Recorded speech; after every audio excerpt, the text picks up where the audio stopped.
Hello, I'm Professor Steve Sekula, and I'd like to welcome you to Modern Physics at SMU.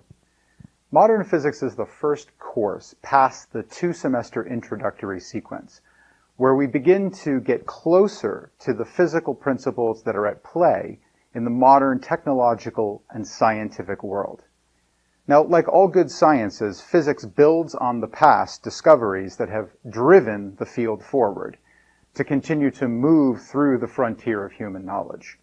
And modern physics is going to challenge you to step beyond the comfortable confines of introductory physics and into the modern view of the universe, particularly space, time, energy, and matter, which are the four subjects at the heart of the science known as physics.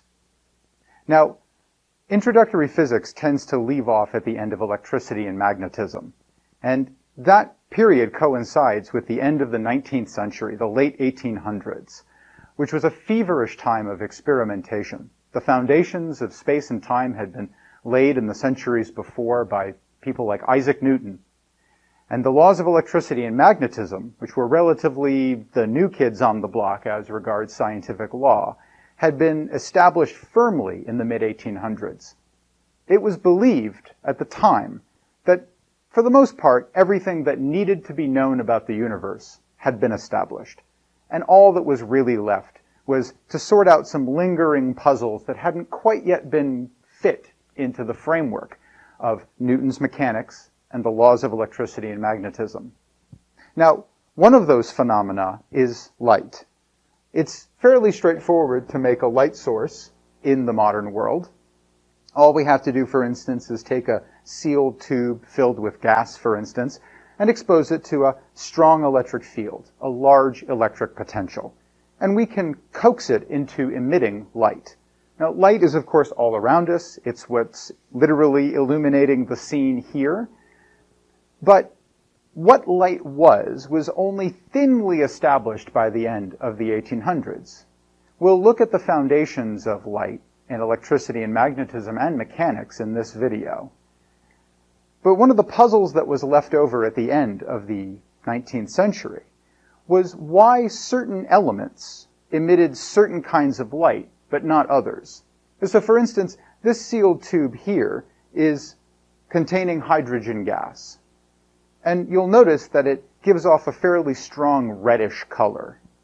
On the other hand, if I place it with another tube of gas, this one of mercury vapor, mercury being a metal, the only elemental metal that's liquid at room temperature, in this case sealed as a vapor in the tube, you'll notice that in this case we get a very strong blue light from this particular element.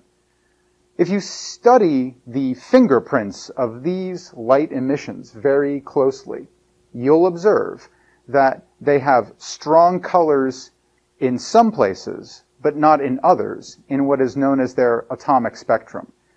Why was that?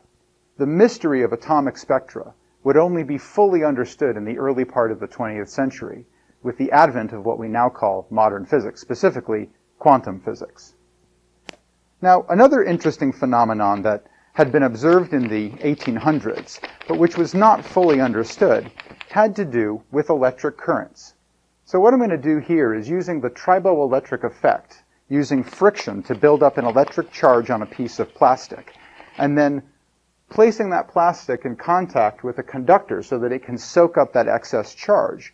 You'll see that I've now caused a net electric charge to sit on this mylar material attached to this aluminum soda can. Well, nothing dramatic here so far. The charges can freely move on the conductor, and in this case they don't like to be near each other because they're electrons and they all have the same electric charge, and so they rush as far apart as they can get while remaining on the conductor. So they're trapped on this conductor, they can't escape, but they've done everything in their power to get away from each other, and in the process they've exerted an electric force that mechanically causes the mylar to spread out in space. Now, while I've been talking, the light in this room, which comes from something like a dozen light fixtures in the ceiling, has been blasting this metal. And yet, while there's a breeze in the room that moves the mylar sheets around, nothing's really draining the charge off of this. We don't see these sheets appreciably falling down. So we have many watts of natural light coming in from light sources here, nothing happens. But it was observed in the 1800s that if you expose certain metals to certain colors of light, or even colors of light that are beyond human perception, like ultraviolet, they'll begin to allow an electric current to flow. This is the so-called photoelectric effect. And it was unexplainable by Newton's mechanics and the laws of electricity and magnetism as they were established in the 1800s. So all I have to do, according to the photoelectric effect idea, is take something that emits ultraviolet radiation, in this case a sanitizing wand for a sink or a counter or a toilet or something like that. Just go ahead and switch it on, and it will begin to emit ultraviolet C radiation, or light, down toward the surface of the table.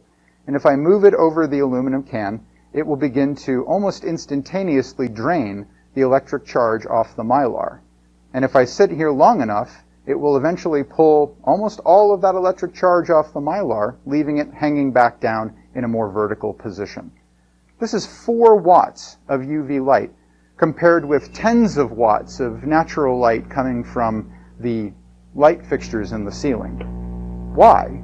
Why does the color of the light matter to this effect more than the intensity of the light? That was a mystery left over at the end of the 1800s. Now, another mystery, which would ultimately combine to lead to a firmer understanding of matter, energy, space, and time, had to do with heat energy. Now, heat energy is something that we will explore in this class. If I light this burner on fire so that it emits a nice blue flame, I can take a bimetallic strip. This is a strip of 2 metals bonded together back to back, and I can place it in the flame. Now, we'll take a look at some of mechanically what's going on here later in the course when we establish the foundations of heat energy in about a month or so. But if I leave this metal in the flame, not only because does it begin to bend, but after enough time it will also begin to glow on its own. Originally it had a silvery color at room temperature, but as I continue to expose it to the source of heat energy, this open flame, and heat energy is transferred into the metal, eventually the metal begins to glow of its own accord with its own light. Now, this wasn't such a mystery to physicists and chemists of the 1800s, but what was a mystery had to do with the degree of absorption of energy and the degree of re-emission of energy at other frequencies and wavelengths, other kinds of light that you can see with your eye. And the exact relationship between heat energy and temperature and the kinds of radiation that should be emitted from a heated body proved a real challenge to mechanics, electricity and magnetism, and the laws of heat energy transfer, or thermodynamics, that were also established in the 1800s. So modern physics is your gateway into a world that's more consistent with the kind of world we live in today. Not the world of the 17 and 1800s, but the world of the 1900s, the 20th century, and now the 21st century. The foundations that we will establish in this course will lay the groundwork for a variety of important technological revolutions.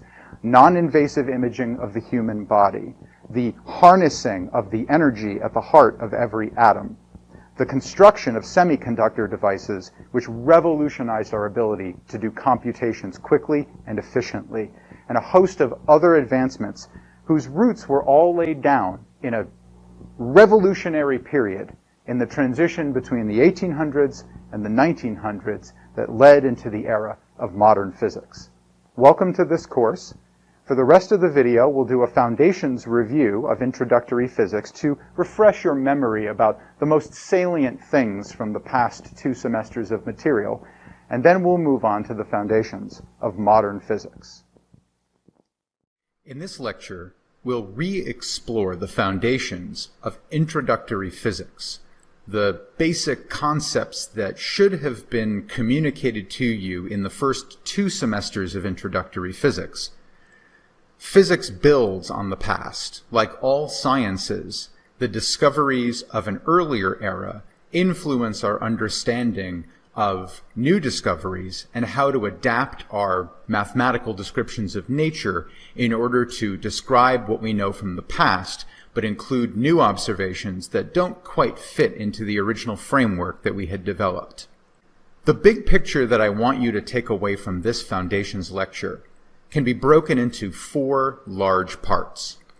First of all, a foundation of the physics that you have learned so far is Newton's mechanics. These are laws of motion. They link forces that act on objects to changes in the states of motion of those objects. And a state of motion is characterized by the velocity of an object.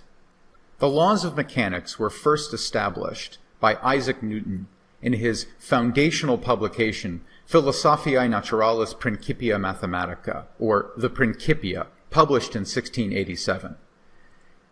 This set of laws illuminates how velocity, the state of motion of an object, can be influenced by external forces, and codifies mathematically, using geometry, algebra, and the newly invented calculus, the way in which you can describe the interaction of these things in order to understand the natural world.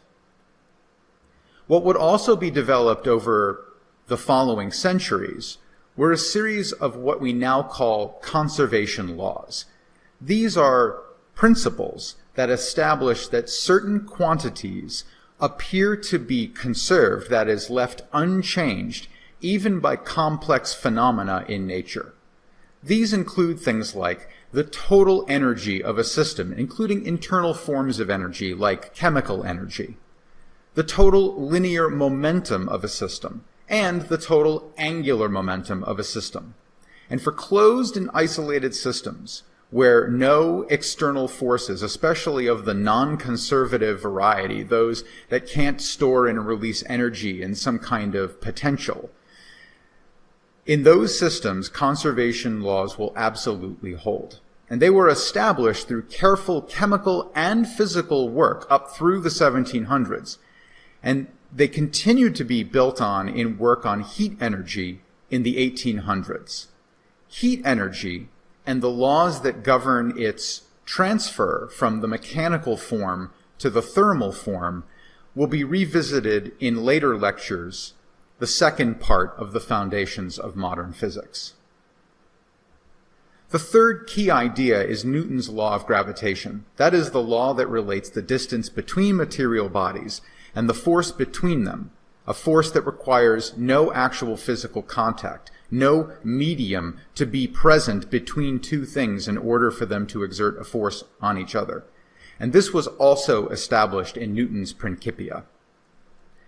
And finally, the last set of laws of physics that we have to accept as a foundation for what's going to happen in this course are the laws of electromagnetism. These are the rules of electricity and magnetism, describing them as forces in the same way that gravity is a force, that can induce changes in states of motion, again without physical contact between material bodies. Electric forces and magnetic forces can operate even if there's no medium between the two bodies that are interacting with each other via these forces.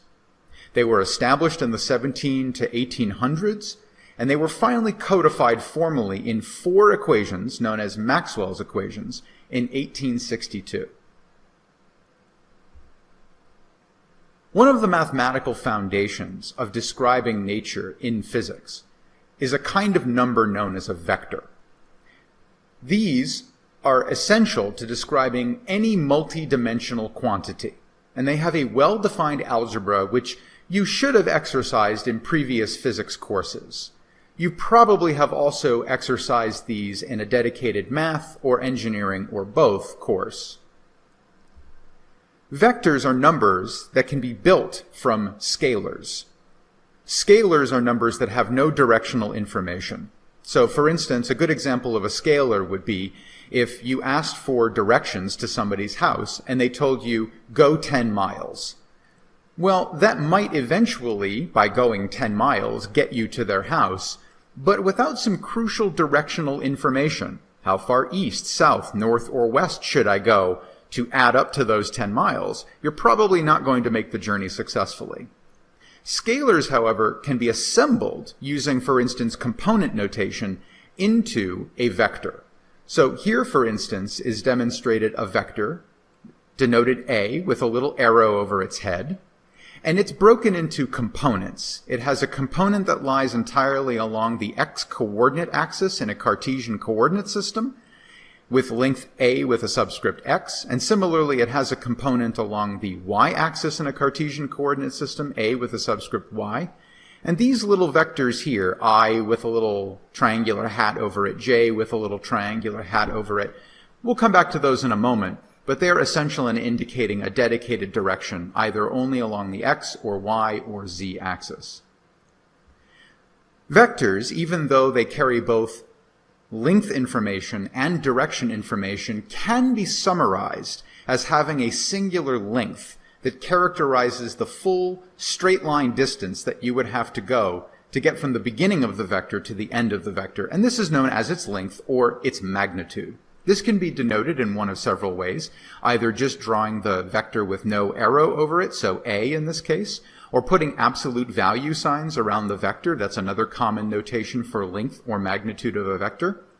And this can be computed using the sums of the squares of the components, and then you take the square root of that total sum.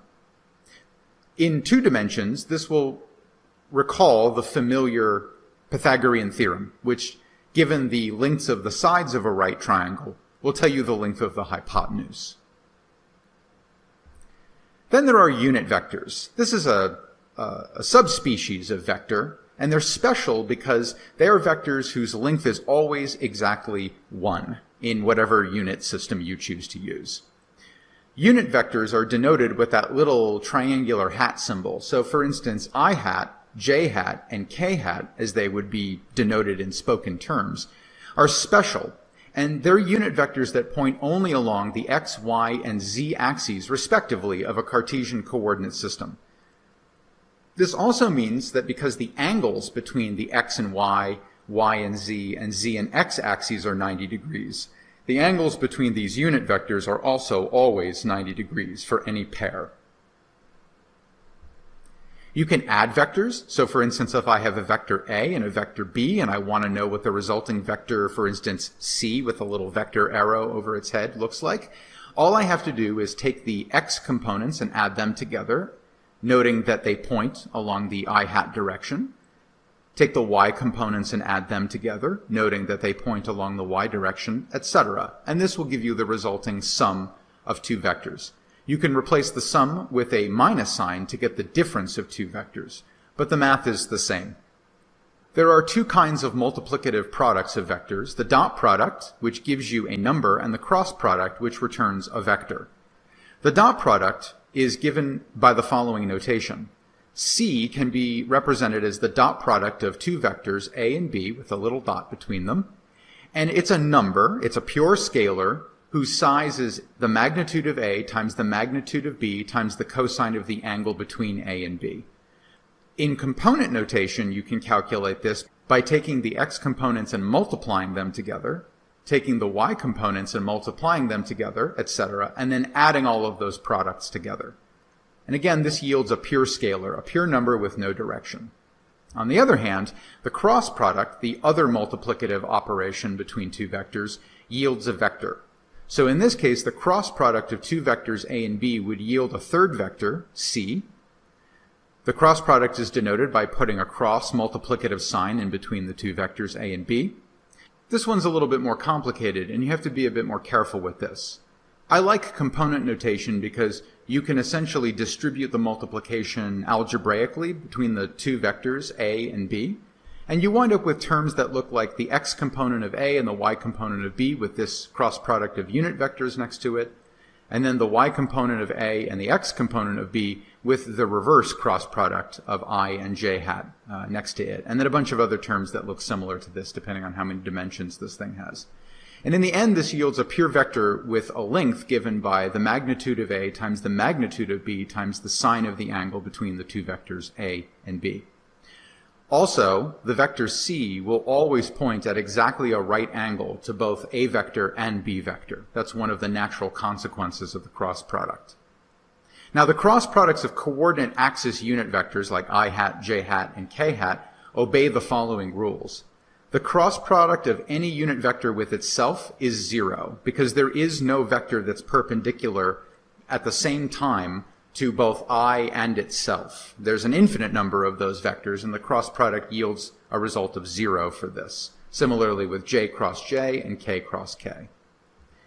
Now, the rule of thumb for computing all of the other cross products is that I cross j is k, and then if you kind of conveyor belt k to the beginning of this operation, move I to where j is and move j to where k is, you get one of the other cross products. K cross I is j.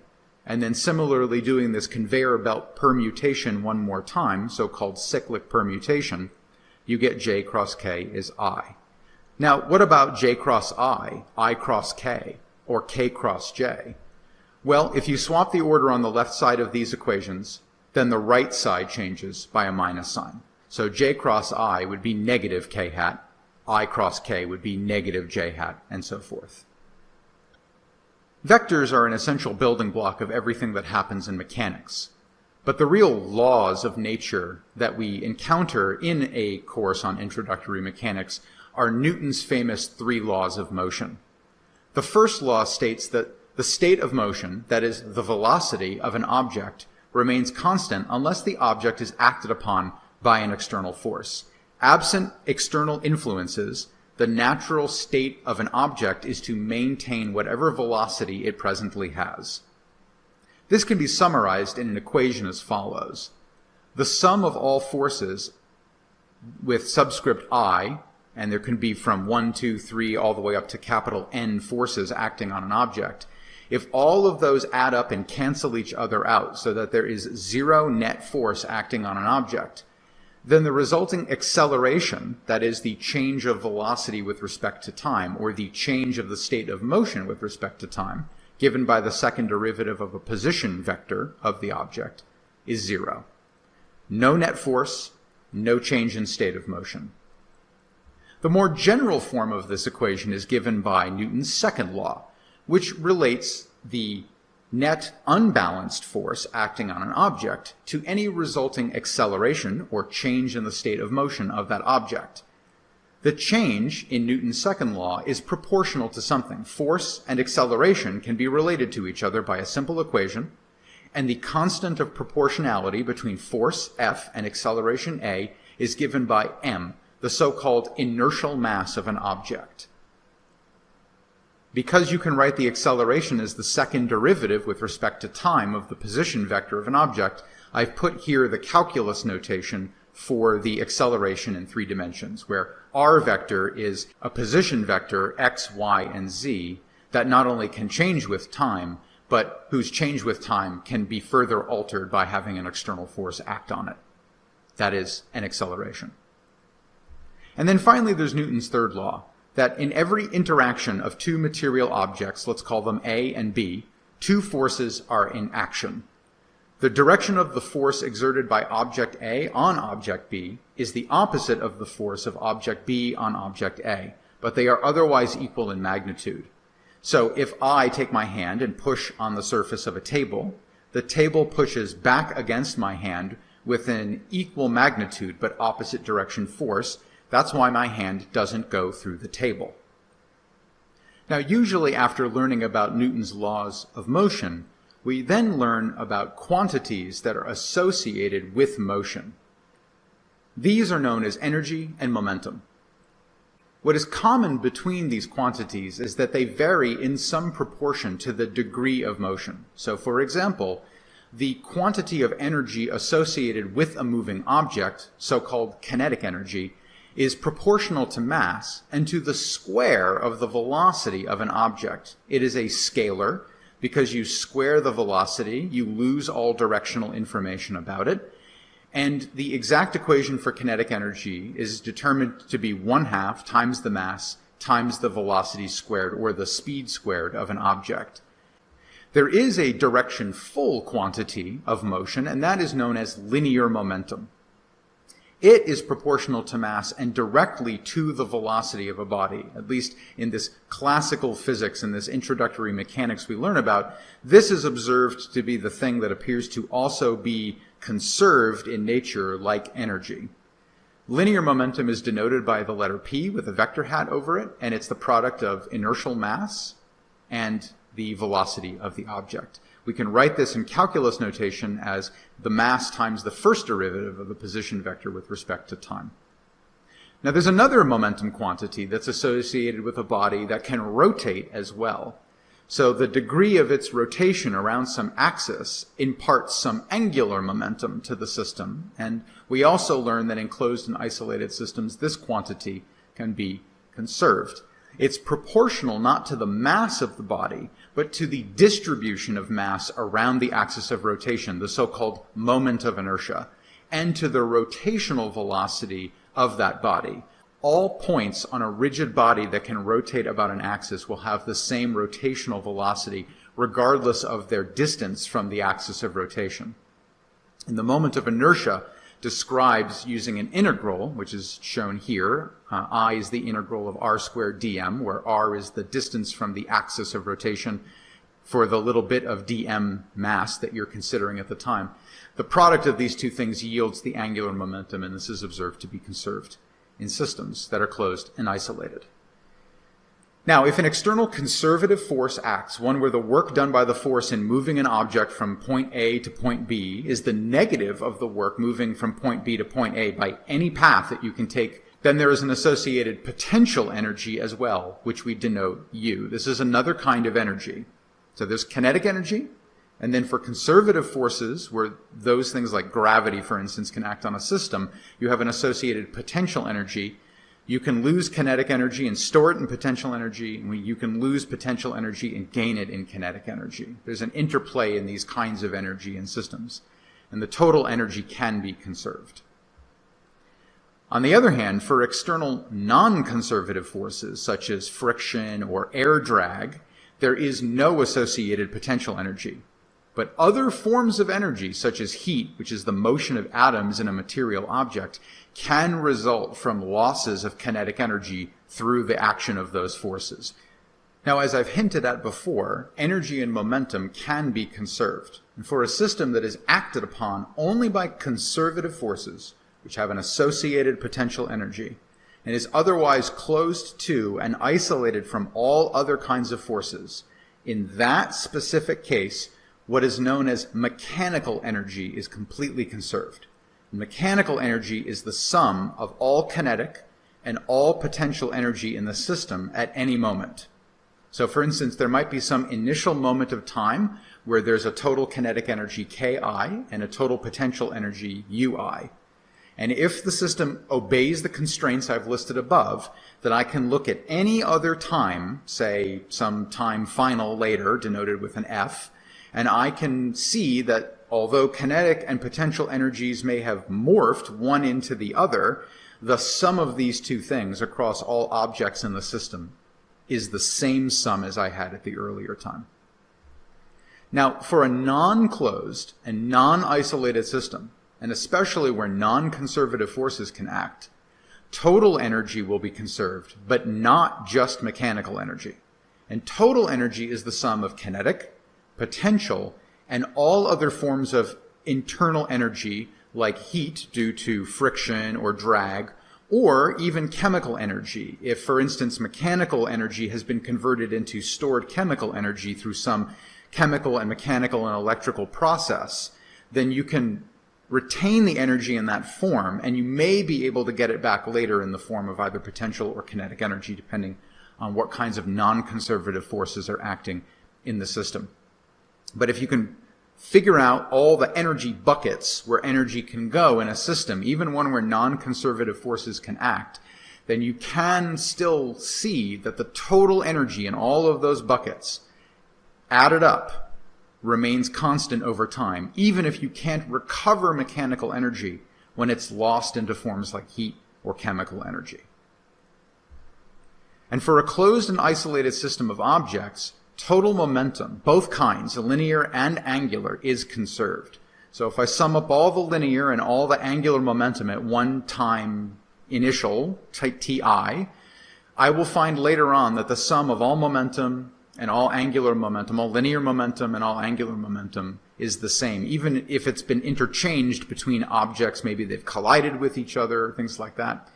Now, if only elastic collisions of these objects are possible, that is, the number and mass of the objects never changes, then the total momentum and kinetic energy are conserved in that case. But if inelastic collisions are possible, where objects can stick together for appreciable periods of time, or if they can lose mass or gain mass, then only momentum will be conserved.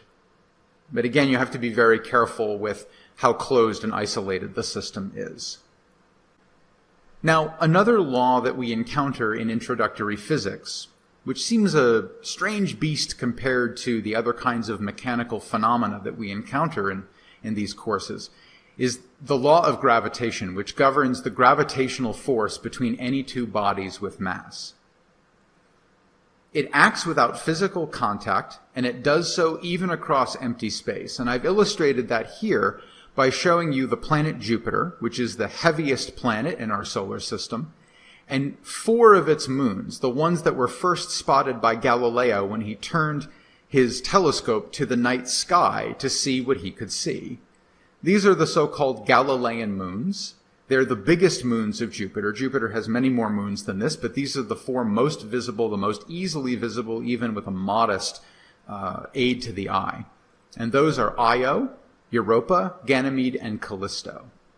And these 4 moons do an orbital dance around Jupiter. They don't orbit the Earth.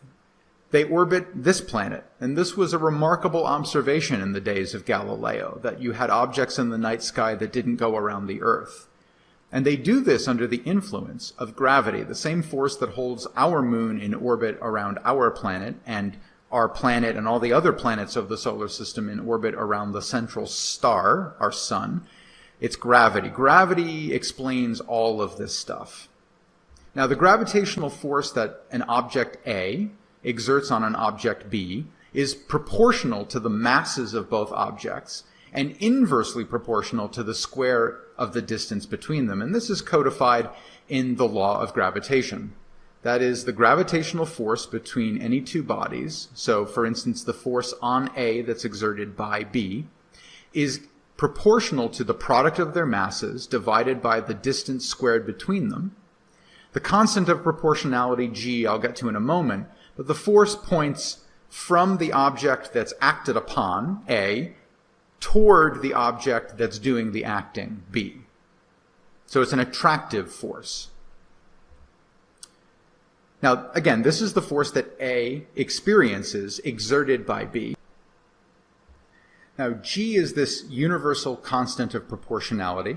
It must be determined by experimental methods, and it's currently known to be about 6.67 times 10 to the negative 11 Newton meters squared per kilogram squared.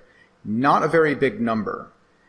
Gravity may seem like a strong force, but that's because we're being pulled on, for instance, by all the atoms of the planet Earth, and that's why when we try to jump off the surface of the planet Earth, we get pulled back down to the surface. So all the atoms of the Earth below us are pulling back on us as we attempt to accelerate away, and it re-accelerates us back toward the center of the Earth. But of course, we don't go through the surface of the Earth when we hit it. Why is that? That's because another set of forces, electromagnetism, governs the interactions between atoms.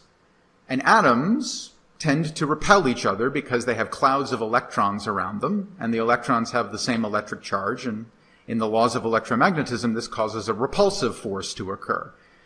And so while gravity may seem strong, the truth is, because we don't get pulled through the surface of the Earth and down to the core of the planet, is because of the strength of electromagnetism, which overcomes an entire planet's worth of atoms pulling on you. Now what's worse, gravity seems like a strong force, but it's not. And also, this force law doesn't really tell us its origin. It has something to do with mass, and it weakens or strengthens depending on your distance squared between two objects. It tells you what direction it points, But it doesn't explain what the origin of gravity actually is. What is this force? Where does it come from? So one of the unsatisfying things about the law of gravitation is that it's very descriptive, but it is by no means explanatory. And this was something that even Isaac Newton recognized, and because he could provide no evidence to explain the origin of the force known as gravity, he preferred not to speculate on it and left it open for the people that would come after him to try to figure out. But it was certainly one of those puzzles he never managed to resolve in his lifetime, and its resolution would be left until the modern era of physics. Now, speaking of the laws of electricity and magnetism, let's take a look at those. And I'm going to do so in a form that may not be very familiar to you, but it will be beneficial to you later, even if you don't completely understand the notation. Now, electric and magnetic forces have something in common with gravitation. They can act without physical contact across stretches of empty space. However, it's pretty much right about there that they part ways from gravity. Their strength is proportional to a completely different physical property of nature, electric charge, which various bits of matter, like the electron, for instance, appear to carry as a fundamental property. Now, like gravity, the strength of, say, the electric or magnetic force appears to vary inversely with the square distance between charges or flows of charges, and depending on the situation we're talking about here, but I can wave my hands, sort of make that rough approximation. A density of electric charge, however, is the source of the electric field of force. Mass has nothing to do with the electric field of force. It has something to do with the gravitational field of force, but again, this is roughly where gravity and electricity and magnetism all part ways. Now, an electric current density, that is a flow of electric charge, is the source of a magnetic field of force. So a static electric charge just sitting there in space will exert an electric force on another charge somewhere nearby. But in order to get a magnetic interaction to occur, one of those charges has to be moving relative to the other. Now, I'm going to define a symbol. It's this funny triangular symbol known as nabla because it resembles an ancient harp of the same name. It's got a little vector sign over it, which immediately tells you that whatever this thing is, it has directional information. And it's funny because it's not made of numbers, it's made of derivatives. And specifically, it's made with either the full or partial derivatives with respect to space. So, for instance, the derivative of something with respect to x, the derivative of something with respect to y, and the derivative of something with respect to z. This exposed triplet of derivatives is known as an operator. It doesn't itself return a number, but when used on another thing, like another vector, it can return a number. So you can think of it as a function that when finally given something on the right-hand side to act on, will give you some information back. But on its own, it doesn't really give you information. It's just prepared to tell you how something changes in space. Now, you may not have seen this symbol before, and that's okay. But by defining it, it allows me to write the laws of electricity and magnetism, so-called Maxwell's equations, in 4 compact mathematical lines. Now, the laws governing these electric and magnetic fields are 4 in number. The first one is known as Gauss's law for electric fields. And believe it or not, from this compact little equation here, you can, under special conditions, derive Coulomb's law, which is probably what you really learned was the law of the electric force in introductory physics. There is a simple exercise one can go through to show that this reduces to Coulomb's law. But this is the most preferred and general form of this particular law of electricity and magnetism. And in English, what it tells me is it tells me that a charge density, that is, a charge per unit volume, rho, is the source of an electric field on the left-hand side.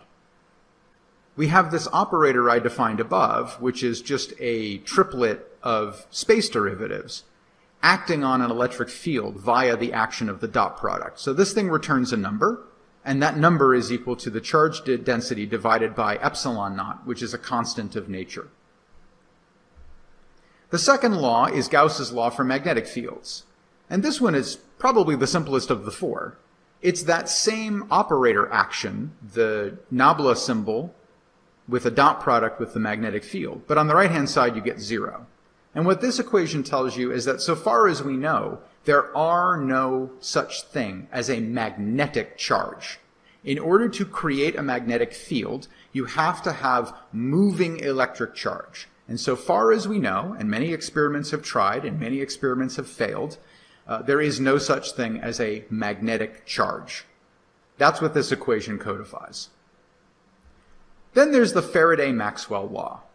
The Faraday-Maxwell law tells me that if I have a time-changing magnetic field, this can generate an electric field. Now, I have a different vector operation on the left-hand side. I have this nabla symbol, the vector, cross product with the electric field, which returns a vector.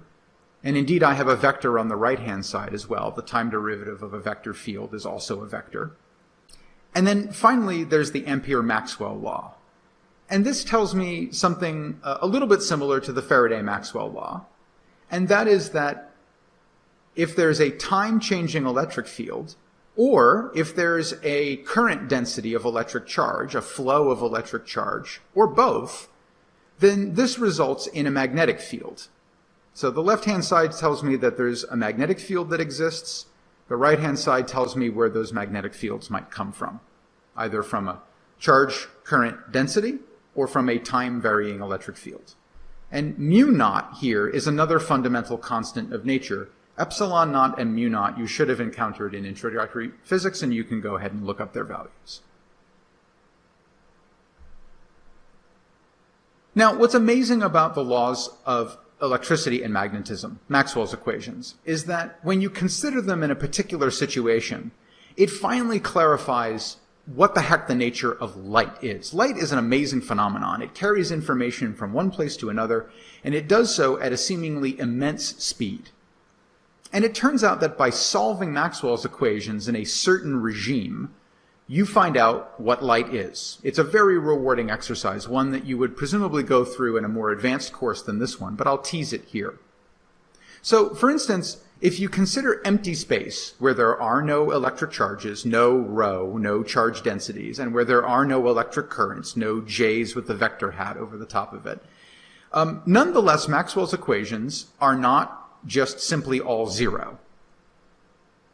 So let's take a look at those equations under those conditions. I've rewritten the 4 equations with no electric charges and no current densities. So I have this nabla dot E vector is 0, nabla dot B vector is 0. I have nabla cross E vector is just negative dB dt, and nabla cross B is something proportional to the time derivative of E. So there is a trivial solution to this. E and B can be 0. That works out just fine. But there's another solution to this that isn't the so-called trivial solution. And the non-trivial solutions are vector functions of space and time. And this is what they look like. The electric field and the magnetic field as a function of space and time that also satisfy these 4 equations are these time and space varying functions over here. They're cosinusoidal, and they can all be written in terms of the electric field. They describe some kind of oscillatory phenomenon. Oscillatory phenomena, like waves, are things you should have learned about in an introductory mechanics class. K hat here simply indicates a unit vector that's in the direction of travel of the phenomenon. And this number, c with a 0 subscript, that turns out to be the speed of the phenomenon in empty space, because that's the kind of space we're considering here. Empty, no matter, no charges, no currents. And it turns out that you can solve for that speed, and you find out that it's equal to 1 over the square root of those fundamental constants of nature, mu naught times epsilon naught. And if you plug those numbers in, you get an amazing fact out of this, that whatever this phenomenon is, it travels at 2.998 times 10 to the 8th meters per second. And for the astute among you, this is the speed of light.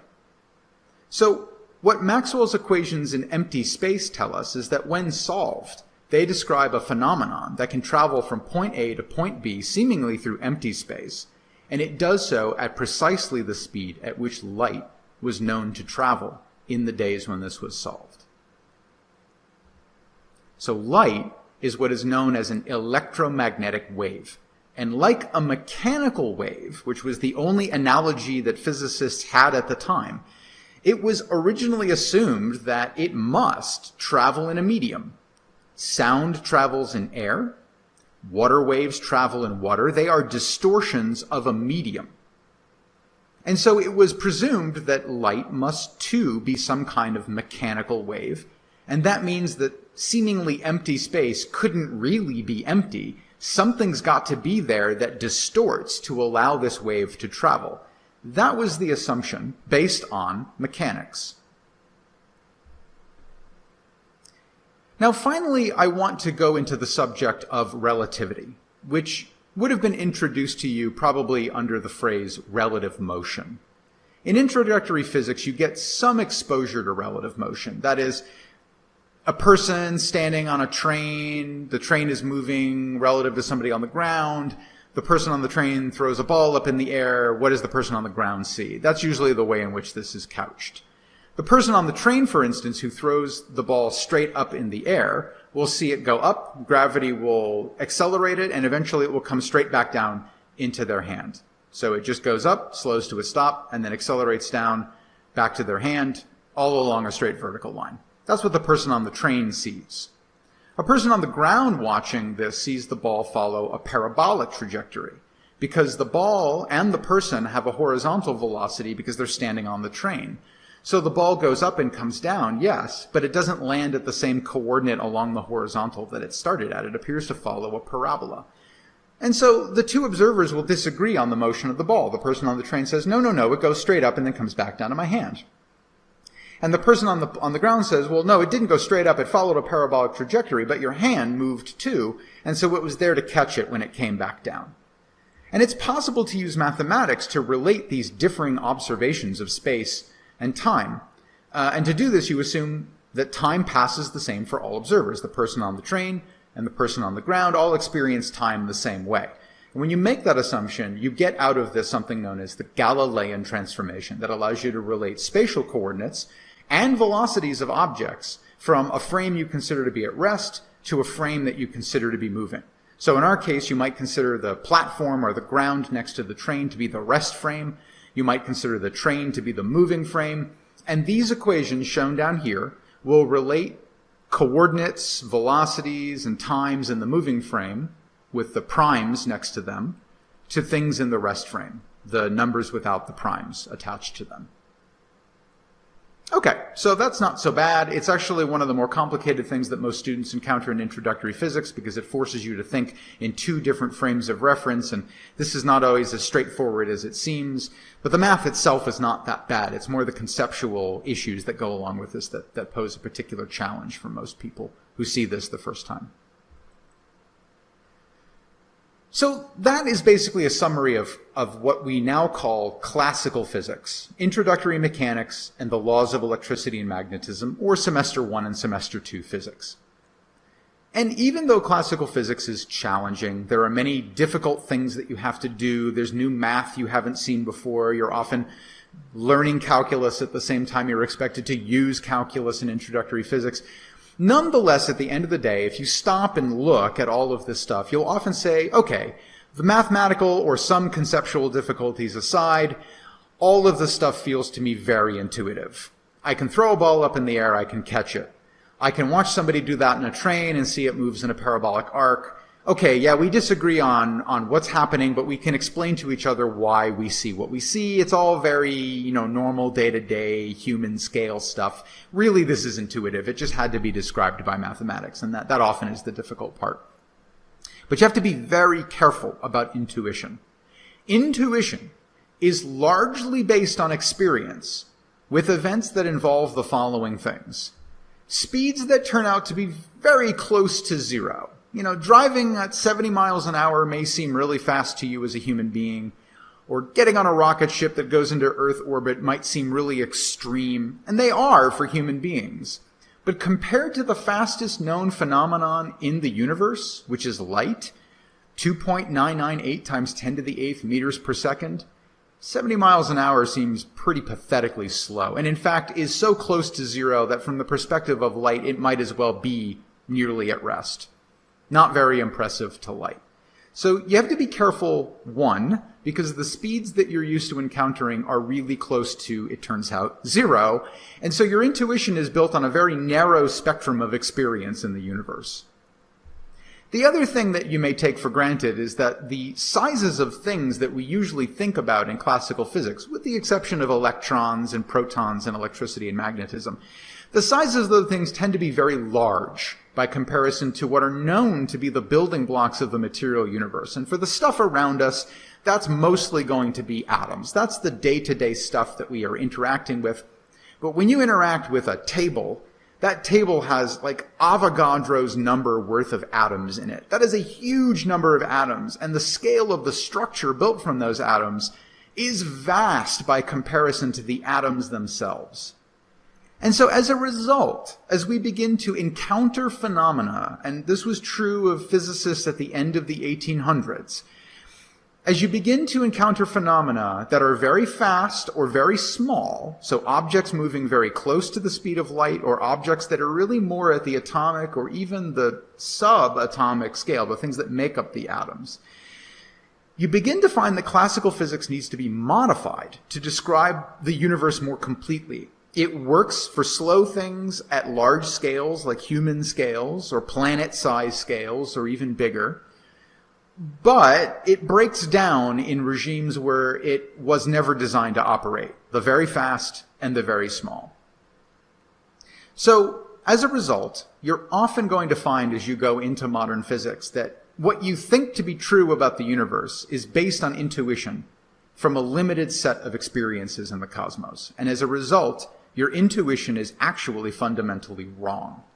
But the good news is that this only means that you are finally experiencing the breadth of the universe, all it has to offer at all of its scales in speed and size, rather than that limited scale of phenomena closer to human experience. So let's use classical physics and let's make some predictions to set ourselves up for where people started to go really wrong with these ideas in roughly the late 1800s. Now, the tenets of classical physics, which I can summarize based on the earlier part of this lecture, are encoded largely in Newton's laws and Maxwell's equations. And they should, if this is all there is to the universe, apply to all phenomena in the natural world. After all, if this was really the complete set of all the laws of nature that had been discovered in the 16 and 1700s, then it must be true that they describe everything. Otherwise, they're not a complete set of laws. So let's take a look at light. What would the framework of classical physics then insist be true about light? Well, from Maxwell's equations, we know that light is some kind of oscillatory phenomenon, like a wave. And so our experience with waves in the 1800s was that they must be mechanical in nature. They must represent the distortion of a medium. So they gave it a name. They named it before they ever discovered it, and they called it the ether. And it was believed to be the thing that actually fills empty space. Empty space isn't empty. It's made of this substance called the ether that we normally can't experience, but light experiences it, and the distortion of the ether is what we call light. That was the hypothesis based on the mechanical understanding of wave phenomena. So the speed of light in so-called empty space, the number that we got from Maxwell's equations, that isn't really the speed of light in empty space. It's the speed of light measured relative to an observer at rest with respect to the ether. The ether is the universal reference frame for light. And if you can be at rest with respect to the ether, then you will observe that light moves at 2.998 times 10 to the 8th meters per second. It's a big number, okay? But this would then make ether the universal rest frame. That is the frame that you could define to always and absolutely be at rest, and then everything else is in motion relative to it. That would be awesome. The Galilean relativistic and Newtonian mechanical view of the universe would have allowed something like this to exist. Now, the problem was that sort of the new kid on the block, Maxwell's equations, which really only emerged in the second half of the 19th century, they were silent on the topic of the ether. They described no substance that required this electromagnetic wave called light to propagate. So it was assumed that they must be incomplete. They're the new kid on the block. They're probably not complete. They need to be completed, and the ether would complete them. So it was assumed that Newton's mechanical view of the universe, the laws of motion and all that stuff, that was correct, but that Maxwell's equations was just incomplete and needed to be completed with this mechanical substance, the ether. So if we then apply this thinking to a problem involving light and travel and time, what would we predict? Let's put ourselves in the role of sort of late 19th century physicists. We've learned all this stuff. It's been solid for 200 years. So what are we going to predict? So let's do a thought experiment. A thought experiment is a kind of experiment that you can carry out entirely inside of your head. What you do is you imagine a scenario. You analyze the scenario using the understood principles of nature or laws of physics, and you look to see if the conclusions of running this imaginary experiment would in any way violate logical or physical consistency. And if you determine that that's the case, you may have hit upon a useful inconsistency in our understanding of nature that could then be used to figure out what the correct description of nature might be. So to do our thought experiment, let's imagine that we are in a space that is filled with ether, the medium in which light traveling as a wave disturbs the medium and propagates at 2.998 times 10 to the 8th meters per second. Now imagine into this volume of ether we place two cars, one car at the left, one car at the right. And the car at the right has its headlights aimed at the car on the left, so that an observer in the car on the left could look back out the window, and if the headlights of the car behind them were on, they should be able to see the light. But let's put a 30-kilometer gap between the front of the right car and the back of the left car, so that light, if it wants to go from the car on the right to the car on the left, has to cross this gap of 30 kilometers. Okay, fine. So we've placed the cars in the ether. The cars are at rest with respect to the ether, so they're in the frame of reference of the ether, and the car on the right switches on its headlights. How long does it take for an observer in the car on the left, the second car, to see the light reach them? Well, this seems pretty straightforward, right? You know the distance. It's 30 kilometers from where the light leaves the right-hand car and arrives at the left-hand car. And Maxwell's equations tells us that light travels at a fixed speed. It doesn't say anything about the ether, but we've invented the ether to help us to have electromagnetic waves comport with all prior knowledge of mechanical waves. So it's a medium with mechanical properties that can stretch and squash, and those stretchings and squashings are electromagnetic waves. And in that medium, light travels at 2.998 times 10 to the 8th meters per second. Okay, everything's at rest with respect to the ether. Light travels at the speed of light in ether, so we just run the numbers. We take the distance, we divide by the speed, and we get the time that is required to make this journey. And we find that that time comes out to be about 0.1 milliseconds, 1 times 10 to the minus 4 seconds. Okay, nothing hugely revelatory here, but let's take our thought experiment one more level forward. Now let's imagine that both cars have been plopped into this ether volume, and they accelerate at the same time up to a constant velocity of half the speed of light. That's a speed of 1.5 times 10 to the 8th meters per second. And let's imagine that the cars are both moving together at the same velocity from right to left. So they're traveling from the right to the left in the ether. At all times, they maintain a fixed distance between the front end of the right car and the observer at the back end of the left car of exactly 30 kilometers. The car on the right turns on its headlights. Now how long does it take the light to reach the observer in the other car? Well, let's review what we think we know about light speed and this so-called ether that distorts to allow electromagnetic waves to propagate. Light travels at c, the number given by Maxwell's equations, 2.998 times 10 to the 8th meters per second, in the rest frame of the ether. But now, from the perspective of the cars, the ether is a wind that's rushing past them. Still air on a calm day leaves no sensation on your body. But if you were to start running forward, you would perceive a wind hitting you in the face. And that's sort of the equivalent situation here. Both of these cars are now traveling through the ether. They're doing so at half the speed of light. And so from their perspective, the ether is rushing past them as a wind, and its speed is also half the speed of light. It's as if they perceive themselves to be at rest, and the ether to be rushing past them at half the speed of light. So the velocity of this wind is the negative of their velocity with respect to the ether.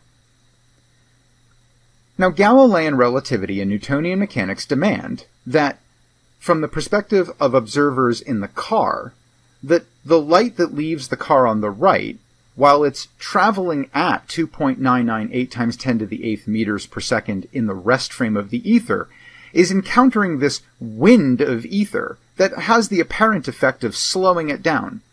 This is sort of like sound waves or water waves in their respective media. If the medium is moving, then the medium's speed can add or subtract from the velocity of the wave in that medium. And so Galilean relativity and Newtonian mechanics are going to demand that the observed speed of light in the frame of the cars is the speed of light in the rest frame of the ether minus the velocity of the cars. And so you would actually see the light leaving from the right-hand car and traveling the gap between the right-hand car and the left-hand car at what seems like a slowed speed, as if it's encountering resistance as it moves forward. It's not moving at 2.998 meters per second anymore. It's moving at about half that. And so you would answer that, well, the distance between the cars is still the same. It's 30 kilometers. And the speed of light has been reduced by the ether wind. And so you would predict, based on all knowledge at this stage, that the time it takes for the light to get to the other car is greater than it was before. It's about 0.2 milliseconds now, twice the time that was required when the cars were at rest with respect to the ether. Now, that's a prediction, and it comports with all prior experience in the pre-20th century world. It comports with ideas about how velocities add in relative motion. It comports with the idea that waves can only travel because they're distortions in some kind of medium, a mechanical explanation for waves. That's consistent with Newton's mechanics. All of this seems to be perfectly acceptable from the perspective of the bare-bones introductory physics to which you would have been exposed. But a fair question to ask is, this is the outcome of a thought experiment. What would be observed in a real experiment in the real world? And we'll take a look at that. So let's review the basic ideas that are the foundations for modern physics. The groundwork for modern physics are Newton's mechanics, the concepts of energy and momentum, quantities associated with motion that can be conserved under certain conditions, the law of gravitation, and the laws of electromagnetism. However, these were largely built to describe phenomena that comport with typical human experiences, phenomena at our size scales, or slightly larger or smaller, essentially within our ability to see the world around us, including with a microscope or a telescope. That would all be within the human scale. The exception, however, is Maxwell's equations. They were developed by studying electric charges, which are very small, and they are really beyond the scale of everyday experience, except in their large-scale macroscopic effects, like electric and magnetic forces, electric currents, lightning strikes, refrigerator magnets, things like that. They have these big macroscopic effects that feel familiar to us, but at the individual level of an electron, let's say, things are not typical compared to the human world. By the end of the 1800s, chemists and physicists were beginning to directly interact with scales that really were beyond human experience. So, for example, the electron is discovered in 1897, and it turns out to be the first subatomic particle, although that really wouldn't be fully understood for several more decades. In addition, an invisible radiation, like, for instance, what we now call X-rays, this was discovered at the end of the 1800s in 1895 in the case of X-rays. And these phenomena and other phenomena at the same scale, even atoms themselves or other general forms of light, they turn out to be way beyond human experience. And so trying to adapt our intuition in the form of Newton's mechanics, for instance, to these phenomena would lead to spectacular fails. Now, not only were such new phenomena small, they also turned out to be capable of moving extremely fast. X-rays move at the speed of light. Electrons, with minimal effort, can be compelled to move at almost the speed of light. Such speeds are also very much beyond human day-to-day experience, although you might lead yourself foolishly to think that you understand them really well. So this concludes a foundational lecture, a review of the material you should have been exposed to already in Semester 1 and Semester 2 physics. I know that I've couched this in some ways that are unfamiliar, but I'm trying to rattle you out of any complacency you might be in after having had a couple of introductory semesters of physics. And we're going to begin to explore the consequences of these classical physics predictions on phenomena like light in class. And then we will build on what we conclude from those explorations into the first steps of modern physics.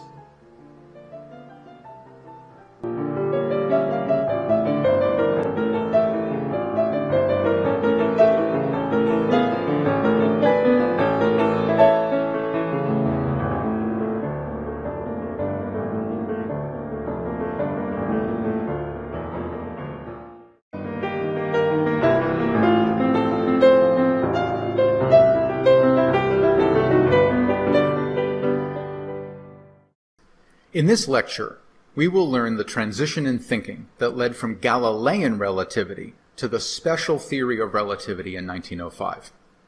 We will learn the postulates of special relativity, which are the basis of the mathematics of the framework. And we will look at some of the consequences of those postulates even before we delve into the mathematical framework itself. In class, we looked at the lessons of the Michelson-Morley experiment, which can be summarized as follows. First, light travels at a fixed and constant speed in any medium, regardless of the relative velocity of the light source and the light observer. This is unlike any other phenomenon described in mechanics, and it implies that Newton's mechanics is actually the incomplete theory of nature. No medium is actually required for that light to propagate. Unlike a mechanical oscillatory phenomenon, a wave, to exist, light requires no medium to be distorted. It is not mechanical in origin. And this implies that Maxwell's equations are complete, or at least sufficiently complete to understand light. These lessons, however, would not be fully absorbed until about 1905, when Albert Einstein, one of the most famous physicists in history, published the definitive papers explaining how to reconcile mechanics, electricity and magnetism, and the results of the Michelson-Morley experiment. Now, interestingly, the mathematics that Einstein would come to rely on for encoding the relationship between space and time measurements in one frame and space and time measurements in another frame were actually laid down much earlier by Hendrik Lorentz in a famous paper on the compression of bodies in the ether. The mathematics that would later become a replacement for the Galilean relativity equations would actually be kind of sketched out, but for a completely different purpose than they would ultimately be used for. Lorentz was considering the effects of the ether on bodies that are moving through it. Now, these bodies are held together by chemical bonds. They're made of atoms, and those atoms are chemically bonded to each other. But chemical bonds are just electromagnetism in action. And so, based on this, he arrived at a few hypotheses, should the ether exist. First, that mechanical bodies would compress along the direction of motion in the ether, and this has a precise mathematical description for the process. And second, in transforming observations from the ether frame to other frames of reference, he would conceive of an alteration of time that also had a very firm mathematical description.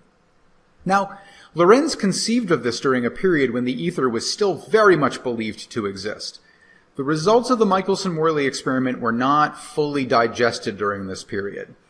The ether's existence would ultimately be disproven, or at least shown not to be necessary to explain anything that was then known about nature, in the decades that would follow this work. But the mathematics laid down by Lorentz during this period would still prove extremely useful, and today we know this as the Lorentz transformation, the replacement of the Galilean transformation from frame to frame. We'll come back to that in a later lecture.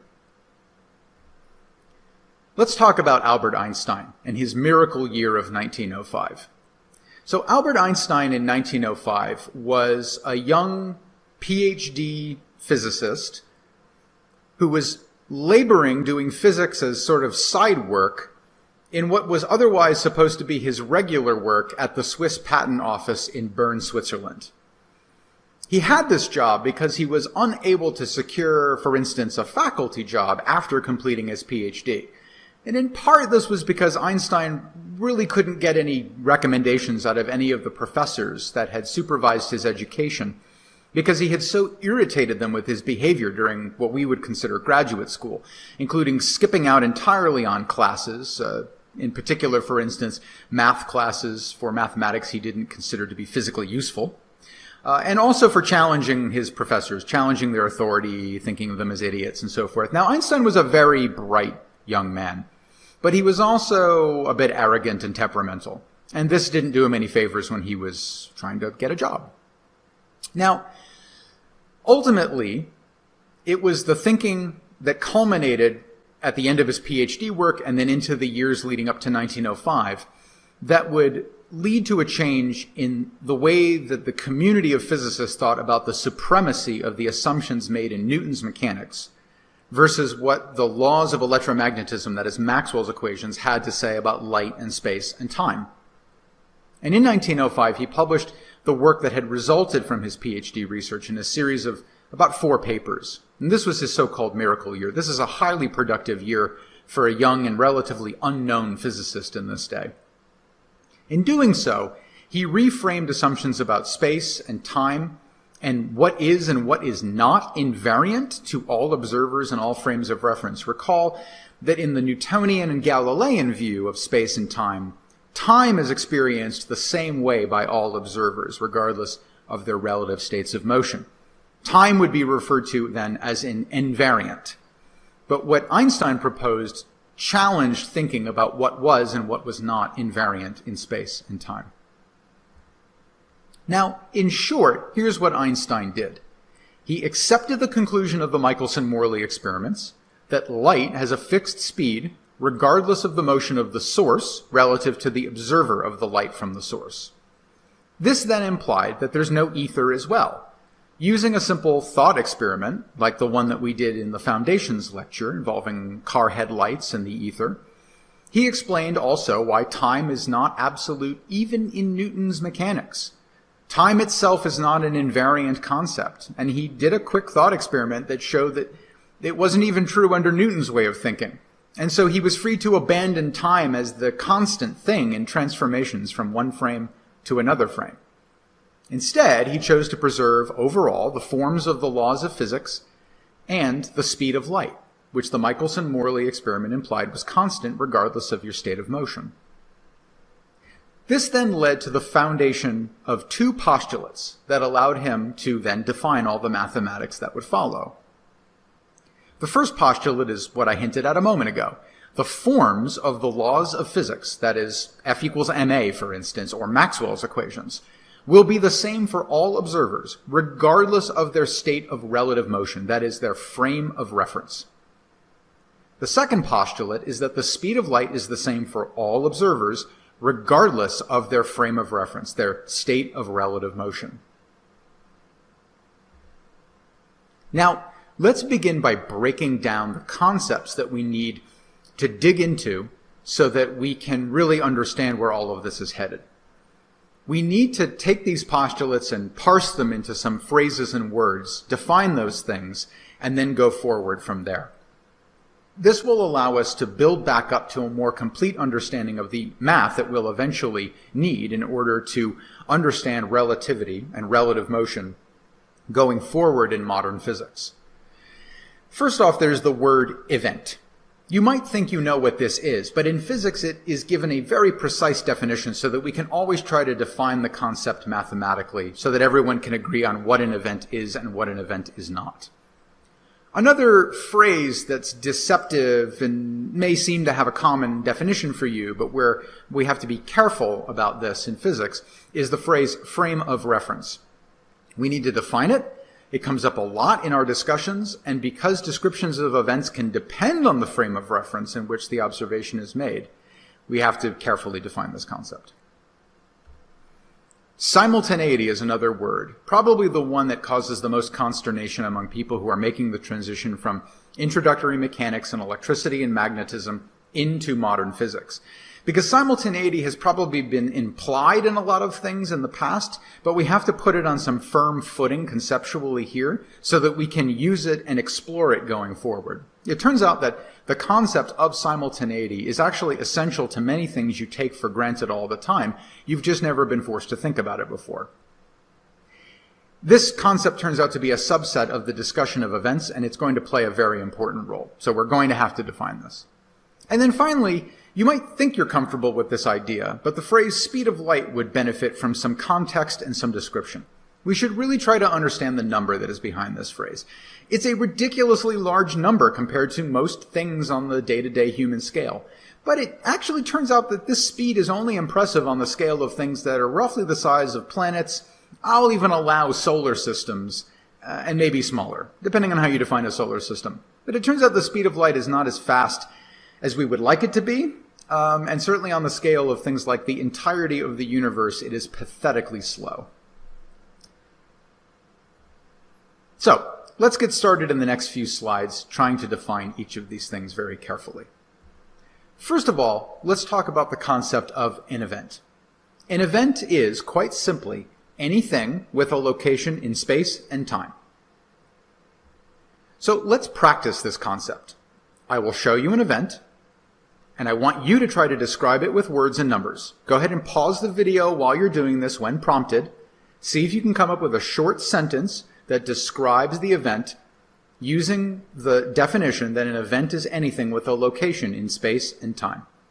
This is excellent practice for defining events in any new situation that you will encounter as an exercise in setting up a problem for eventual solving. I've given you a one-dimensional axis, so an x-axis, and let's say that the numbers here have units of meters. That'll make it easy for us to very precisely describe an event. I've also given you a timer. The timer is capable of ticking out about 12 seconds, and the units on each of these tick marks, 1, 2, 3, and so forth, are seconds. Okay, so you have a spatial reference, and you have a time reference. Given that information, let's go ahead and proceed with looking at an event and attempting to describe it. I want you to describe the event depicted above on the x-axis. Go ahead and pause the video, come up with a short sentence that uses the definition of an event to describe it, and then resume the video when you're ready to compare to my answer.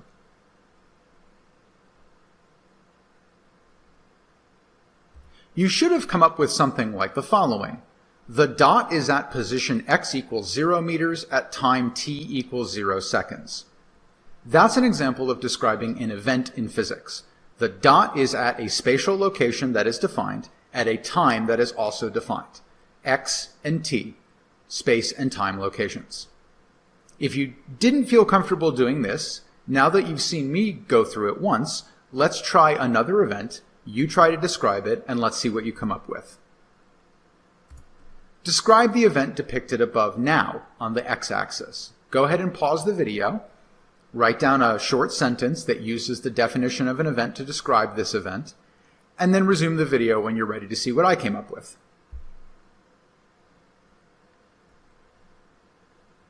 So what I decided to do was to describe this as follows.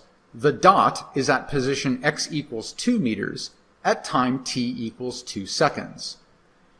Make sure to check your space reference and your time reference when presented with an event, so that you correctly mark in, say, x and t, or x, y, z, and t, the coordinates of an event.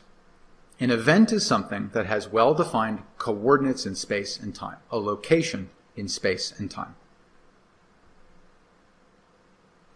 Let's now talk about a frame of reference. A frame of reference is any object or system, all of whose parts move at the same velocity with respect to an agreed-upon reference point in space. That's quite a mouthful. Let's go ahead and illustrate this with an example. I want you to consider the three objects shown below, labeled black, a black dot, blue, a blue dot, and red, a red dot. Now, one of them, the black dot, is agreed upon by the others, the red and blue dots, as the common reference point for all measurements. Now, as I've depicted them here, blue and red have an associated velocity vector, shown here, and as depicted, red and blue are in the same frame of reference because they have the same velocities. Let's check that. If I roughly eyeball the length of this vector, it seems to be pretty similar to the length of this vector. So from this I could conclude that very likely blue and red have the same speed with respect to black. But velocity is not just speed, it's not just the magnitude, it's also the direction. And here I see that the directions align. They point parallel to each other, and so I conclude from this that they have the same velocities.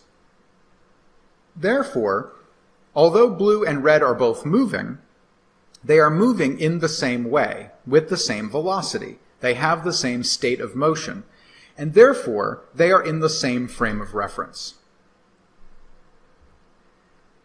Now take a look at this one. I've changed something here. Does this change alter the conclusion about blue and red? Do the red dot and the blue dot share the same or different frames of reference? Pause the video here, look carefully at the image, and then resume the video when you're ready to hear the answer.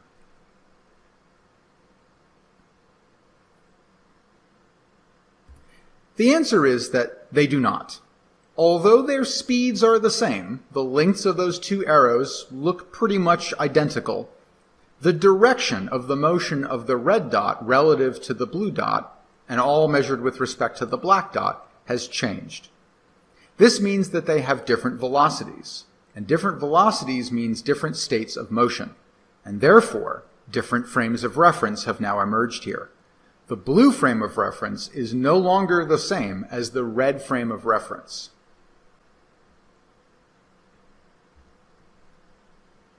Now I want you to consider the objects in this picture, blue, red, and now a purple dot. All of their velocities are measured with respect to the black dot as the reference point. That hasn't changed. I want you to practice a little bit more, and I want you to think about how many unique frames of reference you can identify in the above picture. Go ahead and pause the video here. I'm not going to provide the answer here because I really want you to try to step out on a limb on this one. But feel free to talk to me as the instructor outside of class or in class if you're not confident in how to determine the answer to this question.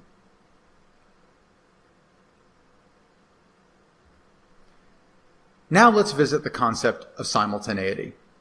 Simultaneity is a subset of events in which two events or more are said to be simultaneous, that is, to possess of this quality, simultaneity, if they are observed to occur at the same moment in time. This seemingly straightforward definition of the concept should not fool you. You have to think really hard about whether events are actually simultaneous, and if there are multiple observers in different frames of reference, for whom are those events simultaneous? Finally, let's look at the speed of light. And let me be clear about the speed of light. It is the number of meters that light can travel once it's been emitted by some kind of source in a certain amount of time. That's just the old definition of speed. But light is special. It's special because the Michelson-Morley experiment tells us that no matter the state of motion of the observer or the emitter of the light, all parties will agree that when they measure the speed of that phenomenon in any frame of reference, it always comes out to be the same number, 2.998 times 10 to the 8th meters per second, at least in empty space. Now, the history of the speed of light is interesting and can be cherry-picked through to take a look at what people try to do to measure the speed of this phenomenon, because it is ridiculously fast. Now, Galileo Galilei famously claims to have attempted to measure the speed of light by uncovering a lantern, having an assistant on a distant hill who, in response to seeing the light from Galileo's lantern, then uncovers one of their own, and then Galileo, upon seeing the assistant's lantern light, records the time for the round trip, taking into account human reaction time. It turns out, of course, that light moves way too fast for this to work with 17th century technology, even if Galileo used the most precise clocks of his day, which he had invented, water clocks. There's no way that, even given 40, 50, or 60 miles of distance between him and his assistant, that technology would have been sufficient, especially with really slow human reaction times, to, in fact, measure the speed of light. So this was kind of a lost cause, but a clever technique nonetheless, and one which can successfully be used to measure the speed of sound. Another important person in the story of the measurement of the speed of light is Ole Romer. Now, he would go on to use the period, that is, the time it takes to complete one cycle of Jupiter's moon Io, which had been discovered by Galileo using the telescope. And by looking at its cycle of eclipses by Jupiter, to then make the first reasonable determination that light travels in finite time. He did this in about 1676. Revisiting his data in a modern context suggests he shouldn't have been as accurate as he was in measuring the speed of light, but he actually got fairly close to the currently accepted value, certainly impressive for its time, impressively close to the currently accepted value of the speed of light. But one could definitively conclude from his work that light does not travel instantaneously from place to place. Rather, it takes a finite amount of time to cross space, even if it does so very quickly. Now, by the time of Albert Einstein's publications, the speed of light had been established by multiple experimental methods to be within about 50 kilometers per second of the precision of today's methods. And that is remarkable for such a large number, representing such an incredibly high speed. So let's then take a look at the modern speed of light and the number that is the currently accepted calibrated value of this speed today. And I say that because the definition of things like the meter are based on the distance that light travels in a certain amount of time. So based on the current definition of the meter and the second, the speed of light is defined to be exactly 299,792,458 meters per second, or about 2.998 times 10 to the 8th meters per second. A good rule of thumb, something that will aid you whether you're thinking about how long signals will take to propagate in electronics, or if you're thinking about how long it will take for a light signal to propagate across some space for a communications system or something like that. A good rule of thumb is that light travels roughly 1 foot in 1/billionth of a second. That is, it goes 1 foot per nanosecond. That's a handy little thing to remember for engineering purposes going forward. Now, let's begin to look at the consequences of the postulates of special relativity. And I say special because there's a more general theory of relativity, a more general theory of space and time that Einstein would spend another decade working out after 1905. What makes the early theory of space and time that he developed special is that it focused on what are called inertial frames of reference, those in which there are no net unbalanced forces. Now, that doesn't mean that accelerations can't be present, but it is a special case of a more general theory of reference frames, space, and time. Now, under this special condition, an object in motion will appear to all observers in all frames to have a constant velocity, even if observers in different frames disagree on the magnitude and direction of the vector. So let's recall his postulates again in light of this special condition for the frames of reference that we're talking about here. Postulate 1 is that the forms of the laws of physics are the same for all observers, regardless of their state of relative motion. That is, regardless of the frame of reference in which they find themselves. We've looked at the definition of the terminology frame of reference. The second postulate is that the speed of light is the same for all observers, regardless of their frame of reference. All observers, no matter their relative state of motion, when they measure the propagation speed of light signals, will always find, and this is based on experimental observation, that light travels at the same speed in every frame of reference, even if that frame of reference is moving with respect to the source of the light. This is taken to be the thing that is invariant from one frame of reference to another frame of reference. Not time, the speed of light. Now, let's look at some of the consequences from these postulates, starting with the first postulate. So the consequences of the first postulate are both straightforward and a little surprising. So one of the conclusions you can draw from the first postulate, assuming that it's true, is that all physical laws, like Newton's laws or Maxwell's equations, will all have the same observed form in all inertial reference frames. Now, this is pretty helpful, actually, because what it means is that regardless of our relative states of motion, the basic laws of physics that we can uncover by doing experiments, observations of the natural world, are not dependent on your current state of motion. The moon goes around the Earth, so from our perspective, the moon appears to be moving. But the law of gravity has been tested on the moon by dropping objects there. We see no difference between the law of gravity on the moon and the law of gravity on the Earth, despite the fact that we are definitely in relative motion to one another. This has been tested more precisely than just dropping things on the moon, but the basic conclusion is that this postulate holds, and as a consequence of that, basic laws of physics can be determined regardless of what your state of motion actually is. But this consequence has a flip side. It's impossible, based on determining the laws of physics by making observations in your frame of reference, to determine whether or not you are actually in motion.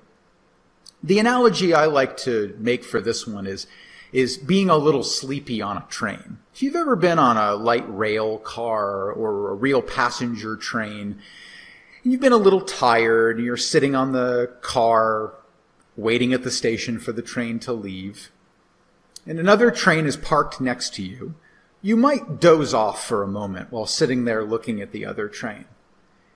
And then you might wake up, and during the time when you were slightly unconscious, your train began to move. With ever so slight an acceleration, you started to gain some velocity. And so when you wake up, you've missed the fact that there was an acceleration in your frame of reference that caused you to start moving. And you might look out the window and see the train next to you moving past you and draw the conclusion that the other train is pulling out of the station. You conclude, therefore, that you're in the rest frame with respect to the Earth. Your train is standing still because you feel no forces, and the train next to you is moving. But then suddenly you reach the end of the train next to you, and you realize that your train is the one moving with respect to the ground, and that other train was sitting still the whole time. You had no way of knowing that you were actually the frame in motion with respect to the Earth, because there were no cues. And there's no experiment you could have done in that 30 seconds while you're passing the other train that would have definitively told you you were moving and the other train was not, or that the other train was moving and you were not. And that's one of the consequences of the first postulate. There's no way to measure even the most fundamental statements about nature, the laws of nature, and figure out that you are moving and not something else. So as a result of this postulate, it has to be concluded that there is no such thing as an absolute state of rest or an absolute state of motion. All motion is relative. All motion in nature is relative to a reference point. You have to pick what that reference point is. And depending which one you pick may change the degree of your state of motion or the state of motion of the other frame of reference. All motion is relative as a consequence of this postulate. There is no experiment that could be done if this postulate holds forever that would tell you that you were moving and something else wasn't, or vice versa. Now let's look at the consequences of the second postulate. The speed of light is the same for all observers regardless of their frame of reference. Now, the consequences of the second postulate are typically more surprising to a general audience of individuals who start really thinking about this for the first time on their own. And these conclusions tend to put most people well outside the comfort zone of typical human experience. So let's take a look at these. So all observers agree that light moves at a fixed speed. This is a singular invariant independent of states of relative motion. Now that's already a bit freaky in the sense that you could be driving in a car at 70 miles an hour and switch on your headlights, and somebody on the side of the road, standing still with respect to the earth, measures the speed with which the light from your headlights passes them. And they measure 2.998 times 10 to the 8th meters per second. Exactly. Not 70 miles per hour faster. Exactly the speed that it would travel in empty space if it were emitted from rest. And you, in your frame of reference, could get out on your hood and do some very careful experiment to measure how fast light is moving when it's emitted from your headlamps. And you would draw the same conclusion, that the speed of the light is exactly that number from a few slides ago. Even though the person on the ground sees you and the source of your light as moving, they still measure the same speed of light you measure. That is freaky, that somehow light is immune to a state of motion of the emitting source, but that is an observational fact. It may be freaky, but it's also reality, and that means you need to rethink the universe at a fundamental level, particularly rethink space and rethink time. And so as a consequence of this observational fact of nature, the belief that humans typically hold that, say, time or space or both are experienced in the same way by observers in different states of motion has to be completely abandoned. If we are to hold the speed of light constant in all frames of reference, you have to abandon the absolute nature of, for instance, time. Time passing will be experienced differently by observers in different frames of reference. So as a result of this postulate, there's just no such thing as an absolute measure of time or an absolute measure of space. I mean, we already have to abandon the notion of an absolute frame of reference in space from the first postulate. But in the second postulate, we also find that we can't hold on to this seemingly intuitive belief that time passes at the same rate for all people regardless of their state of motion. Measurements in one frame of reference regarding space and time distances need not agree with measurements in a different frame of reference. But all observers will agree that light signals travel at a specific and fixed speed, independent of the relative states of motion. So really, special relativity is not so much a theory of what is relative. It's a theory of what is invariant between observers in different frames of reference. And it allows us to define a mathematical framework to figure out how to relate our observations.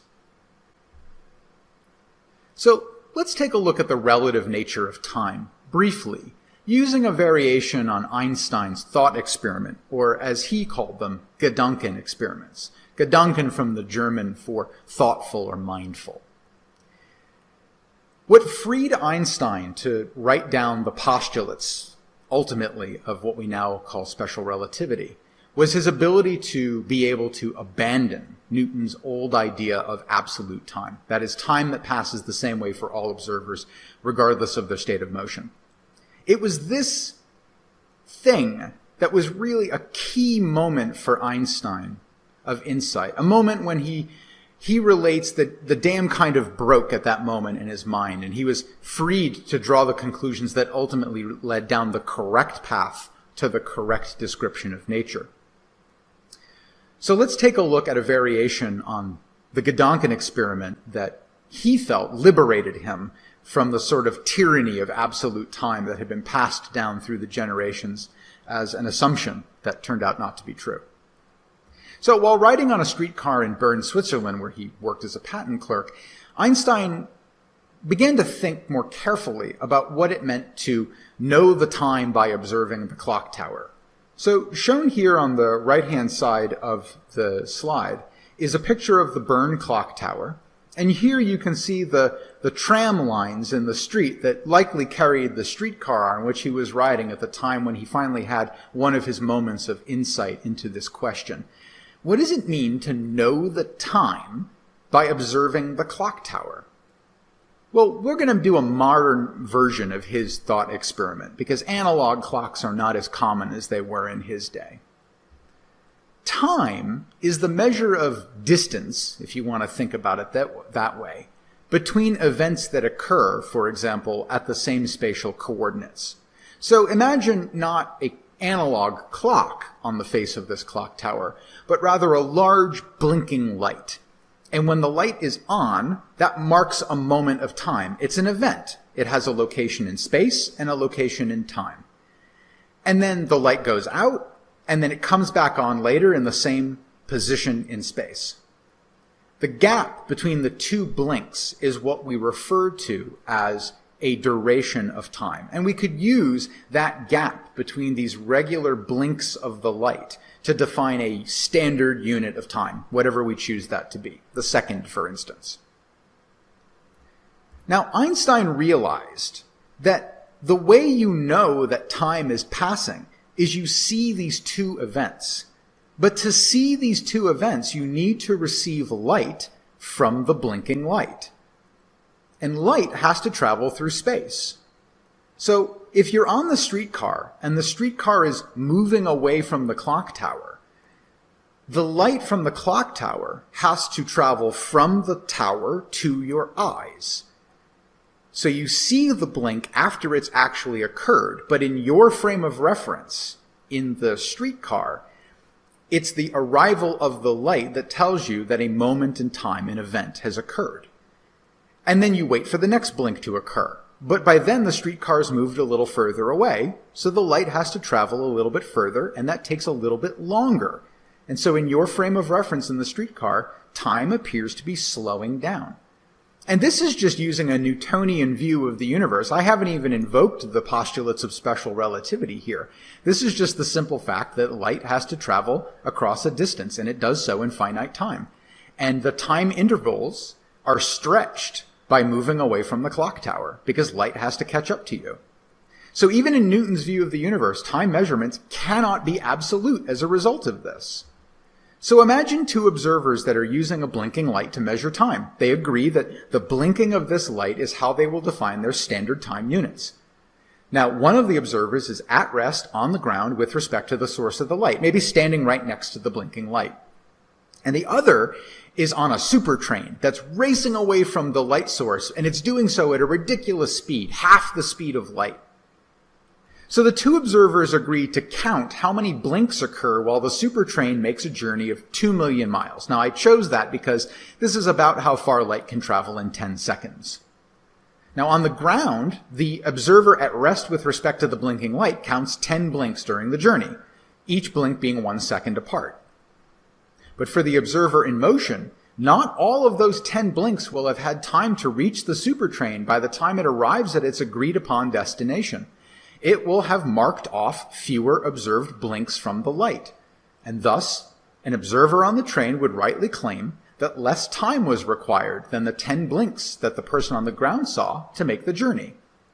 Two observers disagree on how much time has passed using a common reference point.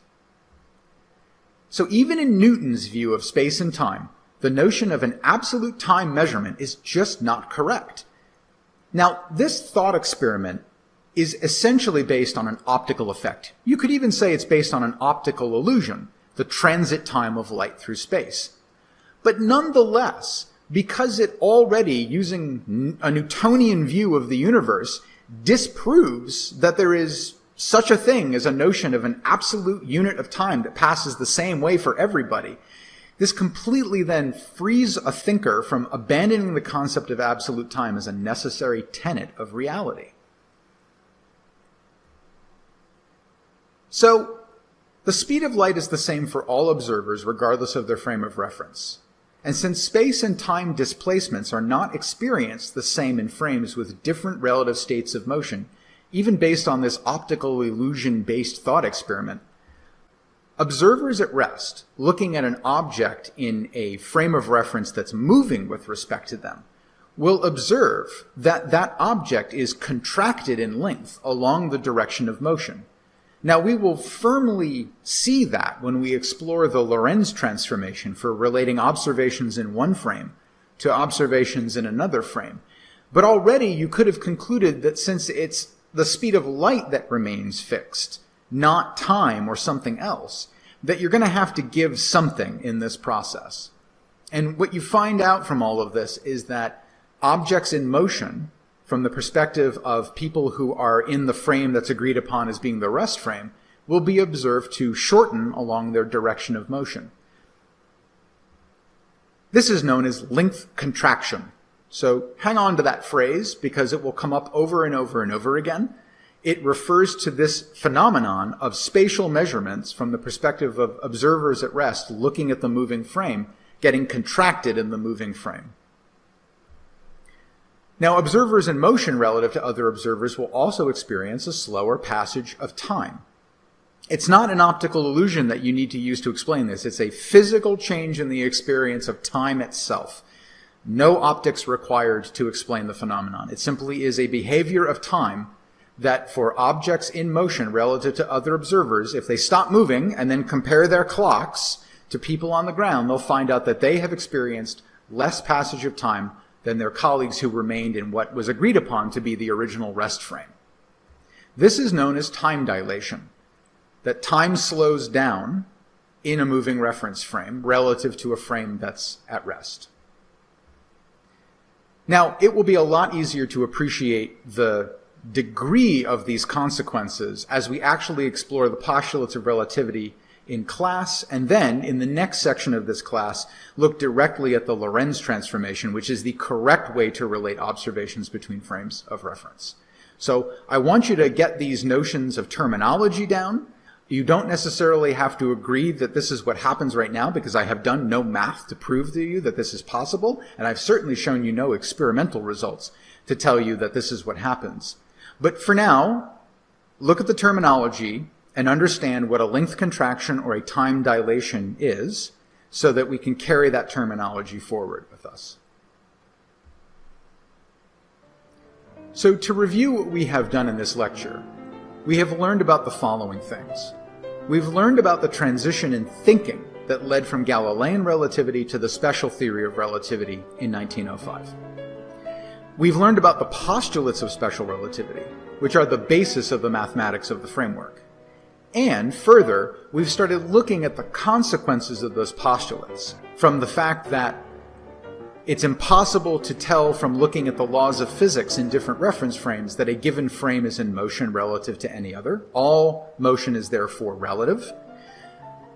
And also that different observers in different frames of reference, while they'll all agree that light moves at the same fixed speed regardless of their relative states of motion, they will disagree on the lengths of objects and the durations of time that are passing in different frames.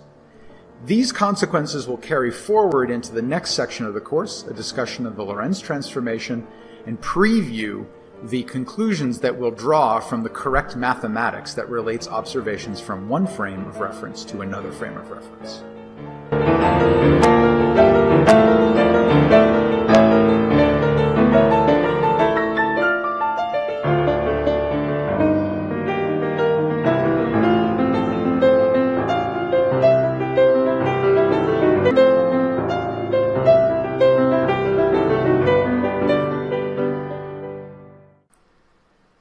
In this lecture, we will learn to appreciate the Galilean transformation and its built-in assumptions. a decent understanding of the past will help us to set the stage for the present.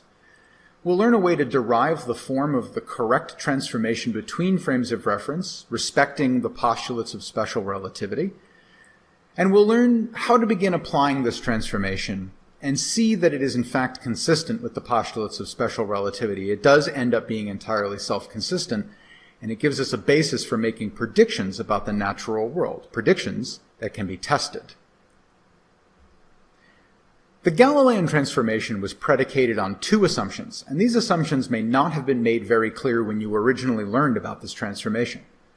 For observers in inertial frames of reference, that is, frames of reference in which all observers agree that objects in motion are moving at constant velocities, time is assumed to pass in the same way for all observers regardless of their state of motion, and all observers agree that objects in each other's frames are in states of constant motion.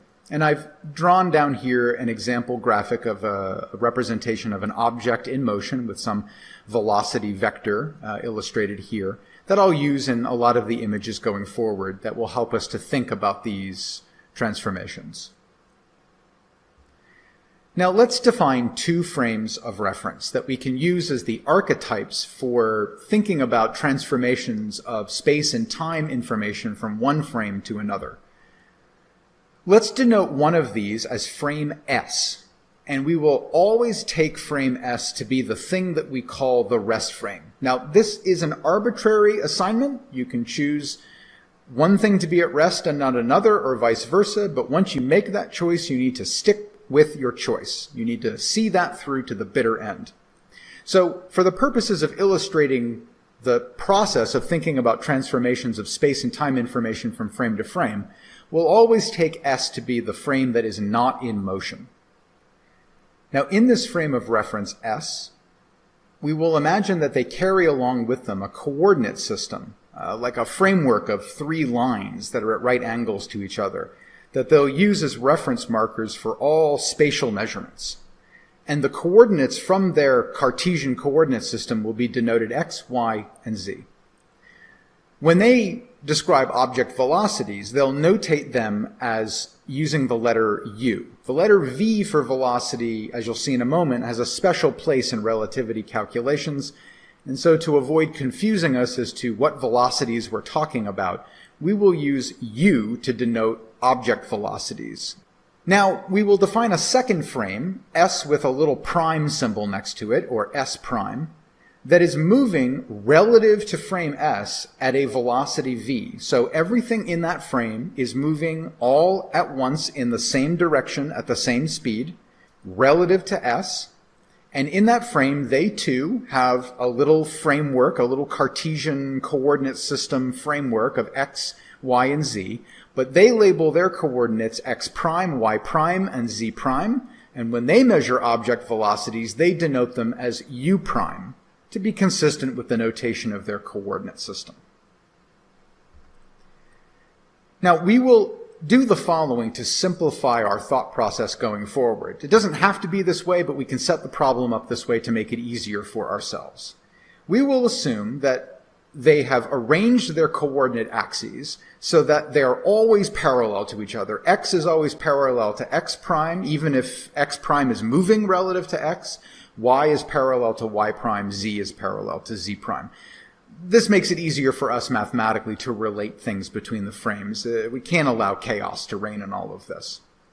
And we're going to further simplify, for the purposes of our discussion here, that frame S prime has a velocity v that is entirely and only along either x or x prime. It's entirely parallel to x and x prime and has no component along y, y prime, z, or z prime.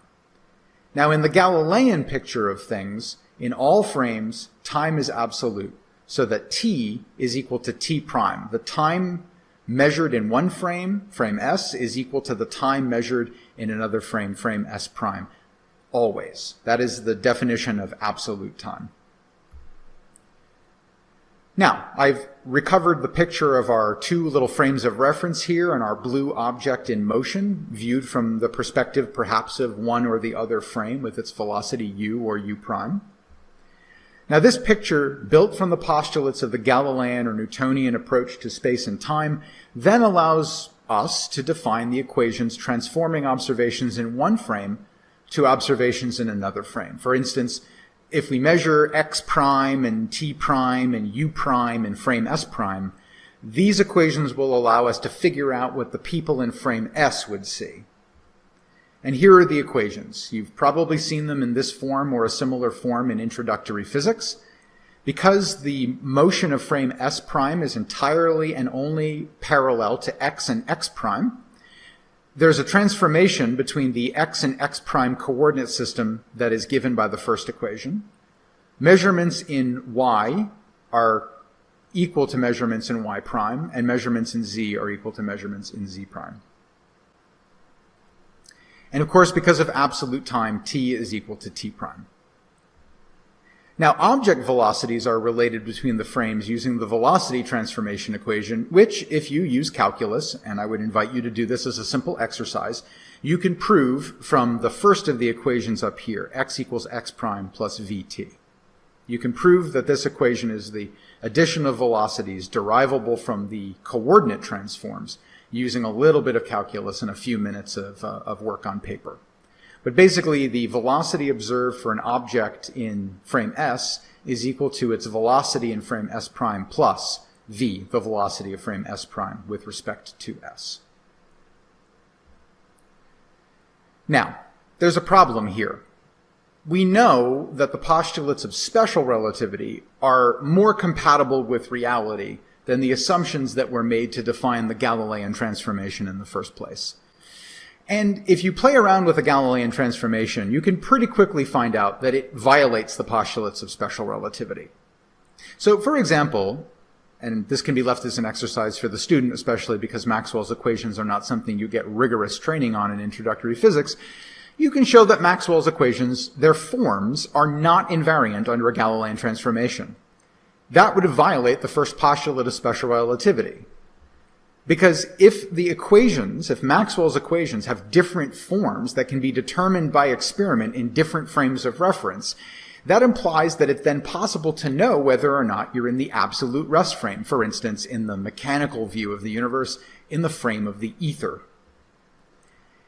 It's a bit easier to see how the second postulate is violated by using a simple example. You can imagine that the object in motion on the previous slides is a beam of light, and it's been emitted in the ether frame, which we'll take to be frame S, the absolute rest frame. And what you'll find then is that that beam of light will have a very different speed in all other frames moving with respect to the ether frame, the absolute rest frame, or frame S in our notation here. That violates the second postulate, that the speed of light must be observed to be the same by all observers, regardless of their relative states of motion. So already the Galilean transformation is immediately shown to be at odds with the postulates of special relativity, which again are based on observational evidence. So here's our picture again of these two inertial reference frames with a blue object being studied by both of the observers in each of the reference frames, S and S prime. And we want to find a transformation of X and X prime, Y and Y prime, V, U and U prime, and T prime between these frames that gets something that's compatible with the postulates of special relativity. And we don't have to change this picture to build up the correct transformation. We just have to apply the postulates of special relativity in constructing the transformation from one frame to the other. And these new postulates, the postulates of special relativity, will enable us to arrive at a mathematics that's consistent with observation. So our goal is to figure out what is the correct transformation. And we will continue to work with frames of reference wherein object velocities are observed to be constant. That is, inertial frames of reference. That puts the special in special relativity. Now, it must be true that in two inertial reference frames, S and S prime, as depicted in the cartoon above, that because the object in motion will be observed in either frame to have a constant velocity, maybe a different magnitude, but both frames of reference will agree, yes, we have each observed a constant velocity for the object that we're studying. It must therefore be true that x in the frame S is equal to the object velocity times time if it's moving entirely along the x direction. And in the moving frame S prime, it must be true that x prime is related to t prime by the observed velocity of the object in that frame, u prime. In order to further satisfy the first postulate of special relativity, it must also be true that the transformation equations represent a linear transformation between the frames. Otherwise, it can't be true that all frames observe object velocities to be constant. And let me demonstrate this.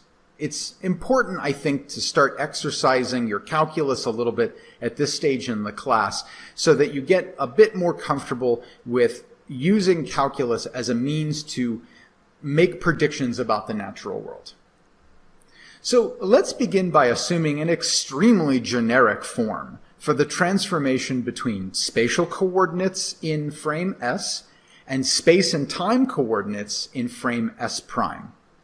I've assumed that x is given by some unknown transformation with a spatial term and a temporal term. Each of these has coefficients, I'll talk about those more in a moment, and each of the coordinates in the moving frame is raised to some unknown power. For space it's n, and for time it's m. And similarly, the time coordinate in frame S is related to the space and time coordinates in frame S prime. In the same way, there's some new coefficients, c and d, that enter in here, but again, I've raised x prime and t prime to various powers. They could be 2, could be 10, could be 20, we don't know. Now, let me comment on these coefficients. A, b, c, and d are constants here. We could always absorb some non-constant behavior in the coefficients into the function of x prime or t prime that we're using here. Now, I've used a simple function just raising the space and time coordinates to a single power, but you can draw the conclusion more generally that an arbitrary polynomial of x prime and t prime also won't work to satisfy the requirement that all observers agree that the object's moving at a constant velocity regardless of their frame of reference in inertial reference frames. So here's my generic pair of transformation equations. I don't know what A, B, C, and D are, and I don't know what N and M are. But what I can do is I can recall that any velocity, any object velocity, like, the object velocity along the x direction in frame S, ux, or the object velocity along the x prime axis in frame S prime, so u prime x, is defined by a derivative with respect to time. That is, ux is dx dt, or u prime x is dx prime dt prime. That's the definition of a velocity from its most foundational aspects. So what I would like to do to motivate that this has to be a linear transformation between the frames is to simply take the above equations and turn them into statements about differentials of x and x prime and t, rather than just statements about the coordinates themselves. So this is where you can dust off your calculus and see if you can arrive at the same answer that I get here. But the bottom line is that the differential of x is related to differentials in x prime and t prime by this equation. So the coefficients a and b remain unscathed. But you wind up with this new power of x prime and t prime due to transforming this into a statement about differentials in space and time rather than just about space and time themselves. And then similarly, you get an equation that looks very much like that for dt, differentials in time in the frame S as well. Okay, so let's hold those equations here for a moment and consider them. So what I would like to do now is use these equations to relate the observed velocities in each frame of reference. And so to do that, I'm just going to take the ratio of the above two equations. Why? Because when I do that, I get dx divided by dt, which on the left side is just the definition of the velocity of the object in frame S, ux. And on the right side, I get something that's a fair bit nastier than that, but we will simplify it into something that looks a bit more familiar in a moment. So notice that I have dx prime and dt prime both in the numerator and in the denominator of this ratio. So what I can do next is I can divide the top and the bottom of the right-hand side by dt prime. Doing so eliminates dt prime from the right-hand terms in each part of the ratio and creates a dx prime dt prime in the left term of each part of the ratio. And that should look very familiar because dx prime dt prime is, by definition, the velocity of the object in the prime frame, in the s prime frame.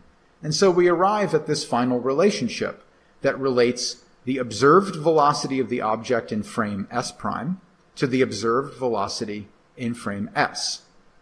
But there's a problem here. Unless n equals m equals 1, the above equation will always leave a lingering space and time functional dependence on the right-hand side, which violates the first postulate of special relativity. The speed observed in frame s, even if the speed in frame s prime is constant, will not be observed to be constant because it will depend on where in frame s prime the object is at any given moment. It will have a space and time dependence that is rather nonlinear. And so we're forced to conclude that in order to be compatible with the basic idea that we're looking at inertial reference frames and relating object velocities in inertial frames of reference where there are no net forces that can cause changes in the state of motion of the object, we're really forced to choose a linear transformation from frame to frame. Now, that's what we had in the Galilean transformation, but we are still stuck with it even here in special relativity. That's a good thing because it vastly simplifies the mathematics. Okay, so we're going to now begin to build up the mathematics of the transformation. Now that we've accepted that we need a linear transformation from frame s prime to frame s, for example, we get a very simplified pair of equations. X equals ax prime plus bt prime, and t equals cx prime plus dt prime. But we don't know what these coefficients are. They may be trivial, they may be zeros or ones, but we need to figure it out.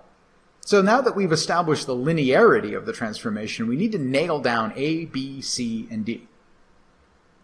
So we need to think of some special limiting cases of this picture where we can isolate these constants, maybe one at a time or in small batches, and in doing so figure out what they are in order to be compatible with the postulates of special relativity.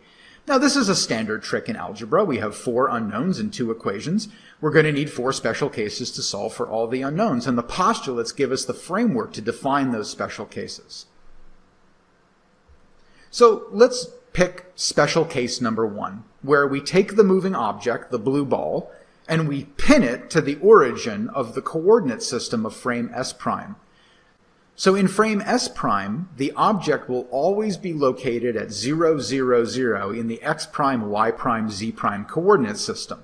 It's moving along at the same speed as the frame itself, and so it's observed to be at rest in frame s prime.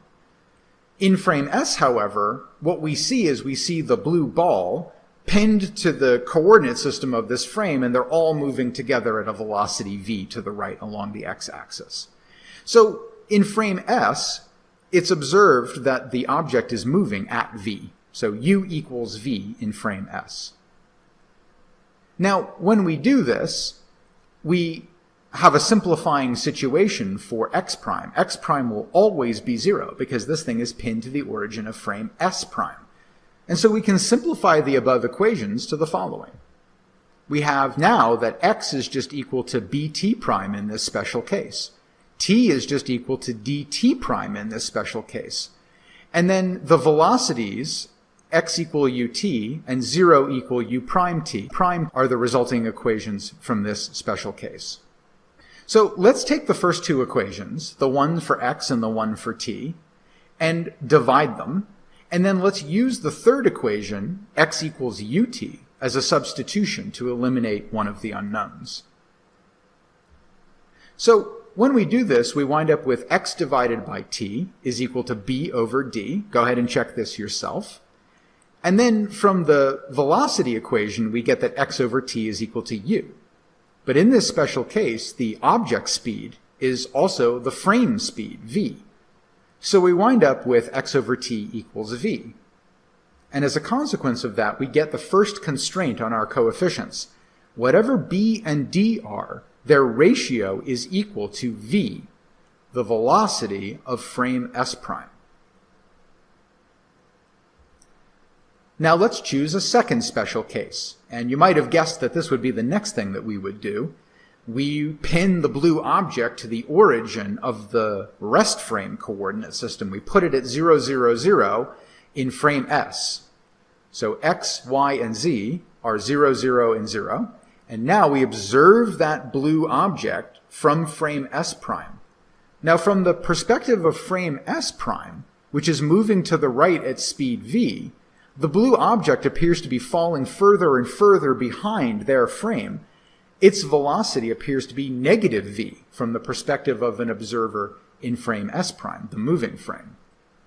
So with that in mind, and fixing x to 0 in the general equations up here on the right, we can simplify the equation set to the following. 0 equals ax prime plus bt prime. The t equation doesn't get affected by any of these choices. We wind up with 0 equals ut, and x prime equals negative vt prime, substituting in for u prime with negative v. Now, let's employ the first and third equations, namely this simplified first equation for the coordinate x, and this x prime equals negative vt equation, to further get the constraint on coefficients. So if we do that, we wind up with the first equation telling us that negative ax prime equals bt prime. That's the consequence of the first equation. From the third equation, we get that x prime is negative vt prime. And if we combine these two things together, we find out that avt prime equals bt prime. Now, t prime entirely drops out of both sides using the substitution, and we find out that v equals b over a. Go ahead and try this yourself. I'm going through this a little bit fast, but of course you can pause this at any time and work through the algebra on your own. And so we arrive at our next batch of constraints. Now, we already knew from the first special case that v equals b over d. From the second special case, we also find out that v equals b over a. And if these two constraints are simultaneously true, then it must be true that a equals d. So now we have really constrained ourselves down. So here's the third case we'll look at. What if the object is a beam of light?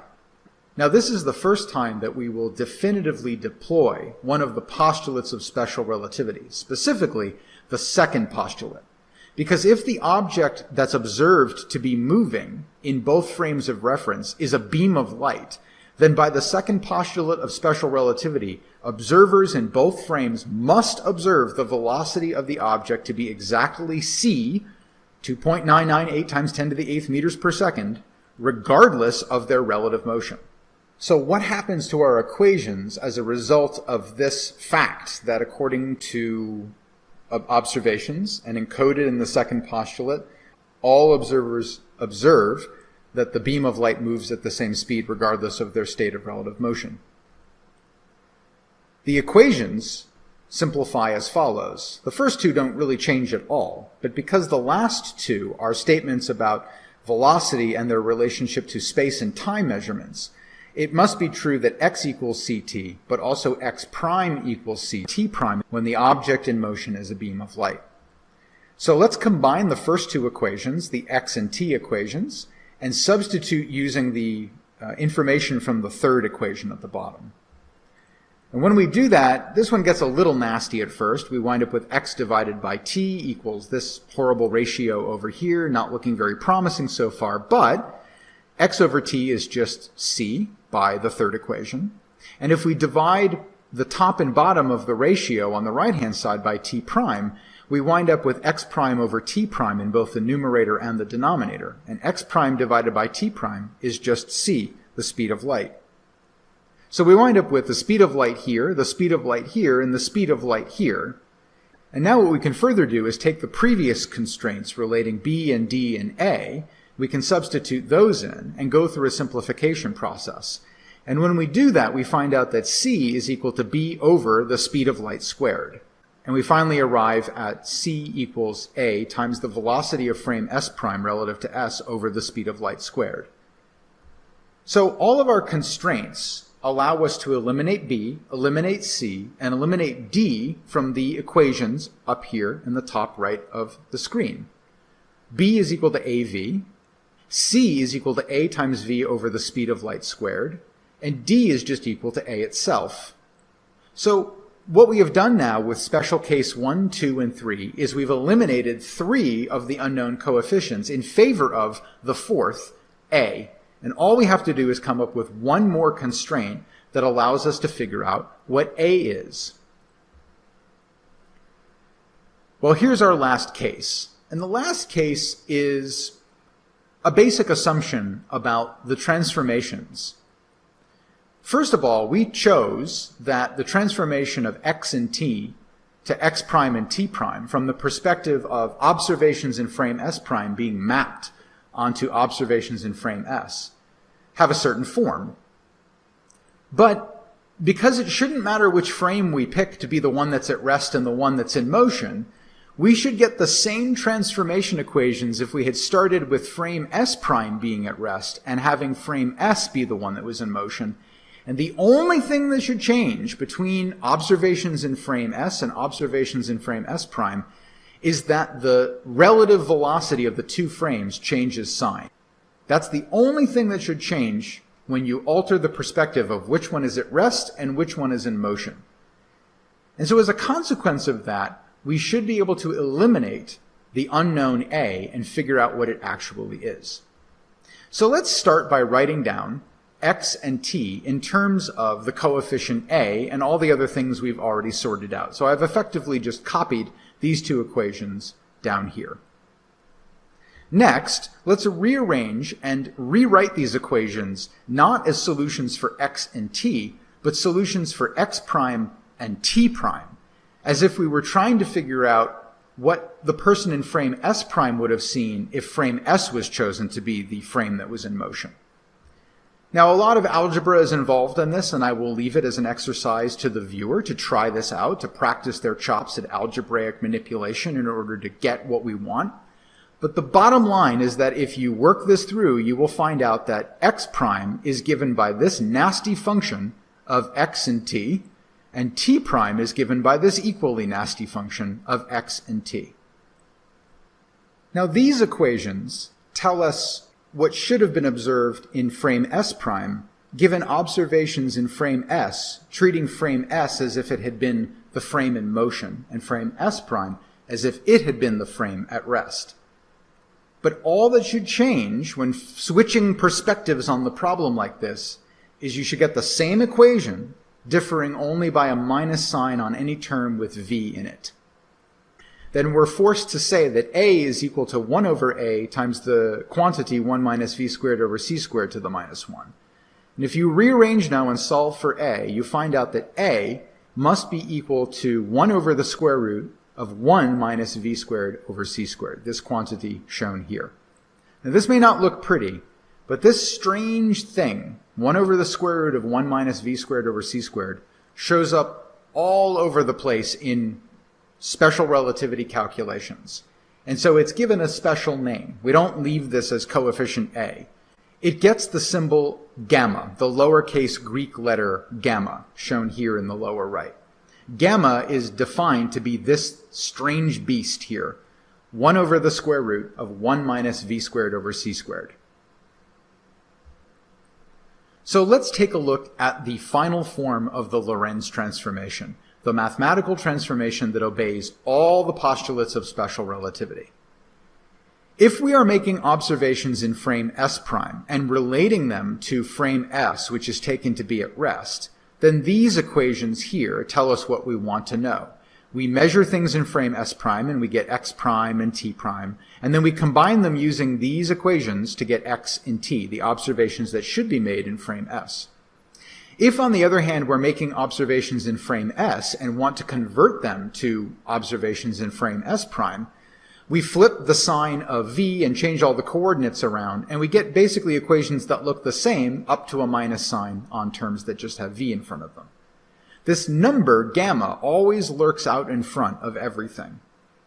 And we see here another interesting thing that's going on. We see that in transforming space and time from one frame to another, the space and time measurements in one frame get tangled up to compose the space and time measurements in the other frame. In a sense, space and time in special relativity are not separate entities. We treat them as separate in introductory physics, But the lesson of special relativity is that we should have been thinking of this all as one framework, space-time, not separate frameworks of space and time, this entire time.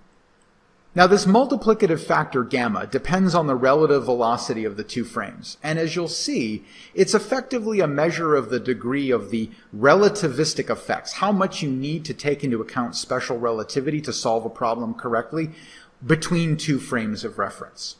And again, it's given by this funny combination of velocity of the frames relative to each other and the speed of light, 1 over the square root of the quantity 1 minus v squared over c squared. So let's build a little bit of intuition about the meaning of the gamma factor. It appears everywhere in relativity calculations, at least in special relativity. It gets absorbed into other things in what is known as general relativity, the general theory of space and time, which we will only cover in the most shallow way in this course. It's largely unavoidable for all of the physics calculations you're going to do going forward. So let's try to understand it a little bit better. And to do that, I think we can build some intuition by playing around with the quantity gamma at various limits of its observable nature. So for instance, what is gamma for a frame S prime that's at rest with respect to frame S? Well, we would expect to find that the two frames are the same, since they are then in the same state of motion. Well, we already know that if frame S prime has a velocity of 0 with respect to frame S, that the terms with vt in front of them will vanish. But what happens to gamma? Well, if you plug in 0 for v in the function gamma, you find out that indeed for v equals 0, we observe that gamma is 1. In other words, the multiplicative factor in front of either the space or the time coordinates when relating those to space and time coordinates in frame S all become coefficients of 1. In other words, you're in the same frame, so you should get the same space and time measurements. That's good. That's what we would hope would happen. Now, on the other hand, what is gamma for a frame S prime that achieves a velocity of exactly c, the speed of light, relative to S? So this would be like imagining a frame of reference that's pinned to a beam of light moving at the speed of light. And it's another very weird special case. And it's weird because what happens is that the gamma function takes on its biggest possible value, infinity. You wind up with 1 over the square root of the quantity 1 minus c squared over c squared. Well, c squared over c squared is just 1. So you wind up with 1 over the square root of 1 minus 1, which is 1 over 0, which is infinity. 0 goes into 1 an infinite number of times. So that's the upper limit for gamma. So far as we know, it's impossible to travel faster than the speed of light. There's no observational evidence that anything does travel faster than the speed of light. And so we are led to believe, and special relativity encodes this, that the fastest speed in the universe is that of light. And so gamma takes this special value of infinity at that speed. So as we can see, gamma is a frame velocity dependent number, and it has a well-defined range. At the low end, its smallest value it can take is 1, and at the high end, the largest value it can take is infinity. And it can take all numbers in between that depending on what v is. I think it's useful to graph this, albeit perhaps in a way that's not terribly familiar to you. This is a plot of the value of gamma, so the so-called gamma factor, on the y-axis, as a function of the frame relative velocity v on the x-axis. And so you can see here that I have chopped off the low end of the x-axis at about 10% the speed of light. Why? Because gamma has a value that's so close to 1 that, generally speaking, you don't have to worry about it being different from 1. Now, that's not true in all cases, and we'll look at some of those cases going forward in the class. But generally speaking, if you are at about 10% or less the speed of light, you do not expect to really observe what are called relativistic effects. That is, effects that distinguish an observation from what you expected from Galilean or Newtonian relativity. Above 10% of the speed of light, however, gamma can begin to take values that are appreciably distinct from 1. And you can see here that when you get to values that are about half the speed of light, which occurs roughly here on this graph, this is 1 times 10 to the 8th, this is 2 times 10 to the 8th, so this is about 1.5 times 10 to the 8th right here. And as a result of that, you can see we've now appreciably started getting gamma factors that are above 1 by about 20% or so. When we get to about 2/3 the speed of light, 2 times 10 to the 8th meters per second, we've achieved gamma factors that are about 50% bigger than 1, so 1.5.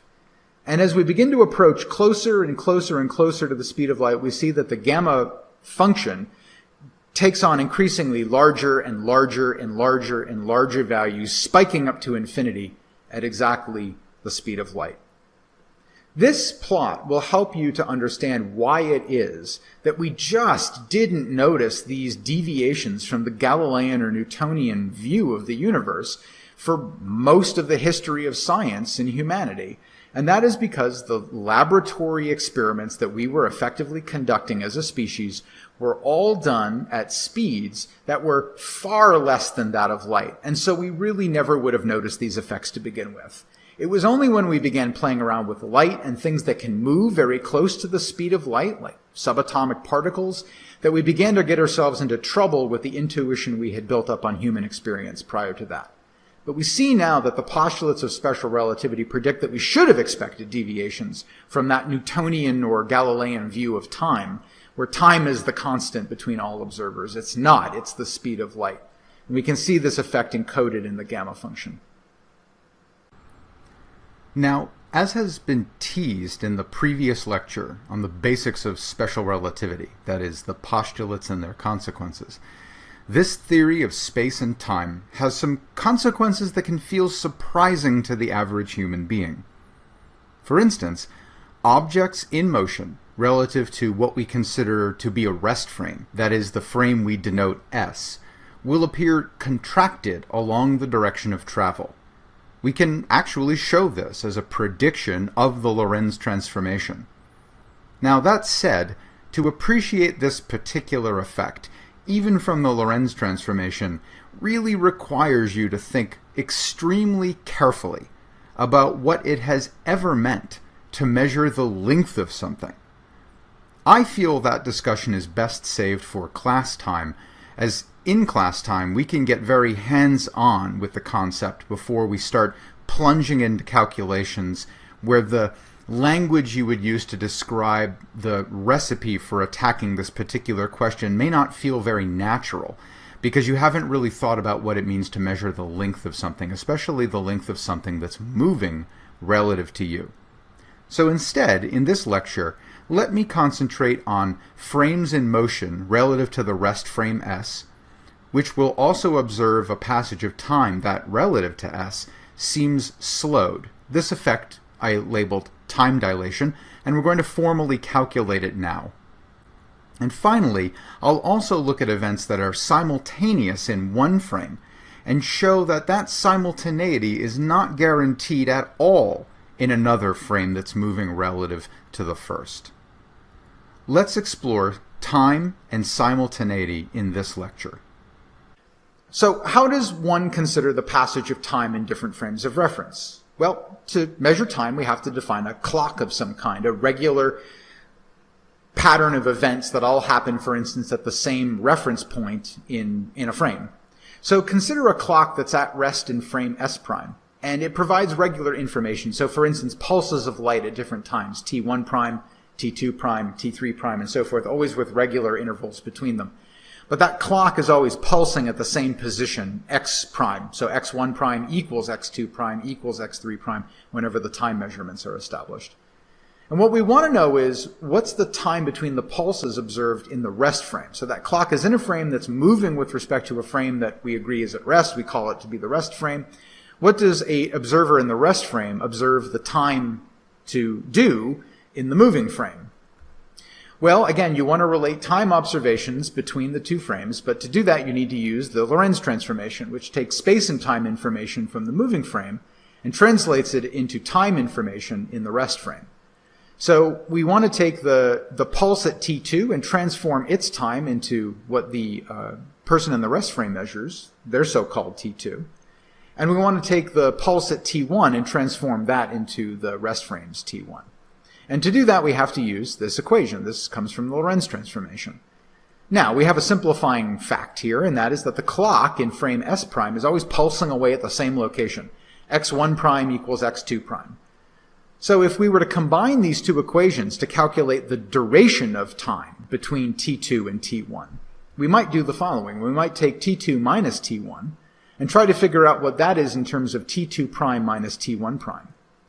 Well, because the clock pulses at the same location in frame S prime, x2 prime and x1 prime terms cancel out. And we're left with this equation, which relates the durations in time observed in the two frames by a gamma factor. And so I can write the two time durations, delta t in frame S, the rest frame, and delta t prime, the time duration in the moving frame, and I can relate them. And they're related, again, by a gamma factor. And I find that if I take the ratio of the time duration observed in the rest frame and the time duration observed in the moving frame, that they will differ. They will not be a ratio of 1, and the ratio, however, will be given by the gamma factor, which takes a value of 1, but only in the special case that the two frames are at rest with respect to each other. At any relative speed greater than that, gamma takes a value that's greater than 1. Now, until you get to very high speeds, it's not appreciably greater than 1, but nonetheless, it's not exactly 1 unless you're at rest with respect to each other. And so that we see now that in a frame that's moving relative to another, durations of time will always observe to be shorter than in the rest frame. The duration of time observed in the rest frame is greater than the duration of time that's observed in the moving frame for the same pair of events. And the degree of dilation of time depends again on the ratio of v over c, specifically through the gamma factor. Time in the moving frame will appear to the rest frame to pass more slowly.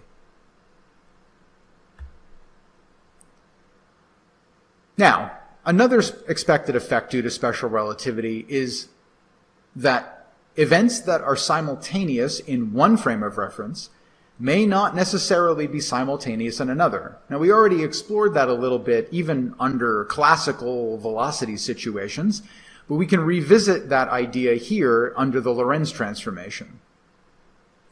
So, for instance, consider two events, like pulses of light, which are observed to be simultaneous in frame S prime, the moving frame. The events have coordinates x1 prime t prime and x2 prime t prime. So what is the time between the events observed in the rest frame? Does the rest frame observe that they are also simultaneous, that is, also at exactly the same time?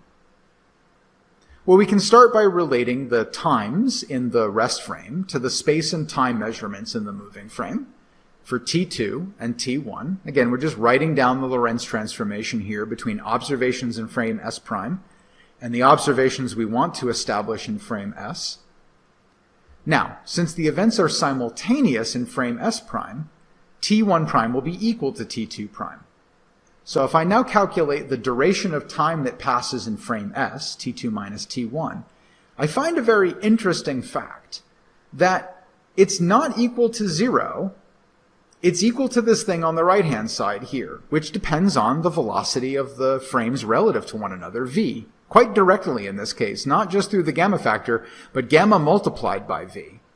And what's particularly interesting about this is this question, whether two events are simultaneous in one frame and simultaneous in another frame of reference that's in motion relative to it, really picks at this interesting thing I mentioned earlier, which is that space and time have to be treated as one framework, space-time, and they can get tangled up in each other.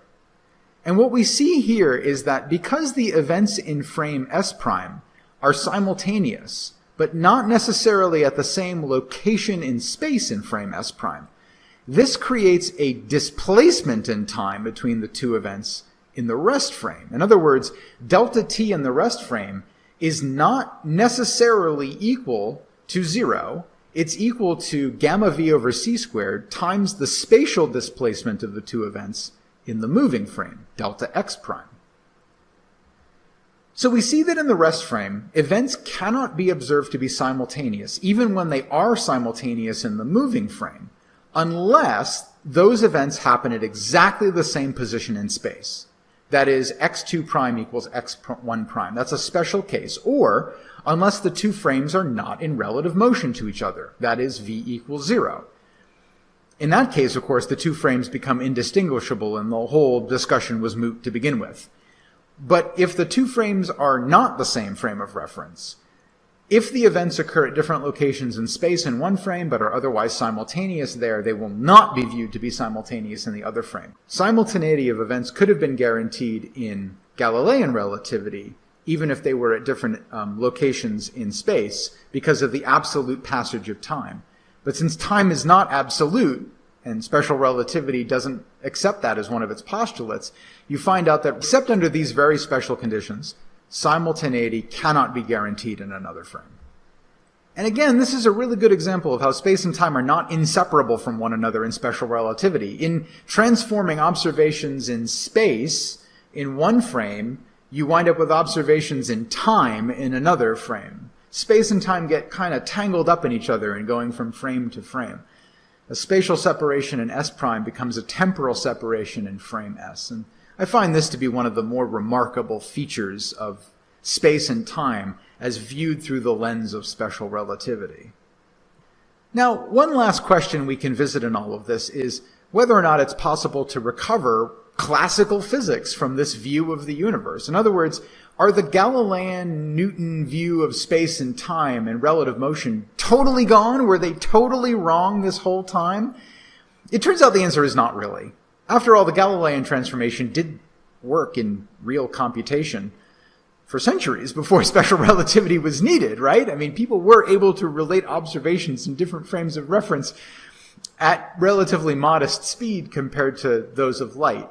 So one of the things that should become evident from all of this, and this is a general feature of a good theory of nature, a good predictive description of nature that can be tested and even falsified. A good theory of nature describes all new phenomena, but also it accounts for the existing confirmed observations, the old phenomena that we had all that experience with, from which we built intuition. What generally seems to happen is that when you find out that your current understanding of nature is wrong, you find out eventually through enough observation and experiment and mathematical work the correct description of nature, and you find out that your old observations were correct, but in a more limited regime of nature. In this case, for instance, low velocities. So to recover the Galilean or Newtonian view, we need only slow nature down from speeds close to that of light. For example, we can consider the special case of speeds between the frames of reference that are much less than the speed of light, so that v over c, for instance, becomes a very tiny number, approaching 0. So let's look at what happens to the gamma factor using something called the binomial expansion. Now, I'm going to illustrate the binomial expansion for this specific function here. But in general, there is a general form for the binomial expansion, and you can use a math reference on the web or a paper book to explore the binomial expansion more on your own free time. So let's begin by looking at the gamma function. The gamma function was defined as 1 over the square root of 1 minus the quantity v squared over c squared. So what we have here is we have a function of a number, v squared over c squared, that's bounded between 0 and 1. V over c can either be 0 for v equals 0 or 1 for v equals c. And as a result of that, gamma takes values between 1 and infinity. But this parameter, v over c, that depends on the relative frame speed, that thing is bounded between 0 and 1. Now, one of the things that we can do is we can rewrite this gamma function as a more basic generic-looking function by replacing v over c with a number alpha. Or in other words, rewriting this in terms of alpha squared, which is v squared over c squared, and note that alpha squared is a number that is less than or equal to 1, and its lowest value it can take is 0. So we wind up with this more generic-looking function, 1 minus alpha squared, all raised to the negative 1/2 power. In other words, 1 over the square root of 1 minus alpha squared. Now, if we apply the binomial expansion to this more generic-looking function with this condition on alpha that it's bounded between 0 and 1, then we find that we can rewrite this function as a series expansion. The first term in the series is just the number 1. The second term in the series depends on alpha, and it's plus 1/2 alpha squared. Now, the binomial expansion allows you to keep adding terms that have higher and higher powers of alpha in them. The next one will have a power of alpha to the fourth, the one after that alpha to the sixth, and so forth, with different coefficients in front of them. Now, because alpha is a number that cannot be greater than 1, as a result of that, for the special case that alpha is much, much, much less than 1, in other words, as alpha tends towards 0, we see that indeed we recover the behavior that as these terms with alpha squared, alpha to the fourth, alpha to the sixth, as they approach 0, the only term left that really dominates in the sum is the leading term, 1. And we see that gamma is approximately equal to 1 as alpha gets closer and closer and closer to 0. And when alpha equals 0, we get gamma equals 1, which we know is the limiting case of gamma for velocities of 0 speed. So that makes sense. It's approaching the limiting case when v equals 0. That's what it means for alpha to go to 0. It means v is going to 0 too. So what happens to the Lorentz transformation equations when we replace gamma in it with this binomially expanded version of gamma? So let's start with x equals gamma times the quantity x prime plus vt prime. Let's substitute in the binomial expansion in terms of v over c being equal to alpha. All right, so now we replace gamma with this thing. 1 plus 1/2 alpha squared plus all terms with alpha to the fourth and higher in them. And in the limiting case that v is much, much less than c, that is, as alpha approaches 0, these terms with alpha squared, alpha to the fourth, alpha to the sixth, they contribute less and less and less and less to the sum until we're left with just 1 in front of the sum x prime plus vt prime.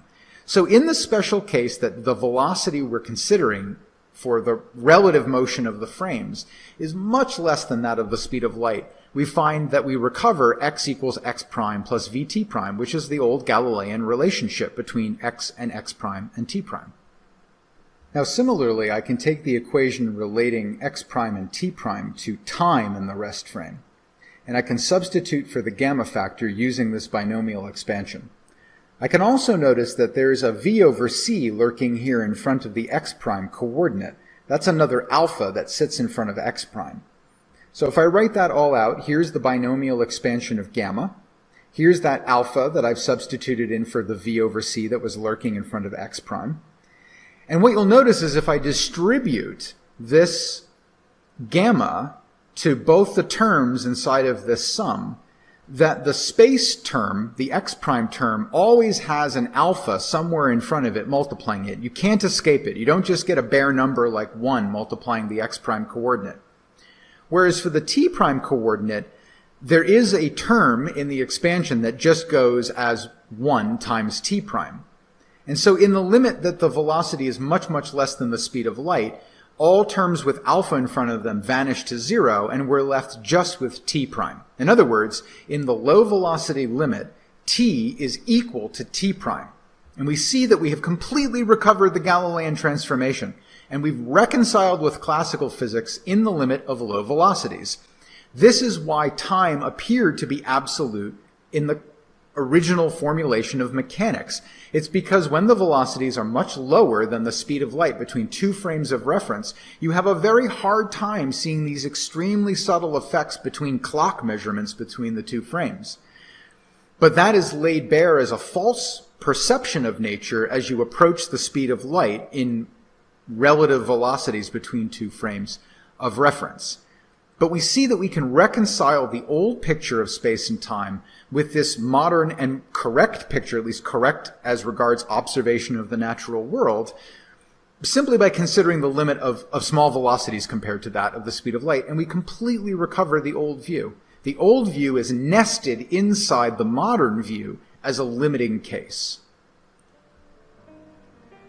So to review, in this lecture, we have learned the following things. We've learned to appreciate the Galilean transformation and the assumptions upon which it's built. We've learned a way to derive the form of the correct transformation between frames of reference, the so-called Lorentz transformation that is the modern way of relating observations in one frame to observations in another frame of reference. And we've begun to see how you start to apply this transformation by asking questions like, what are the events, and in what frame are they defined? And is anything the same for those events? Are space measurements the same? Are time measurements the same? in a given frame of reference to simplify the questions that we're trying to answer and then get the answers out of the Lorentz transformation. And we see that we have arrived not only at a transformation that's consistent with the postulates of special relativity, but which gives us a mathematical formulation for the intuition that we built off of the postulates that distance and time measurements are not going to be the same in different frames of reference, even if all observers agree on the speed of light as a constant of nature. So while we see that all observers must agree that light moves at the same speed regardless of their relative motion, nonetheless observers in different frames of reference will disagree on lengths of objects, the durations of time that pass, and the simultaneity of events. Events simultaneous in one frame will not necessarily be simultaneous in another frame of reference except under very particular conditions. We've also seen how to recover classical physics from special relativity by allowing the velocity of the relative motion of the two frames of reference to drop far below the speed of light so that these corrections from the original Galilean transformation all vanish and leave behind the Galilean transformation with its assumption of absolute time laid bare. And we've seen how in that limit the Lorentz transformation exactly reproduces what were the original assumed relationships between space and time and velocities as encoded in the Galilean transformation. We've recovered the past from the present, and we can continue to use the present to build a foundation for making future predictions. And that is precisely what we're going to do in the next section of the course.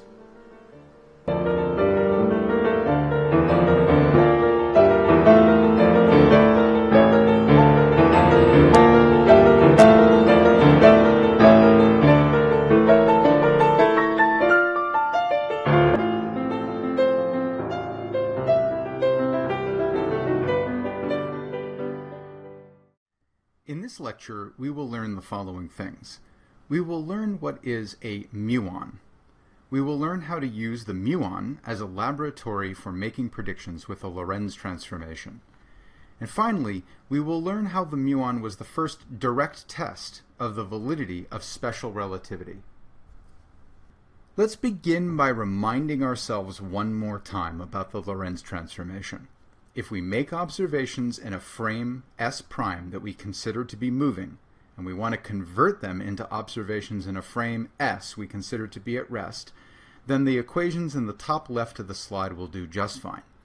If, on the other hand, we have observations that are made in the rest frame S and we want to convert them into observations in the moving frame, then all we have to do is change x to x prime, t to t prime, and v to negative v in the upper left equations, and we get the necessary equations in the upper right. This function, gamma, that appears in all of these equations is a function that depends on the relative speed between the two frames, v, and it has the form of 1 over the square root of 1 minus v squared over c squared, where c is the speed of light. This can be expanded into a series representation of this function using the binomial expansion. We've looked at this before, and so we get an expansion that looks like 1 plus a half v squared over c squared plus terms that are higher order in v, like v to the fourth, v to the sixth, and so forth. And for sufficiently low velocities, less than a few percent the speed of light, we can usually neglect some or all of these higher order terms in the series expansion and get a simpler representation of the gamma function at low velocity. Now, we've looked at some consequences of the Lorentz transformation in special relativity. We've looked at length measurements and we've seen how they depend on frame of reference. We've looked at time measurements and seen how they depend on the frame of reference. And we've looked at the simultaneity of events in one frame and see that they are not necessarily guaranteed to be simultaneous in any other frame that's moving with respect to the one in which they are simultaneous. But is the relativity of time a real thing?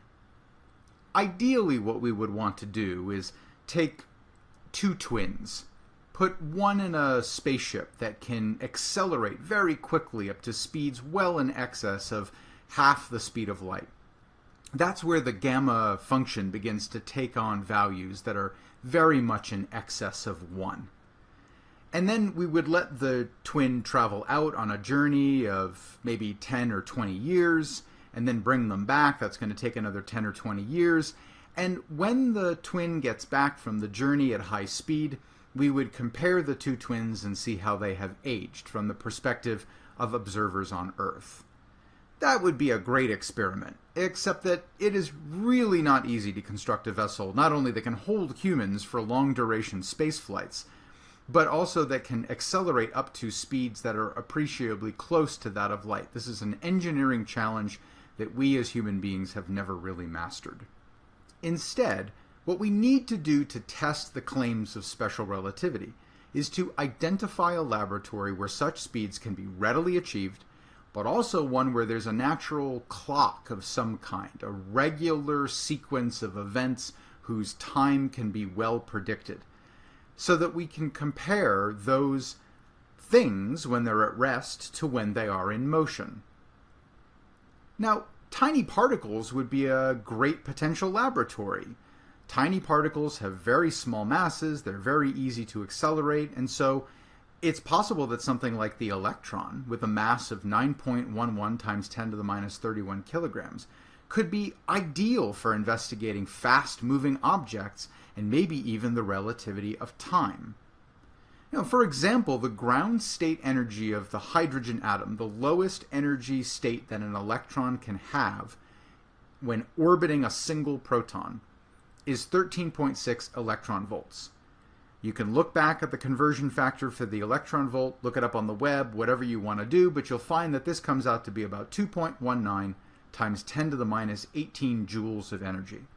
Now, if you translate that into a corresponding kinetic energy for the electron in that state of hydrogen, what you'll find is that you can calculate the speed of the electron that is represented if you pretend that the electron is orbiting like a little planet around the proton under the influence of the Coulomb force.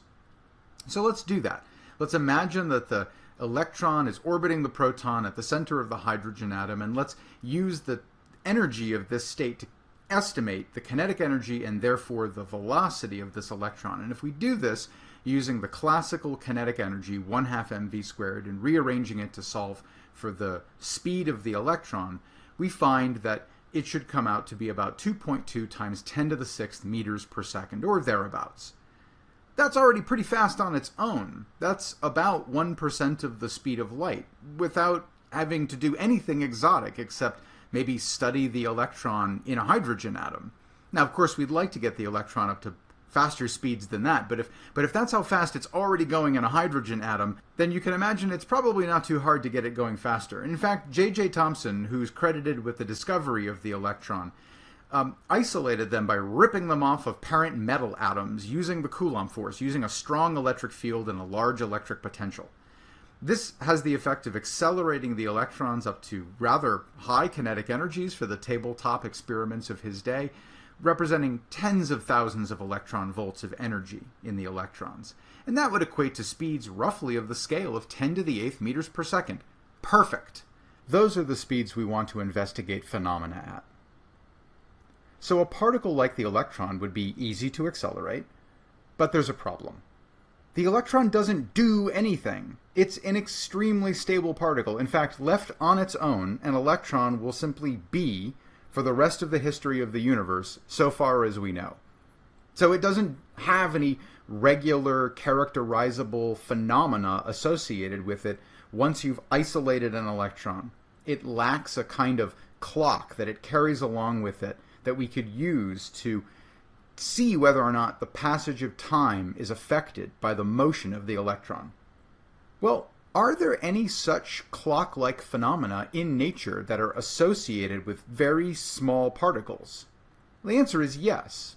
Radioactive decay of atomic nuclei is exactly an example of a natural clock that ticks all the time in nature, whether we're there to observe it or not, and if we do observe it, we can use it to measure the passage of time in a system.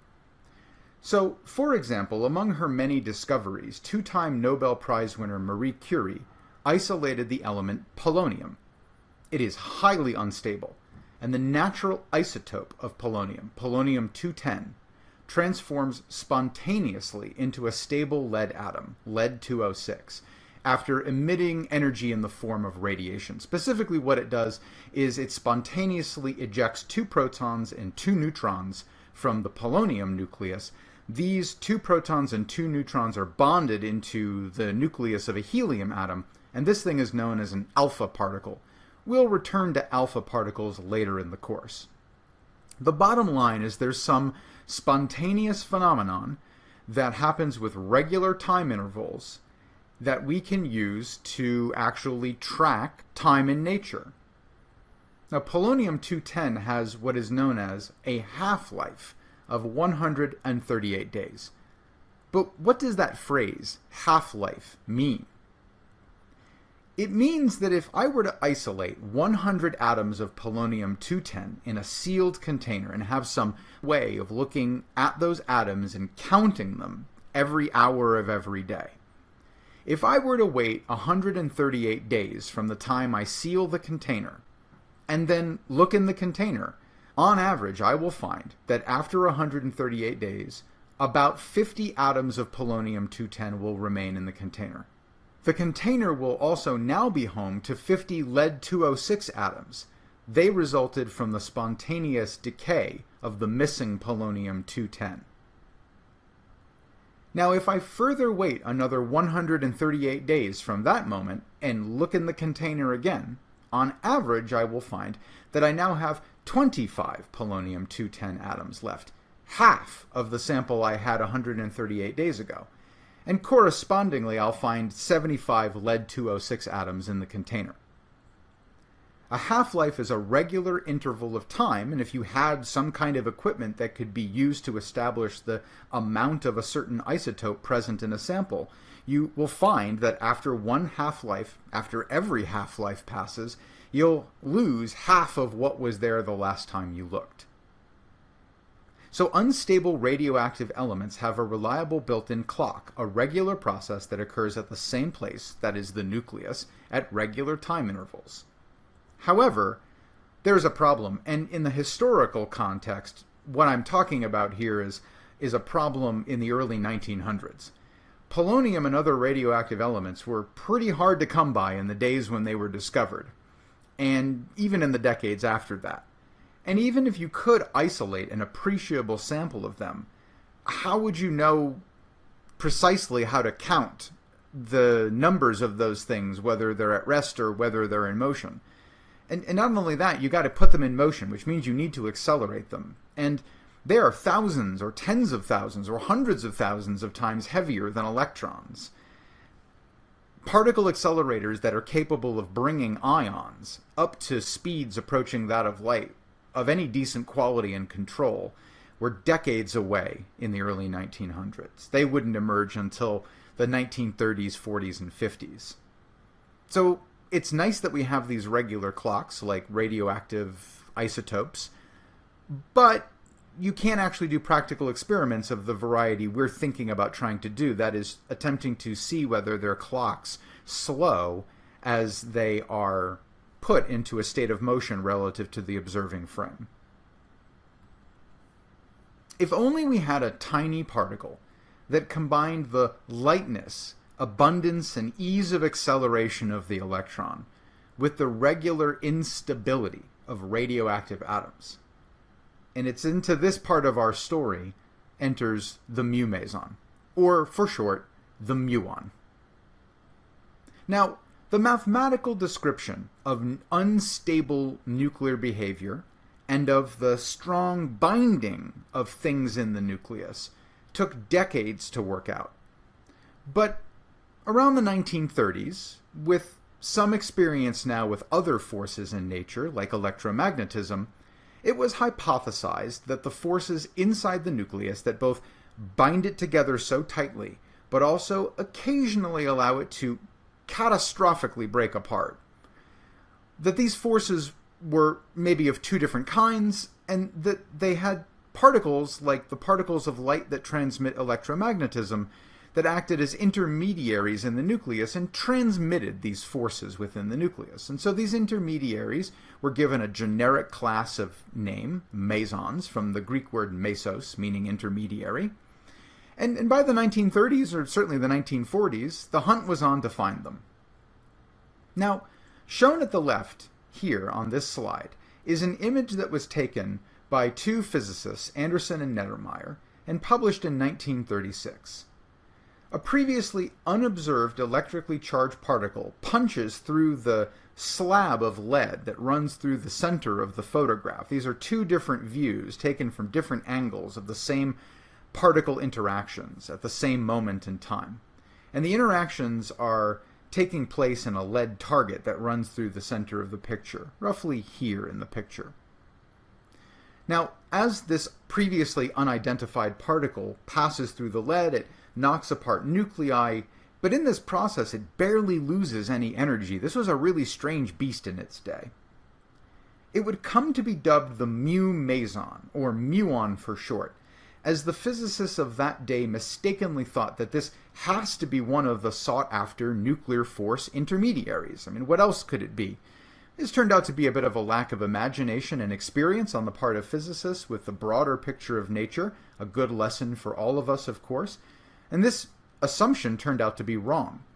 The particle was real, but its role in nature was not as originally assigned. And that wouldn't be fully understood until the 1940s and 1950s. Its electric charge, however, was pretty well determined from careful experimentation, and it was found to be identical to that of the electron, negative 1.609 times 10 to the minus 19 coulombs. So it carries with it the same elementary charge that the electron possesses. Its mass, however, was very unlike the electron. It weighed in at 207 times the mass of the electron, too light to be a proton, too heavy to be an electron. And crucially, unlike the proton and unlike the electron, it is also unstable. If you trap a muon nearly at rest, and there are some fairly straightforward ways to do this, on average you will find that it only lives about 2.2 microseconds, or 2.2 times 10 to the minus 6 seconds. Now, let me make an important aside while we're on the topic of unstable particles, about unstable particles, half-lives, and the characteristic lifetime of an unstable particle. The mathematics of unstable particles was developed in response to the discovery of radioactive decay of atomic nuclei, and it's a fairly straightforward application of algebra and calculus, and I find it's instructive to run through it here.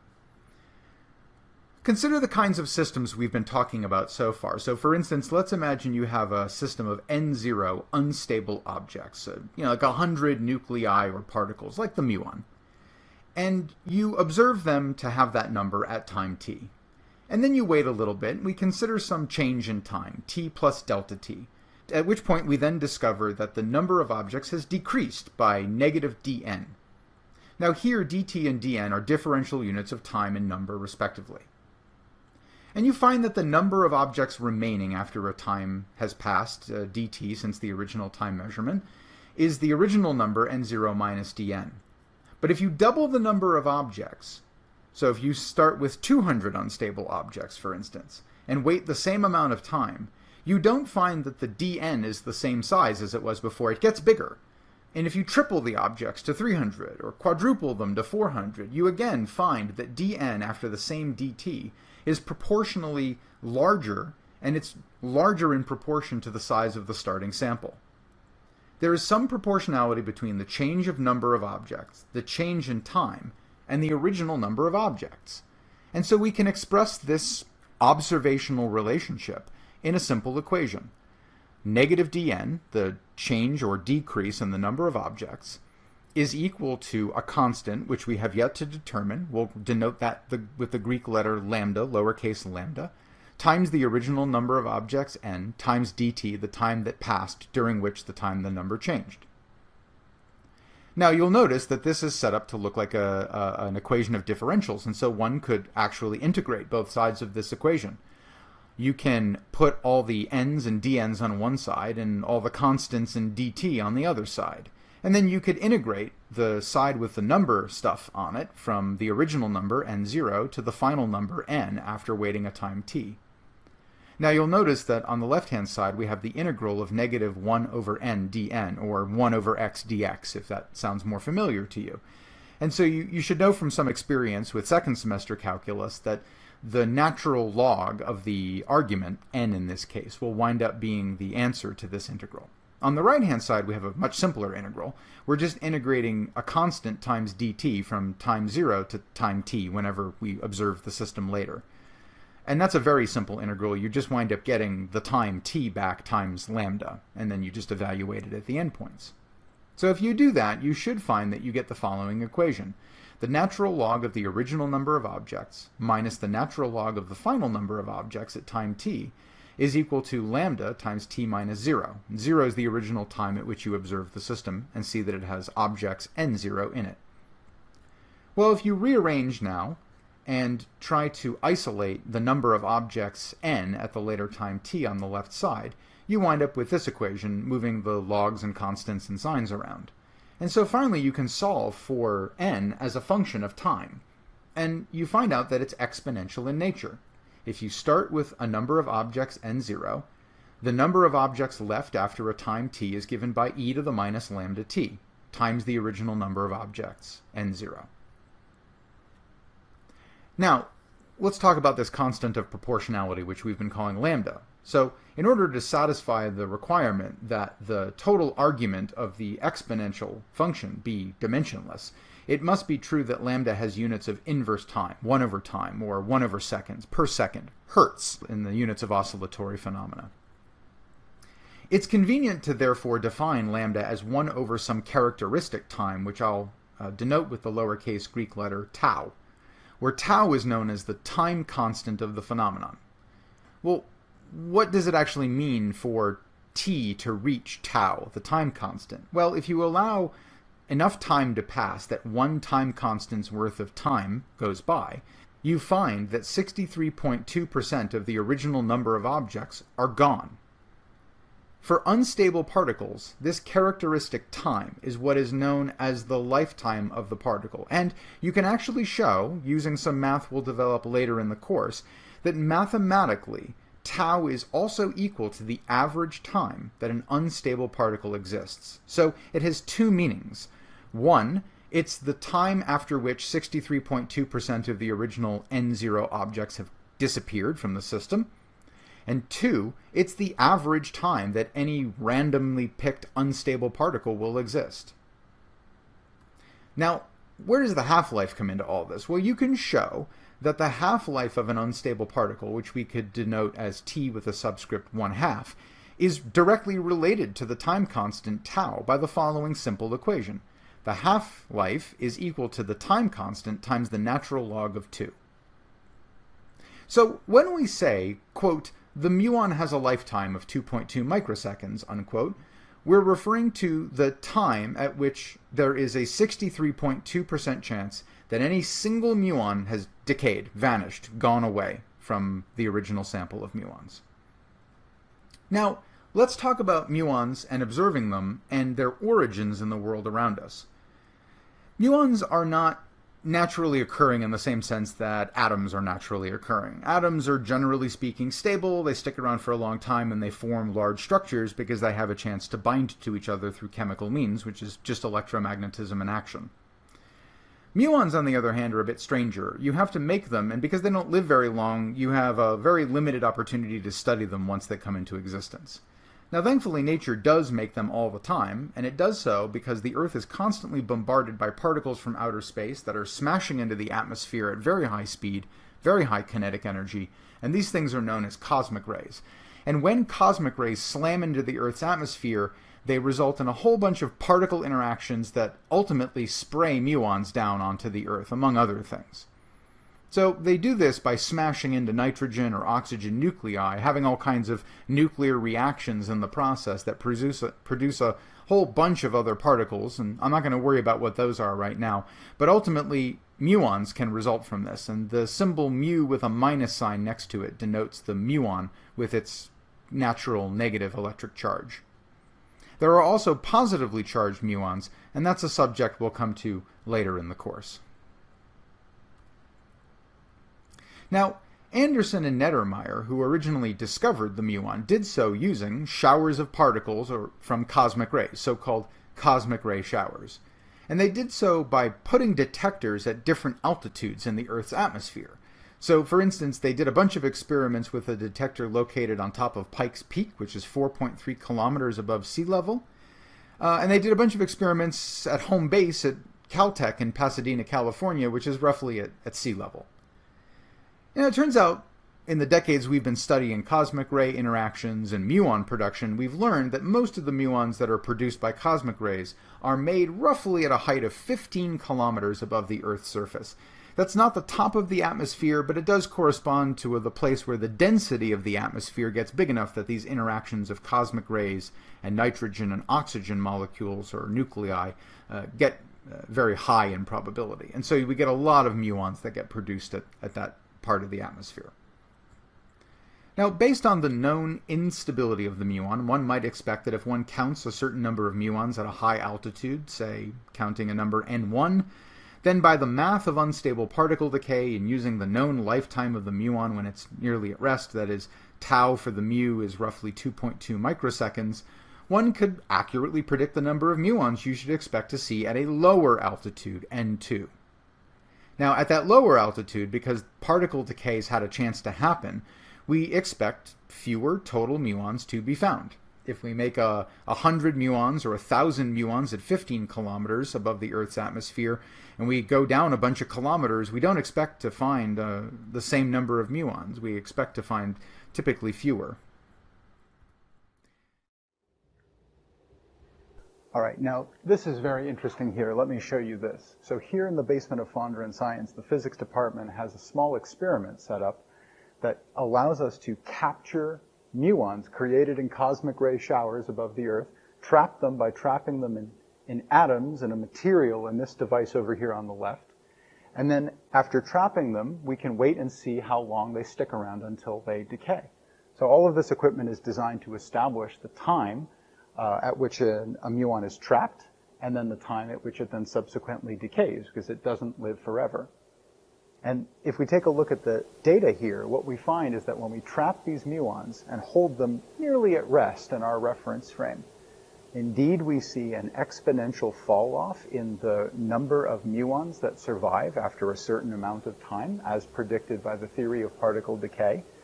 And we can see that after about 2.2 microseconds, that there's a roughly 60 to 70% chance that any single muon will have already decayed, exactly as previous experiments have determined. So this is our own little way of caging muons using atoms to trap them, then waiting to see them decay, and measuring the time between those two events in a frame that's essentially at rest with respect to the muon. And indeed, this is how we figure out, for instance, that the muon lifetime is about 2.2 microseconds. This experiment alone here in the time it's been operating, which looks to be about 2,300 hours or so, has trapped and observed the decay of about 1.6 million muons. So just think about the sheer number of muons that must be raining down on the surface of the Earth all the time. We're capturing just a tiny slice of all of those. And they're a fantastic laboratory for looking at the little clocks that fundamental particles carry around with them so that we can study time using the tiniest building blocks of the universe. Now, the muon's short lifetime should radically cut down its numbers as we go lower and lower into the atmosphere, and in fact, the effect is quite stunning. So, let's imagine we give the muon the best possible chance of making it to a low atmospheric height, so close to the surface of the Earth. Now, to do that, we're going to crank its velocity up to the fastest that anything that we know of can travel, and that's the speed of light. So we're going to set the speed of a muon that's just been produced at 15 kilometers above the surface of the Earth. We're going to set its velocity aimed straight at the surface of the Earth to the maximum it can be, 2.998 times 10 to the 8th meters per second. So if you crunch the numbers, you'll find out that in one lifetime, a muon can travel just 0.66 kilometers, not even a kilometer. It doesn't even go 1/15 of the way down closer to the surface of the Earth. But at this point, it's already had a 63.2% chance of decaying. There's a 63.2% chance that that muon won't exist anymore by this point. But let's imagine it survives, and it makes it 2 lifetimes. After 2 lifetimes at the speed of light, it could have gone 1.3 kilometers, doubling the distance it's traveled into the Earth's atmosphere, and now having made it a little more than 1/15 of the way into the Earth's atmosphere. But by this point, it pays the immense penalty of having a probability of 86.4% of having already decayed.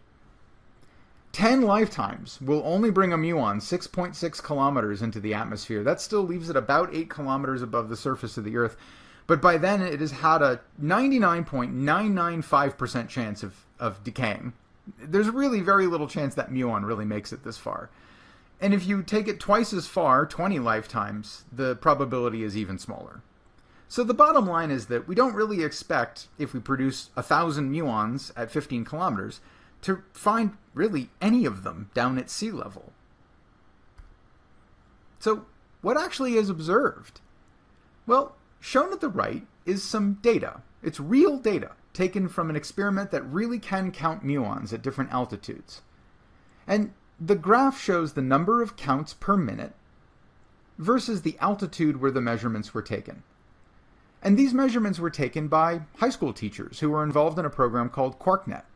This program engages teachers in K through 12, typically high school teachers, in real physics research environments, and this data is actually taken from an experiment they did that was reported in the article that's listed in the footnote on this slide. Now, what they found was that if the experiment was run 3.5 kilometers above the surface of the Earth, above sea level, they found about 300 counts per minute of muons at that height. Now, let's use the Galilean and Newtonian assumption of time, that time passes at the same rate for all observers. That is, whether the muon is moving or not, its clock and clocks on the ground tick at the same rate. Now, that's a total violation of the assumptions of special relativity and, of course, the conclusions that one would then draw from the Lorentz transformation. But we can make a prediction using the Newtonian or Galilean idea. And so we can basically estimate how many counts per minute we expect at half a kilometer, which is roughly the lowest height where the teachers took data. Now, what you observe is that at 3.5 kilometers, the number of counts is about 300 per minute, 300 muons per minute passing through the detector. And if we give the best case chance of all those muons making it down to half a kilometer above the surface of the Earth, we find out that we should expect the yield to go as e to the minus y over c times tau, where c is the speed of light and tau is the lifetime. And so after a height change of just 3 kilometers, going from 3.5 kilometers to half a kilometer here, we expect to find at most about 3.2 counts per minute from muons that are produced at this altitude of 3.5 kilometers. Is that what we actually observe? And the answer is heck no. In fact, the teachers observed not 3 counts per minute, but 100 counts per minute at both sea level and about half a kilometer above the surface of the Earth. It's pretty hard to tell the difference between those two sets of data. So why would that be? Why would it be that the Galilean and Newtonian prediction, or at least its assumption that time is the same for all observers regardless of the state of motion, would not get this experiment right? It seems so simple. You know the lifetime of the muon when it's at rest. You know the height difference between where you make the first and second measurements. You just do some counting. It should be easy, right? And you don't even get close to the right answer. So why would that be? Well, I think we already know the answer. The answer is time dilation. Special relativity, with its Lorentz transformation that's supposed to be valid for all speeds up to that of light, will help us to understand this. So let's relate what's going on in the muon's reference frame, which we'll call S prime, and what's going on in the Earth's reference frame, which we'll call S. So we choose the Earth and the atmosphere to be at rest. We choose the muon to be moving. So it's viewed as a moving object with respect to the Earth, and so we can call that the moving frame. Now, in the reference frame of the muon, where it thinks it's at rest, its lifetime is 2.2 microseconds. Recall that this is the lifetime as observed when the muon is nearly or exactly at rest, and that would be its proper lifetime when it's exactly at rest. The proper lifetime is measured in the frame where all events happen at the same location in space. For the muon, coming into existence and going out of existence all happen at the same place itself. And so that's the frame in which proper lifetime is defined. That's also how we measure the lifetime of the muon. Is we stop it and we let it decay, and we see how long that takes, typically. And so that's the 2.2 microseconds associated with how long the muon lives. Now, the Lorentz transformation would predict that the time measured by an observer on the Earth, the time that's passing in the muon's frame of reference, will be different from a person who would measure the time but ride along with the muon, thinking the muon is the thing at rest the whole time.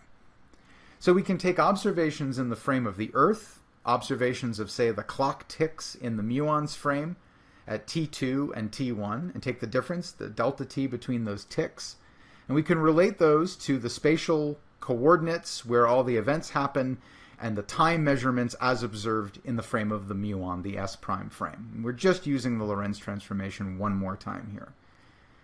Now, all the events in the muon's frame of reference being created in the upper atmosphere, decaying later at a time T2 where the Earth is closer to the muon, they all happen in the same place in the muon's reference frame. In other words, x2 prime is equal to x1 prime. Therefore, this equation simplifies, and the time difference in the Earth rest frame is relatable to the time difference in the muon's frame of reference by a factor of gamma times the time difference in the muon's frame of reference. Now, the lifetime of the muon in its frame of reference is 2.2 microseconds. So delta t prime, or t2 prime minus t1 prime, is 2.2 microseconds. So special relativity would predict that from the perspective of an observer on the ground, the muon would appear to live longer than would be expected if it were at rest as well. This is completely in accordance with the observational evidence. More muons, many more muons, are observed to survive to a lower altitude than would be expected from classical physics and its assumption of the absolute passage of time for all observers. So the data told us that of the, say, 300 muons per minute observed at 3.5 kilometers, roughly speaking, 100 per minute of those survive around half a kilometer above the Earth's surface. In the reference frame of the Earth, we can relate these numbers to the observed decay time of the muons in their rest frame, that is, tau, the proper time, and also the lifetime of the particle, and the distance that they travel from the perspective of the Earth and atmosphere rest frame, y, as well as the typical speed of muons. So what we find is that taking the decay equation, n equals n0 times e to the minus t over gamma tau, then tells us that we can solve for the velocity and the gamma factor of the muons using the data. We know n and we know n0 from the data. We know y because we know the height difference that the teachers made the measurements at. We can solve for this quantity gamma v, which is related, of course, ultimately to the speed of the muons in the atmosphere relative to the Earth. So if we do the algebra here and solve for gamma v, we get the following equation. Now, I'm going to leave it as an exercise to the viewer. We want to solve ultimately for either gamma or v, but since they're each a function of the other, we have to do some algebra to isolate one or the other. And to help you along with this, recall that the gamma factor is defined as the 1 over the square root of 1 minus v squared over c squared, and that means that the velocity, if you solve for that, is equal to c times the square root of 1 minus 1 over gamma squared. And from this, you can take gamma times v, and you can get a nice expression for that. So gamma v can actually be written entirely in terms of gamma, which is interesting. And if you use that trick, you can get to isolated expressions for either gamma or v from this equation here on the right-hand side. So go ahead and try that yourself as an exercise, but you should find the following things. You should find that the gamma factor for these muons, assuming that all the 300 that are created at or appear at an altitude of 3.5 kilometers then could be counted or not at 0.5 kilometers above the Earth's surface. And you then, based on that assumption, estimate that the gamma factor is around 4.3. And if you solve for the velocity of these muons, they are radically close to the speed of light. They are 2.91 times 10 to the 8th meters per second in speed relative to the Earth and the atmosphere. Now, from the person on the ground's perspective, that journey from 3.5 kilometers to half a kilometer above the surface of the Earth takes about 10.3 microseconds, which is way longer than one lifetime of a muon. So it's no wonder muons make a fantastic and early laboratory for tests of special relativity. Nature is readily making lots of them per second in the upper atmosphere. They can be measured using technology that was available in the early 1900s, at least the first half of the 1900s. They can be observed and to see when they decay and how often they decay and so forth. And all of that together can be used to assess the validity or not of special relativity. And of course, what we find is that special relativity wins the day. It is the correct description of space and time for inertial reference frames. And it's remarkable how well it actually works. Now, of course, the atmosphere is complicated. The production of muons in the atmosphere is complicated. If you really wanted to do a super thorough job of this, you would have to do a detailed simulation of the interactions of cosmic rays in the Earth's atmosphere, producing muons at various heights, and then see how many you count at various heights with and without special relativity. If you do that, we find that with special relativity, we can exactly produce the atmospheric data. Without special relativity, we utterly fail to reproduce the atmospheric data. It really is true that special relativity is the correct description of space and time and motion. Now, I find it's instructive to quickly take a look at this same situation, but from the muon's perspective. That is, if you could ride along with the muon at its ridiculous speed, what would you observe? Of course, in the muon's frame of reference, it's at rest, and the Earth and the atmosphere are rushing toward it, or, in the case of the atmosphere, past it. So, you and the muon come into existence very suddenly, 3 kilometers above the final Earth observation place. Now, that's in the perspective, that 3-kilometer statement, that's made in the frame of an observer on the Earth. We'll get to the distances in a second in the muon frame. What you can say for sure is you come into existence, the Earth is far from you, it's racing toward you at a speed of v, and it's getting closer to you all the time. And at some point you'll go out of existence. And the question is, how far is the Earth and atmosphere going to move in the time between those two events, coming into existence and going out of existence? So the perspective of the Earth observer is on the left in this cartoon, and the perspective of the muon observer is shown on the right in this cartoon. We don't know the distance between the surface of the Earth and the muon in this picture. We only know it from the original experiment in the Earth rest frame. But here we are confident that the Earth is rushing toward us at the opposite velocity that's measured in the Earth frame for the muon heading toward the Earth. Now, from the muon's perspective, of course, it's standing still. And all events coming into existence and decaying, they happen at the same location in its frame of reference. Therefore, the time it typically is going to stick around is going to be 2.2 microseconds in its frame of reference. It sees the Earth below it when it comes into existence, and it sees that surface of the Earth rushing toward it at a velocity of negative v. So how far does the muon have to go to make it to its destination from its perspective and its reference frame? Now, time is ticking away at whatever rate it goes at for the muon, and ultimately it can measure time using its own lifetime, which is about 2.2 microseconds. Nothing funny with time in its rest frame. But of course, the distance where the muon was created above the surface of the Earth is 3 kilometers in the rest frame of the Earth.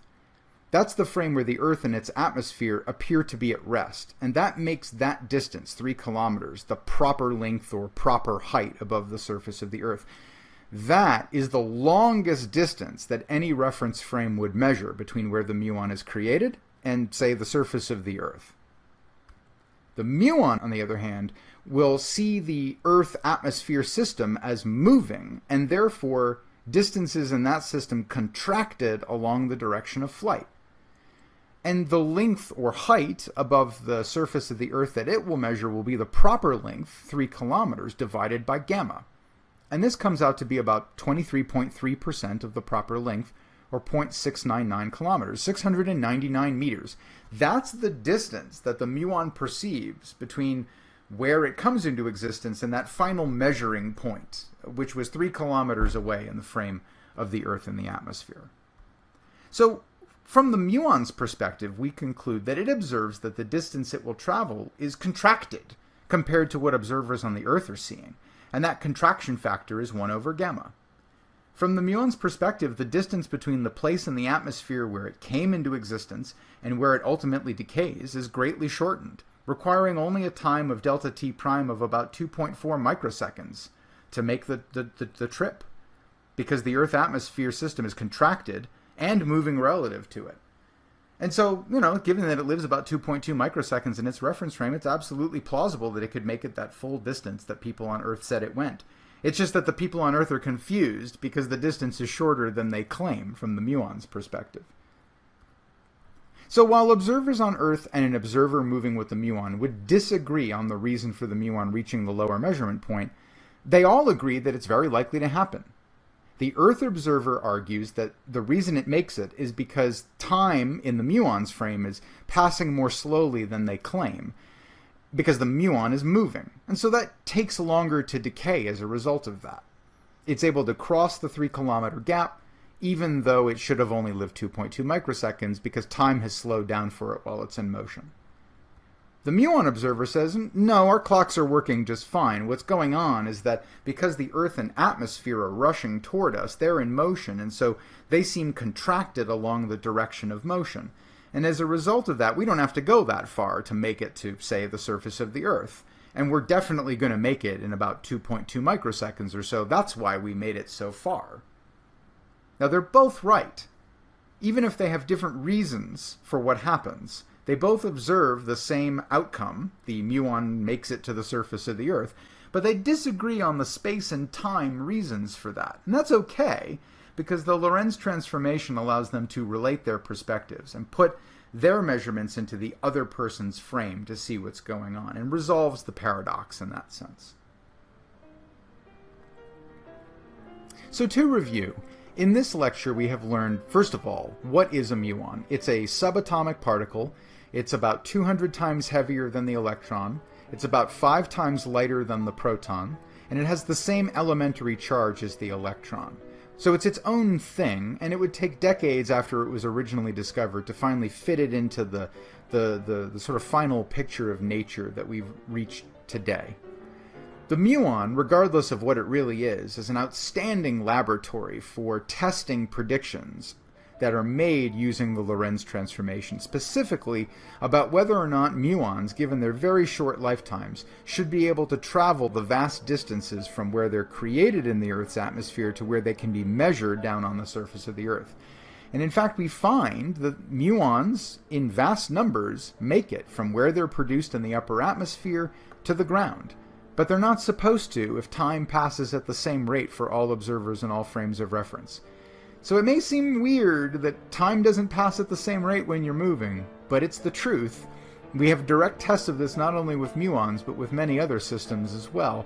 And in many ways, the muon wound up being the very first direct test of the validity of special relativity, and it held up against that test beautifully to live another day and make more predictions, which is what makes it such a spectacular theory of space and time.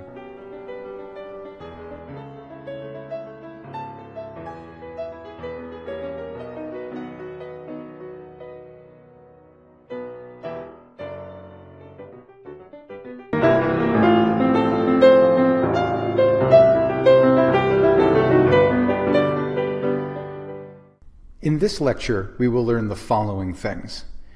We'll begin by learning what is the classical Doppler effect on an oscillatory phenomenon like a wave. We'll also learn about the effect of the motion of a light source on the characteristics of the light other than its speed. And finally, we will learn how to compute the so-called special relativistic Doppler effect on light and interpret the effect on observations of the world around us. Let's begin by recalling oscillatory phenomena from introductory physics.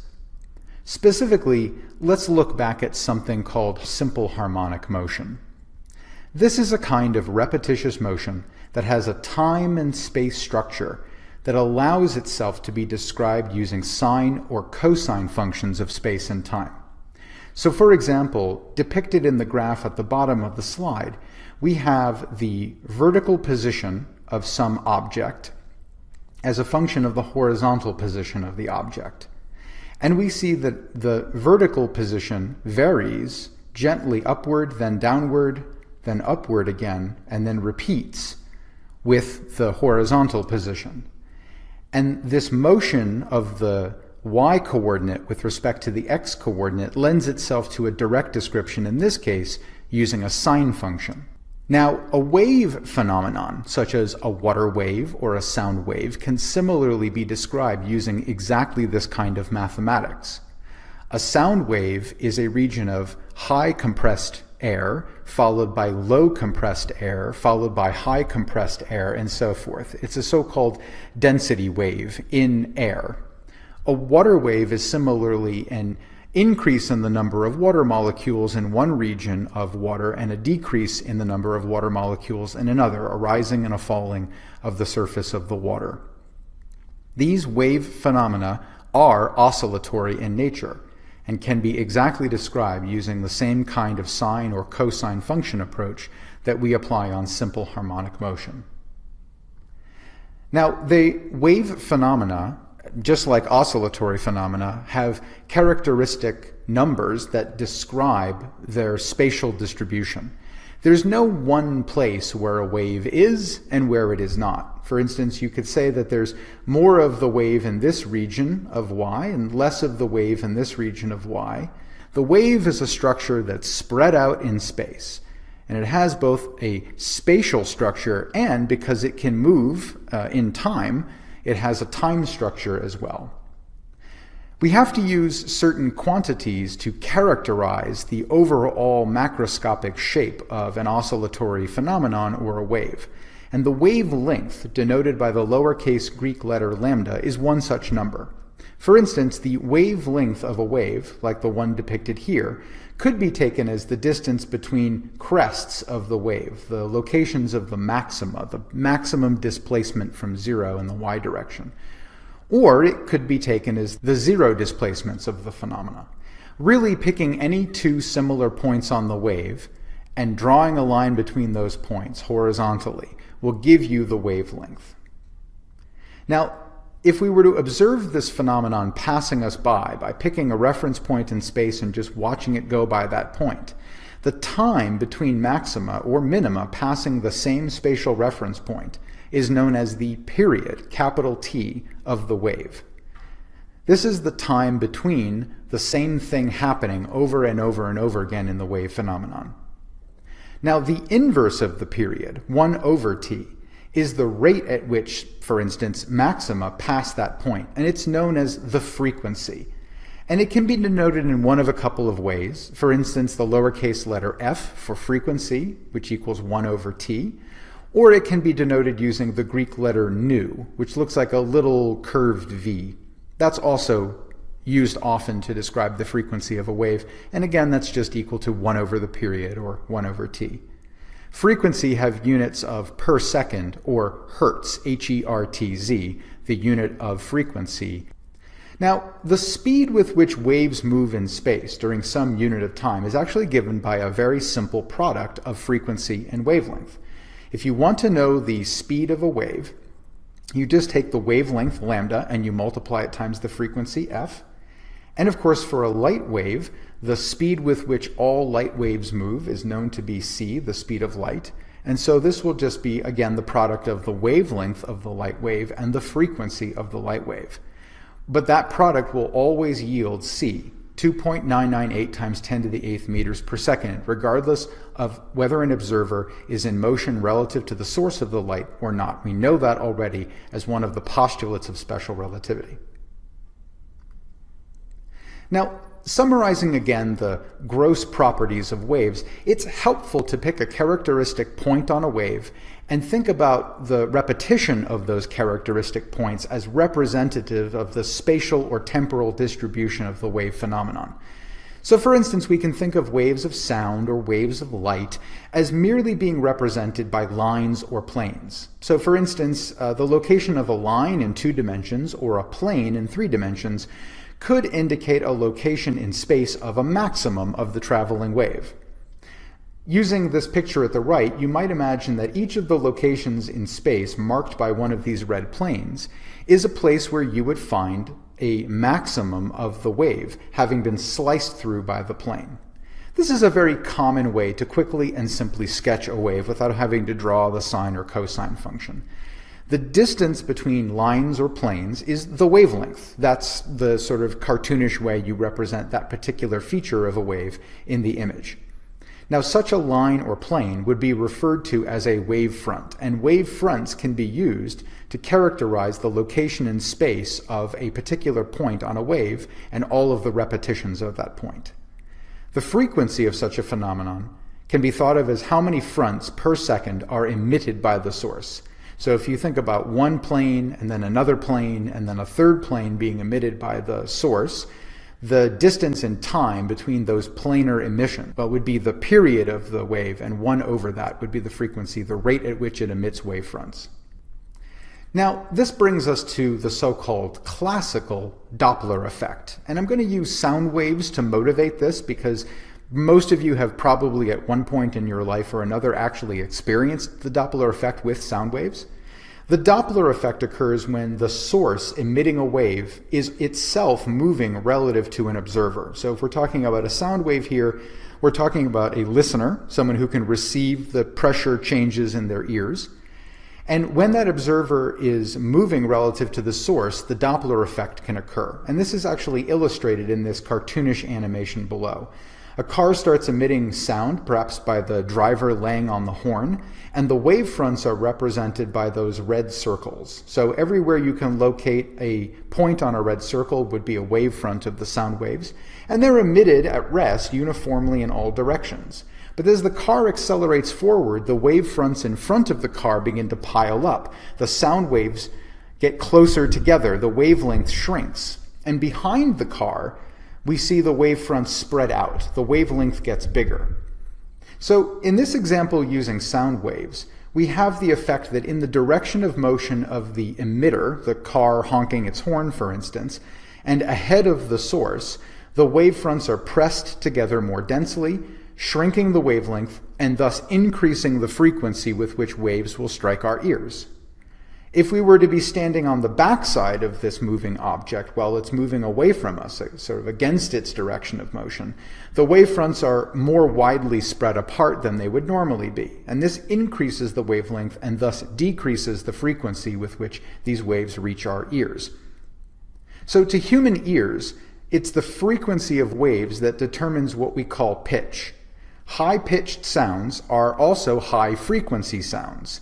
The wave fronts are striking our ears more frequently. And vice versa.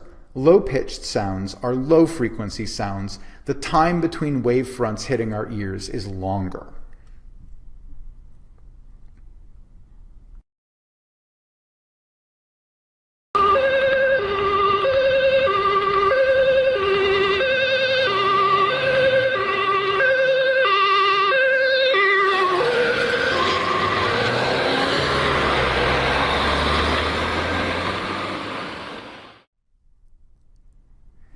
Now, let's think about the Doppler effect on light waves. There is a classical Doppler effect on light waves, but because time and space measurements are also relative to the frame in which you're making the measurement, there is a relativistic component that gets added to this kind of pitch shift, even for light waves. So it's true that while all observers may agree on the speed of light, we know that special relativity leads to the conclusion that space and time measurements may differ between observers in different reference frames. Now, wavelength is a space measurement, and frequency is a time measurement. So, couched in that language, it should come as no surprise then that while observers in relative motion all agree that a wave of light travels at c, 2.998 times 10 to the 8th meters per second, regardless of what frame of reference they're in, observers in different frames will disagree on the wavelength and frequency of that light wave. Now, to measure wavelength, for example, is to be able to simultaneously locate maxima on a wave. Think back to our discussion of measurement and how one measures distances on a moving object. There are different ways you can do it, but one of those ways is to simultaneously co-locate points on the object. In this case, one maximum and then the next maximum. But we know that simultaneity is a frame-dependent statement. And in moving frames of reference, We know that the objects pinned to those frames appear contracted along the direction of motion from observers that are not in that frame and are, for instance, at rest with respect to that frame. Similarly, to measure frequency is to be able to measure the time displacement between two events at the same location in space. How often or how much time happens between wavefronts going by a single point. And we know that from the perspective of a frame that's at rest, the time in the moving frame passes more slowly, and these two frames would disagree on the amount of time between two wavefronts. So the combination of the classical piling up of wavefronts or stretching out of wavefronts due to the motion of the source, with these time or space effects that come from the special relativity postulates and the Lorentz transformation, come together in what is known as the special relativistic Doppler effect. And we will derive it here using the Lorentz transformation applied on top of the classical Doppler effect calculation. And we will discuss the implications of this phenomenon for observing the universe. It has some extremely deep impacts on our ability to understand nature, even distant parts of the universe where we have no physical access to moving objects. So to motivate the derivation of the relativistic Doppler effect, I'm going to start by talking about just the sort of classical Doppler effect. And to do this, what I want to do is have you imagine a light-emitting device, illustrated here as a blue ball, that is sending out wave fronts to the left along this coordinate axis, and it's doing so at regular intervals in its rest frame. So for instance, we might have a moment in time, t1 prime in the frame of the source, where it emits its first wavefront. Its first maximum is emitted from a point, say, for instance, 14 along this coordinate axis. And then at a later time, t2 prime, it emits the second front. So in the time between emitting the first front and the second front, of course, the first front has moved at the speed of light to the left, and it's now at point 13 on the x-axis, at the moment t2 prime that the second front is emitted by the source. And if these fronts are emitted regularly, as would be true in a simple harmonic oscillatory or wave phenomenon, then there will be a third front emitted at t3 prime and a fourth front emitted at t4 prime, and the distance in time between these successive emissions of fronts will all be the same, corresponding to the period of the source, capital T prime, in the frame of the emitting source. So T2 prime minus T1 prime will be the same as T3 prime minus T2 prime. All of those intervals between neighboring wavefront emissions will be the period of the source as observed in the frame of the source. This defines the period of the light wave. Thus, we have a regular frequency in the source frame. We can write that frequency in the source frame as f prime equals 1 over t prime. Now, that was done with the source sitting at rest along this coordinate axis. And so in that picture, an observer sitting at 0 on the coordinate axis would agree that the wave fronts all arrive with a time between them equal to what the source said it would be, because the source and the observer were at rest with respect to each other. But now let's imagine that the light-emitting device that's sending out those wavefronts at regular intervals in its own reference frame is moving with respect to the observer at 0 in the above coordinate axis. So let the velocity of the source be plus v, that is, it's moving away from the origin to the right and entirely along the x-axis. Treat the observer as being at rest, we'll call that frame S, and the source as being in motion, we'll call that frame S prime. Let's think about what will be the distance between wavefronts arriving at the observer from the perspective of the source. So we're doing all of this from inside the source frame S prime. We will transform to the rest frame of the observer later. So here is our source. It's at location 12 along the x-axis, and it emits its first front, front 1, at time t1 prime. And the wavefront moves toward the 0 point on the x-axis at the speed of light, c. Now the next time that the source emits a wavefront it has itself moved to the right from point 12 to point 13. In the meantime, the light wave front that it emitted, the first front, front 1, has moved at the speed of light to the left, and in this particular example it winds up being at point 10 on the coordinate axis. So in the frame of reference of the source, the distance between the wavefronts would have been lambda prime, the wavelength. And that's depicted here on this cartoon, showing where the original unstretched wavelength of this phenomenon would have been if the source had been at rest. The source had been at point 12 when it emitted front 1. Front 1 is now at point 10. And so the distance between those two would be lambda prime, the wavelength of the phenomenon in the frame of the source. But the source is now moved, and so it's at this location 13 that it emits its second front. So by the time it emits the second wavefront at time t2 prime, the first wavefront is a distance of c times t2 prime minus t1 prime, or c times the period in the frame of the source. And that's just equal to lambda prime. That's the distance from where it was emitted.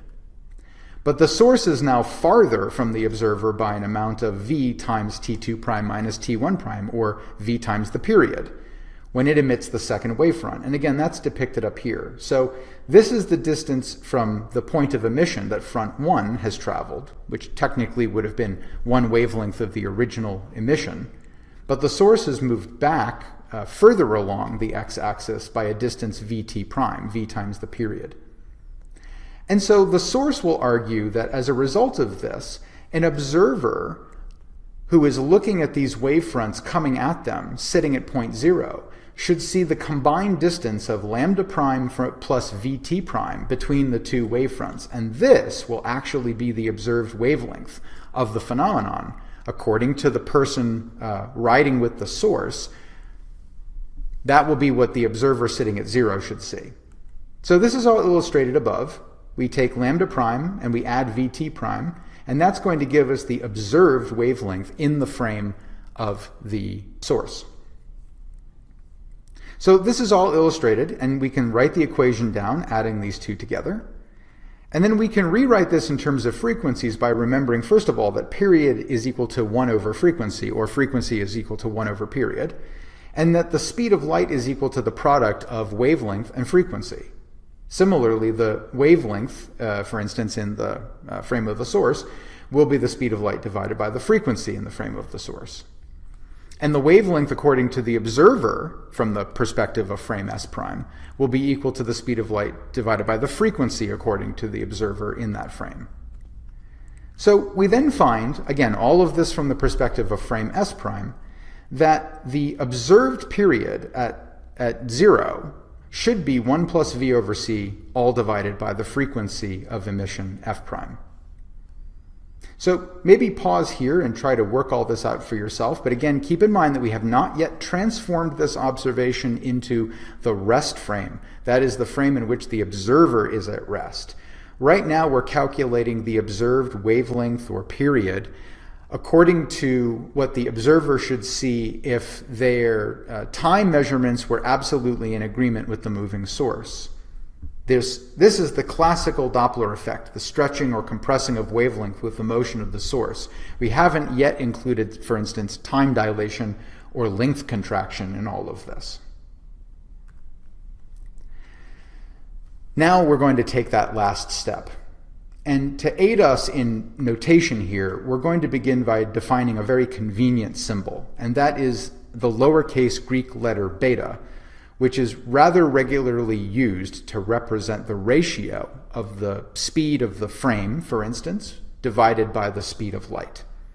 Because speeds v never exceed the speed of light c, and because speeds can never be any less than 0, beta is a number that goes from 0 to 1. 0 for things that are at rest, 1 for things that are moving exactly at the speed of light, and can take all values in between.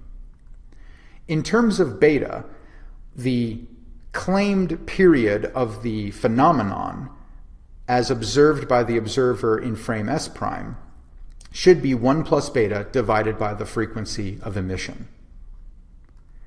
But again, so far all of this is in the S prime frame. This is what a person in S prime following along with the source would argue is what the observer should see.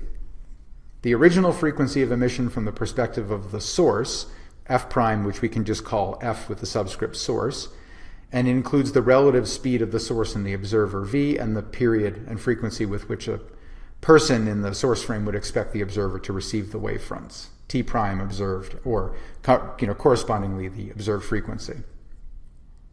However, if we now do the special relativity and use the Lorentz transformation and transform this stuff into the actual frame of reference of the observer, we know that there's going to be another effect here. And for instance, we could summarize that by saying that it will be the relativity of time.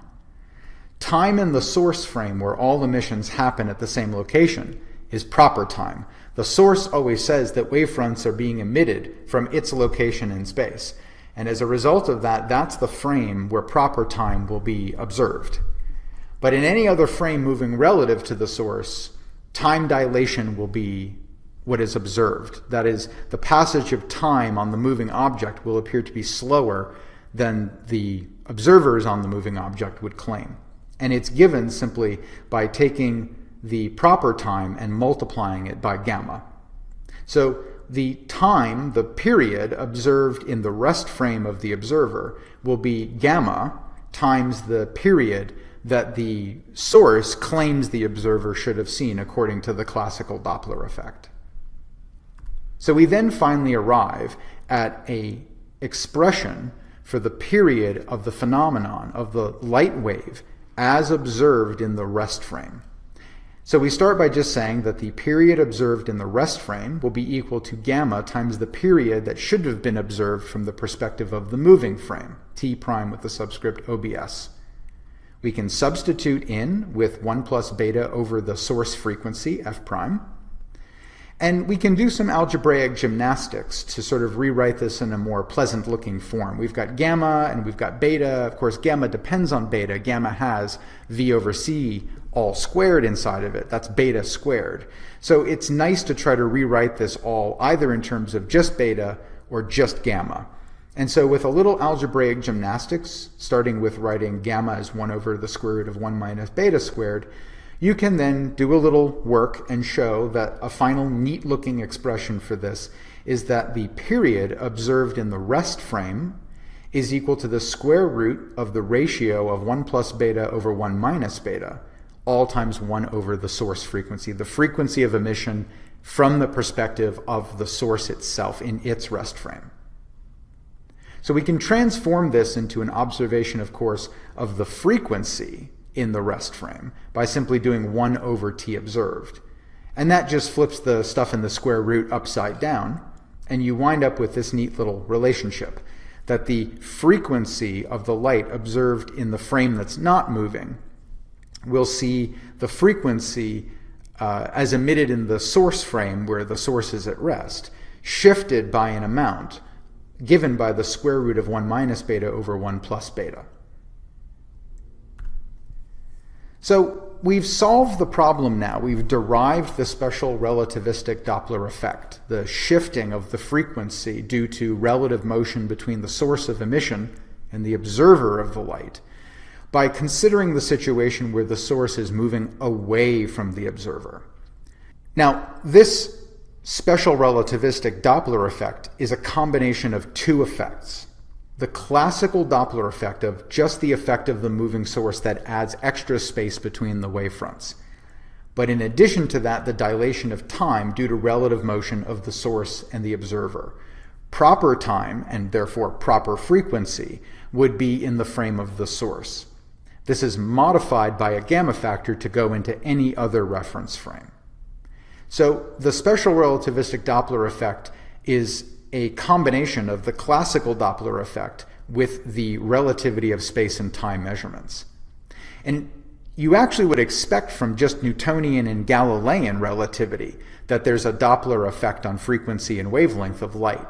But the special relativistic addition to that actually makes the effect even more extreme than expected from Newtonian and Galilean mechanics. And in fact, what we see in the universe is what is predicted by special relativity and not just the old mechanical Galilean and Newtonian approach to motion.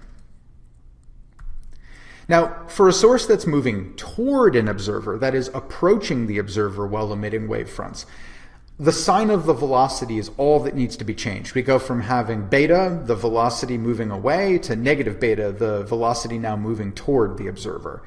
And in fact, you can do the work yourself, but this formula up here for the source moving away from the observer can be transformed into the case for the source moving toward the observer by flipping the sign of beta. So taking beta and turning it into negative beta.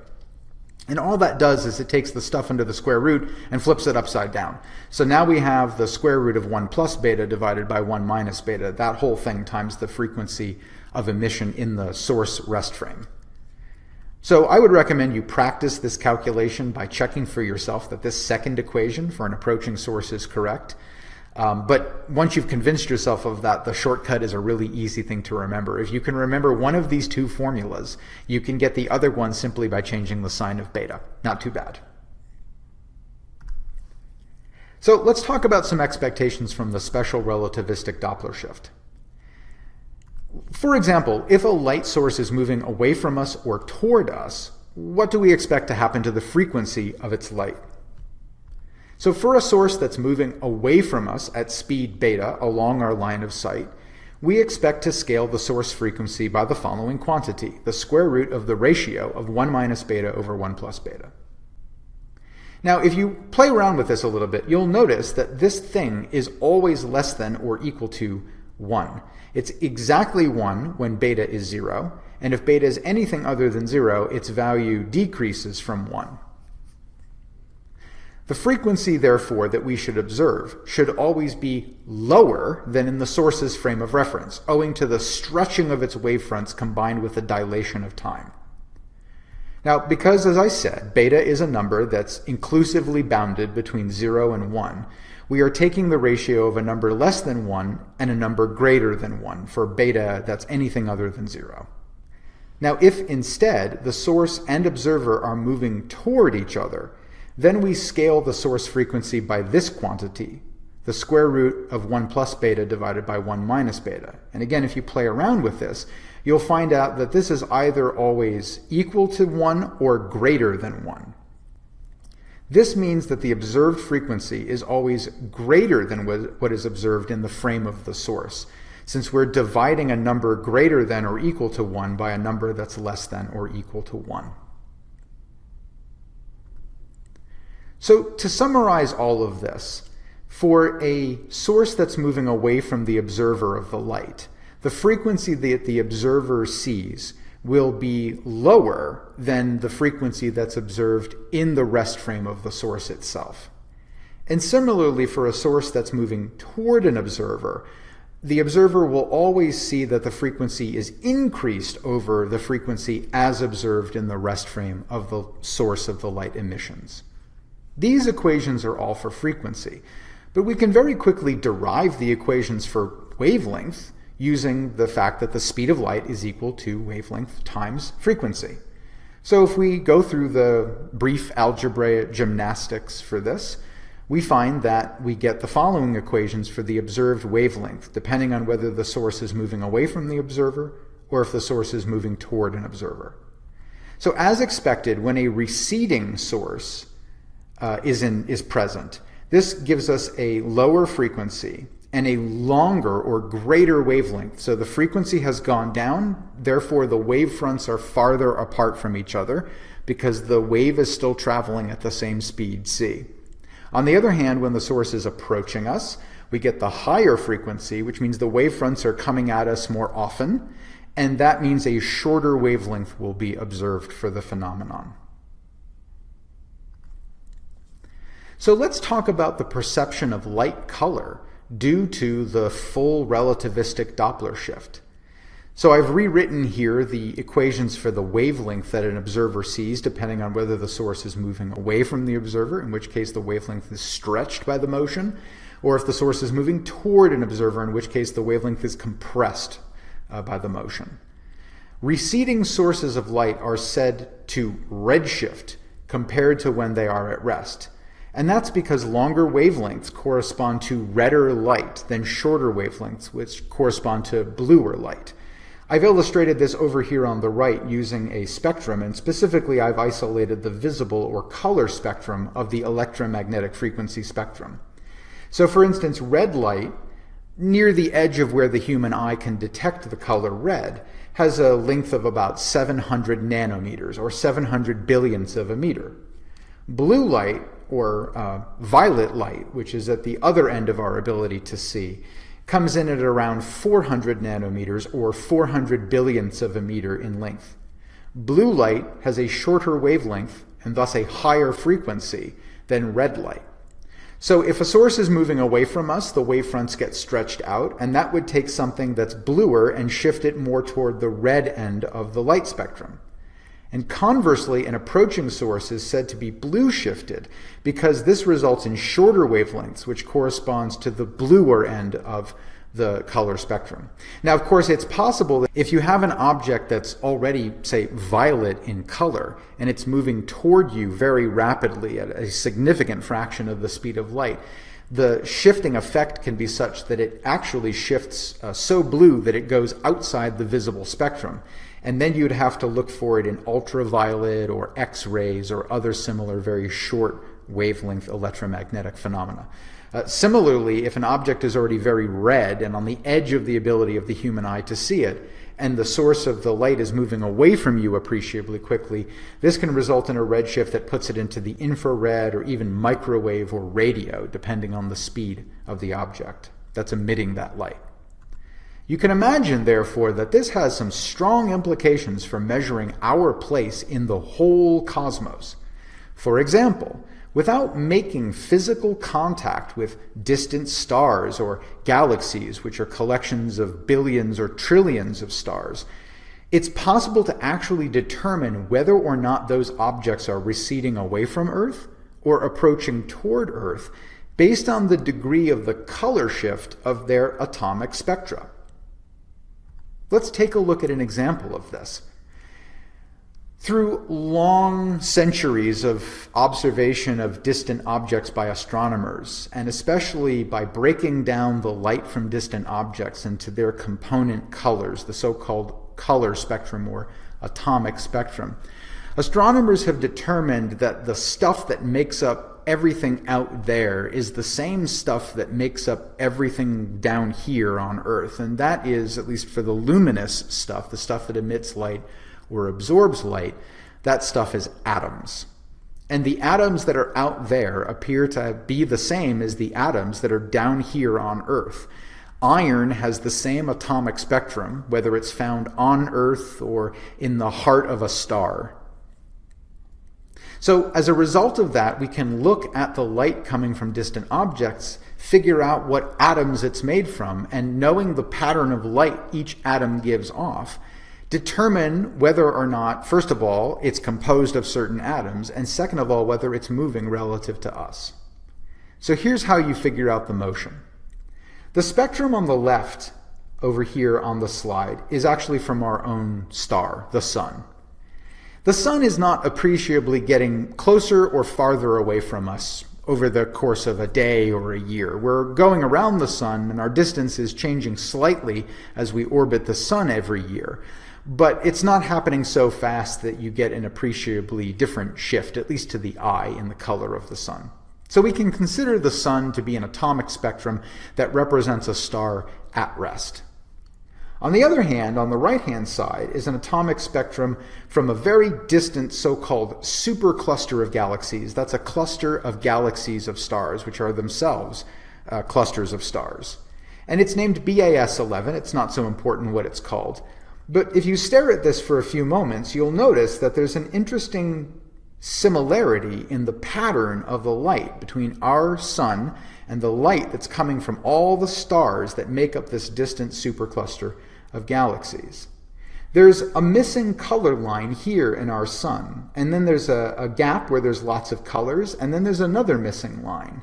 And then there's another gap, and then there's a missing line, and then there's a small gap, and there are two missing lines. And if you look over on the right at the light from the supercluster, you see that, oh, look, there's a line in the red that's missing, and then there's that same gap, and then there's a line in the yellow that's missing, and then there's that same gap, and then there's a line in the green that's missing. And then there's that same small gap, and then the two dark lines that are next to each other. It's as if somebody took the pattern in our sun and shifted it toward the red end of the spectrum. And this is exactly what we would expect from special relativistic Doppler effect, if the supercluster is moving away from us, thus stretching its emitted wavelengths of light longer from our perspective. So these black gaps, so-called absorption lines in the spectrum, have the same pattern, but in a slightly shifted location in the sun compared to this supercluster of galaxies.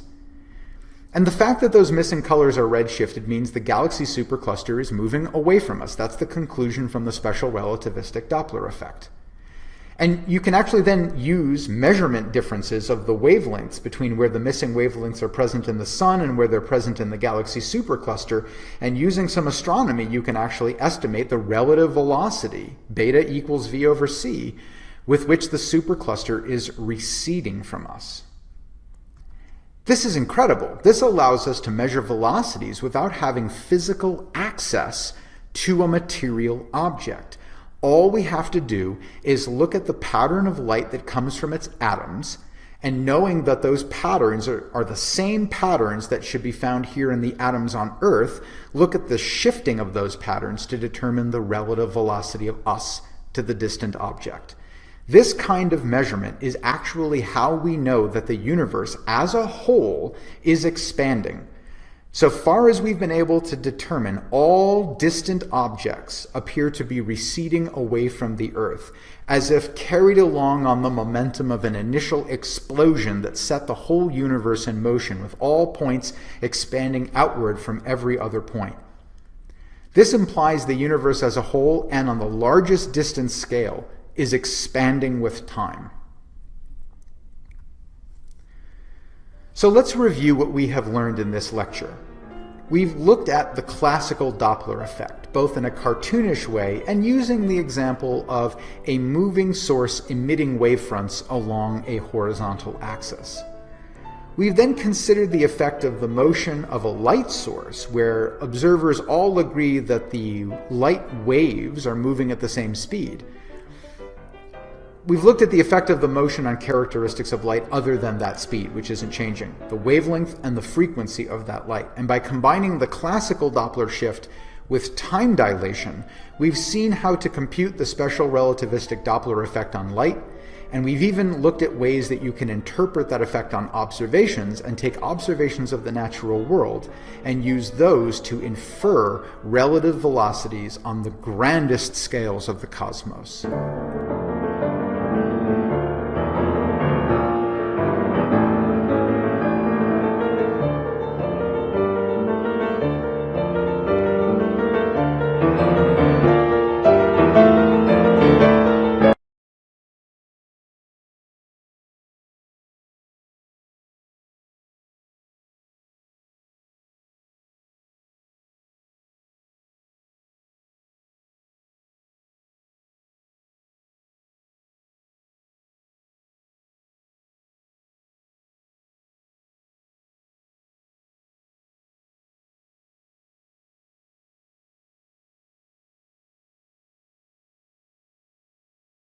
Third party, another object, from the perspective of those two frames, and thinking about the velocity of that object as perceived in the two frames. We'll also learn how to properly add velocities of objects to frame velocities in special relativity. Let's use a concrete example to motivate a kind of basic problem we can use going forward to think about the question of object velocities relative to moving frames of reference. So the example I will pick for this is a non-copyright violating Space Wars. Recently, in a globular cluster fairly nearby, two ships were engaged in a chase. The lead ship is moving away from the pursuing ship at a velocity given by the vector v. The pursuing ship fires a projectile straight at the lead ship along the line of motion and at a velocity vector u relative to the firing ship. With what velocity does the lead ship observe the projectile to move? Now, I've illustrated this with a little graphic cartoon right here. We have the pursuing ship on the left, the projectile it's fired with the velocity of the projectile from its perspective drawn here in red, the ship it's pursuing over here on the right, and the velocity of that ship being pursued relative to the pursuing ship given by the vector v. Now, in the Galilean or Newtonian view of space and time, the answer to the question, with what velocity does the lead ship observe the projectile to move, is rather straightforward. The observed velocity in its frame of reference, u vector prime, would be equal to the velocity of that ship with respect to the pursuing ship minus the velocity of the projectile with respect to the pursuing ship. That would also turn out to be completely wrong when the velocities in this question approach velocities near that of light. So, for instance, if the projectile is actually a beam of light, imagine a laser beam, a laser cannon mounted on the front of the pursuing ship. It turns on the cannon, the beam is emitted, this is a beam of pure light, it should move at the speed of light. If we plug that into this calculation, we get all kinds of wrong answers here. The lead ship doesn't see the laser beam approaching at the speed of light, and we know that's just not consistent with observation as encoded in the postulates of special relativity. So, what then is the correct addition of velocities in a problem like this? And that's the question we want to figure out in this lecture. We can begin by writing down the Lorentz transformation equations, treating the pursuing ship as the rest frame, the lead ship as the moving frame, and the projectile as an object to be located or studied in either frame. The space-time coordinates of that object in each frame are given as follows. For example, if we have the space-time coordinates x and t in the rest frame, we can get the space-time coordinates in the moving frame, the s prime frame, using this version of the Lorentz transformation equations, yielding x prime and t prime, the location and the time at which the location is observed for the projectile in the perspective of the lead ship. Now, we can write differentials of space and time using calculus, dx prime and dt prime, and this will allow us to work toward obtaining equations with velocities. So for instance, u prime is the first derivative of x prime with respect to t prime. After all, that would be the velocity of the object as observed in the lead ship or moving frame. U would be the first derivative of x with respect to t. That's the perspective of the projectile's velocity from the rest frame or the pursuing ship. Now, if this particular step feels weirdly familiar to you, in an earlier lecture, I walked you through a brief example as to why the Lorentz transformation needs to be a linear transformation between moving frame coordinates and rest frame coordinates. And we came dangerously close in that lecture to deriving the velocity transform, albeit I was doing that for arbitrary powers x to the n and t to the m, for instance.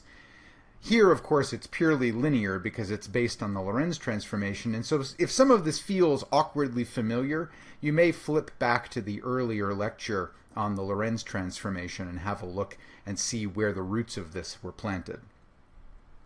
So the differential of space in the moving frame, dx prime, is going to be equal to gamma times the quantity dx minus v dt. And the differential of time in the moving frame is going to be equal to gamma times the quantity negative v over c squared dx plus dt. Now, we can take the ratio of dx prime over dt prime, and this allows us to get the velocity u prime of the projectile as observed in the moving frame, or the frame of the lead ship. Substituting in with our differentials for dx prime and dt prime, we arrive at this rather unpleasant-looking equation. But one of the nice things about this is that the leading gamma factors, the 1 over square root of 1 minus v squared over c squared terms, they cancel out in both the numerator and the denominator. And this leaves us with an equation that looks like this, just in terms of the remaining differentials of dx and dt. Now, if we divide the top and the bottom by dt, the little unit of time that we're considering, then we wind up with terms that go like dx over dt, which is just u, the velocity of the projectile, in this case entirely along the x-axis. And so this equation takes the following form, which at the end of things doesn't look horrible. The velocity of the projectile, as observed in the moving frame, the frame of the lead ship, is simply given by the velocity of the projectile as launched from the perspective of the rest frame, the pursuing ship, minus the velocity of the frame, so the velocity difference between the lead ship and the pursuing ship, divided by a quantity that goes like the motion 1 minus uv over c squared. So we have arrived at a formula for combining the velocities of the moving frame with the velocity of the projectile as observed in the rest frame to allow us to compute the observed velocity of the projectile in the moving frame. This equation is a substitution for the old Galilean transformation addition of velocities equation and is correct from the perspective of special relativity.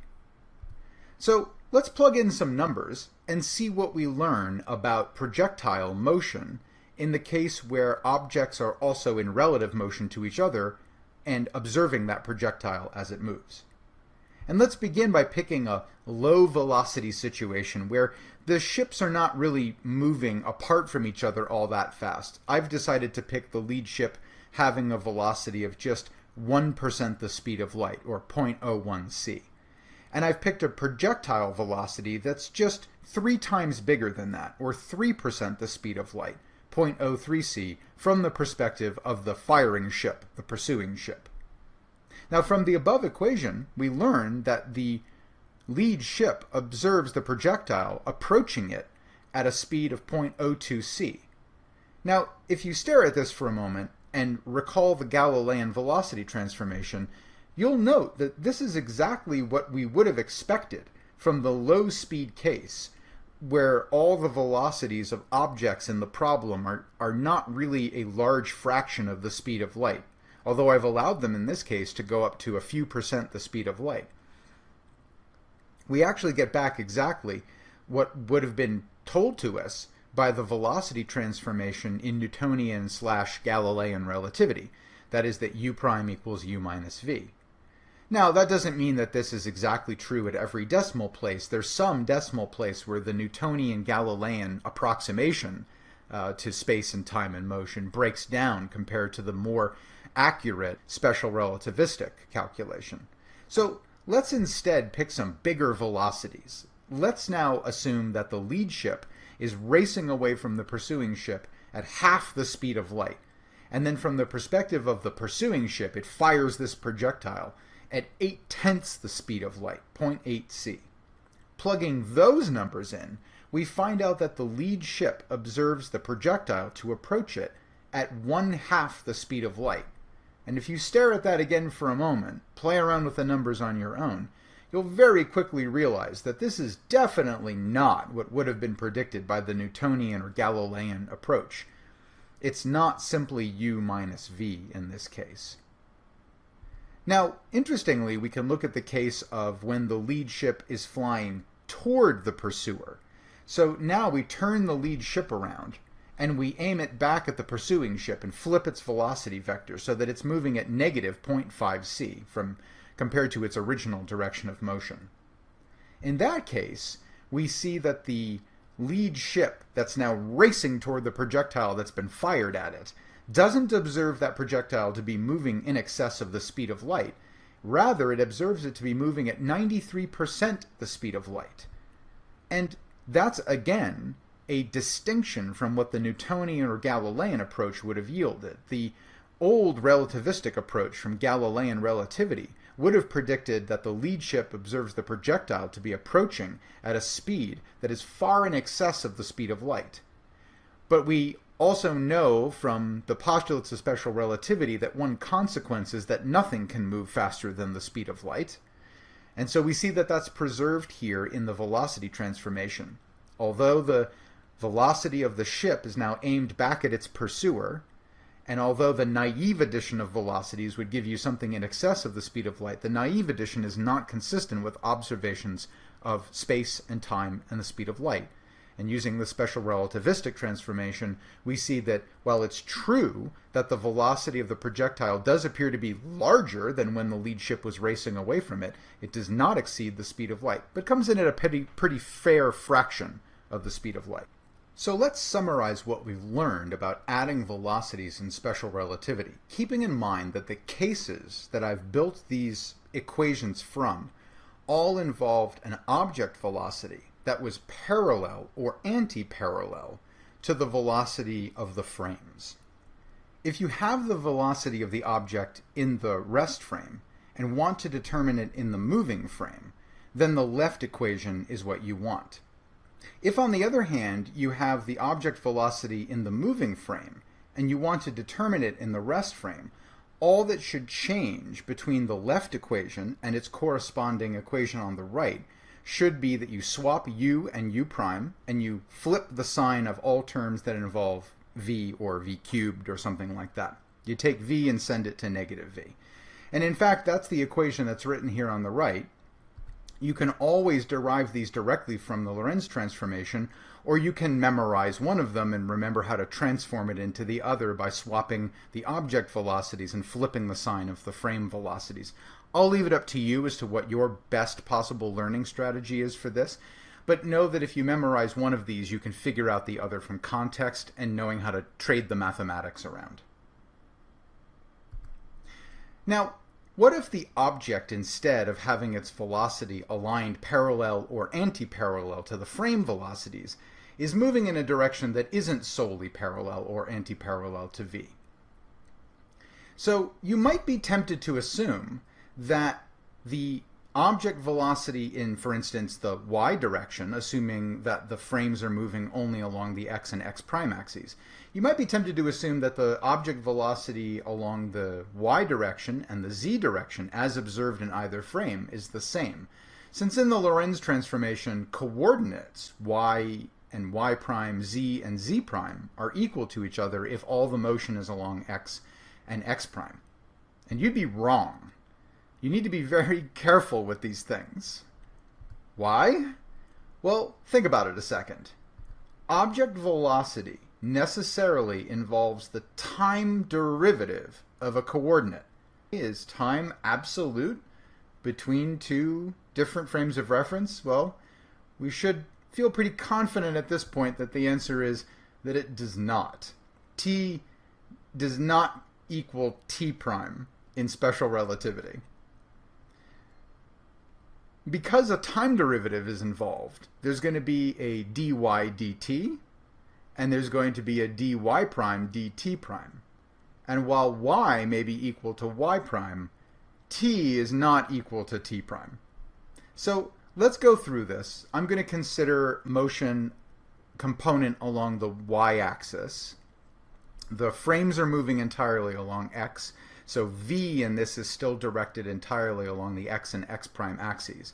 But I'm going to allow the velocity of the object to develop a component, uy, or uy prime, along the y and y prime axes, respectively. So let's look at what the transformation of u prime to u would be for the case of this component along the y-axis and y prime axis. So we know that in the rest frame, u subscript y is just dy dt. It's the change in the y-coordinate with respect to time, as observed in the rest frame. Now, it's true that in the Lorentz transformation, if the motion is entirely along x and x prime, that y does equal y prime. So we can replace dy with dy prime, and no harm, no foul. That's mathematically allowed. But if we're going to substitute for dt with dt prime, we have to use the full glory of the differential form of the time equation in the Lorentz transformation. And that means replacing dt with the quantity I show here in the denominator of this fraction. Now, of course, I can divide the top and the bottom by dt so that I get a uy prime in the numerator and the denominator. Gammas don't cancel out in this case, though, between the numerator and the denominator, because y equals y prime. Y and y prime don't depend on a gamma factor to correct between them. And as a result, it's actually an easier derivation, I feel, than for the case of the object motion component along the direction of travel of the frame relative to the rest frame. But it's not perhaps quite as memorable looking. Now, similarly, if we have uy prime and want uy, all we have to do is swap uy prime and uy in these equations and replace v with minus v. And so the corresponding equation that tells us what the velocity component in the moving frame looks like given the velocity component in the rest frame will be the one I show here. And by the way, if there's a component of motion along z and z prime, you can obtain a similar equation. It has pretty much exactly the same form as the one shown here, with uy replaced by uz and uy prime replaced by uz prime. You can very quickly write that equation down. But I just want to go through this because it's important to recognize that while it's true that y equals y prime and z equals z prime when the motion is entirely along x and x prime, it is not true that uy is naively equal to uy prime. And that's because a time derivative is involved. And time does not pass the same way in the two frames when one is moving relative to the other. Finally, let's take a look at one last special case. And that is if the pursuing ship shoots a laser beam at the lead ship. So what I've done is I've replaced the red projectile with a red squiggly line to represent an electromagnetic wave, light, being fired at the lead ship. Now the lead ship is still moving at a velocity v vector with respect to the pursuing ship. I've put everything along the horizontal axis here. But now the velocity of the projectile is c, because this is a beam of light. And so it will always and forever move at exactly the speed of light. So the speed of this projectile is now exactly 2.998 times 10 to the 8th meters per second, as viewed from all frames. So if the pursuing ship had fired a weapon like this, a laser beam, a beam of light, well, we know that the second postulate of special relativity demands that all observers must see light moving at c regardless of their state of motion. So does this velocity addition relationship capture that postulate in all of its full glory? Well, let's find out.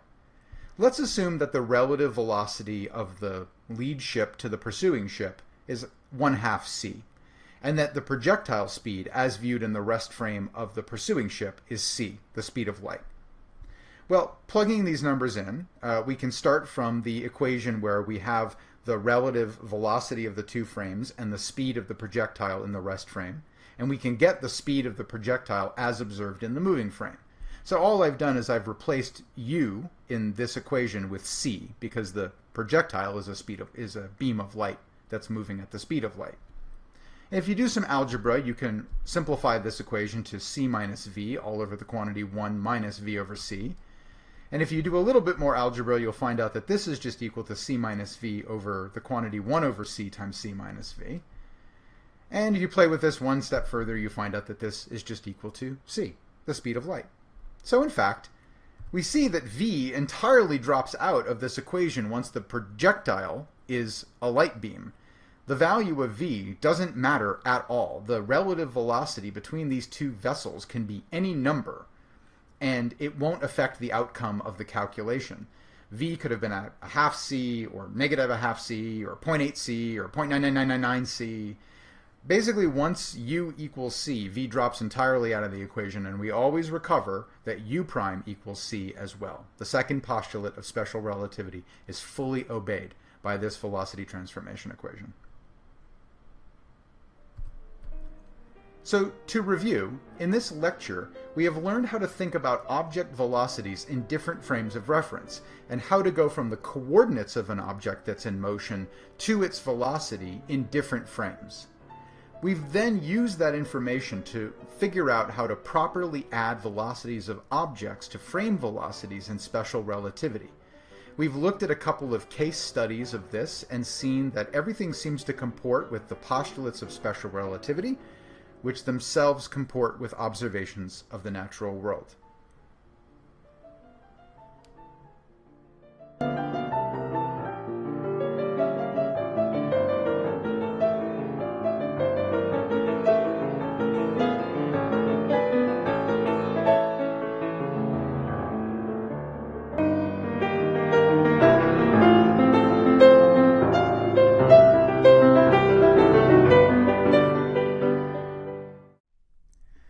In this lecture, we will learn the following things.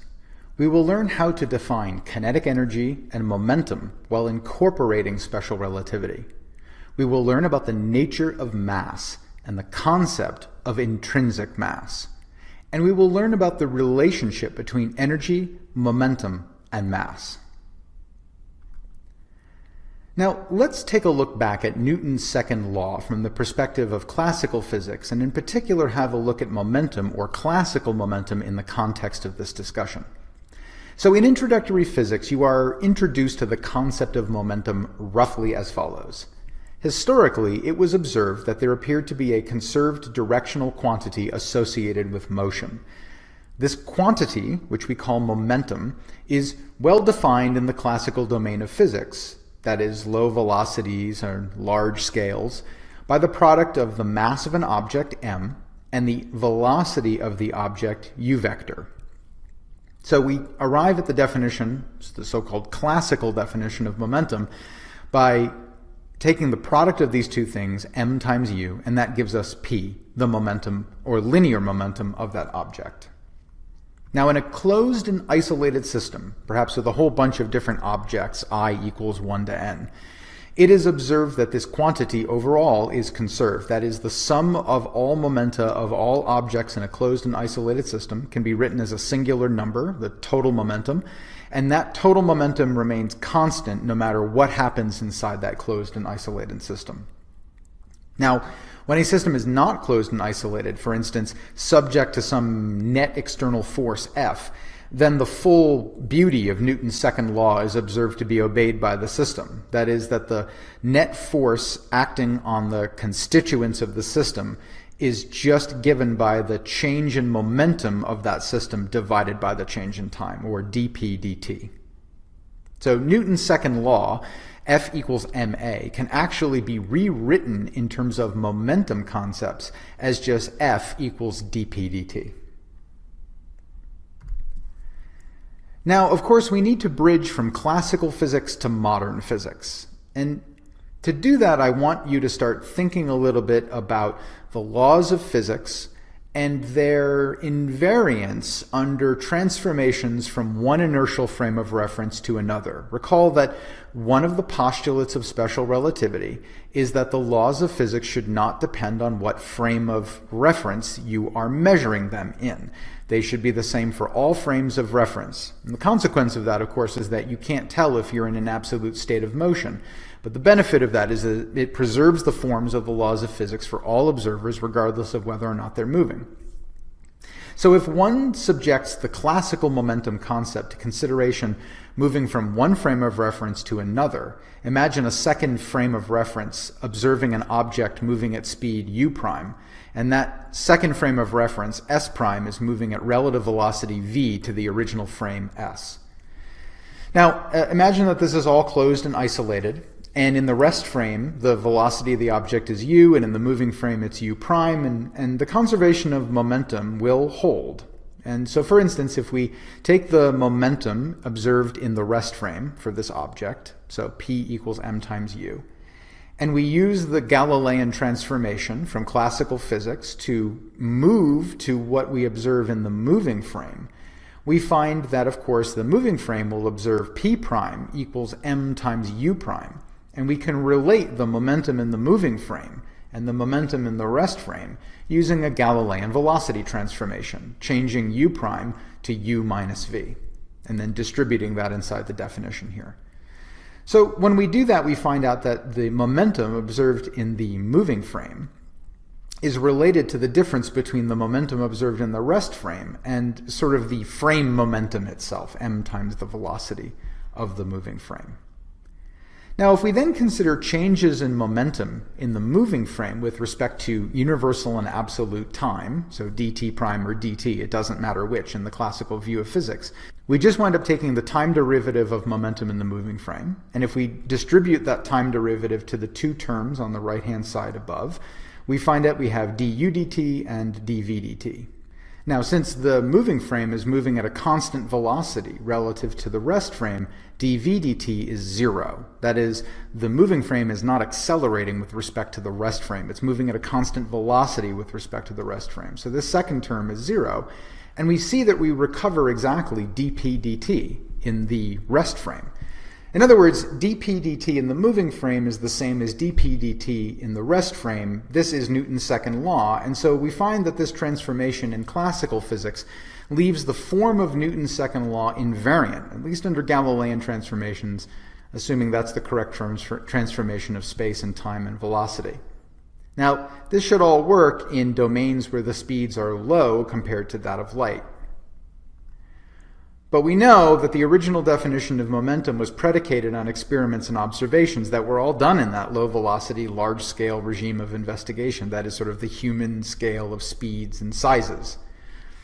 And we also know that that wasn't quite correct. The Lorentz transformation, not the Galilean transformation, gives the correct way to define relationships between frames. Great, well, let's just take the classical definition of momentum and apply the Lorentz transformation, the correct transformation between frames. So when we do this, of course, we find that the momentum is equal to mass times velocity. And we want to view this in the moving frame, where the momentum in the moving frame should be mass times the velocity in the moving frame. Well, if we insert into this the relativistic transformation of velocities in special relativity, we wind up with this nasty thing over here, the mass times u minus v over the quantity 1 minus uv over c squared. That's the thing we have to insert that contains the velocity of the object as observed in the rest frame, and of course the relative velocity of the two frames. All right, well, fine. So let's then transform this into a statement about differentials. So if I try to write the differential of p prime in terms of the differential of p, the momentum in the rest frame, if I do the calculus on this, I wind up with this horrible looking thing here. And then, of course, if I do dp prime dt prime, which would be the change in momentum with respect to time in the moving frame, that's related to the change in momentum with respect to time in the rest frame by this horribly velocity-dependent thing here. This is bad. Why is this bad? It's bad because it totally violates the first postulate of special relativity. The forms of the laws of physics must be invariant across all inertial reference frames. But here we see that one frame has that force is just equal to dp dt.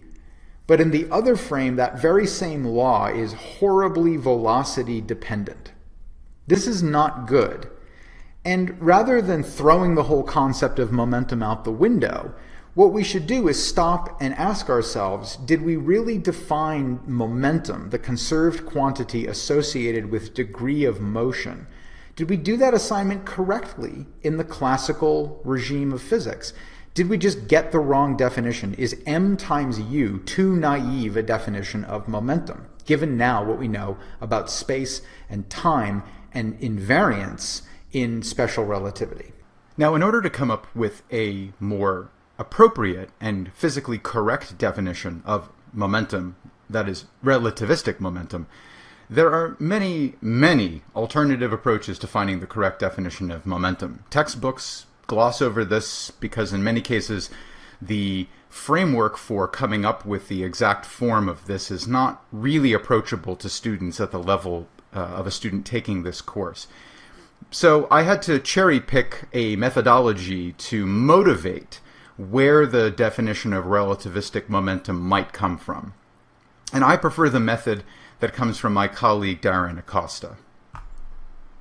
So let's assume that the problem in the original definition of momentum was that of the definition of time used in the time derivative of space. Momentum was defined as mass times velocity of an object u. Velocity is the derivative of space with respect to time.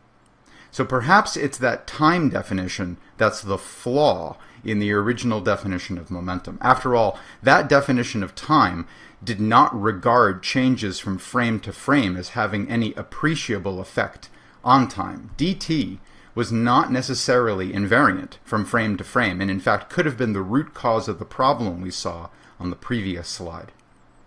However, there is in fact a time unit that all observers, regardless of their states of relative motion, can agree on. They can agree it exists and it can be measured the same way in a specific frame every time. And that is proper time, denoted with the letter tau. So if two events occur, and those events are observed by all observers in all frames of reference, all observers agree that proper time will be observed in a frame where the two events happen at the same spatial location. That is the definition of the proper time. It is the shortest time duration measured in any frame by any method of measuring time durations using two events. Now, it's always possible to find such a frame. If you're not in the frame where proper time is defined, you could always accelerate yourself in such a way until you enter the frame where the regularly occurring events that will be used to define passage of time occur at the same place. The time in any other frame is going to be given by the relationship between time in that frame and the proper time. So in any other frame, the time t for a frame moving at velocity v with respect to the proper time frame is simply given by gamma, the gamma factor associated with the motion of that frame relative to the proper time frame, times the proper time duration tau.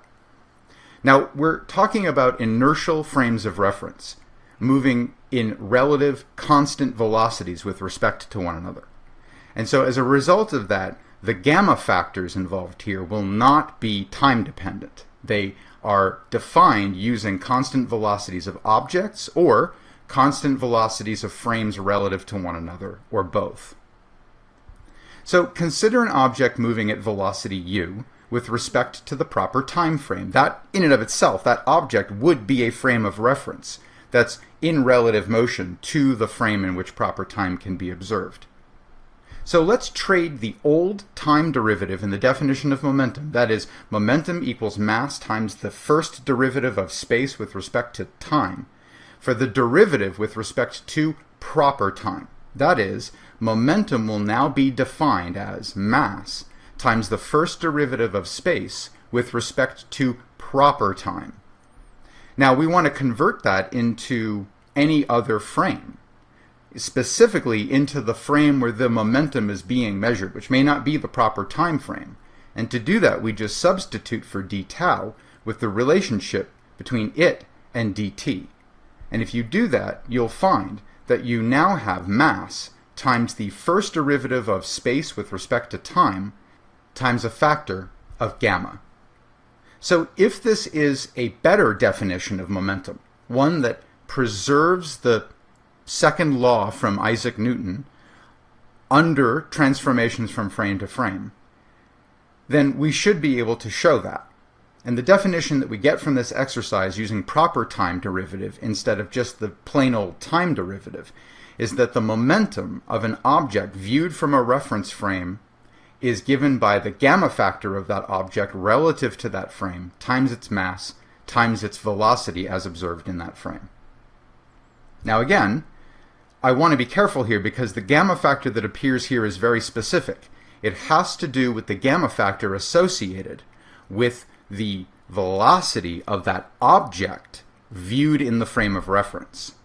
The object itself could be viewed as a reference frame, of course, but because we're going to start talking about transforming object velocities into other frames moving at speed v relative to the one where we measured it, it's extremely important to realize that there are suddenly going to become multiple gamma factors in your equations. Some of those gamma factors will relate to the observation of the object and the passage of time relative to its frame of reference, And some of the gamma factors will be related to the relative motion of other frames of reference relative to the one in which you're defining momentum. And if that all seems confusing, it is, and the only way to get better at this is to practice, practice, practice. So the gamma factor here I've denoted especially with a subscript u to indicate that it is not the velocity of another reference frame, v, that appears in here, but rather the velocity of the object itself, u. And so this gamma factor is defined as 1 over the square root of 1 minus u squared over c squared. That's what gamma with a subscript u is going to refer to. Now, this redefinition of momentum can be demonstrated with a lot of algebraic pain to leave Newton's second law invariant.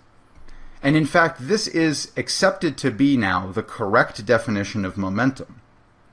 I leave it to the viewer to go through the exercise sketched out on a previous slide to transform the momentum of an object observed in one frame into another frame moving at velocity v with respect to that first observing frame, and show that the form of Newton's second law, dp dt, remains invariant from frame to frame.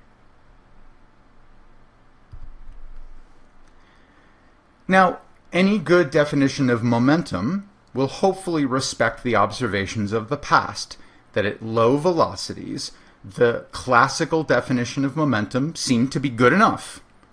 If special relativity is the more correct general framework for describing space and time, then in some appropriate limit, in this case, low velocity of the object, we should be able to recover the classical definition of momentum. So let's give this a try. And I'm going to begin by writing the gamma factor for the moving object, gamma with a subscript u, as a binomial expansion.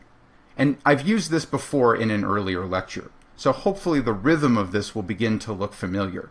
The binomial expansion is very useful for carefully step-by-step exploring what happens when you send a parameter of the theory, in this case the velocity of an object relative to that of light, closer and closer to one of its limits.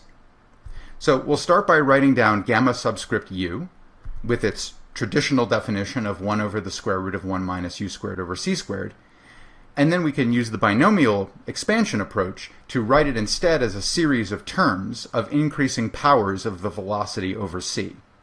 So the first term is just 1, the second term is 1/2 u squared over c squared, etc. After that you have terms of order u to the fourth over c to the fourth, u to the sixth over c to the sixth, and so forth. Those terms matter when u over c is very close to 1. But when u over c is very close to 0, those higher order terms really don't matter so much compared to the lower order or leading terms in the expansion. So now let's write relativistic momentum using this series expansion of the gamma factor. So I have momentum is equal to gamma subscript u times mu, which is now this series expansion times m times u. And you'll notice now that I have an extra u to multiply into the series expansion. If I take m times u and distribute it to every term in the series expansion, I'll wind up with something that looks like this. The leading order term now has a dependence on velocity, but the subleading term has a dependence on velocity cubed over c squared. And then the terms after that are velocity to the fifth over c to the fourth, or velocity to the seventh over c to the sixth, etc. And as u approaches 0, that is, as the velocity of the object gets much lower than the speed of light, essentially as its velocity is sent towards 0, any terms that depend on u cubed over c squared or higher in this expansion are going to vanish. They're going to approach 0 much faster than that leading term of mu. The leading term will dominate the series expansion as u over c gets very small. So I can start from this expanded version of momentum using the binomial expansion, and in the limit that the velocity is much less than the speed of light, only the first term in the series will survive the one that's largest compared to the others as u over c goes to 0, and that's just m times u. We have recovered the classical definition of momentum in the limit of velocities that are small compared to the velocity of light. So we can proceed similarly now, having had some measure of success with looking at momentum as the quantity, the directional quantity of motion, thinking about kinetic energy, which is the scalar or directionless quantity associated with motion that can also be conserved. So let's begin to think about kinetic energy in special relativity. Did we really have the right definition in the old days? 1/2 mv squared, is that the relativistically correct definition of kinetic energy? Well, we can start by looking at the relationship between external forces, changes in states of motion, work, and kinetic energy. When an external force acts on an object and displaces it over some, for instance, straight line distance s vector, the action of accelerating this object under the influence of an external force represents itself a unit of energy being imparted to the object, and that energy is known as work. Work done by an external force changes the kinetic energy of the object. It was in a state of some kinetic energy, maybe 0, and then a force acted on it and accelerated it, and now it's in a different state of kinetic energy because its velocity has changed. That means that the work done by the force has had some action in changing the kinetic energy of the object, and according to the work kinetic energy theorem, the change in the kinetic energy of an object is directly proportional to the work done by the external force. Now, the work done by the force on the object, displacing it over, for instance, a linear distance s vector, can be written as the dot product of that external force and that displacement. Now, I'm taking some shortcuts here with the form of the work equation. This is for a constant magnitude force displacing an object over a straight line distance. That's not the general form of the work equation, and I will use the general form of the work equation in a moment. So let's assume a constant force acts on an object from the perspective of an observer in frame S. And of course, the form of that force and its relationship to the momentum of that object and the changes in momentum of that object will be given by Newton's second law. The force is equal to the change in relativistic momentum with respect to time. This is now the correct definition of momentum in that frame, and used in any other frame preserves the form of Newton's second law, which is F equals ma, or F equals dp dt. Now, let's say the force acts over a small displacement, a differential of a path, ds vector. And at any moment, it's related to the velocity of the object and the time over which the displacement occurs via the fact that the object velocity is the change in the path position divided by the change in time in that frame. In other words, u vector is ds vector dt. We can write the differential of work, the little bit of work done by that constant force over that little bit of displacement, by thinking about the definition of work itself in a more general form. That is, the little bit of work done in displacing the particle over a little bit of path, ds vector, by a constant force F, is given by the dot product of F and ds vector. Now, by Newton's second law, this has to be equal to the first derivative of the relativistic momentum with respect to time. That is what the force should be equal to. And again, that thing is dotted into ds vector, the little bit of displacement. But we can replace ds vector with its relationship to the instantaneous velocity of a particle under the action of this external force. ds is just going to be equal to u dt.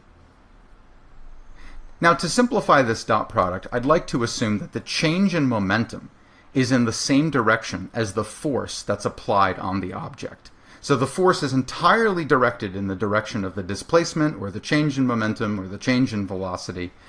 And as a result of that, the dot product trivially becomes the product of the magnitudes of the two vectors.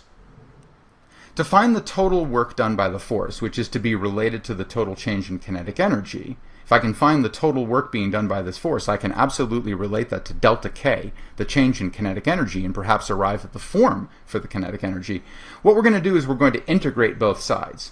So by the work kinetic energy theorem, the change in the kinetic energy of the object, whatever equation that is given by the work done by the force on the object.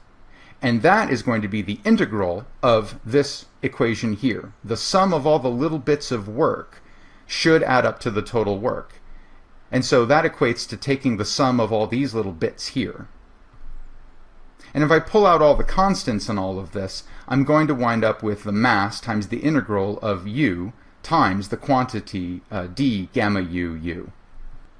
The dt's have canceled out here in this dot product, leaving us with just a differential of the gamma u times u. Well, that doesn't look like a very pleasant integral, but there is a way that we can get this into a more pleasing form, one that's more easily solved. I'm going to start by rewriting this relationship. Delta k equals w equals m times the integral of the speed times the differential of gamma u times speed. To get this into an easier to solve form, we're going to integrate by parts to get a final form for the integral. This is using the trick that the, for instance, integral of u dv is equal to uv minus the integral of v du. So let's make some identities between this more general form of the equation and the specific stuff that appears in the integral up here. I'm going to identify u as being equal to u.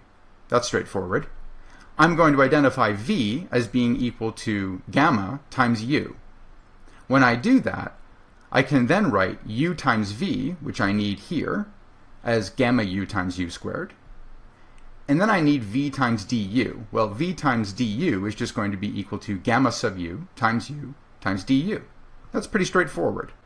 Try this on your own. This will help you dust off your integration by parts. But you'll find that the integral becomes the following.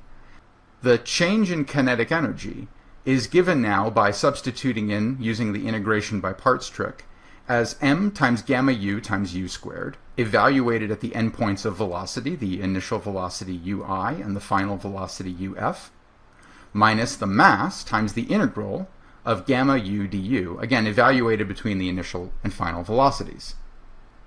And if you work through all this, you'll get an equation that looks something like this. You have this first term, m gamma u times u squared, plus this second term, which looks a bit nastier, mc squared times the square root of 1 minus u squared over c squared. And we are to evaluate this at the endpoints of the motion. So let's do ourselves some favors here and assume that the initial speed of the object is 0. That means that the initial kinetic energy must also be 0. Whatever the equation for kinetic energy is, that's got to be true. The final speed we'll just set to be u, some final speed u that we achieve. And at that point, the kinetic energy is k. So substituting all this in, we find out that the kinetic energy is equal to m times gamma u times u squared plus mc squared times the inverse of gamma u minus mc squared. And rewriting this, doing some algebraic gymnastics with the gamma factors and mc squared, you'll find that this can be simplified to this lovely little equation here. The kinetic energy of a particle is simply given by the quantity of its gamma factor minus 1 times mc squared. Now, I'm going to let you show that last step on your own. It's good practice for the gamma factor gymnastics that you'll often have to do in these problems. We find that the relativistic kinetic energy is just gamma u minus 1 all times mc squared. M is just the mass of the object, c is just the speed of light, and gamma u is its gamma factor relative to the frame in which the object is being observed. You can use the binomial expansion trick once again, and I encourage you to try this on your own, in the limit that the velocity is much, much less than the speed of light, and you'll find that the expression reduces to 1/2 mu squared, the classical definition of kinetic energy. These quantities for momentum and kinetic energy have all the right behaviors. They don't look like what they looked like in their assumed classical forms, they reduce to their classical forms in the appropriate limit, and they leave laws of physics invariant where they can be applied.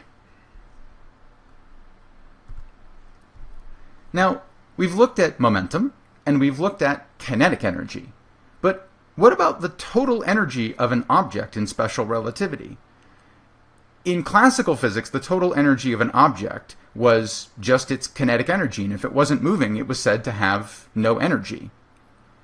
Now, that's not entirely true. If that object was being acted on by an external conservative force, it's possible that that object could have some potential energy associated with it. For instance, if you raise a ball up in a gravitational field, it has some now stored potential energy. If you let the ball go, it will be released and turned into kinetic energy. But for a force-free situation, an object at rest really had no defined energy in classical physics. Is that still true? Well, we can start by just simply noting that, as before, the total energy of a body in any system is composed of at least two parts: a kinetic part describing the energy associated with its motion, and a potential part describing any energy that is stored internally in the system and that could be released by some means. Now, the total energy then is the sum of these two pieces. So I will use capital E to denote total energy, K to denote kinetic energy, and U to denote potential energy or stored energy. We see that kinetic energy in special relativity is the difference of two pieces. K is equal to gamma mc squared minus mc squared. So if we rearrange the above total energy equation and then plug in this expression for kinetic energy, we arrive at an interesting preliminary conclusion. So if I take K and solve for that using the above equation, I find that K is equal to the total energy minus the stored energy. And if I substitute in with this equation, I find that K is also equal to gamma u mc squared minus mc squared. And by identifying and relating terms in these two equations for K, I can draw the conclusion that the total energy of an object is given by gamma u mc squared. And the stored energy of an object, even one that's at rest, is mc squared, its mass times the speed of light squared. So by this identity, the total energy of an object in special relativity is given by gamma u mc squared, and in the limit that the object is at rest, we see that the total energy becomes not zero, but mc squared, mass times the speed of light squared. And we note that this same quantity, mc squared, has been identified in the above exercise as a kind of energy stored somewhere in the object. What's particularly remarkable about this exercise is that, by our own means, we arrive at a conclusion that Albert Einstein too arrived at in his miracle year in 1905. It's one of the most profound conclusions drawn from special relativity, that mass is itself a form of stored energy, and even when a body is not moving, its total energy is not zero, but rather decreases to a minimum given by E equals mc squared. And this latter equation is one of the most famous in the history of science. It is an equation that would lead to the development of nuclear weapons, nuclear power plants, the PET scan, a non-invasive medical invention, the particle collider, and many other technologies taken for granted, feared, or loved in the modern world. For an indivisible, fundamental particle, for instance, the electron is a pretty good example of this. We've never seen that the electron is made of anything else. One has to conclude then when it's at rest, its energy is the result of some kind of intrinsic mass, a fundamental property of matter, just like electric charge appears to be a fundamental property associated with matter. Now, it's interesting to ask yourself, well, how much energy, if I could find a way to convert it into some other form, is contained in the mass of an object? Well, consider the fact that a typical-ish human being has a mass somewhere in the realm of 60 kilograms. And if, by some means, all of that could be converted to another form of energy, like kinetic energy or chemical energy or radiation, then the above equation tells us the energy in joules that this represents. E equals m times c squared, which is 60 kilograms, times something that's about 9 times 10 to the 16 meters squared per second squared. And this yields a total energy in joules, stored in your body in the form of mass energy, is 5.4 times 10 to the 18 joules. Now, for comparison, the energy, the little sliver of energy that reaches the Earth from the sun every second a tiny bit of the total energy that the sun can emit, and yet the same energy that keeps our planet warm and hospitable to life as we know it. That energy is 10 to the 17 joules. The stored energy in the form of mass energy in your body is a factor of 10 more than that. And if even a fraction of it could be converted into some other form of energy, it represents a terrifying amount of potential. So let's do an example of this sort of hidden energy of matter by considering the mass that's lost by a uranium nucleus during fission, the process of breaking that nucleus into pieces. Nuclear fission was itself first discovered by physicists and chemists Otto Hahn and Fritz Strassmann, and this was done in Germany in December 1938. If you know anything about your history, this was the period of Nazi rule of Germany. Now, the observation of nuclear fission, especially the fact that the uranium nucleus was observed to split into nearly 2 equally massed parts, was a bit of a mystery, and it was explained very quickly thereafter by physicist Lisa Meitner and her nephew Otto Frisch. The physics community came to understand that what was going on here, just in breaking up the nucleus of a uranium atom, was the potential of a vast power that lays in the hearts of all unstable atoms to be unleashed on humankind. So consider the process shown at the left. This little blue ball is supposed to represent a neutron, one of the components of a nucleus. They can be freed from the nucleus and fired at other nuclei. A neutron striking a U-235 nucleus will set off a chain of events that results sometimes in it breaking up into roughly equal mass pieces. A nucleus of the element krypton, krypton-92, and a nucleus of the element barium, barium-141.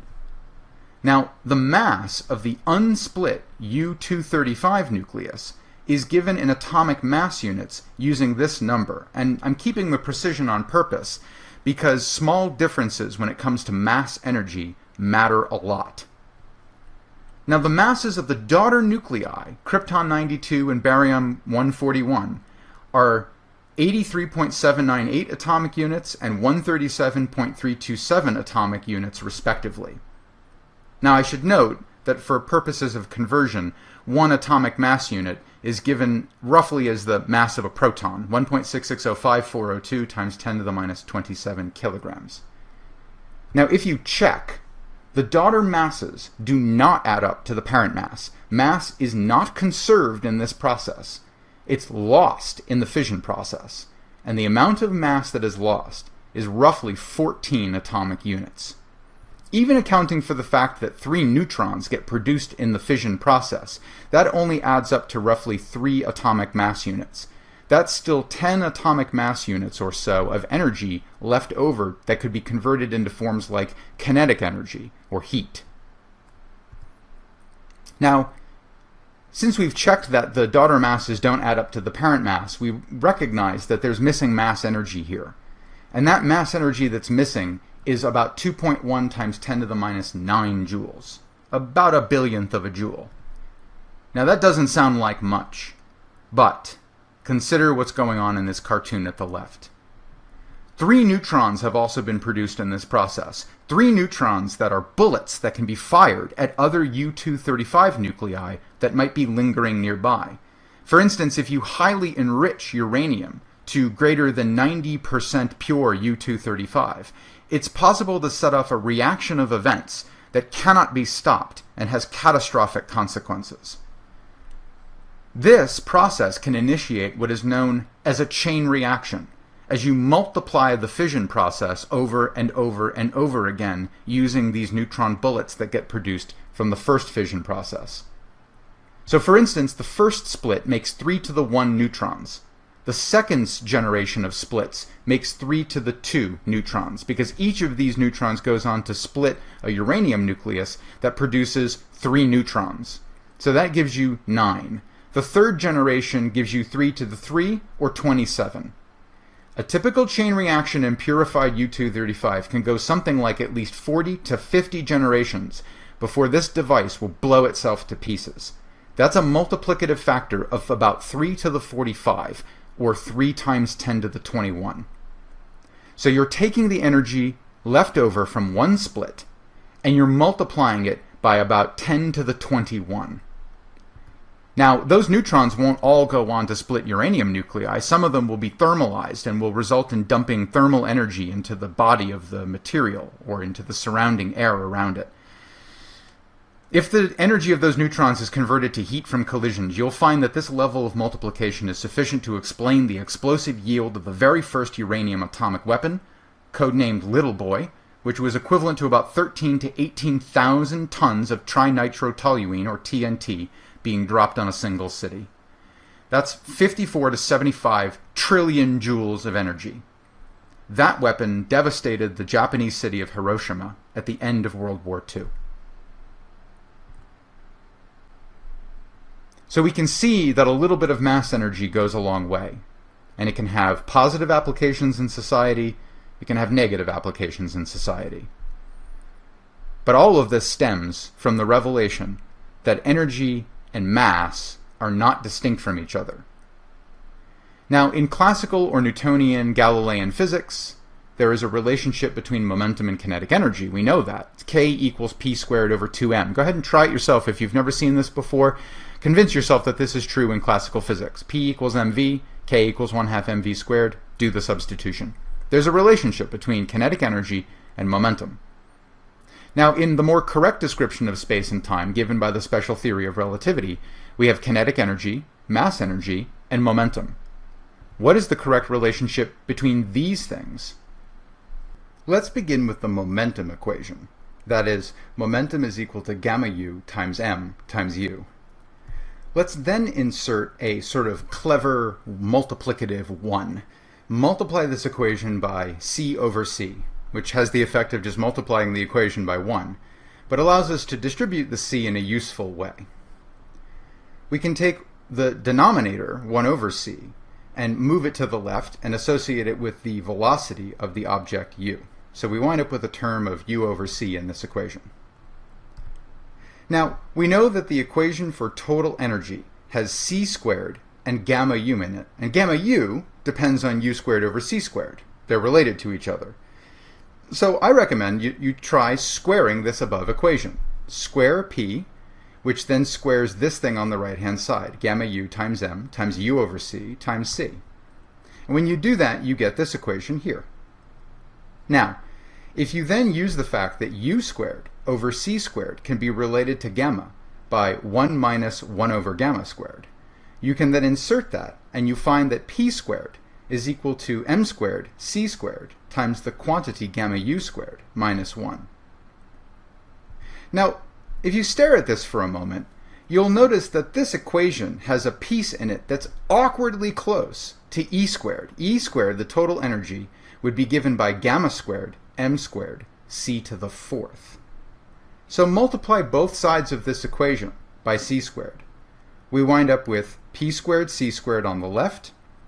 This is going to be equal to m squared c to the 4th times the quantity gamma squared minus 1.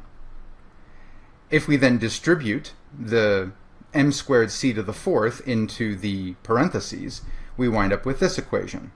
And we can identify the first piece here as e squared, and the second piece here as m squared c to the 4th, or the square of mass energy. So, putting it all together, we find that energy and mass and momentum have a relationship to each other. And it's an elegant relationship between an object's total energy, its momentum, and its mass energy in special relativity. And that relationship is given by this quadratic equation. E squared equals p squared c squared plus m squared c to the 4th. Now, this equation allows us to think about some cases of certain kinds of particles. And one very interesting special case is to look at particles that have no intrinsic mass. Now, the electron is a particle with intrinsic mass. The muon is another example of a particle with intrinsic mass, albeit 207 times that of the mass of the electron. But we can ask ourselves, what if there is a particle out there in nature that has no intrinsic mass? Can it exist? And if it did exist, what would its properties be? Well, let's take a look at that. We can use these relationships to study this very special case. Now, it will turn out that photons, which are the particles involved in light, have never been observed to have an intrinsic mass. They behave as if they have no mass at all. So let's go ahead and take that exact limiting case of m equals 0. And if we plug that into the energy, momentum, and mass energy relationship, we find that we're left with E squared equals P squared C squared. That is, we can take the square root of this and say that the total energy of a massless particle is given by its momentum times the speed of light. The total energy of a massless particle is entirely energy of motion. In other words, if such a particle could be stopped from moving, you would have to interpret it as them ceasing to exist. Their total energy would suddenly become 0. But of course that violates the conservation of energy. You can't just make energy go away without consequence. So this implies that such particles can actually only be stopped when they're removed from the natural world by being absorbed into another process. Now, you might then feel emboldened by this and say, aha, well, this is great. I'm going to go ahead and figure out what E and P are for massless particles. But then you very quickly run into a problem. And that is that E depends directly on M, and P depends directly on M, as defined in special relativity. And so you get no useful information from these equations from special relativity. Special relativity can't give you otherwise useful information about what the total energy actually comes from and what the momentum actually comes from for such particles. So what is it that defines energy and momentum of a common particle like a photon, which so far as we know has no intrinsic mass, no mass energy? Well, to answer that question, we're going to have to wait a little bit longer and see as we enter the next phase of this course. So to conclude this lecture, let's look at what we have learned. We have learned how to define kinetic energy and momentum while incorporating the principles of special relativity. And in doing so, we've learned something deep about the nature of mass, and we've learned to appreciate that there is intrinsic mass in nature, and that mass in general is associated with a kind of internal energy of all objects. An object at rest does not have zero energy. It has internal energy given by mc squared.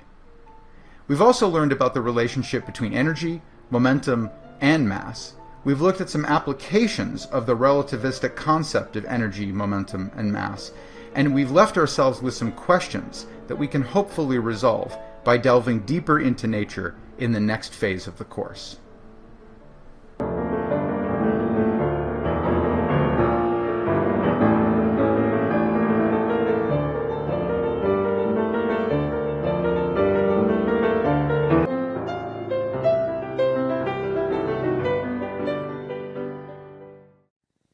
Before we get started on this lecture, on the first glimpses into the general theory of relativity, I want to kind of put a little cautionary warning label at the beginning of this video.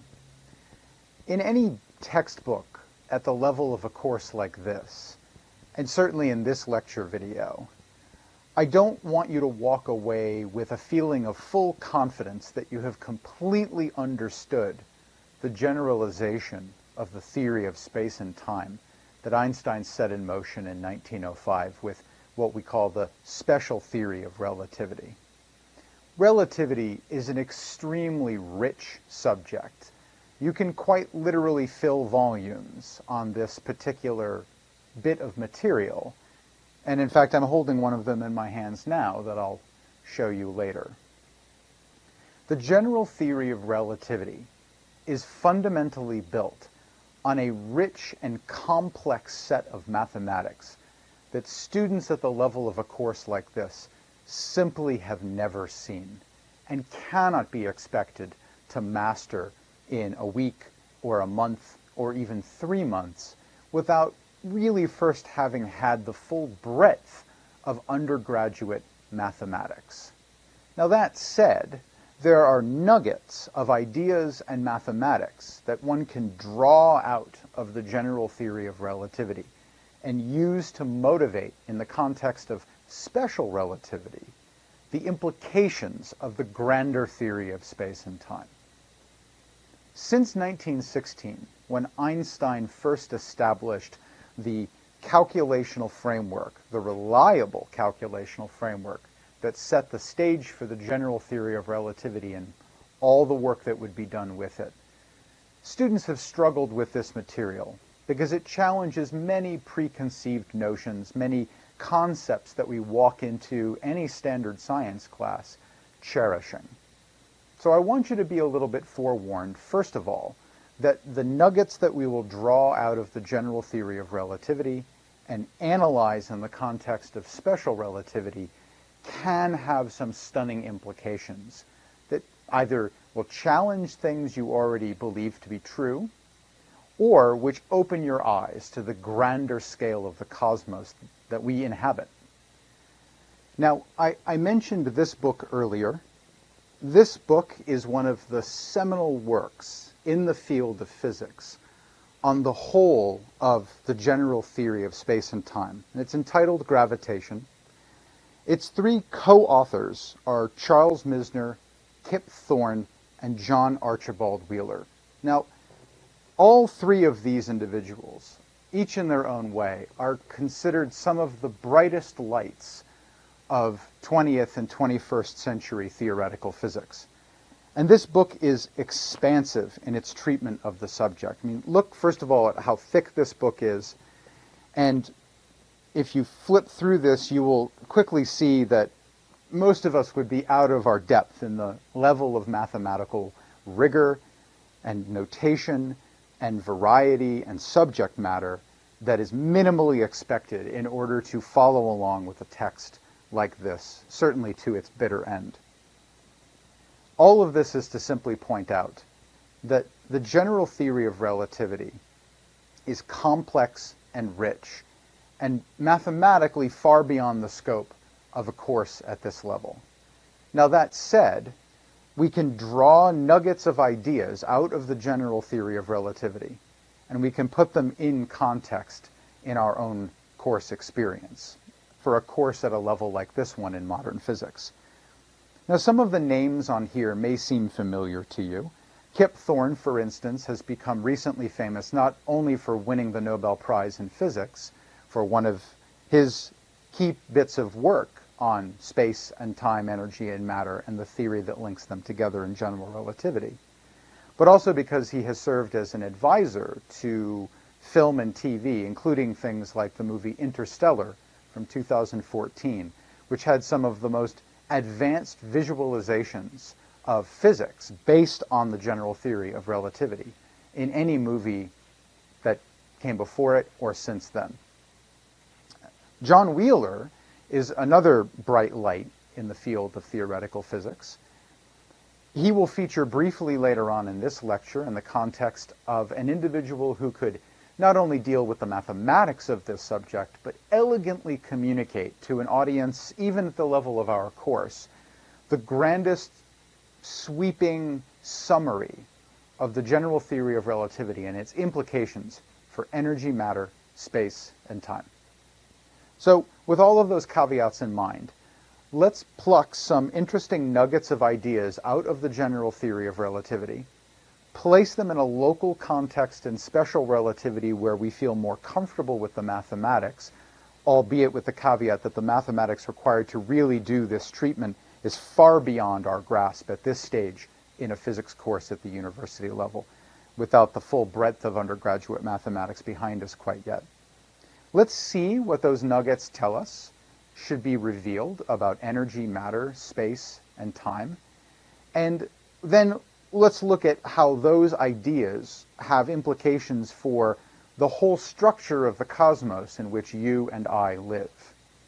So, with all of those things in mind, let's start digging into some of the basic ideas that motivated the general theory of relativity and take a look at some of those nuggets of ideas that we can couch in the picture of special relativity that we're a bit more comfortable with at this stage of our engagement in physics.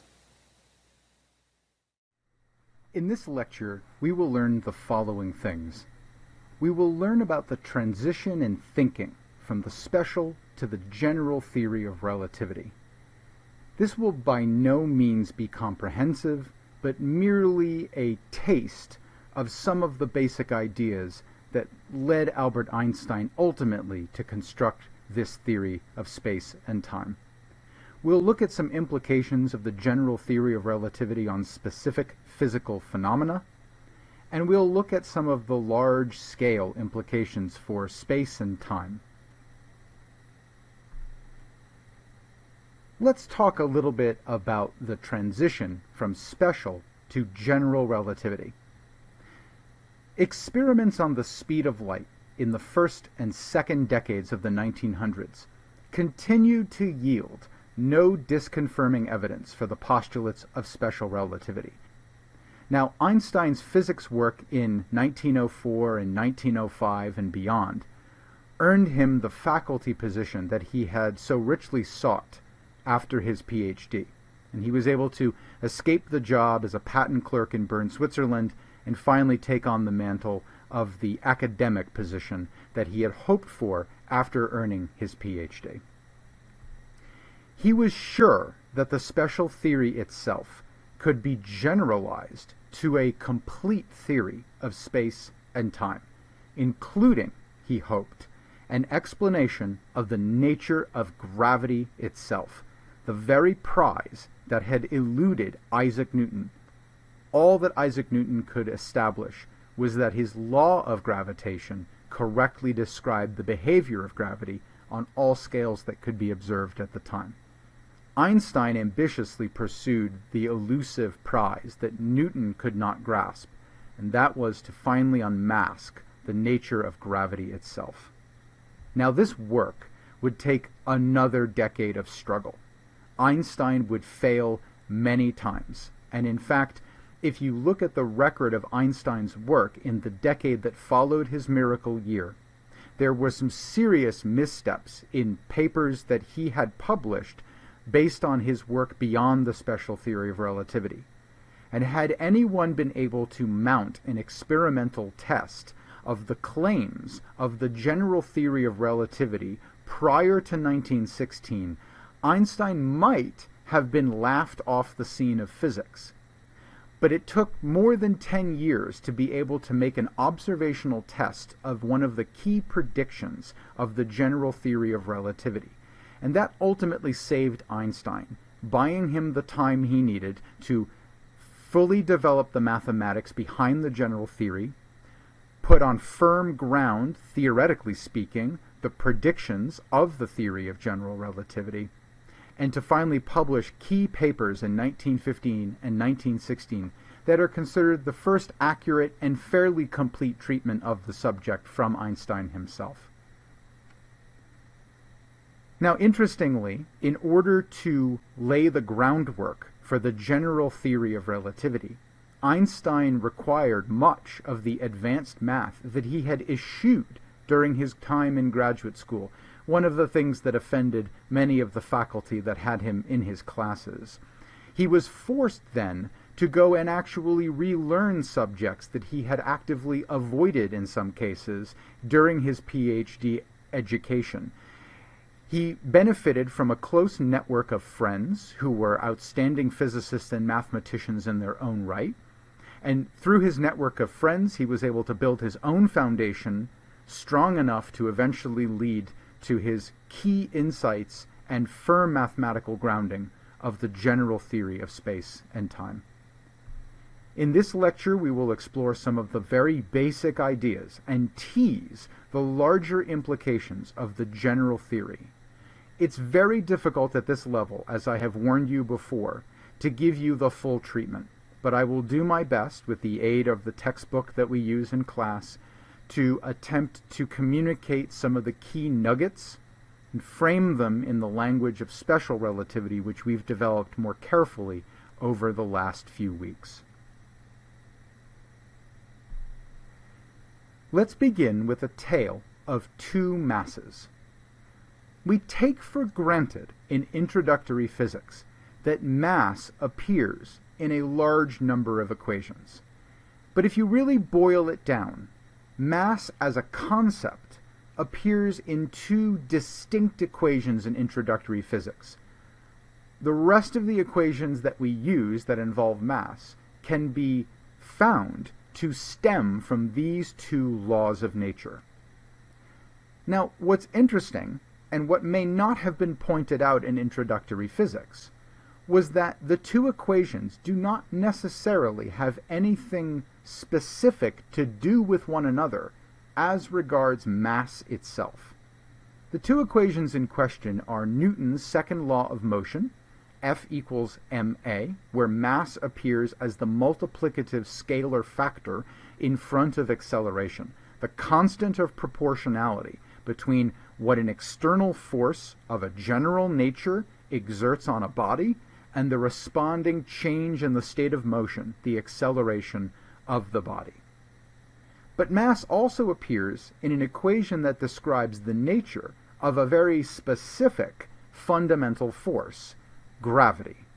The law of gravity states that the force of gravity between two bodies, which we might label 1 and 2, is proportional to the product of their masses divided by the square of the distance between them. Now, the m for mass that appears in Newton's second law has to do with inertia, the tendency of a body to resist changes in the state of motion.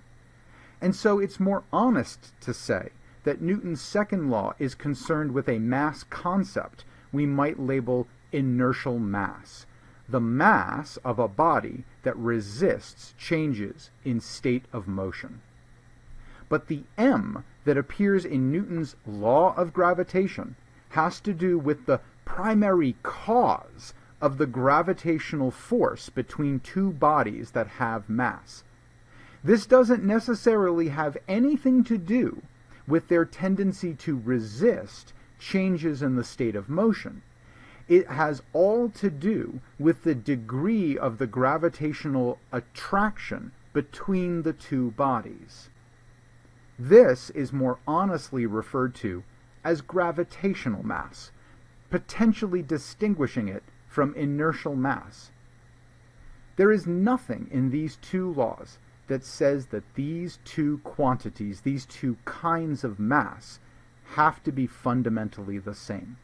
And yet, their equivalence, the equivalence of inertial mass and gravitational mass, has been tested to a remarkable precision. Inertial mass and gravitational mass appear to be one and the same. Let's take a look at this by briefly stepping through some mathematics, now couched in the language of inertial mass as potentially distinct from gravitational mass, and revisit some conclusions we drew in introductory physics. So, a consequence of their equivalence is often taken for granted.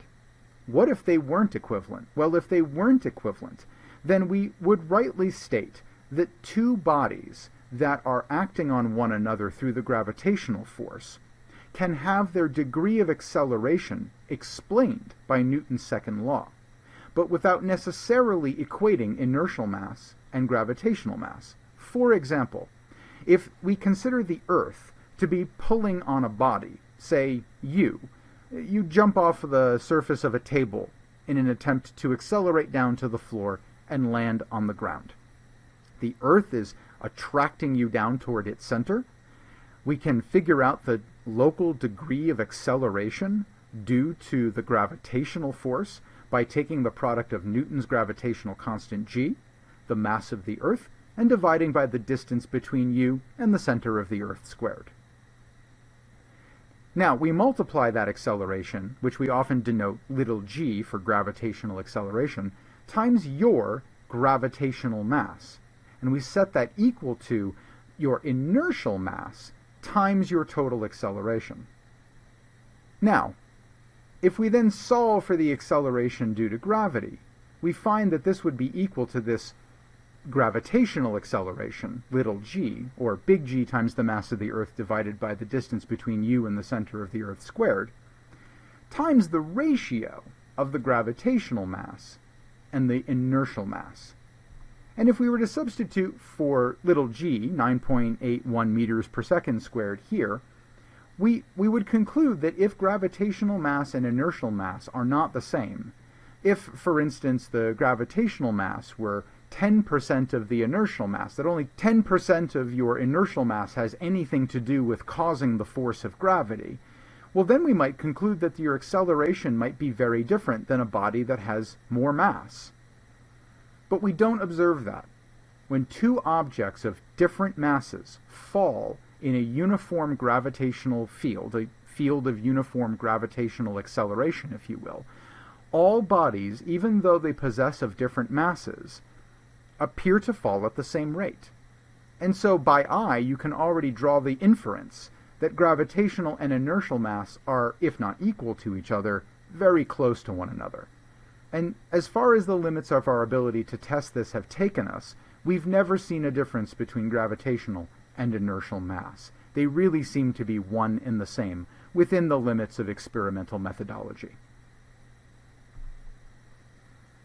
This leads us into one of the key insights that Albert Einstein had early on in the process of trying to generalize the ideas of space and time to include gravity.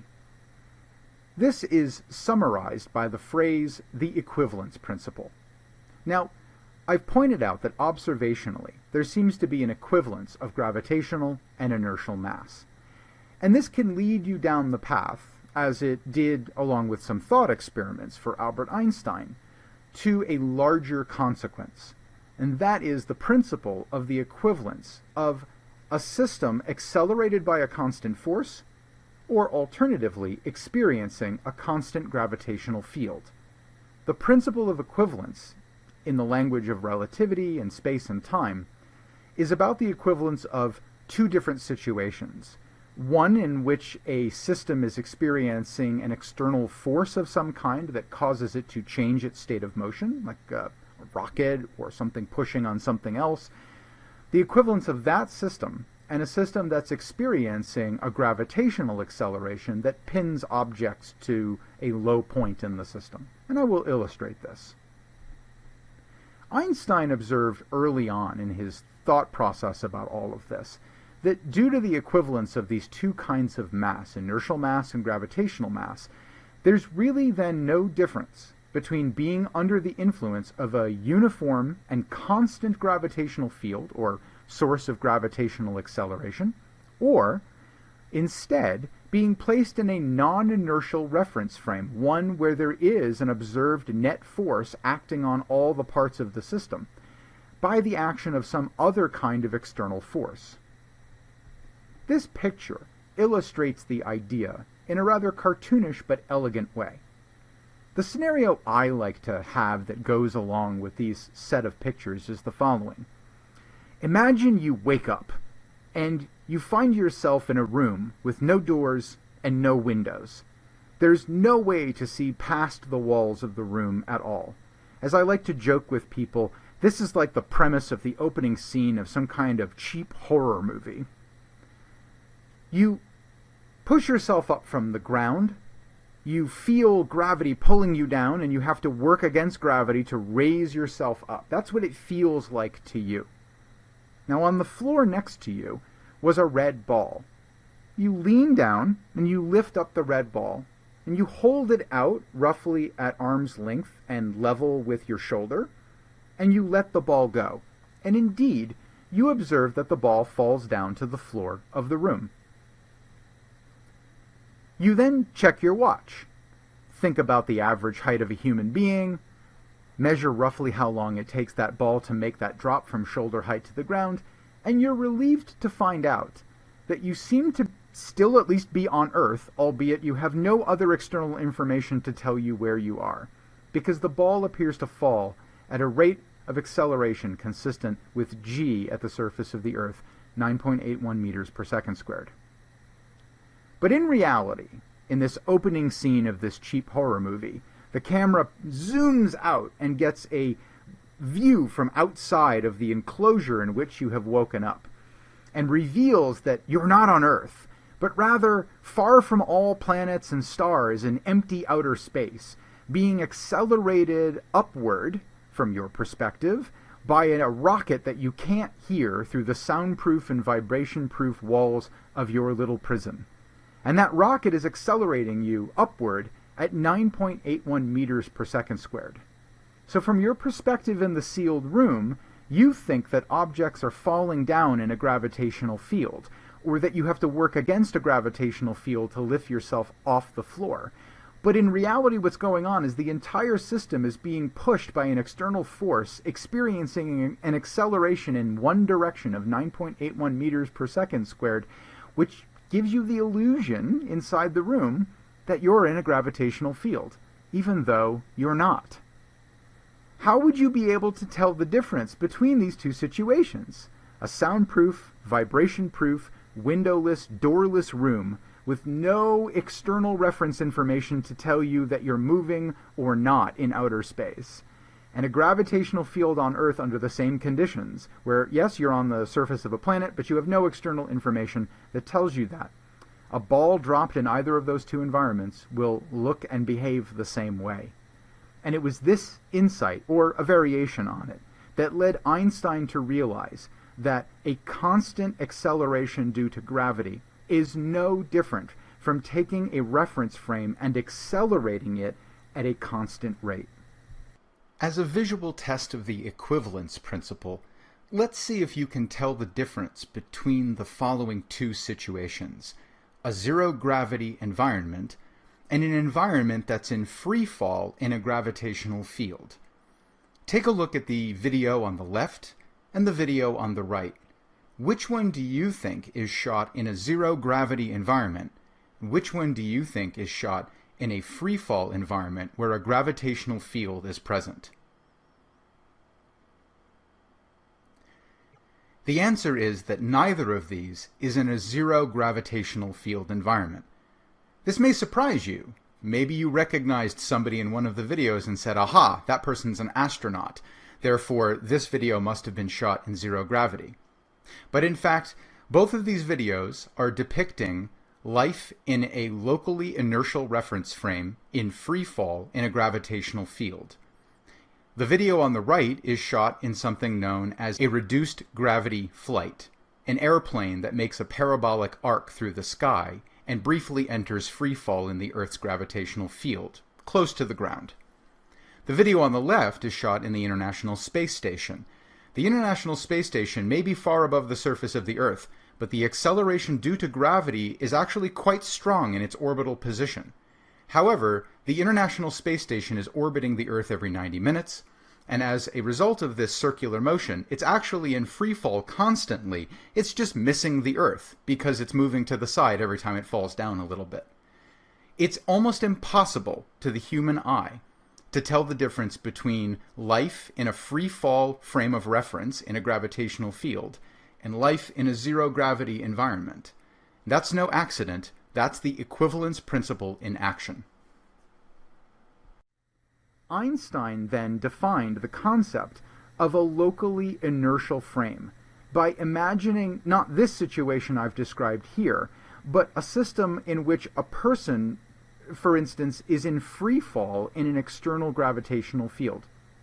The concept of a locally inertial frame of reference is one in which all parts of the system are experiencing a constant acceleration due to gravity, but because all parts are accelerated the same way, it's as if the system is entirely free of any external forces. It's as if everything is in an inertial reference frame with no external forces, because all of you are accelerating at the same rate at the same time. This is an incredible insight. It may not seem that impressive, but it frees you very suddenly from thinking of gravity and acceleration of an entire reference frame of things as different things. And it was this insight that freed Einstein to think about gravity in a completely new way, as another aspect of space and time. The key idea here is that without external information in any of the situations I've just described, being in free fall above the surface of the Earth, or being inside a sealed room with no windows and no doors that's vibration resistant and sound resistant, without external information, there's absolutely no experiment you could do in any of those situations that will tell you that the system is either away from a gravitational source or simply in free fall in a gravitational field. These all seem like inertial reference frames as a result of that. Now, since there is no difference between gravitational acceleration and the act of changing a whole reference frame into a non-inertial reference frame, you can analyze phenomena in a situation, for instance, where an inertial frame of reference is considered instantaneously inertial. That is, although it experiences overall some acceleration, like taking a whole room, strapping a rocket to the bottom of it, and accelerating the entire room and all its contents up at 9.81 meters per second squared, you're doing that equally and fairly to all parts of the system. And so at any moment in time, all elements of the frame will have the same velocity. Now, of course, if you take an object off the wall of this frame of reference, hold it out and drop it, it will appear to fall down, because once you let go of it, it's no longer part of the frame of reference. It's not bound to it in any way. And so it will appear to fall down as if under the influence of an external gravitational field. But of course, what's really happening is that the floor of the reference frame is being accelerated up toward the object, now freed from the bonds of the reference frame, at 9.81 meters per second squared. Perspective is everything. It's the relativity of whether you're falling in a gravitational field or whether the floor is rushing up toward you at the same rate. It's the ambiguity in those perspectives that lead to the key insights that blossom into the general theory of relativity. So, in order to help us to picture this, let's consider reference frames in the same way that we've done this in special relativity before. Let's imagine a frame that's we're going to always take to be exactly and absolutely at rest. We choose which frame that is, and then we define it as the rest frame. It's our choice to make. It doesn't matter which one we pick. I'm going to choose this one with x and y coordinates as the absolute rest frame. Now, the frame over here with our friendly observer in it, it's labeled as having its own axes, x prime and y prime, for instance. And I've exaggerated the x-axis here only because I'm going to need some room on this as I start to play around with it. But at first, at time 0 in our little thought experiment here, the rest frame and this frame are in the same state of motion. The velocity of what will become the moving frame is instantaneously 0 at time 0. And so it too, instantaneously at time 0, is a rest frame. But this frame, which I've labeled with prime notation, is actually experiencing a net constant acceleration a. And in the next instant of time, its velocity changes from 0 to something non-zero. In this case, it goes to being a teensy bit above 0, a little differential of velocity dv above 0 in the I hat or positive x prime direction. So it was at rest, same as the actual rest frame, and an instant later it is no longer instantaneously at rest. Instantaneously now it represents a moving frame, s prime, at velocity dv relative to what we consider the actual rest frame. But that acceleration continues to act. And so in the next instant of time, the velocity is increased again to twice dv.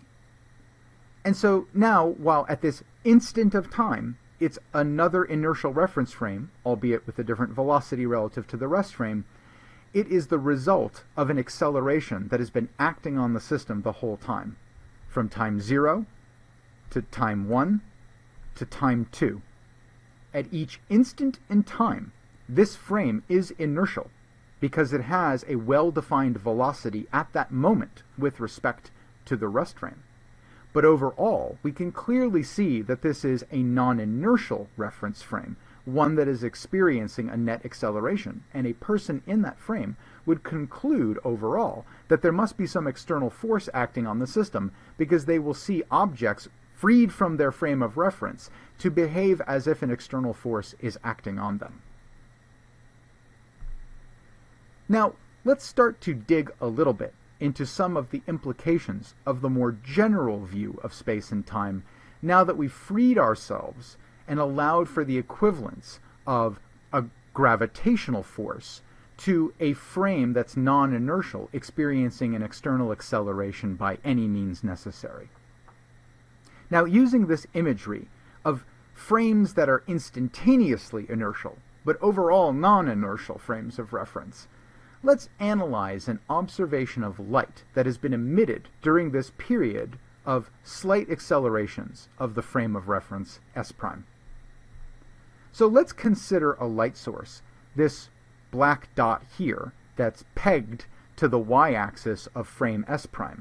It's fixed in that frame. It's bolted to the wall. We can consider the y-axis to be a wall in the frame of reference. The x-axis is like the floor of the frame of reference. The person is firmly rooted on the frame of reference. And they're experiencing only a slight acceleration. It doesn't totally knock them off their feet to be accelerated. It's a very gentle acceleration. The speeds that we will consider always in these examples will be very much less than the speed of light. This will help us to get at the implications of general relativity without having to dig into the full general mathematics of relativity, which is much harder.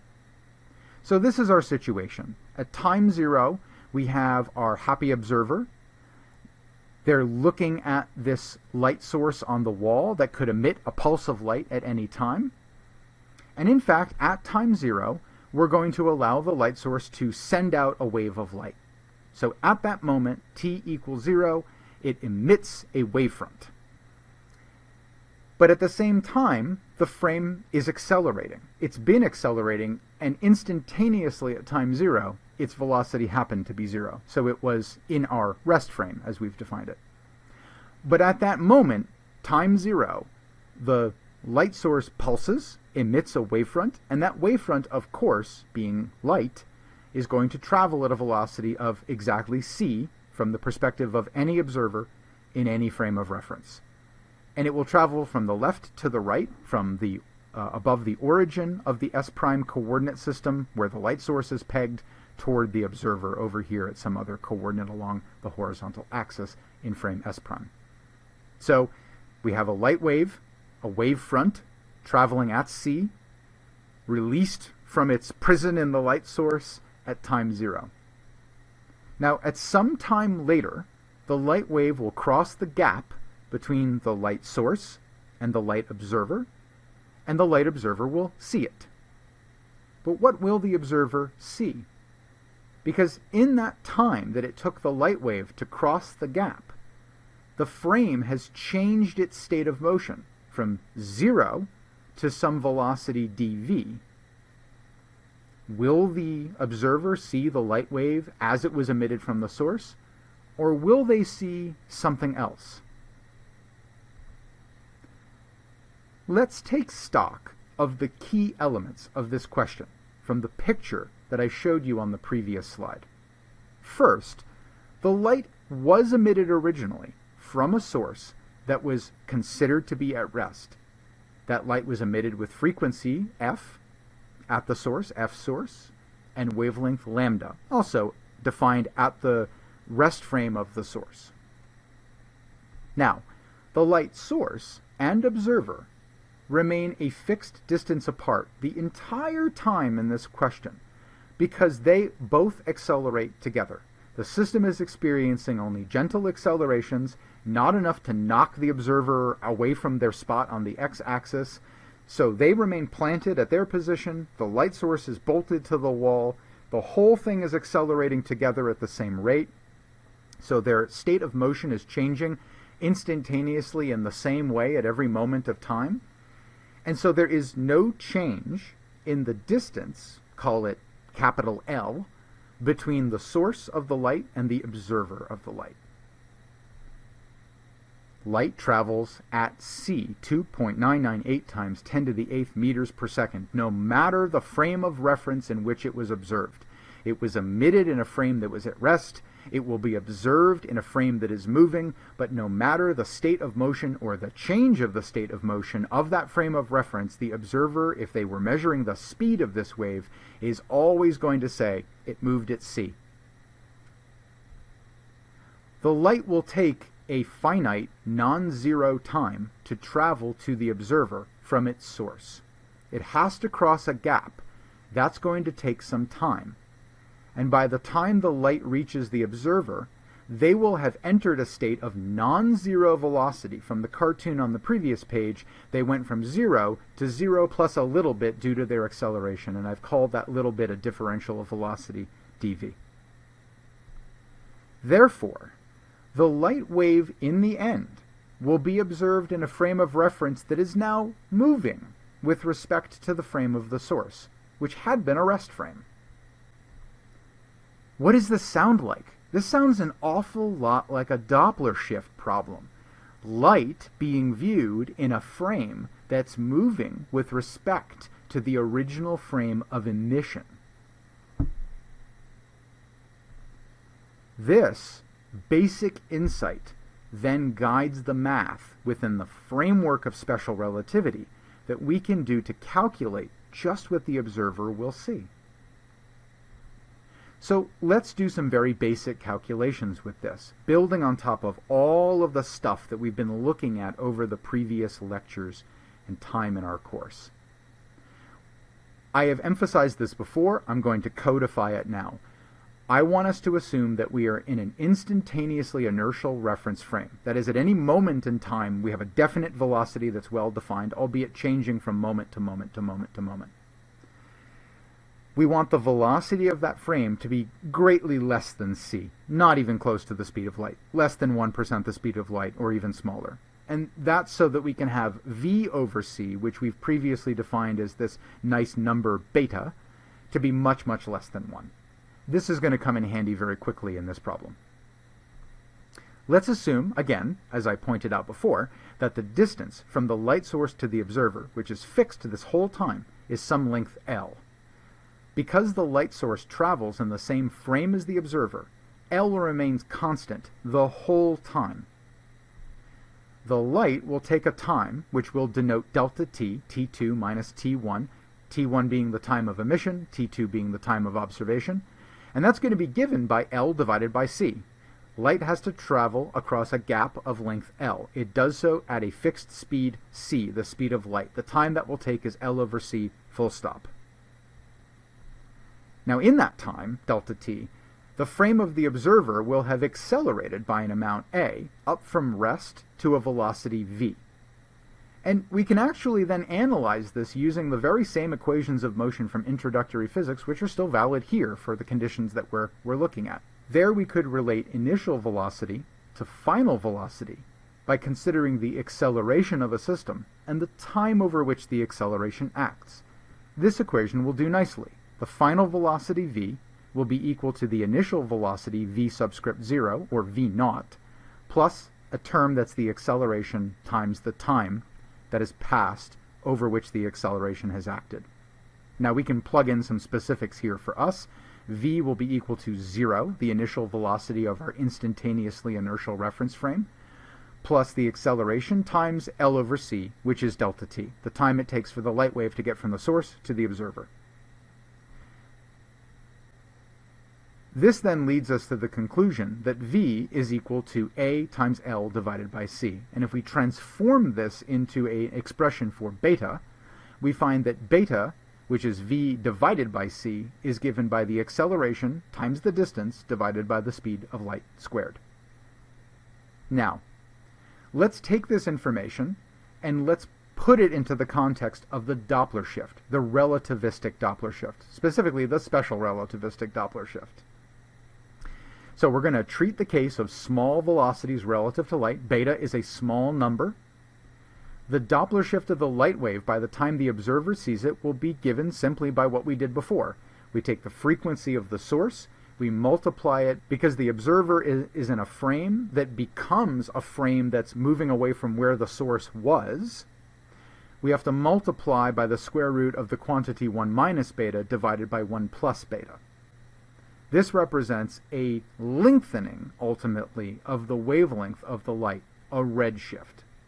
But we want to get acceleration of the frame, the distance between the light source and the observer, and the speed of light into this equation. We want to put these things from our picture into this equation. And the way we can do that is by doing some binomial expansions of the numerator, the square root of 1 minus beta, and the denominator, 1 over the square root of 1 plus beta.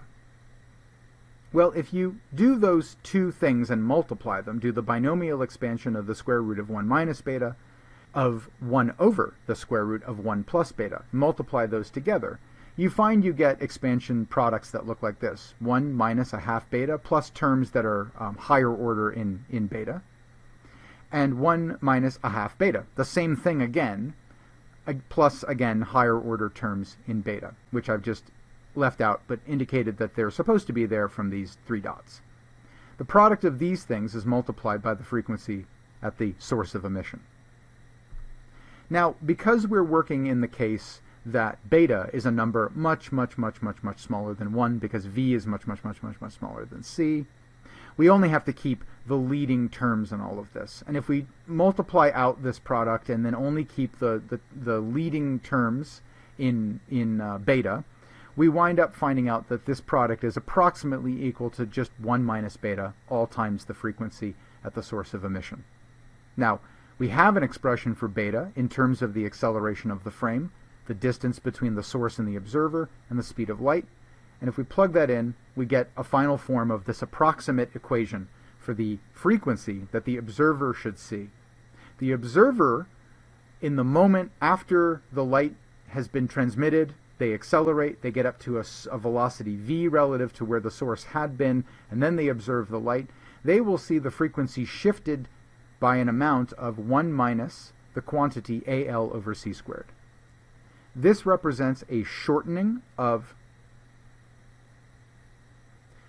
This represents a decrease in the frequency relative to the source, or an increase in the wavelength of the light. You can play around with this yourself and convince yourself that that's the case. But we basically conclude that the observer, who now at the moment of observation has been put into a new frame that's not that in which the light source was at rest when that emission had originally occurred, will now observe the light to appear shifted from its source frequency, and in this case, it's a red shift. If the observer were in a frame accelerating in the opposite direction, in the direction from the observer toward the source, rather than from the direction of the source toward the observer, so A becomes minus A, then the light would instead appear blue shifted to smaller frequencies or shorter wavelengths. So let's think about light as viewed in an accelerating frame of reference. We've found by making this approximation that we have a frame of reference that's all accelerated at once, so that the light that was emitted at time 0 is observed by an observer in a frame that's no longer at rest with respect to where the source of emission had been, that the observer will see a frequency as they accelerate to the right in the direction from the source toward the observer. They'll observe a reduced frequency of the light, a lengthening of the wavelength. But let's dig back to the equivalence principle. The equivalence principle states that there is no difference between an entire frame of reference that's all experiencing an acceleration due to some external force and a frame of reference that is merely experiencing an external gravitational acceleration. As a result of the equivalence of these two things, one is forced to conclude that the shifting of light must also occur in a gravitational field of acceleration. In other words, if the source of that acceleration is gravity, for instance, A equals g times the mass of the Earth divided by the radius of the Earth squared, because you're standing on the surface of the Earth, that's just 9.81 meters per second squared, the old little g from introductory physics. And imagine instead we're viewing light from a source above us. We are downstream in the gravitational field, and there is a light source down on the ground below us, sort of upstream in the gravitational field. We would conclude that the light, as we observe it, emitted up from the ground toward our eye, must be shifted, in this case a redshift, in frequency. This phenomenon is real. It has been confirmed repeatedly by experiments over and over and over again, and we'll look at some of those through problem solving in the class. It's a real phenomenon.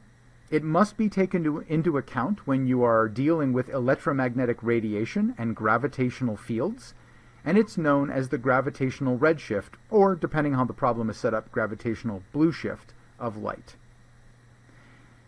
In this example, if we were laying on the ground, looking up at a source that's above us, and looking at light that's emitted down toward us, because we are further upstream in the gravitational field of acceleration, we would see the light in that case as blue shifted. It's equivalent to switching around the acceleration sign.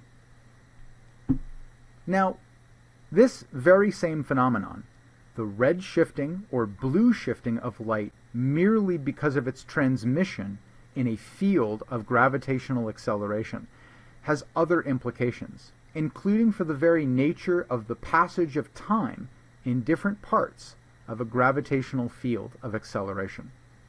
So by implication from this previous example, the Doppler shifting of light by a gravitational field, one can also predict that time itself will pass at different rates, at different heights, different locations, in a uniform gravitational field.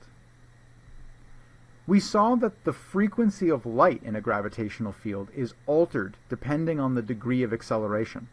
If I increase the acceleration of a frame of reference, or equivalently, increase the amount of gravitational acceleration a system experiences, I will increase the Doppler shifting effect. Frequency, of course, looking back at the discussion of waves and the Doppler shift and other things related to waves, frequency is a measure of the rate at which events happen, the time between events, effectively. So consider observing time at a height 0 above the surface of the Earth. We'll call that person the lower observer, somebody right at ground level looking at time passing, say by looking at pulses of light or ticks of a clock or something like that. And instead, a person who's way higher up, more upstream in a gravitational field of acceleration, a higher observer, also looking at their clock or their light pulsing or ticking away. From our exploration of frequency and period, we know that the frequency of a wave is given simply by 1 over the period of the wave. You can think of that as the passage of time between regularly spaced events. So, the period is just a difference in time. It's a delta t. And so really, frequency is another way of saying that we're looking at 1 over a time difference between regularly spaced events. In other words, frequency is really probing time structure. Now, if we were to be looking at the time between regular events at our higher altitude in the gravitational field, this would be related to 1 over the frequency of events at that higher altitude. And we already know how to relate those through the Doppler shift to the frequency of events at the lower altitude. We just have to take this Doppler shifting equation again, do the binomial expansion, and we find out that we are just multiplying the time duration at the lower altitude by a quantity 1 minus beta. And because we are experiencing a gravitational acceleration here, a height h above the surface of the Earth, this is equivalent to 1 minus gh over c squared in this approximation. 1 minus, say, 9.81 meters per second squared times your height above the surface of the Earth divided by the speed of light squared. You take that quantity and you multiply it by the duration of time between regularly spaced events at lower altitude, and you get the time at higher altitude. And so as a consequence of this, we expect time to pass more slowly for observers who are lower down in a gravitational field. If you were to take this to some extreme, imagine a person deep down in a gravitational field, they might experience an hour. But a person higher up in the gravitational field might observe that days, weeks, or months pass, depending on the degree of difference of location in the gravitational field. Time that passes higher up in a gravitational field is always multiplied by a number whose value is less than or equal to 1, meaning that less time passes lower down in the field. This is a real effect, and this effect has been confirmed experimentally over and over and over again. And it plays a major role in the operation of key systems to modern existence, such as the Global Positioning Satellite, or GPS system. All modern navigation typically relies on a system of about 24 satellites, Each satellite orbits the Earth twice per day. So it's moving very fast around the Earth as a result of that. These are not so-called geosynchronous or geostationary satellites that always sit above the same point on the surface of the Earth. Rather, the GPS satellites orbit, and they make about 2 rotations around the Earth per day. 3 satellites at any time are required to make a triangulation measurement on the surface of the Earth, and they do this using very precise clocks that they carry along with them that have been synchronized to clocks on the ground. And this system allows you to make position measurements on the surface of the Earth. But the problem is, first of all, that those satellites are traveling actually very fast relative to the surface of the Earth. So they experience a special relativistic time dilation. Observers on the ground would claim that their clocks are running a bit more slowly than an equivalent clock on the ground because they're moving and people on the ground argue that they're at rest. So there's a special relativistic time dilation effect. But in addition, because humans who are down on the ground making these observations are lower in a gravitational field, an observer on the GPS satellite would argue that, well, okay, that's true, there's a special relativistic effect, but there's also a gravitational effect, a general relativistic effect, because the clocks on the Earth that we're supposed to be synchronized to are lower down in a gravitational field than the clocks in orbit around the Earth. And so for those clocks, there's a general gravitational slowing of time. And these 2 factors must be taken into account in the modern GPS system. And in fact, any guideline document that you look at for engineering systems for the GPS network will warn you about these corrections, spell them out for you, and tell you how to do them so that you can properly synchronize clocks, taking into account all of these time effects between the ground and in orbit around the Earth. These are real effects with real consequences on things like basic day-to-day navigation, and without the general and special theory of relativity, we would never have understood these. Had we launched a GPS system before understanding space and time at this level, we would have failed to construct a working GPS system.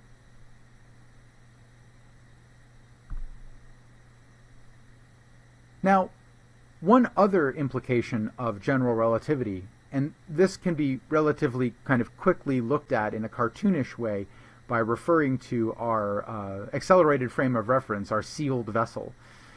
This other effect that we'll take a look at here is the deflection of light by a gravitational field. Now, this might seem novel to you, but in reality, the deflection of light by a gravitational field, the falling of light near the surface of the Earth, was not a new idea in the time of Albert Einstein. It was actually quickly realized, within certainly decades or a century, after the work of Isaac Newton had established the laws of mechanics and gravitation, that since all objects, regardless of their mass, fall at the same rate in a uniform gravitational field. Think of dropping a wadded up ball of paper and a bowling ball at the same time from a few feet above the ground. If you drop them so that their bottoms are starting at the same height, they'll hit the ground at the same time. The mass of the paper and the mass of the bowling ball seem to play no role in the rate at which their velocity changes as they head toward the surface of the Earth. Well, if mass doesn't matter for gravitational acceleration, then even, one might argue, a massless phenomenon like light should fall in a gravitational field. Now, the specific reason why this would happen was put on much firmer footing thanks to the equivalence principle, and I'll walk through an example of that argument here. So, consider the cartoon at the right. We have our sealed vessel. It's sound and vibration proof. No windows, no doors, no way of knowing whether you're on Earth or far out in space, away from all planets and stars. Now, in reality, this system is being accelerated upward by a rocket you can neither hear nor feel nor see, and it's doing so at 9.81 meters per second squared constantly. So you're in this sealed room, there's a light source on one wall, and you can push a button and fire a wavefront, a pulse of light across the room so that it strikes the wall on the other side. Now, at the moment that the pulse is emitted, and that's illustrated here on the left, the line connecting its location of emission points straight across the room to a point on the other side of the wall. But By the time that the wave reaches the other wall, and that's illustrated here on the right, the wave, freed from its connection to this frame of reference that in the meantime has changed its state of motion, the light wave will travel on that absolute straight line. But from the perspective of a person inside the vessel looking at where the light wave strikes the wall, if they had very precise equipment, or if the speed of light were much slower than it actually is, then they would actually observe that the light wave strikes the wall at a point that's lower than where it was emitted from. So in an external frame of reference, that light traveled on a real straight line. But the frame moved up in the time during which it crossed the room. From a perspective of an observer inside the frame who doesn't know that any of this is going on, they see the light wave strike the wall at a lower point, some vertical displacement below where it was expected to strike, that is, at the level of the emission source. So the light wave reaches the wall, but it does so, in this case, at a lower point. Now, by the equivalence principle, there is absolutely no difference between this frame of reference being accelerated by a rocket or a similar sealed room that's sitting on a planet experiencing a gravitational acceleration downward of 9.81 meters per second. And so, because of the equivalence of an accelerated frame of reference and a frame that's merely experiencing a gravitational acceleration, light must also fall in a gravitational field, because there's no distinction between these two cases. It turns out that this is actually generalizable to any body with mass bending the path of light. And this is actually the key insight that Albert Einstein's general theory of space and time, the general theory of relativity, had, that helped to distinguish it from Isaac Newton's original theory of acceleration and gravitation. In Newton's theory, the deflection of, say, starlight around a massive body like another star is smaller than the deflection predicted in general relativity, which is supposed to be the more correct description of space and time and the way that energy and matter respond to space and time. So in the general theory of relativity, the degree of deflection of light around a massive object by falling in a gravitational field, if you will, is twice as big as predicted in Newton's original mechanical theory combined with his law of gravitation. That's a key distinction between the two ideas, the general theory of relativity and the old theory of mechanics married to the law of gravitation. It was that prediction that was tested in the late 19-teens and led to the confirmation that Einstein's work was probably the correct description of space and time and energy and matter. And this catapulted Einstein into global fame. It also led to a host of other predictions for other interesting phenomena. Because light can be deflected by large masses, we could imagine being able to see objects that shouldn't be visible to us. Using large arrays of telescopes and looking out into the distant sky, we can look for cases where we see a background object whose light has been bent around a foreground object, allowing it to reach our telescope. This so-called gravitational lensing allows astronomers not only to see objects that would otherwise be obscured behind other foreground objects, things that sit between us and the thing we want to look at, but because the general theory of relativity gives very specific relationships between the amount of mass and the degree of the deflection of light, one can use the deflection of light itself to measure the mass of objects with which you can never hope to have physical contact. Gravitational lensing is one of the many tools that general relativity gives to us as human beings to better understand the universe, even parts of the universe that are very old, very distant, or both. So as you can see, the general theory of relativity has some fairly impressive large-scale implications. If you remember something back from your calculus, The second derivative of something with respect to something else tells you about the curvature of the system that you're studying with the derivative. Now, we've considered the fact that space and time are really part of a singular structure. They really should be thought of as part of one four-dimensional framework, which is called space-time. In special relativity, we see that space measurements in one frame can turn into time measurements in another. Space and time are constantly getting traded for one another or tangled up in one another in calculations of motion from one inertial frame of reference to another. There's a link between space and time, and that link comes from the fact that they're really part of one interchangeable four-dimensional framework, space-time. And it's in this framework that matter and energy can be described to move and change. So general relativity is really a theory of space-time, a general broad theory of space and time.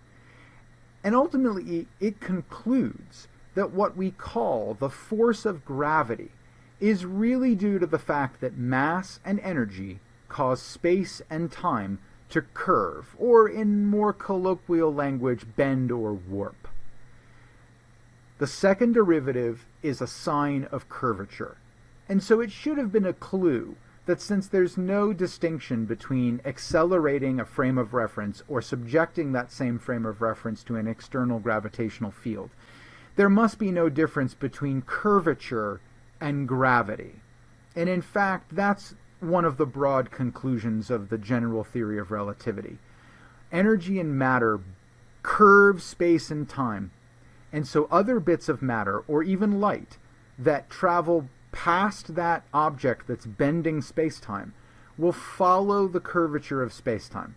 And the result of this is that from our perspective in 3 dimensions, they appear to accelerate. What is a ball doing when you hold it out at shoulder height and drop it? It's not being pulled down by the mass of the Earth. Rather, it's following a path in space-time that's curved due to the presence of the mass energy of the Earth bending that space and time. That is what gravity is. That is what Einstein was able to achieve, the very thing that Isaac Newton could not grasp, the nature of gravity, curvature of space and time. Space and time tell energy and matter how to move. Energy and matter tell space and time how to bend or curve or warp. This elegant summary, paraphrased from its author, is a beautiful way of remembering the implications of the general theory of relativity writ large, and it comes from the mind of luminary theoretical physicist John Archibald Wheeler. The universe is observed to expand in all directions at once, and the more distant an object you view in the universe, the faster it appears to be moving away from us. This tells us that overall, space-time is curved. Now, on the grandest scales, the largest distances that we can reasonably observe in the universe's space itself appears to be very flat and smooth. But just because space is flat and smooth overall doesn't mean that space-time is. And the expansion of the universe is evidence that space-time itself is curved. The curvature of space-time leads us to conclusions about the origin and the fate of the entirety of the universe. And it tells us that the universe as we know it now, space and time and energy and matter, was born 13.78 billion years ago in an event we have yet to fully understand, but which is described by the phrase, the Big Bang. Let's review what we have learned in this lecture.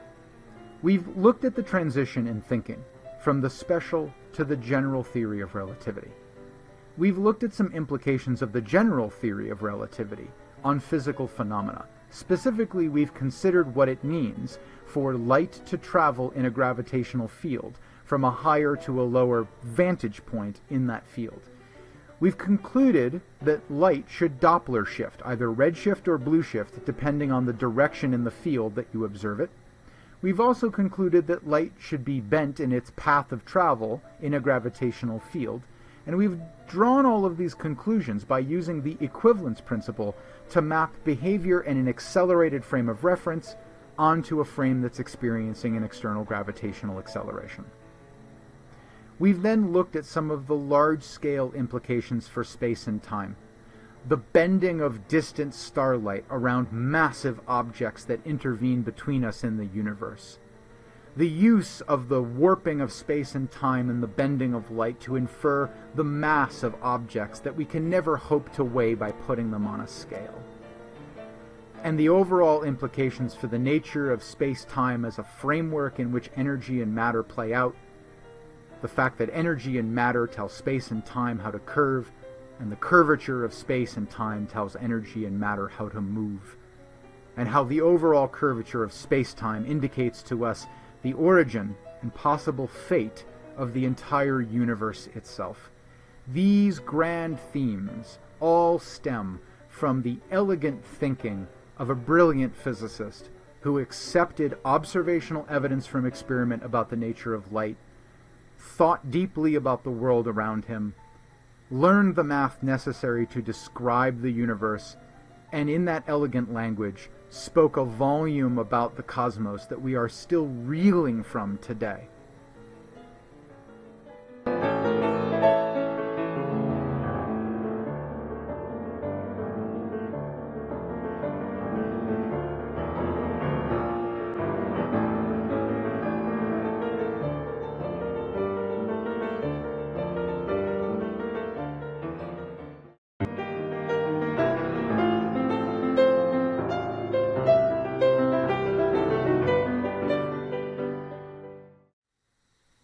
In this lecture, we will learn the following things.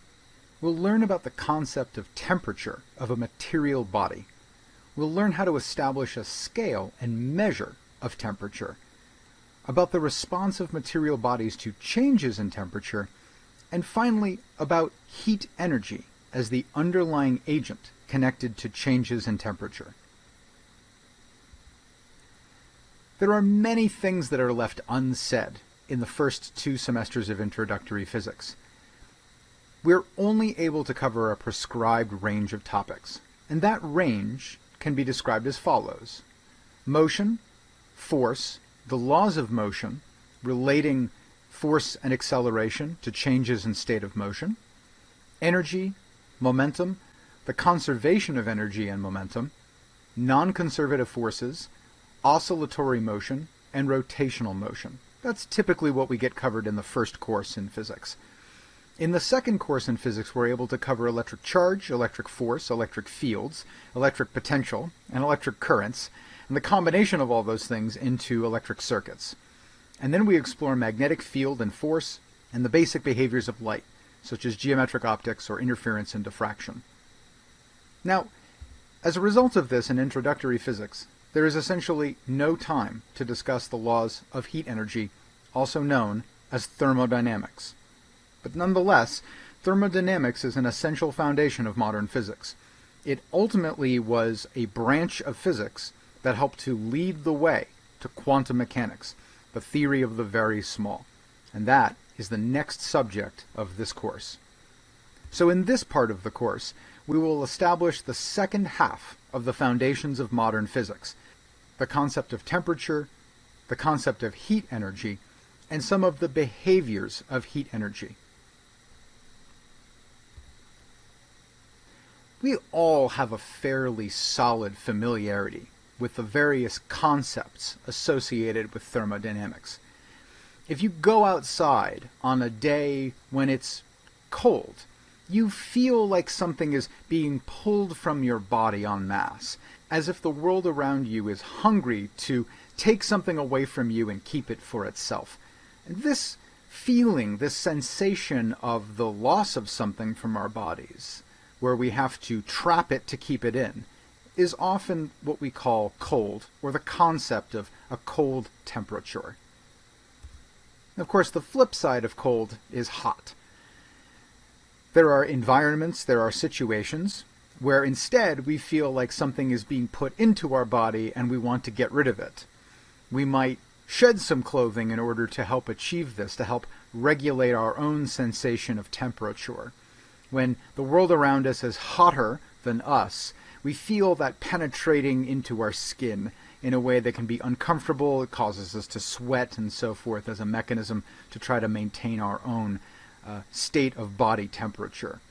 So cold and hot, these ideas are familiar to us, even if we cannot articulate the physical reasons why these situations exist.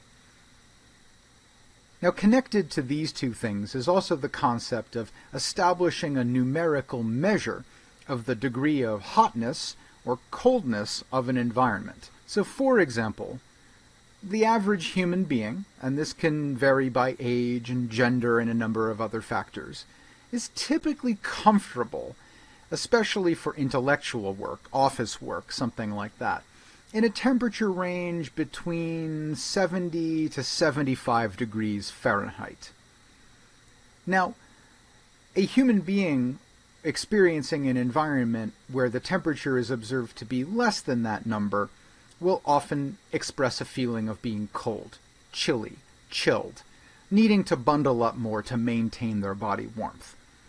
On the other hand, a person who's subjected to an environment above that range, maybe 85 degrees Fahrenheit instead of 74 degrees Fahrenheit, will complain about sweating too much, feeling too hot, wanting to cool off in some way, maybe by drinking an iced beverage of some kind, or maybe taking off a jacket if you're in a work environment, something like that. We have a concept of being able to measure the degree of heat or cold in the world around us, including the heat of our own body. Taking our temperature to see if we have a fever is another concept that is pretty familiar in the human world. Now, connected to these sensations, these experiences, we have to come up with a series of critical issues and a plan in order for us to be able to quantitatively describe these scenarios of hot or cold. We have a conception of hot and cold. We have a conception of that we can measure these things somehow. But we need to establish the basis for actually having that quantitative measure, that quantitative description of these concepts. How do you know something is hot? How do you know something is cold? How do you measure that? And how do you allow other people independently to establish the same scale of measure? Let us begin by establishing that scale on which we can quantify those ideas, like a room is too hot or a room is too cold. Let us then look at the origins of hot and cold, and how the underlying concept is really tied to a fundamental concept called heat energy. We will close with a relationship between heat energy of a body and its ability to radiate energy away. But in this particular lecture, we're going to focus on temperature, heat energy, and the effects of heat energy not only on the temperature of a body, but the structure of a material body. Let's begin by establishing a measure of hot and cold. Now, consider the world around you. There are some phenomena in nature that appear to occur at very specific so-called thermal conditions. That is to say, if you could reproduce the environmental conditions under which a particular phenomenon occurs, that phenomenon would occur repeatably, reproducibly, reliably. So, for example, the freezing or boiling of a body of water. The only substance on Earth that can exist in solid, liquid, and gaseous states under Earth conditions is water.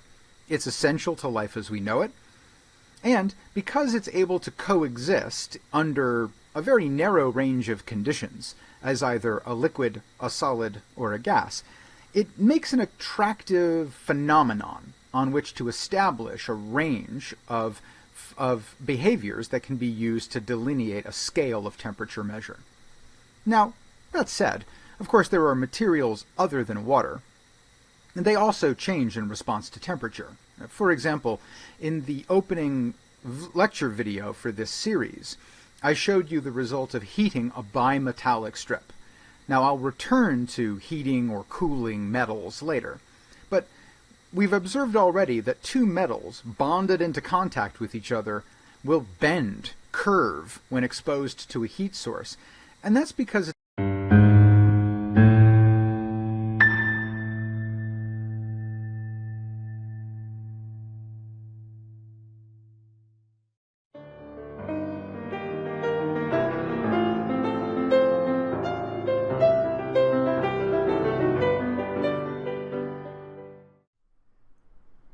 In this lecture, we will learn the following things. We'll learn about the connection between temperature and the constituents of a material body. We'll learn about the precise nature and cause of heat energy. And finally, we'll learn about the radiation of energy from a material body. Now, matter is ultimately made from building blocks. For example, a liquid may be made of a large number of atoms or molecules. The atomic theory would not really be accepted as a reliable description of nature until about 1905. But once one adapts the atomic theory as the correct description of material bodies, one is then forced to conclude that the large-scale macroscopic properties of a material object are somehow connected to the microscopic behaviors of the building blocks from which that material is constructed. Now, the number of things that are used to construct a material body in the human world, the macroscopic world, is vast. For example, there's the concept of the mole. 1 mole is the number of atoms in a 12-gram sample of carbon-12. Now, experimentally, you can work it out, and you'll find that 1 mole's worth of things, anything at all, grains of sand, planets, stars, atoms, anything, is given by a special number, known as Avogadro's number. And that number is 6.02 times 10 to the 23 of anything per unit mole. 1 mole, therefore, is 6.02 times 10 to the 23 things. Heat energy must have a connection to the behavior of the building blocks of matter. After all, if one is depositing a form of energy into a material body, that energy must go somewhere, and we must look to the constituents of the material body to figure out where energy might be going. This helps answer the questions, what is heat energy, and where does heat energy go exactly, or where does it come from? Let's look at an ideal gas as a laboratory for the connection of macroscopic concepts such as the volume of a material or the temperature of a material and the pressure exerted by a material on its environment to microscopic concepts like the position and velocity of an atom or molecule. Now, we're going to focus on ideal gases. I'm going to start with a very simple simulation of an ideal gas. This simulation is provided by the PhET demonstration toolkit that's available on the web. And this is a simulator of an ideal gas system. Now, to start, I'm going to put one heavy particle of a gas, just one atom or molecule of an ideal gas, into the system. Where do the properties of gases like pressure and temperature come from? Well, pressure is force per unit area. And so the pressure exerted by an ideal gas on its container, and in this case the container is represented by this box outlined here, that pressure comes from the force of the collision of the ideal gas particle with the walls of the container. So for example, we've injected one massive gas particle into the system, and we see that it's bouncing around the inside of the container. It collides with the walls of the container, and because this is an idealized system, we treat it as having perfectly elastic collisions with the walls, and the walls do not move. And because of this, this forces the momentum of the particle, the component that's perpendicular to the wall it collides with, to reverse upon collision. So for instance, the particle strikes the bottom wall, and we see that its vertical component reverses. It strikes the right wall, and its right moving component reverses to the left. We see also that because momentum is conserved in this closed and isolated system, that the total speed of the particle remains fixed, even if its direction changes, and that momentum changes are conserved independently in every direction. A collision with a wall to the left or to the right does not change the speed component that is vertical or parallel to that wall. So, the origin of the pressure of the gas is the force it exerts due to its momentum change on the walls of the container. I could now instead inject more particles into the system. So now let's start by injecting 50 gas particles into this system. We'll give them a moment to spread out in the container. And we see that while they all come in together as a clump, because they didn't all quite have the same velocity, they start not only colliding with the walls of the container, but with each other. Now, an ideal gas will have elastic collisions with the walls of the container and with itself. And we see that very quickly the gas particles have spread out fairly uniformly throughout the container, and they continue to collide. Collisions will exchange momentum between colliding particles, but on average we can see here that the particles are all moving with about the same speed. Some are moving a little faster, some are moving a little slower, but collisions level that out. And we stare at this for a moment and see that these gas particles all appear to have some average amount of speed and a distribution of velocities that's sort of spread around that average. So slow-moving particles can get struck and become fast-moving particles can get struck and become slow-moving particles, but on average it seems like there's a pretty typical consistent average speed. On average, we don't see these particles getting much faster or much slower as a group. While an ideal gas is truly an idealization, there are many gases that are nearly ideal in nature. For instance, all of the noble gases, for example helium or argon, they behave very much like ideal gases under many common conditions. There are even many other substances that, under a range of conditions, can behave according to the idea of an ideal gas. Careful experimentation on systems that behave in this sort of ideal manner have revealed that there is an empirical law that relates the macroscopic properties of a gas, the number of moles of gas constituents, given by the lowercase letter n, the volume of the gas, given by the capital letter V, the temperature of the gas, given by the capital letter T, and the pressure exerted by that gas on its containing volume, for instance, the walls of the container that hold it, and that's denoted by the letter capital P. This equation is known as the ideal gas law.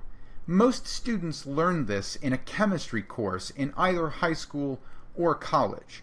PV equals nRT, the product of the pressure exerted by a gas and the volume of that gas is equal to the number of moles of that gas times a constant times the temperature of the gas. Now here, this constant is denoted capital R.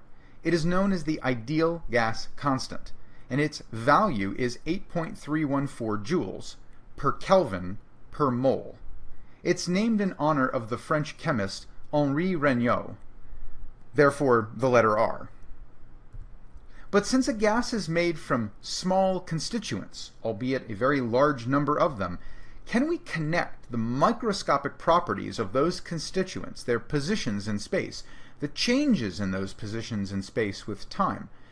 Can we connect those to this macroscopic statement about the aggregate behavior of the gas? To connect the microscopic to the macroscopic, let's begin by doing what physicists and chemists in the 1800s did and turn to classical physics. After all, Newton's laws of motion were the only things that they knew to be reliable as describing nature, so why wouldn't you turn to the thing that had been working for a couple of hundred years already? Let's begin with the concept of mass in this ideal gas. Let's define the molar mass of a gas as capital M. This is simply the mass for every mole of this gas. It's given by adding up Avogadro's number of individual constituent masses, which we'll denote as little m.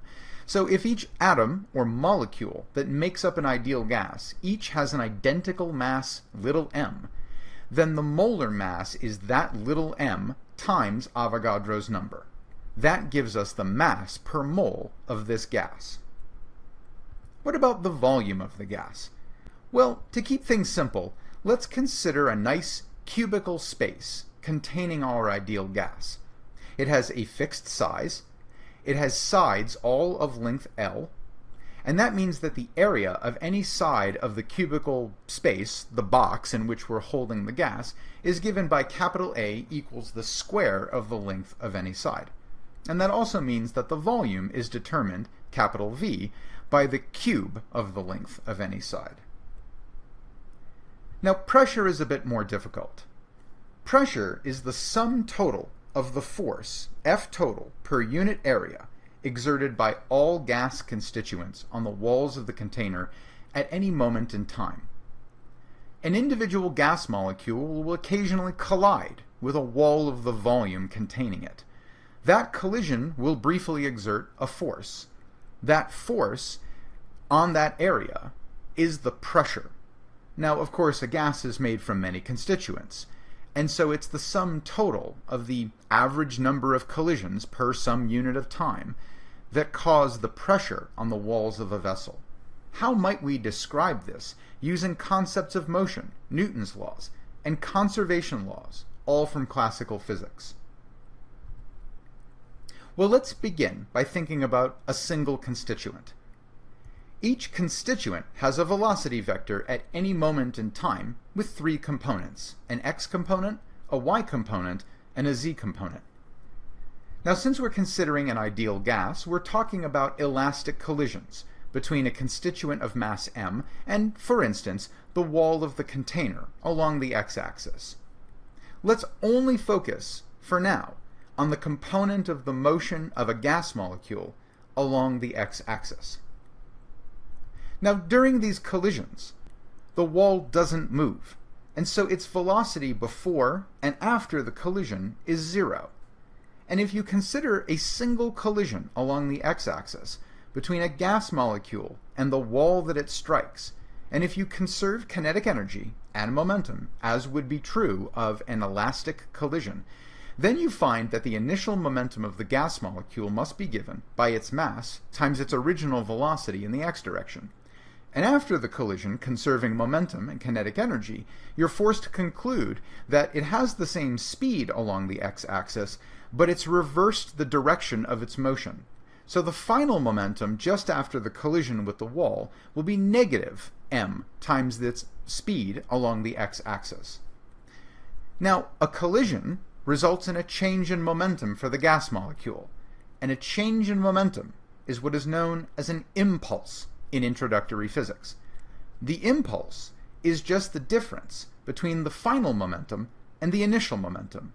And in this case, if you crunch the numbers, you find out that if we knew the mass of a gas molecule or atom, and we knew its velocity just before the collision along the x-axis, that the impulse that results from this change in momentum is negative 2mvx.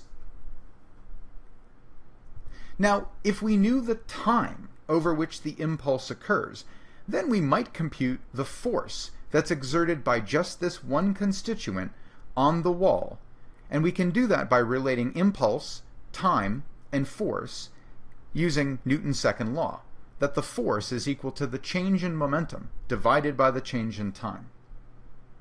What is the time between collisions in one dimension?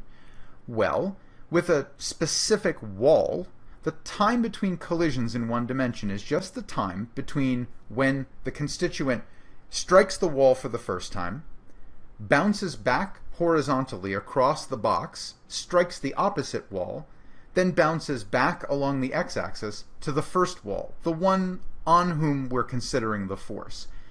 It's that time, the time between the collision with the wall, striking the opposite wall, and returning to the first wall. The time between collisions will be given simply as twice the length of a single wall along the x-axis divided by the speed along the x-axis of that constituent, 2L over Vx. Now the force of the gas constituent acting on the wall will be equal in magnitude, but opposite in direction, to the force that the wall exerts on the constituent. The pressure is the force that the gas exerts on the container. What we've computed is the force that the gas molecule has experienced by being acted on by the wall. We can use Newton's third law to relate what we have to what we want. We want the force exerted on the wall by this constituent. We have the force exerted on the constituent by the wall, and they're related in Newton's third law by a minus sign. And if we plug in the force that the constituent experiences because of the wall, the minus signs cancel out, and we're just left with 2 times m times vx divided by the quantity 2L over Vx. And simplifying this, we find that the force experienced by the wall due to this one collision from this one gas molecule is mvx squared divided by L. That is, the mass of the gas molecule times its speed along the x direction squared, divided by the length of the wall along the x-axis. But that's just one gas molecule. Pressure is the sum of all such forces added up across all constituents in the ideal gas, and then dividing by the area of the wall in question. So what we really want is the total force exerted by all collisions by gas molecules on the wall in a given time. And we want to divide that by the area of the wall, which is just L squared. Well, the total force will be given by adding up the forces exerted by individual gas molecules with their individual velocities, the component along the x-axis. So for instance, there may be Avogadro's number worth of ideal gas constituents. And so we have to look at each one in a time window, delta t, during which these collisions should be considered. That time window is given by 2L over V. And we find that all we have to do is sum up mv1x squared over L cubed plus mv2x squared over L cubed plus mv3x squared over L cubed all the way up to the total number of molecules that make up this gas. Notice that every term in this sum has a common multiplicative factor of m, the mass of the constituent, divided by L cubed, effectively the volume of the container. So we can pull that out in front of the sum, and then we just have to sum over this velocity squared of all of the gas molecules along the x-axis. Well, the gas molecules are colliding with each other. We looked at this in a simulation. So they don't all have the exact same horizontal speed at any given time. But they do collide with each other, and they do on average have the same speed over some unit of time. So what we can do is we can approximate this sum by saying that we're going to consider the fact that all of the gas molecules have on average the same horizontal component of velocity, and that sum will just then be given by the total number of molecules, capital M, times the Vx squared average, the average of the square of the x component of their velocities. That number is one thing for all of the gas molecules, even if each of them has a slightly different horizontal component of speed because they've been colliding with each other and with the walls. Simplifying this one step further, we can replace big N, the total number of gas molecules, by Avogadro's number, Na, times the number of moles of the gas, little n. That appeared in the ideal gas equation, and that's why we're putting it in here. So the final equation we get is that the pressure exerted by the gas on the wall is just on average given by the mass of each molecule or atom divided by the volume of this cubic container times the number of moles of the gas times Avogadro's number, which tells you the number of things per mole, times the average of the square of the x component of the velocity. Well, let's see if we can relate that x component to the total speed of each gas molecule on average. On average, the x component of a constituent's squared speed will simply be 1/3 of its total squared speed. V squared, the speed of a single molecule will just be given using a variation of the Pythagorean theorem as the sum of the squares of the components, Vx squared plus Vy squared plus Vz squared. So on average, we would expect after any number of collisions that each of those components will be 1/3 of V squared. So if we plug that in, we take our pressure equation, which is just rewritten here, and we plug in the fact that Vx squared average is really just 1/3 of the average of its total speed squared. We finally arrive at a situation where we can begin to relate microscopic properties, like the average speed squared of molecules and their masses, to the large-scale properties of the whole gas. For instance, multiplying this equation by the volume cancels out the V in the denominator of the microscopic equation. We wind up with P times V is equal to the mass of each constituent times the number of moles of the constituents times Avogadro's number times the average speed squared divided by 3. Well, we can simplify this further by remembering that we defined molar mass, the mass per mole of the ideal gas, and that's just given by the mass of each constituent times Avogadro's number. So that replaces M and Na in the equation, and we wind up with the molar mass times the number of moles times the average of the speed squared of a molecule divided by 3. Well, by the ideal gas law, PV, which is equal to this thing, is also equal to nRT. Notice that the number of moles of gas appear on the right and left of this equation and cancel out. And we can actually finally solve for the average speed of a single molecule in an ideal gas by rearranging this equation to isolate V average. And when we do that, we find out that this microscopic property of an individual gas molecule, its average speed, is given by a combination of the macroscopic properties of the gas, the square root of 3 times the gas constant, which is just a number, times the temperature of the gas, divided by the molar mass of that gas. The microscopic has been connected to the macroscopic. We see here that classical physics can give you some insights into how the individual constituents of a material have relationships with the macroscopic properties of that material that are easier to measure on the human scale. We can take one final step, and instead of looking at just the speed, or average speed, of an individual gas molecule, we can consider the average kinetic energy of any single constituent of the gas system.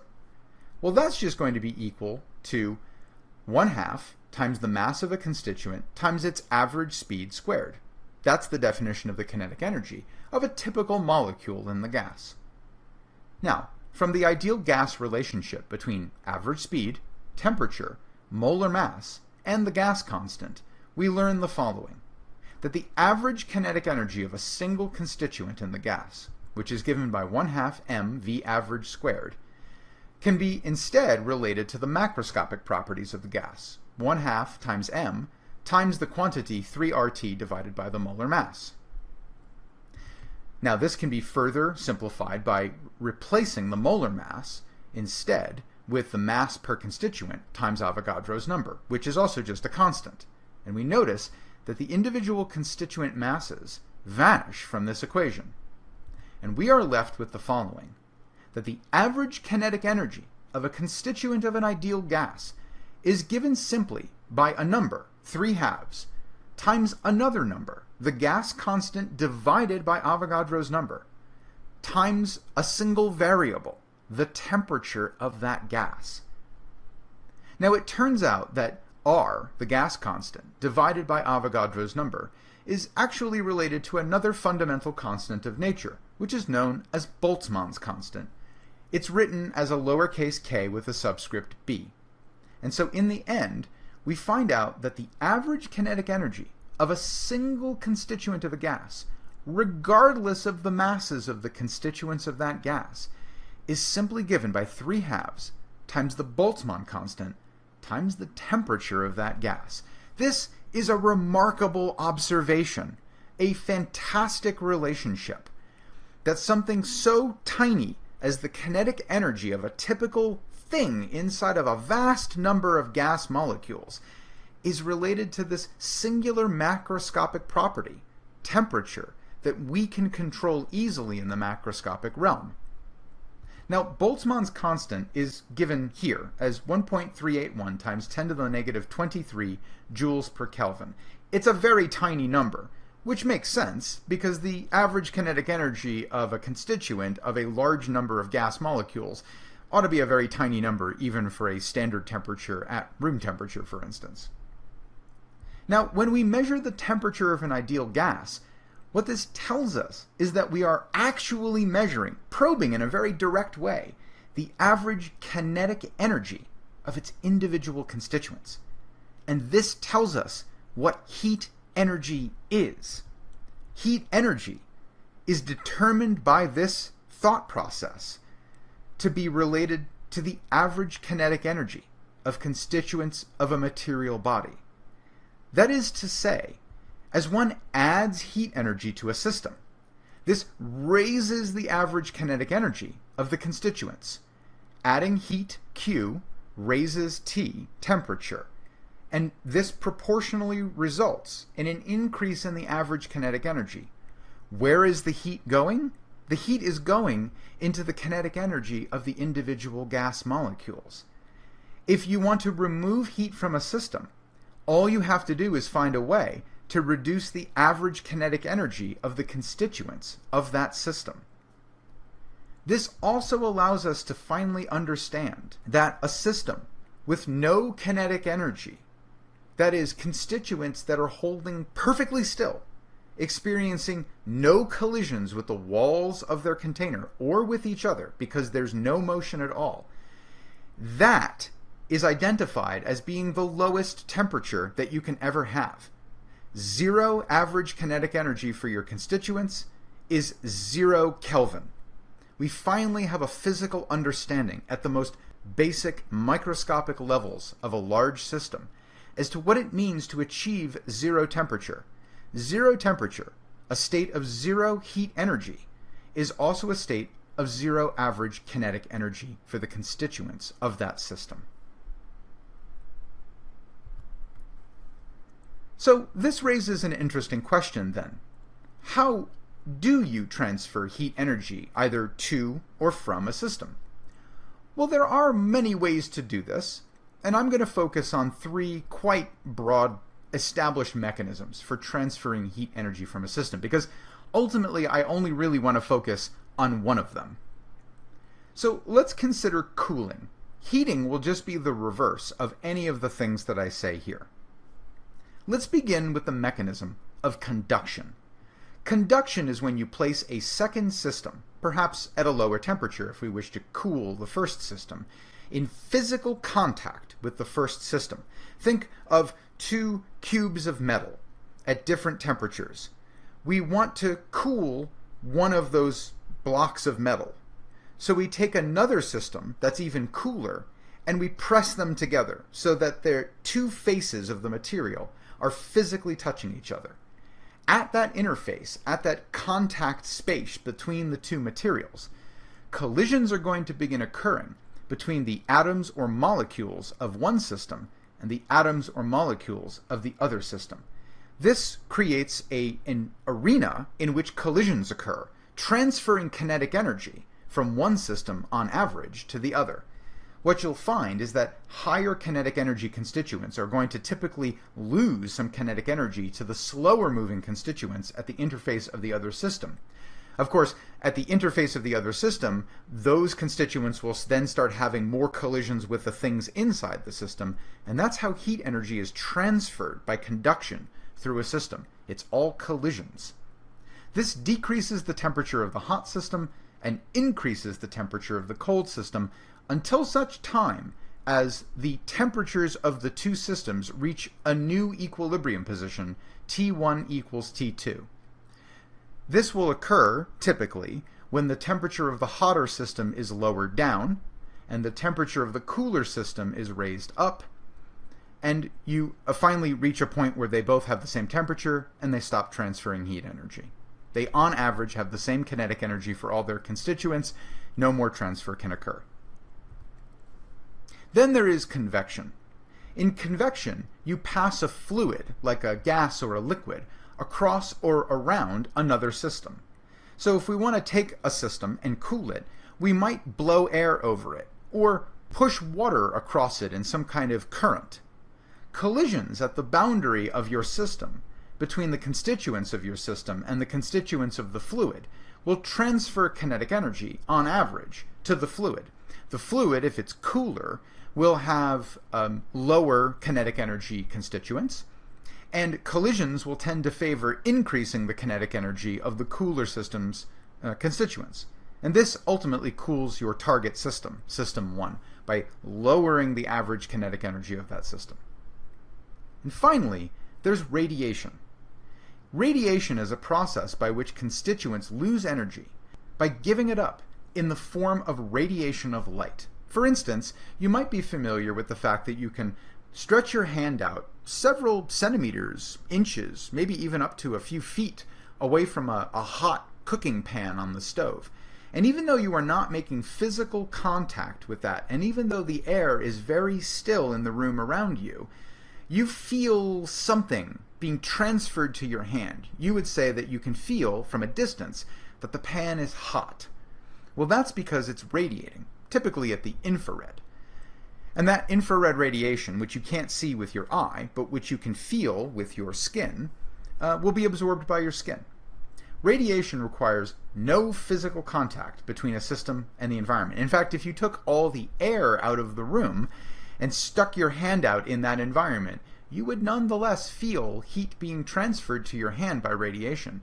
Electromagnetic radiation requires no medium to travel, and so even evacuating the room of air will still lead to a cooling of the pan, in this case, by the radiation of infrared light.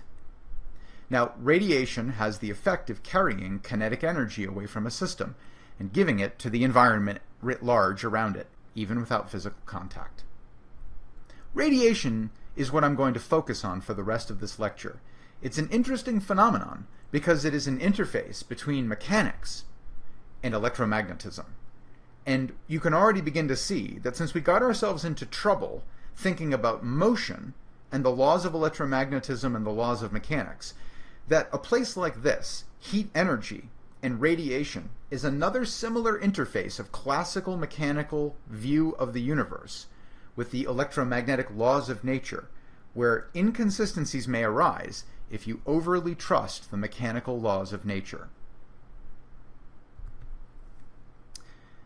There is a mathematical relationship that has been determined by experiment in the late 1800s and early 1900s between the energy that is emitted or absorbed by a heated material body and the temperature of that body.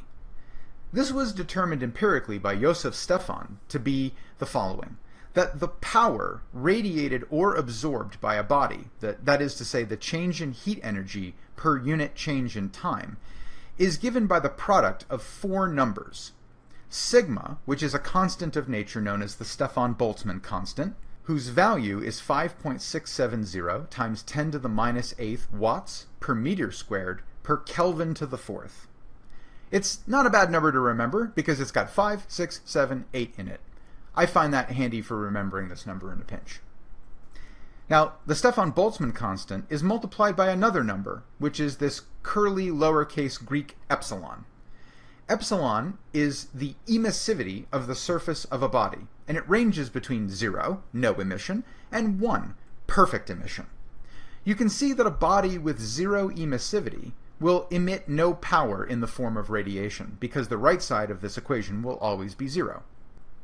On the other hand, a body with perfect emission will maximally emit radiation given by the product of the other numbers, the Stefan-Boltzmann constant, the surface area, A, of the body, and the temperature of the body raised to the 4th power. Note that all material bodies above 0 Kelvin radiate energy in the form of electromagnetic radiation. You and I, sitting here right now at 98 degrees Fahrenheit, which is the typical human body temperature, are radiating light away from our bodies. We just can't see it. And we can play around and figure out what wavelength it is as an exercise in class. A perfect emitter with emissivity of 1 is also known as a black body. It's a very special kind of object. It is a system that absorbs all incident radiation, and it can subsequently re-emit its own radiation with perfect emissivity. Black bodies are a special laboratory for testing the interface of the laws of mechanics, the movement of the constituents and the laws of motion that describe the allowed states of motion of that material at its smallest level, and electromagnetic radiation, the emission of light.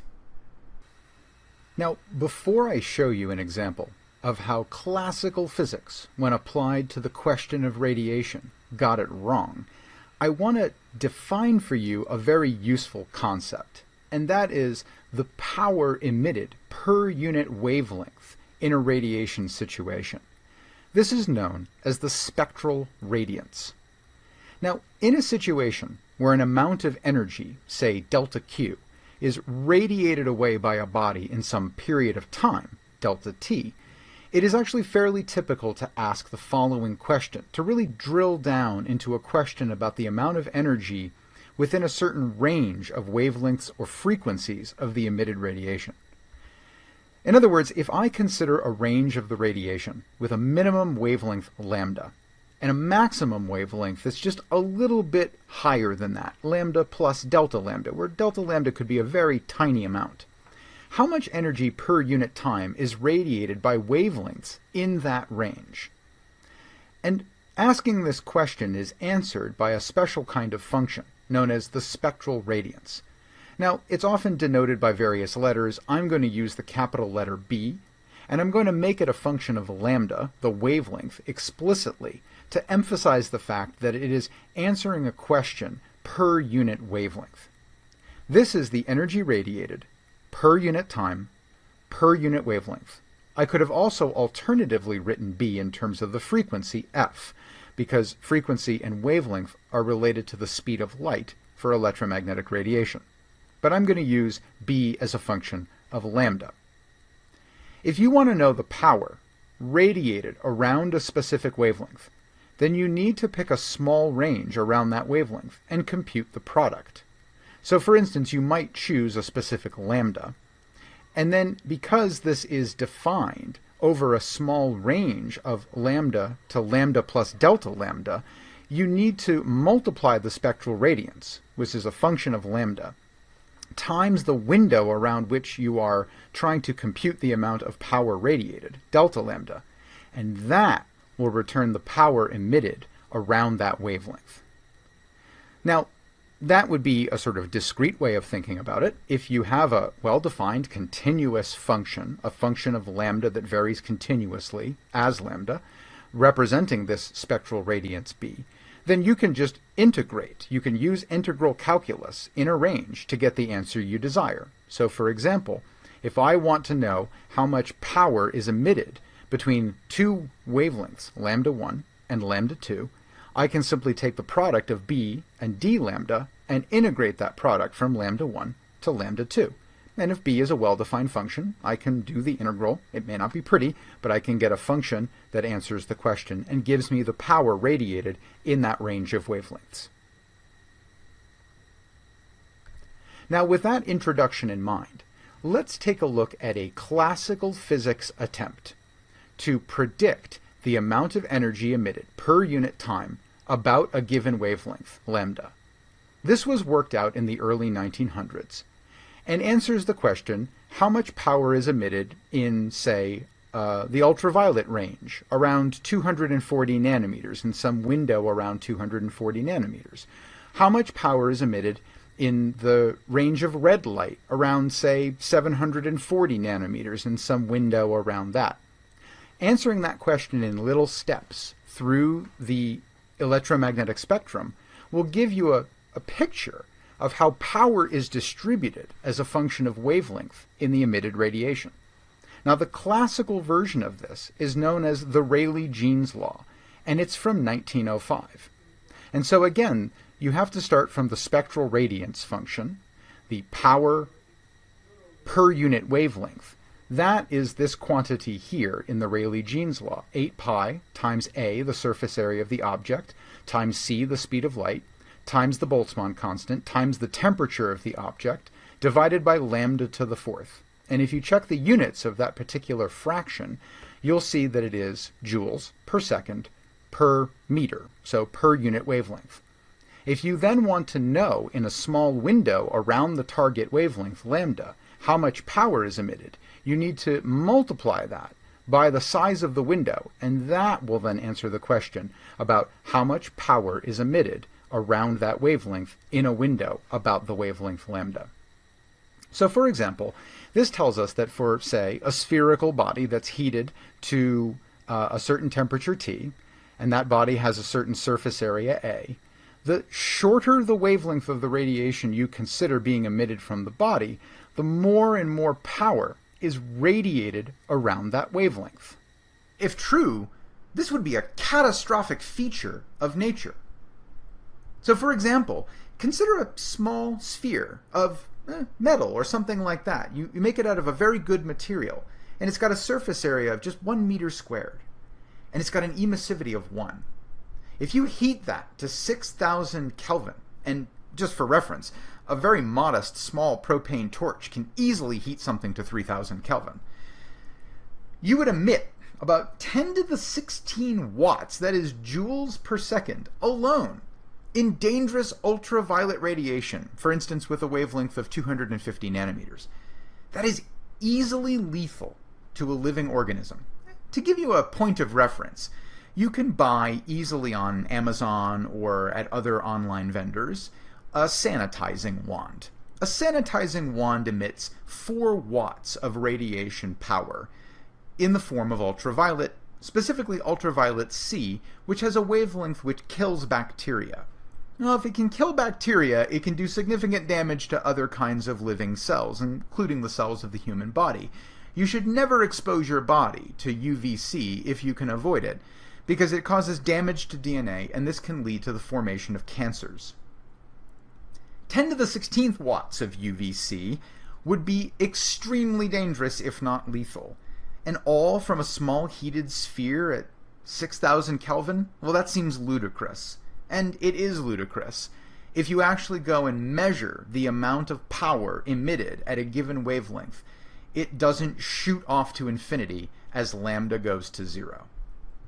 This is just not what is observed in reality. And yet, it is a byproduct of thinking of classical physics, the marriage of Newton's mechanics with electromagnetism. Let me show you a graph.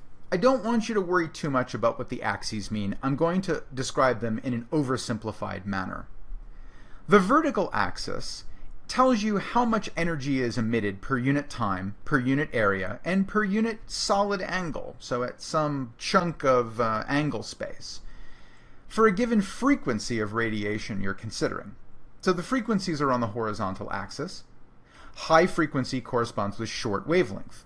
Ultraviolet radiation would have a shorter wavelength. X-rays would have a very short wavelength, and so forth. On the other hand, long wavelengths are down here at low frequencies. So infrared and red, they tend to have very small frequencies and correspondingly very large wavelengths. The blue curve, which not only comports with reality, but was predicted in a mathematical exercise by a physicist named Max Planck, that one is what nature should look like, and in fact is what nature does look like. If you heat a black body to 5800 Kelvin and look at the so-called spectrum of emitted power for a given frequency, the blue curve is what nature looks like. This yellow dotted curve is the prediction of the Rayleigh-Jeans law and comes nowhere near reality. It arguably maybe does an okay job for the very lowest frequencies, the very longest wavelengths of radiation from a body. Maybe a human body would be accurately described by the Rayleigh-Jeans law. But the sun, on the other hand, which has a temperature of about 5800 Kelvin, also behaves like a black body and is nowhere near described correctly by the Rayleigh-Jeans law. Now, another physicist named Wilhelm Wien figured out in 1896 his own version of this prediction, and that's the pink curve.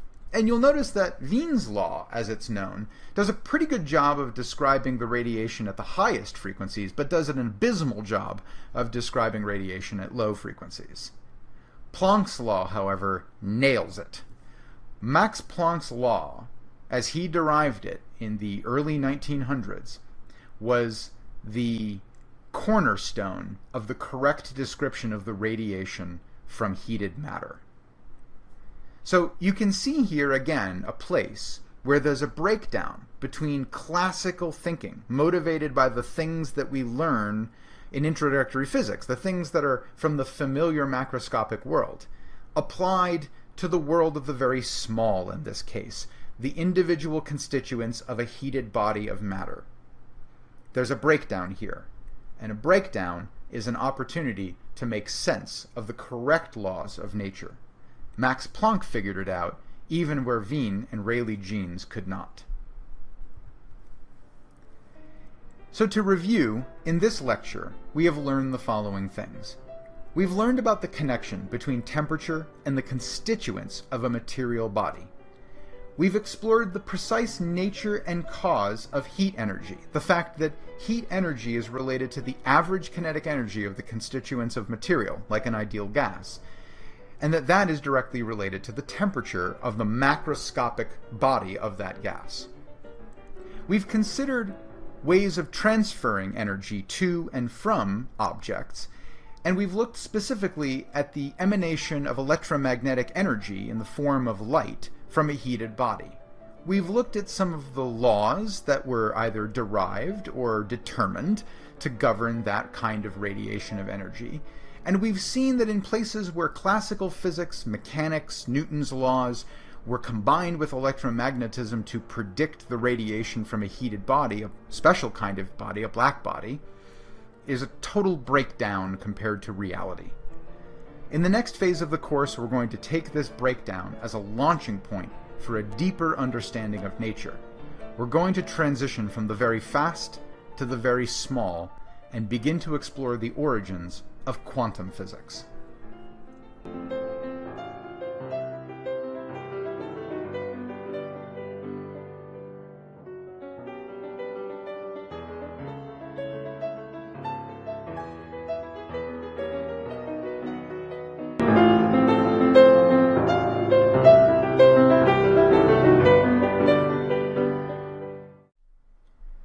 In this lecture, we will learn the following things. We will learn how the black body radiation spectrum was finally understood. We'll learn about the possibility that's implied by that solution that energy may come in discrete units. We'll learn about a phenomenon known as the photoelectric effect, and we'll learn how Albert Einstein resolved the puzzle of the photoelectric effect. In the last lecture, we saw how the Rayleigh-Jeans power spectrum prediction utterly failed to model nature correctly. Given a black body heated to a certain temperature T, the Rayleigh-Jeans model predicted that more and more energy should be emitted in shorter and shorter wavelengths, leading to some kind of natural catastrophe merely heating up a body to a few thousand degrees Kelvin. However, matter heated to a temperature T simply does not radiate according to that prediction, because if it did, the effects would be catastrophic. The shorter the wavelength and the more damaging the electromagnetic radiation, the more of it would have been emitted from such a body as predicted by the Rayleigh-Jeans model. It simply did not comport with reality. This mismatch between reality and the prediction of classical physics has been called the ultraviolet catastrophe. Correspondingly, the mismatch between reality and the prediction of Wien's model is known as the infrared catastrophe. Now, historically, this problem was not considered threatening or really so important that anyone truly panicked, although at least one individual did take this problem extremely seriously, and that's Max Planck. You got to admit, though, ultraviolet catastrophe is a lovely and exciting name.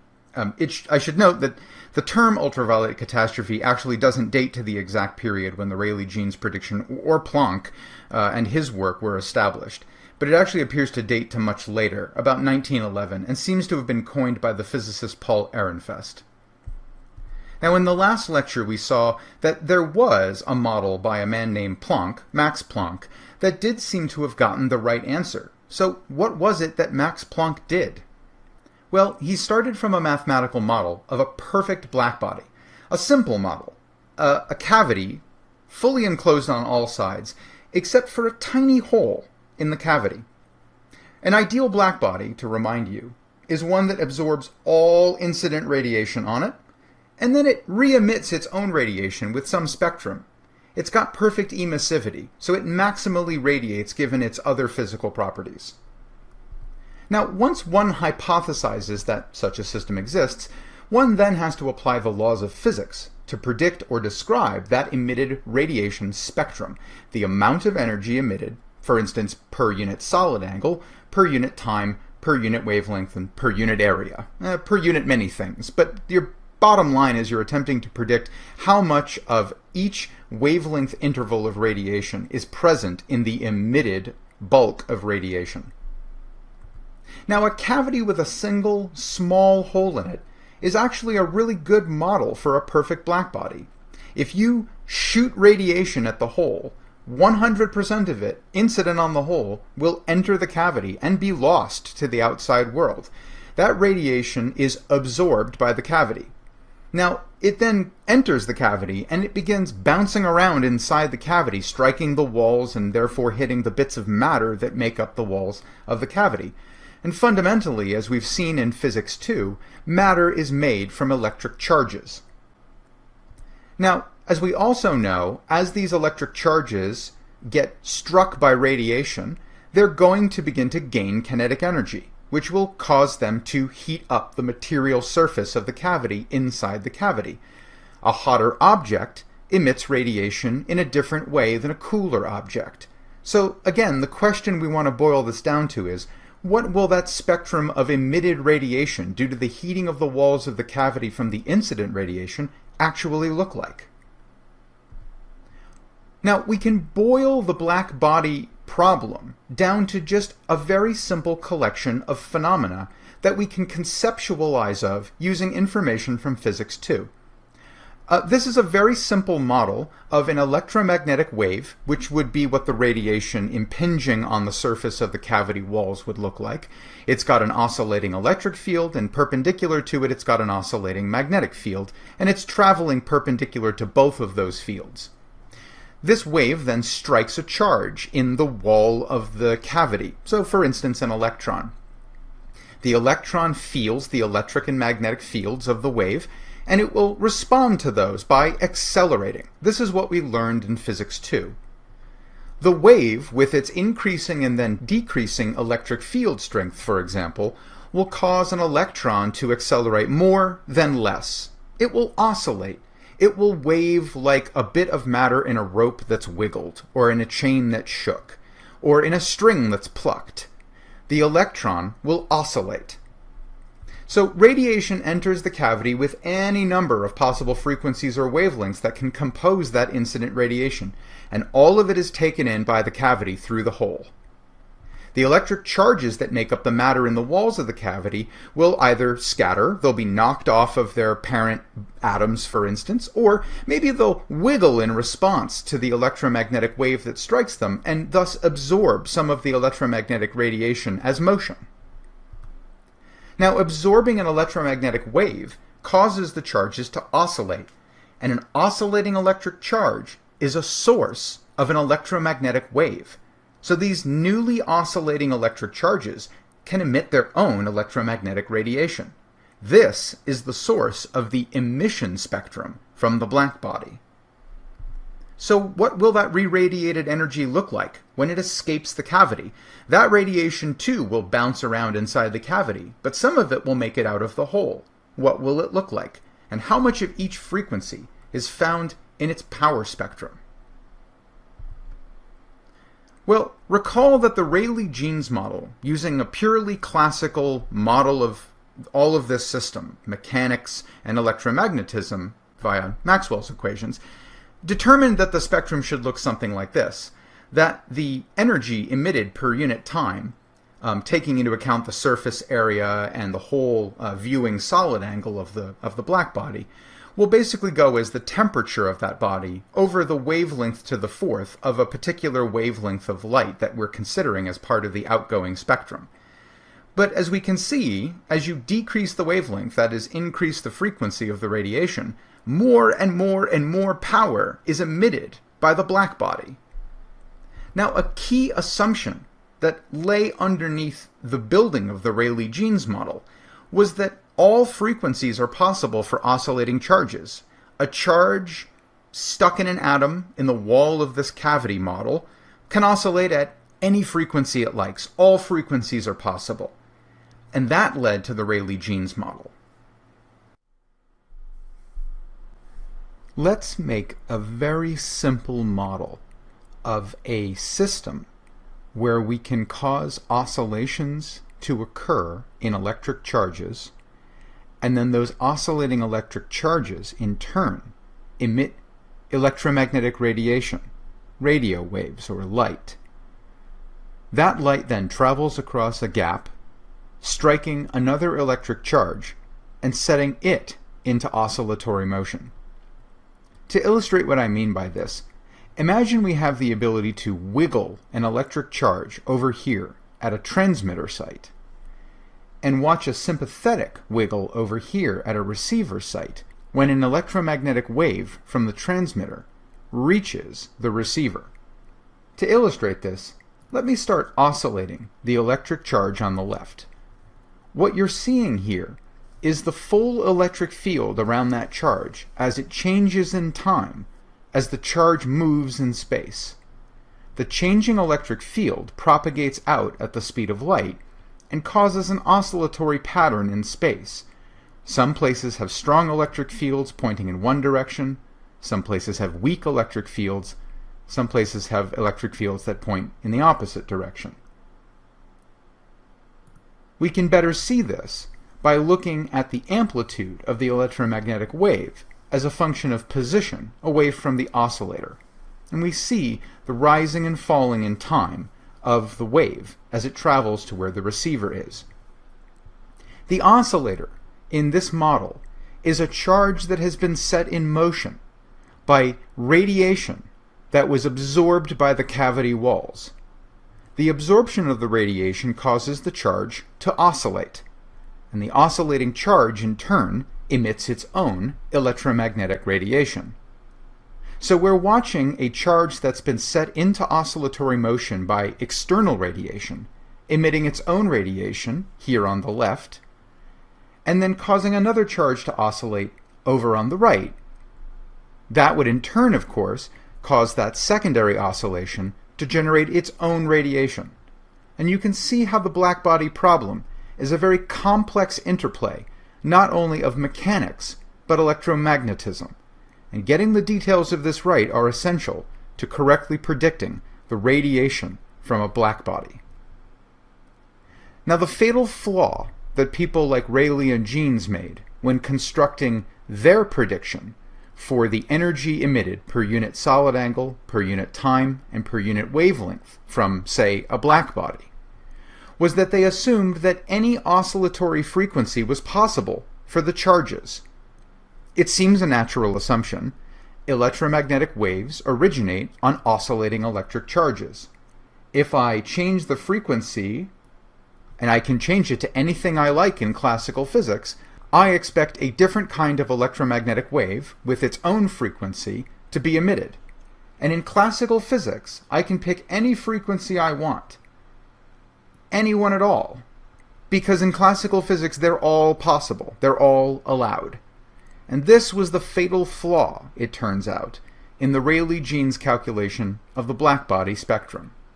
They assumed that those oscillating charges in the walls of the cavity could emit any frequency of radiation they wanted as they sympathetically begin to oscillate, having been struck by external radiation. It turns out that this leads to the Rayleigh-Jeans prediction of the power spectrum, which is utterly wrong.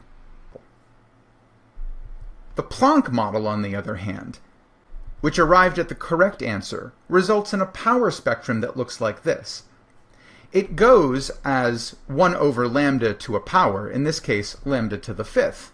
But there's an overall multiplicative factor, and that's where the temperature dependence shows up. It's also where a wavelength dependence shows up as well.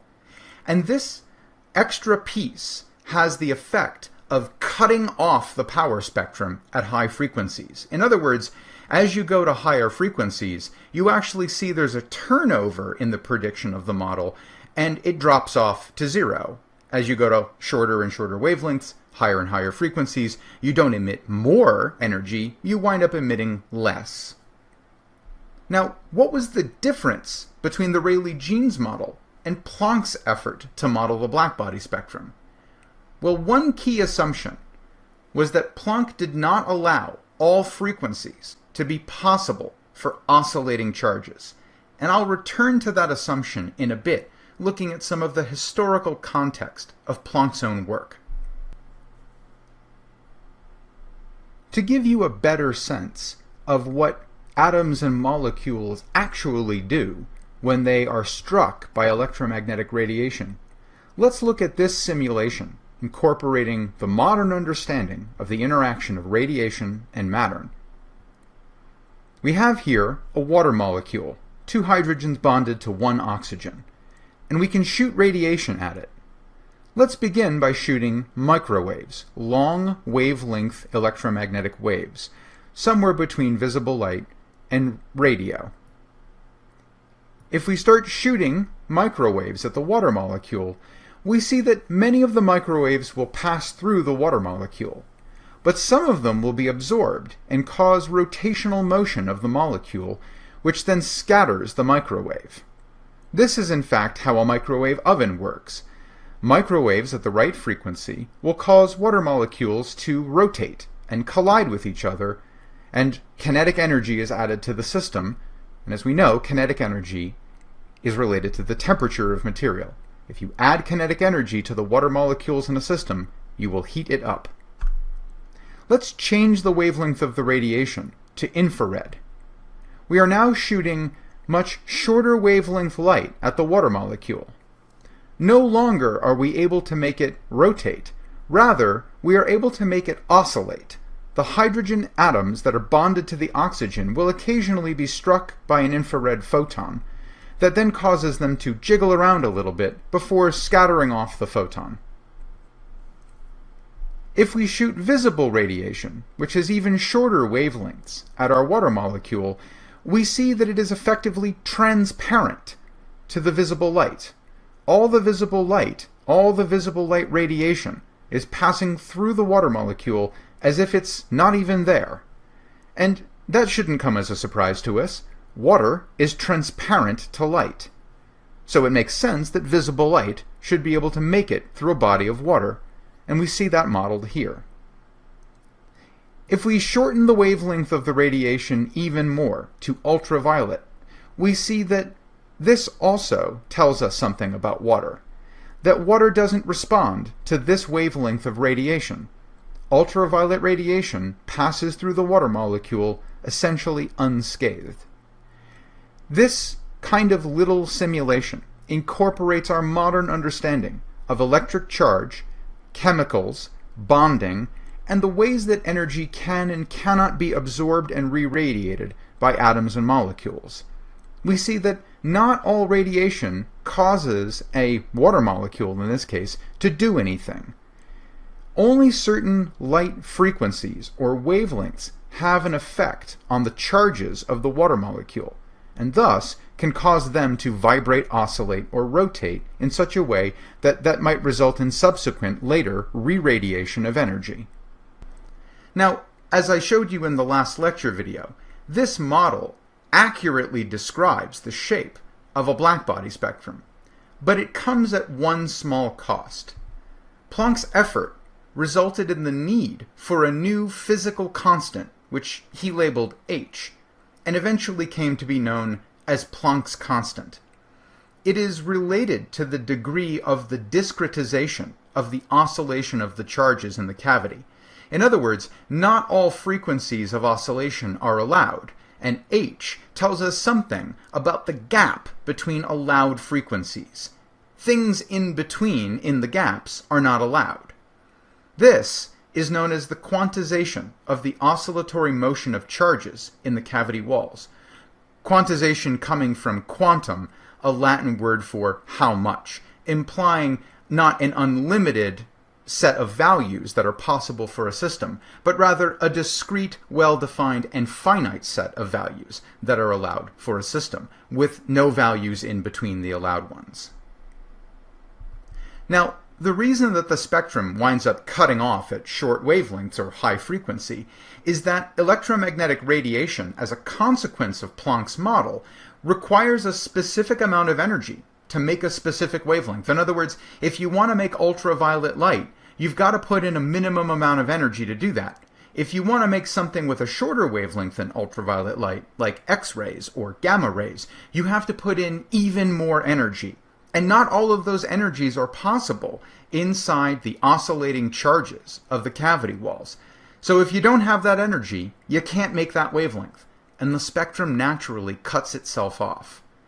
This implied also that the energy of the radiation is quantized and itself can come in units or packets. Now, this new constant, Planck's constant, h, ultimately had to be determined from experiment. It wasn't predicted by Planck's model. It was a parameter in the model that had to be determined. And it has units of joules times seconds, which if you flip back to Physics 1 and play around with those units a little bit, you'll realize that they correspond to units of angular momentum. This actually has deep implications for the universe, but we're not going to get to them right now. Now, its value was originally determined by Max Planck by simply changing the value of h around in his calculations until at a specific temperature for a blackbody, he had a value that yielded a shape for the blackbody spectrum that best described that particular heated blackbody. Now, that's how he did it, and in fact, by doing this, by fitting the parameter to the data and determining the value of the parameter itself, he came to within a few percent of the currently accepted value of Planck's constant, which is already a remarkable achievement. But in science, if you build a model by tuning it to existing experiment, the true test of a model is whether or not it correctly predicts new phenomena that have not yet been either explained or observed. So Planck's constant by itself being determined from the blackbody may just be tuning a mathematical model to the data to get the answer you wanted in the first place. That's the first step in describing nature.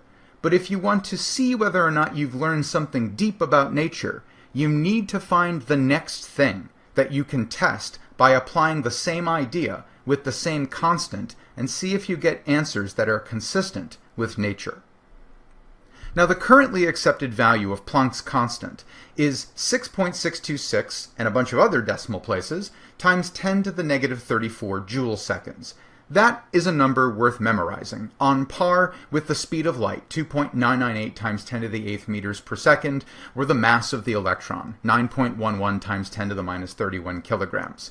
Planck's constant is one of those fundamental numbers that, when committed to memory, can be busted out when you need it to do a quick calculation, and can be very handy when doing things like engineering new systems, like in electronics, for instance. Now, this constant is crucially important in the modern world. I can't understate its value any more than I can understate the value of the speed of light. Its value is now the basis of the Système International definition of the kilogram. The definition of the kilogram used to be based on the size and mass of a platinum iridium bar that was kept under glass in France. There are many flaws with that. For instance, if atoms of that bar flake off over time and you don't notice it, then over time your definition of the kilogram, using that as a reference, changes. Weights and measures are crucial to things like economies and standards and so forth. And so you don't want your definition of the kilogram drifting over time. Now, so far as we know, Planck's constant is stable over vast periods of time, certainly over many billions of years. And so it was wise to redefine the kilogram using something that itself can be determined independently and is stable.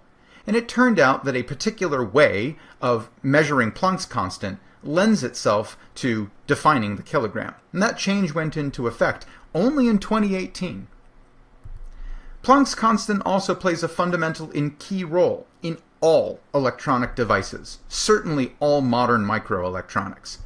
Those devices rely on the exact properties of semiconducting materials, and semiconductors can be precisely engineered thanks to the quantization, the discretization of radiation and matter.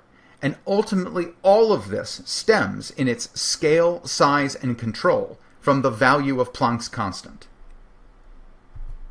Now, as I've hinted before, Planck's work had a consequence built into it that, if true, would radically change our view of radiation, electromagnetic waves. He realized in his paper on the subject that as part of the only way he could find to describe the blackbody spectrum, he was forced to assume that radiation had to come in quantized units whose sizes were controlled by the constant h and proportional by that constant to the frequency of the electromagnetic waves. This equation relates the energy and the frequency of electromagnetic radiation. E equals h, Planck's constant, times f, the frequency of the radiation. And since frequency and wavelength are related by the speed of light, this also implies a relationship to the wavelength of that light. Let me give you some of the context of Max Planck and his work. He concluded this effort in 1900, after many desperate years of working on the problem. But he himself did not fully accept the implication of what his newly developed constant h implied, and the consequences of his solution to the blackbody spectrum problem. Basically, his solution implied, if correct, that matter and energy can be quantized into discrete units, and that units in between those are simply not realized in nature. They're forbidden by the system, somehow, by the parameters of the system. Now, he assumed that this was all some kind of convenient math trick that he had played, that it wasn't really describing nature at a fundamental level, and that someone else would come along, really solve this problem using the correct description of nature, and one day explain why the trick worked. If you look at some things that Planck himself has said over the history of his own life, from the year in which he published his blackbody spectrum paper to decades later as he reflected on that period of his life, you can gain some insights into his psychology as a scientist at the time.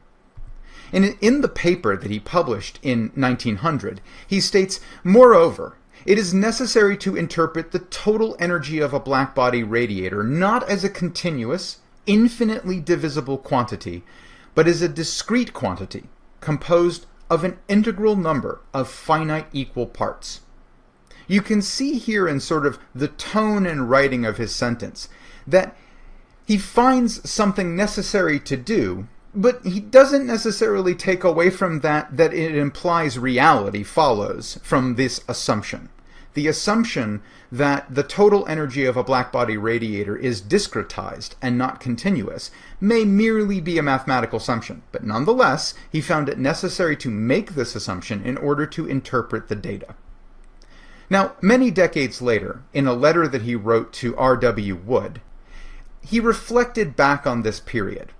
And one famous quote from this letter is often repeated, wherein he said, "The whole procedure was an act of despair, because a theoretical interpretation had to be found at any price, no matter how high that may be." And you get a real taste of his professional desperation. Where others had failed to describe the blackbody spectrum, Planck was desperate to figure out what avenue would lead to the correct description. He didn't necessarily accept that the mathematical steps required to follow that avenue implied anything about nature, but it worked, and he published it, even if he didn't fully embrace the implications of his own work. Now, another famous quotation from Max Planck, whose source I simply couldn't track down, but it is attributed to him by many other sources, was that he was ready to sacrifice any of his previous convictions about physics in order to solve this problem. Now, this last quote especially was motivated by another thing that Planck had to do to solve this problem, and that was to employ a statistical description of matter and radiation. Many physicists found statistics distasteful because under the hood, statistics tells you that you can't know for sure the outcome of a particular system, but you can know the probabilities of all possible outcomes even if you don't know which one will be realized in the next experiment. Many physicists who believed that the universe was deterministic, that is, that if you know exactly the initial conditions, you can find the exact outcome of the system every time, found the use of statistics to describe nature distasteful. Distasteful doesn't necessarily mean wrong, and that's why the hard work of the scientist is to use observations of nature to assess the assumptions that we have made in trying to describe and predict nature. Now, as I said before, the burden in science of a new idea falls not on your ability to describe the things that came before, but to explain the things that come after, without changing any of the assumptions of the idea. A truly successful theory, a theory that is not only built on facts, but predicts the existence of new ones, is ultimately forged in the fire of experimental science, married with mathematical effort. This lands us on the subject of the photoelectric effect. Now, the photoelectric effect was known in the late 1800s, but could not be described using what was known in the late 1800s. It was observed by physicist Heinrich Hertz. Now, he was the first person to definitively demonstrate the existence of electromagnetic waves. These had been a phenomenon predicted by Maxwell's equations, and in that same prediction captured the essence of light, that light itself is an electromagnetic wave. Hertz realized that if you were going to test the prediction that electromagnetic waves are real, independent of light, you would need to demonstrate their existence by transmitting them from one place in a laboratory, receiving them at another, and showing that the wave induces an oscillating electric charge at the target location. So what he ultimately showed was that an oscillating charge at one place in a room, a laboratory, could induce an oscillating charge elsewhere in the room with no physical contact, and this established the reality of electromagnetic waves beyond light. In fact, you could think of this as the first radio transmission. Now, he was also the first person to demonstrate an intriguing physical phenomenon, the photoelectric effect. Light, which is an electromagnetic wave at heart, at least in the Maxwell view of nature, shone on a metal, can liberate electrons from the metal. So take a beam of light, shine it on the surface of a metal, look for an electric current, and under the right conditions, you will see an electric current develop in the metal. Now, Maxwell's equations predict that the intensity of a light beam, an electromagnetic wave, is proportional to the squared strength of its electric field. That is, E naught squared, if E naught is the base maximal electric field value of a particular wave. Now, because of that prediction, attempts were made to describe and predict and explain the observed features of the photoelectric effect. So let me use an analogy combining mechanics and the laws of electromagnetism, Maxwell's equations, to attempt to predict the set of phenomena that you would expect to arise in the photoelectric effect. Think of the charges in a metal as a ball that's stuck in a pond in a patch of lily pads or weeds. What you want to do is liberate the ball. You would like to knock the ball out of the lily pads, free it so that it floats over to the shore and you can get it, because you don't want to step in all of these weeds. Who knows what's swimming around in this thing? Fine.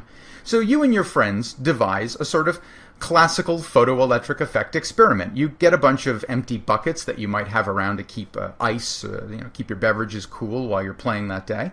You empty out the buckets and you carry them over to the shore of the pond. And one of you kneels down at the edge of the pond and starts using the bucket to push on the surface of the pond. Well, this generates water waves. So you're pushing on the surface of the pond, and the water waves are making the ball and the lily pads wiggle up and down, but it's not knocking the ball loose. No problem. You're at the limit of your strength, but you've got lots of friends. So your friends all also kneel down at the edge of the pond near you, and they start pushing on the surface of the pond. And you're not very coordinated, so these waves have different amplitudes at different times. But eventually, if you're patient enough, some waves will pass through the ball, they'll add up an amplitude constructively interfering, and they'll deliver enough energy to the ball to knock it out of the lily pads.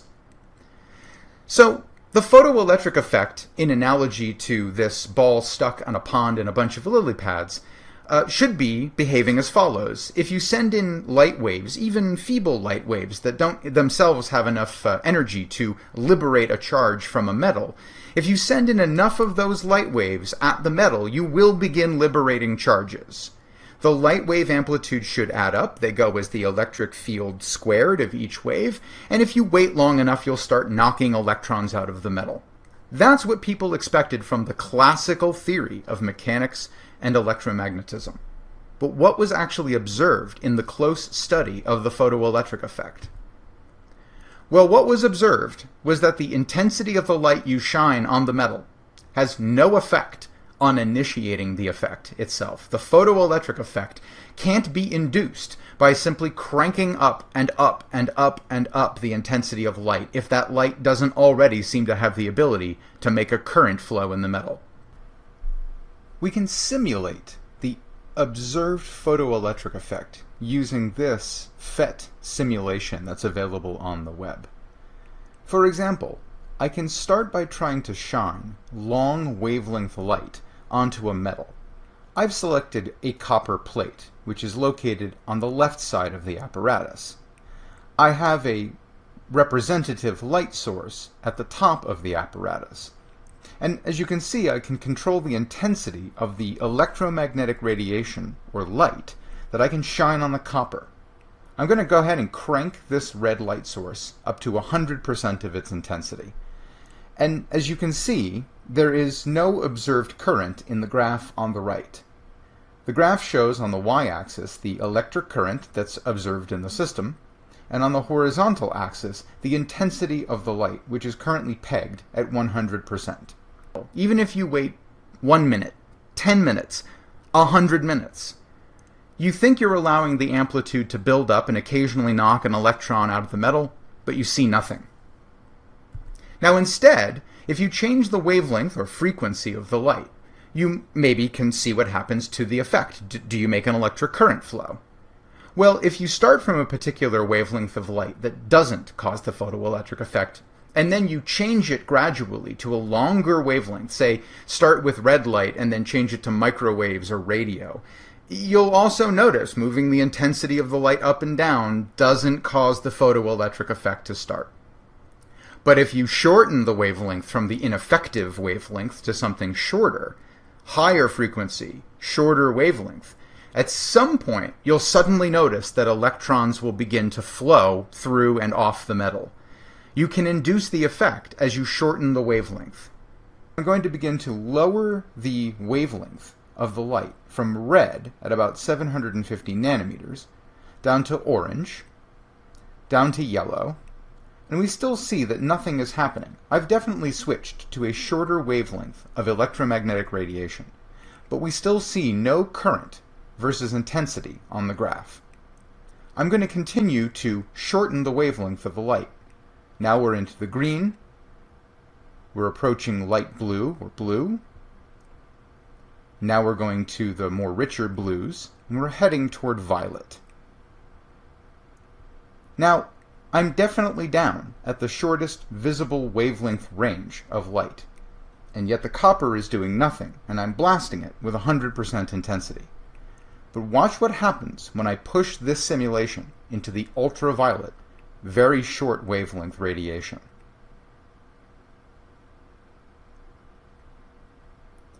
Once I cross below a threshold wavelength or frequency for the radiation, suddenly electrons begin to get shot off the copper by the light.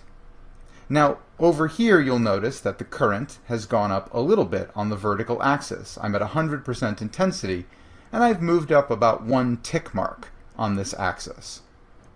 Now, once you've set the photoelectric effect in motion, you might hypothesize that if you crank down the intensity of the light to some sufficiently low level, then the waves won't be able to add up enough anymore, and no more charge will flow, even before the intensity gets to 0.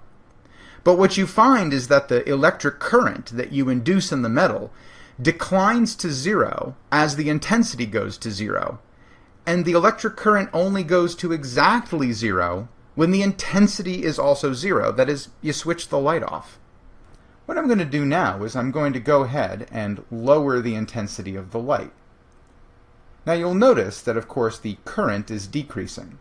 As the intensity of the light decreases, I'm still knocking electrons off, but not as many. And of course, if I bring the intensity all the way down to 0, then the photoelectric effect switches off. There was no point in the intensity and current plot where the effect suddenly switched off before I got to 0 intensity. In fact, if there's even a little bit of intensity, you'll notice that electrons start boiling off of the copper. Not many, but they come off, some very fast and some very slow. At a particular threshold wavelength and frequency, the photoelectric effect simply begins. Raising and lowering the intensity of the light seems to have no effect on the maximum kinetic energy of an ejected electron. Even very weak, intense light, but with the correct wavelength or frequency, will rapidly eject an electron occasionally with a high kinetic energy, despite the fact that the intensity scales as the square of the electric field strength. And shouldn't more electric field produce more acceleration? That's what all of that stuff from Coulomb's law and Physics 2 and Maxwell's equations says should be happening. I can lower the intensity down even more, down to just 1% of the source. And yet, nonetheless, electrons will come shooting off of this thing with lots of kinetic energy. It's as if the kinetic energy of the ejected electrons from the copper have nothing to do with the intensity of the light, but only to do with the wavelength or frequency of that light. Now, I can bring the radiation up in intensity a little bit so that we can see a few more electrons boiling off the metal. And what I'm going to do is I'm going to begin to increase the wavelength of the light, just very gradually, just a nudge at a time. At some point, we're going to cross a threshold where the light simply does not have sufficient wavelength to induce the photoelectric effect.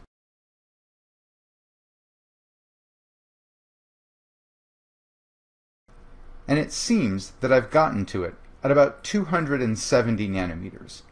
Now I can go ahead and crank up the intensity to 100% now that I've moved just past the wavelength threshold to induce the photoelectric effect. And yet again, we see that intensity does not suddenly cause the photoelectric effect to switch on. Now you can see how frustrating this must have been for the physicists of the late 1800s. This set of observational facts defied explanation using all the battle-tested notions of classical waves and the laws of electromagnetism. Does this sound familiar? Does this sound like the moment that led to special relativity? Because if it does, you're on the right trail. You've found a place where the theory of motion and the theory of electricity and magnetism, which were largely developed on macroscopic things, then encounters a new microscopic phenomenon where it utterly fails to make accurate predictions. And that smacks of opportunity. So how was the photoelectric effect explained? Well, it was our old friend Albert Einstein who cracked the photoelectric effect in one of his 1905 so-called miracle year publications. This was the year that catapulted him into at least physics academic fame, and allowed him to finally secure a faculty position after years of toil at the patent office in Bern, Switzerland. Now, to explain the phenomenon, Einstein reached back to Planck's 1900 paper on the blackbody spectrum. Recall that a consequence of Planck's solution to the problem, desperate though the remedy may have been, was that light has an energy that's given not by the intensity of the electric field of the wave, but rather by the frequency or wavelength of the light. That is, E is equal to h, Planck's constant, times f, the frequency of the light. Now, since the speed of light is equal to the frequency times the wavelength, one can substitute into this to get the corresponding relationship with wavelength. Shorten the wavelength, increase the energy. Increase the frequency, increase the energy. Those are the relationships between frequency and wavelength and the energy of a light packet, a light quantum. So Einstein embraces the implication of Max Planck's work that radiation can be quantized into discrete units. And therefore, a single unit of light is hypothesized to carry, or cost to produce, h times f for light of a certain frequency, f. So even if one unit of light of a certain frequency strikes an electron, and therefore strikes it with a certain amount of energy given by h times f, the liberation of the electron is immediately possible, independent of the intensity of the light. More light quanta striking more electrons per second means more electric current. Fewer light quanta striking fewer electrons per second means less current. But if you have even one, you will liberate a charge. And that's consistent with the observations of the photoelectric effect, that once you make it happens all the way down to even very low intensity until you switch off the light source. So what are the equations describing the photoelectric effect that were worked up by Einstein in 1905? So he reasoned that it takes a certain minimum amount of energy to remove an electron from a metal. A metal isn't just going to give up its electrons without a fight. I mean, otherwise it would be really easy to just reach out and strip electrons off a metal, but it takes energy. So there's some minimum amount of energy that's required to liberate one charge from a metal, and this is called the work function, and it's denoted by the lowercase Greek letter phi. Now, if a quantum of light with a given energy strikes the electron and has energy that exceeds the work function, then it's possible to transfer energy to the electron and remove it from the metal. It can scatter the electron or even be fully absorbed by the electron. The maximum amount of energy that can be transferred to the electron by such an interaction of matter and light is given by the following equation, that the maximum energy that an electron can get when struck by a quantum of light is given by the energy of the quantum of light minus the work function. It takes some energy to remove the electron. If there's extra energy left over after that, it goes into the energy of the electron in motion. And finally, we arrive from Planck's hypothesis about the energy of these light quanta at the equation that the maximum energy you can transfer to an electron removing it from a metal is hf minus phi. Now, if hf is less than phi, the electron can't receive sufficient energy to be removed from the metal. hf must equal or exceed the work function in order to liberate an electron from a metal. And metals of different kinds take different amounts of energy to remove charges from them. Now, where does that energy go? Well, it goes into the kinetic energy of the electron. The electron will gain kinetic energy as a result of this interaction with a quantum of light.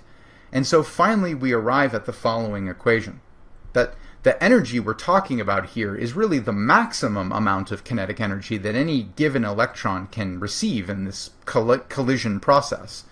And that's going to be equal to Planck's constant times the frequency of the light that struck the electron minus the work function of the metal, the minimum energy required to remove the electron from the metal. This ultimately leads to the birth of the concept of the photon, and implies that light has both particle-like and wave-like aspects that need to be taken into account. Now, the classical description of light from Maxwell's equations imagines that light is an electromagnetic wave with an electric field that oscillates in time and space, a magnetic field that oscillates perpendicular to the electric field in time and space, and that the wave travels perpendicular to both the electric and magnetic fields. Each wave will have an energy per unit area given by this equation. This is what I said before, that the intensity of the radiation is proportional to the electric field squared. This is all a wave description. But Einstein's special relativistic description of massless phenomena, which light seems to be, says that the energy of a massless phenomenon is equal to its momentum times the speed of light. Now recall that special relativity did not tell us where the momentum itself for light comes from. But that, thanks to Max Planck and Albert Einstein, Planck quantizing radiation and the oscillations of matter in order to explain the blackbody spectrum, and Einstein adopting the quantization of radiation in order to explain the photoelectric effect, and doing so perfectly, then leads to the following description of light interacting with matter, that the energy of a light quantum is equal to Planck's constant times the frequency, or Planck's constant times the speed of light divided by the wavelength of the radiation. And we see that the energy of the light is related to the frequency, and that the momentum is also related to the frequency, or the wavelength. The origin of the numerical value of a light quantum's energy is wavelength and frequency. Those tune and control the energy and momentum of a light quantum. Now, the wave-like aspects of light, like diffraction and interference, oscillating charges making electromagnetic waves, and electromagnetic waves then also sympathetically causing charges to oscillate. These are all very wave-like things that had all been very well confirmed prior to the early 1900s. But the blackbody problem and the photoelectric effect couldn't be solved with those wave-like aspects. You needed particle-like aspects of light, and these phenomena began to hint that those were needed. Light energy comes in units. That energy is defined by frequency and wavelength. And light is a massless phenomenon. An electron is a massive particle-like thing that can travel through space. Light is a massless thing that travels through space. And we see from the resolution of the blackbody problem and the photoelectric effect that light has these quantum discrete behaviors in the same way that particulate matter has a quantum or discrete nature. Now, Einstein referred to these packets of light energy as light quanta, and again that comes from the Latin quantum, meaning how much. Now, in a letter in 1926, physical chemist Gilbert Lewis coined the more common term, the one we use today, photon, implying a quantum of light, from the Greek for light.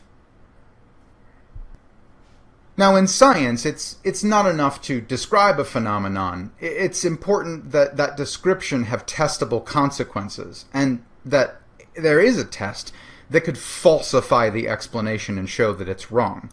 Now, if your explanation survives a test, it lives another day and gets to make more predictions, and over time, if it keeps surviving, it gets adopted as an accurate description of nature, perhaps even as a law of nature.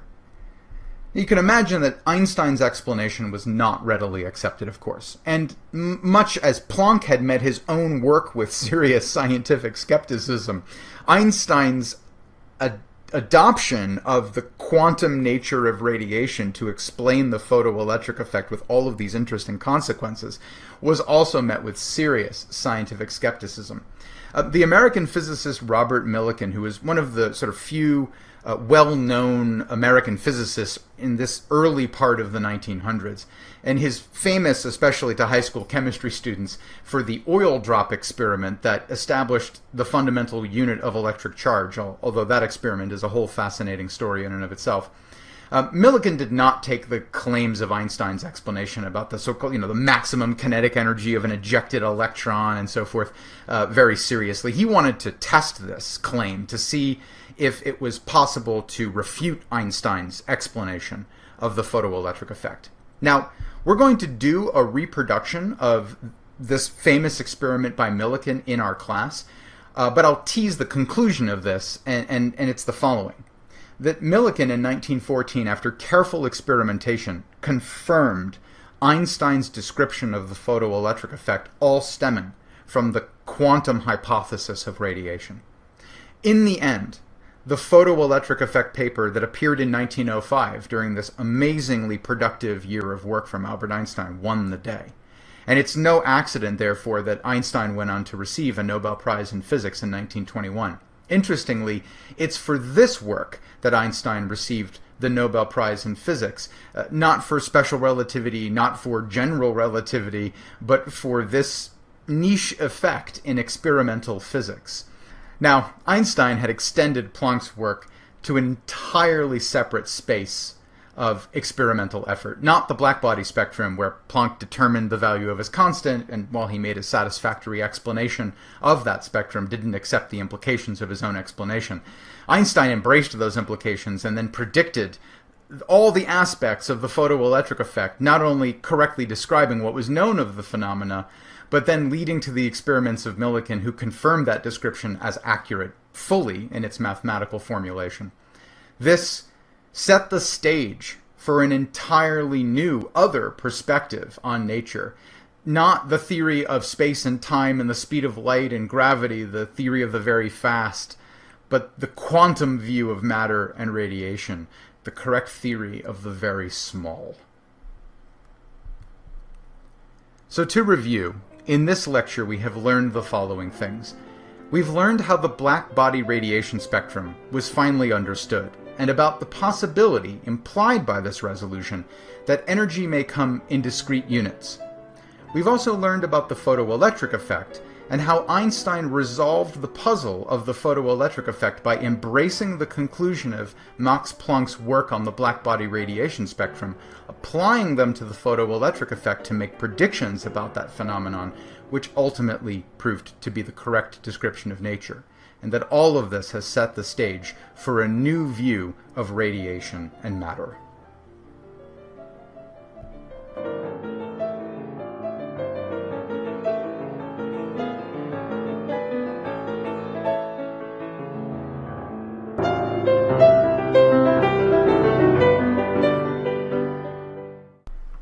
In this lecture, we will learn about the following things. We will learn about the nature of a kind of radiation called X-rays. We'll learn a little bit about the production of X-rays. And finally, we'll look at the scattering of X-rays by matter and the implications for the nature of electromagnetic radiation. Now, X-rays were discovered serendipitously in 1895 while Wilhelm Röntgen was experimenting with what are then known as cathode rays, and which we would now simply know as electrons. He was using a device that would boil electrons off a metal using a very strong electric field. And he observed, some distance away from the apparatus, that a special phosphorescent screen was glowing, even though there should be no radiation from the experiment actually reaching the screen. And so he became obsessed with trying to understand this phenomenon, and after careful experimentation, he decided that he had isolated a new kind of radiation that was heretofore unknown.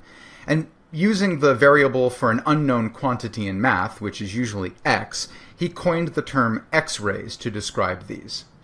Now, one of the things that he observed during his experiments was that if he allowed the X-rays to pass through his hand, it would cast a shadow on a screen behind the hand that showed only the bones of his hand. And in fact, this led to him attempting to make the first, what we would now call, medical X-ray in 1895. He used the hand of his then spouse, Anna Ludwig, and her hand, famously, is the first medical X-ray ever known to have been recorded in the history of science. You can see here the dark areas that look very much like the bones of the hand. The knuckles are up here. She's clearly wearing a ring or something around her finger here, and the tips of the fingers are up here. The thumb is off to the side. For public presentation, Röntgen made a much nicer version of this picture using a different hand and a different experimental apparatus. But essentially, this is the birth of medical imaging as we think of it now, non-invasive imaging using radiation or something else to see inside the body. Now, we now know that X-rays are a kind of electromagnetic radiation. They're a very short wavelength of light. You can't see them with your eyes, but if you have the right instrumentation, which Röntgen did when he serendipitously discovered them, you can induce a signal in something that can be seen with the eyes. They have wavelengths that range at their smallest between 0.01 nanometer all the way up to 10 nanometers.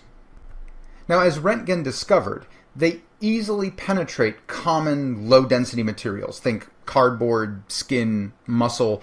Most X-rays will pass through those undeflected, unstopped. Now, if you use more dense material between you and the source of X-rays, then, of course, what he observed was that more of the X-rays are stopped. So the light regions here are places where X-rays easily made it through. The dark regions are places where many fewer X-rays penetrated through the hand in order to get to the imaging device on the other side, in this case, photographic film. So lead, bone, this is more dense than skin, muscle, paper, cardboard, and so it's more likely to stop or scatter X-rays. Now you can imagine that these are insanely useful, not just for practical applications, but for all kinds of interesting studies of the natural world. And they would themselves become a key object of study, and ultimately would lead the way toward understanding more about the particle-like aspects of light's behaviors. Now let's talk about Arthur Holly Compton and X-ray scattering experiments. As I mentioned in the previous lecture, in the late 1800s and early 1900s, there were not many notable physicists from the United States. Now, that's as compared to the then European powerhouse of both education and research that was long and well established across the Atlantic Ocean. Now, one of the physicists who became very well known in the early 1900s was Ohio-born Arthur Holly Compton. Interestingly, his PhD thesis was in part on the reflection of X-rays. After his PhD, he received National Research Council support and was then free to travel and do research abroad. And he selected to conduct work at the then famous Cavendish Laboratory in Cambridge, England. And he did this in 1919. Now, there he would experiment with very short wavelength light, including X-rays and gamma rays, laying the groundwork for his eventual discovery of what is now known as the Compton effect.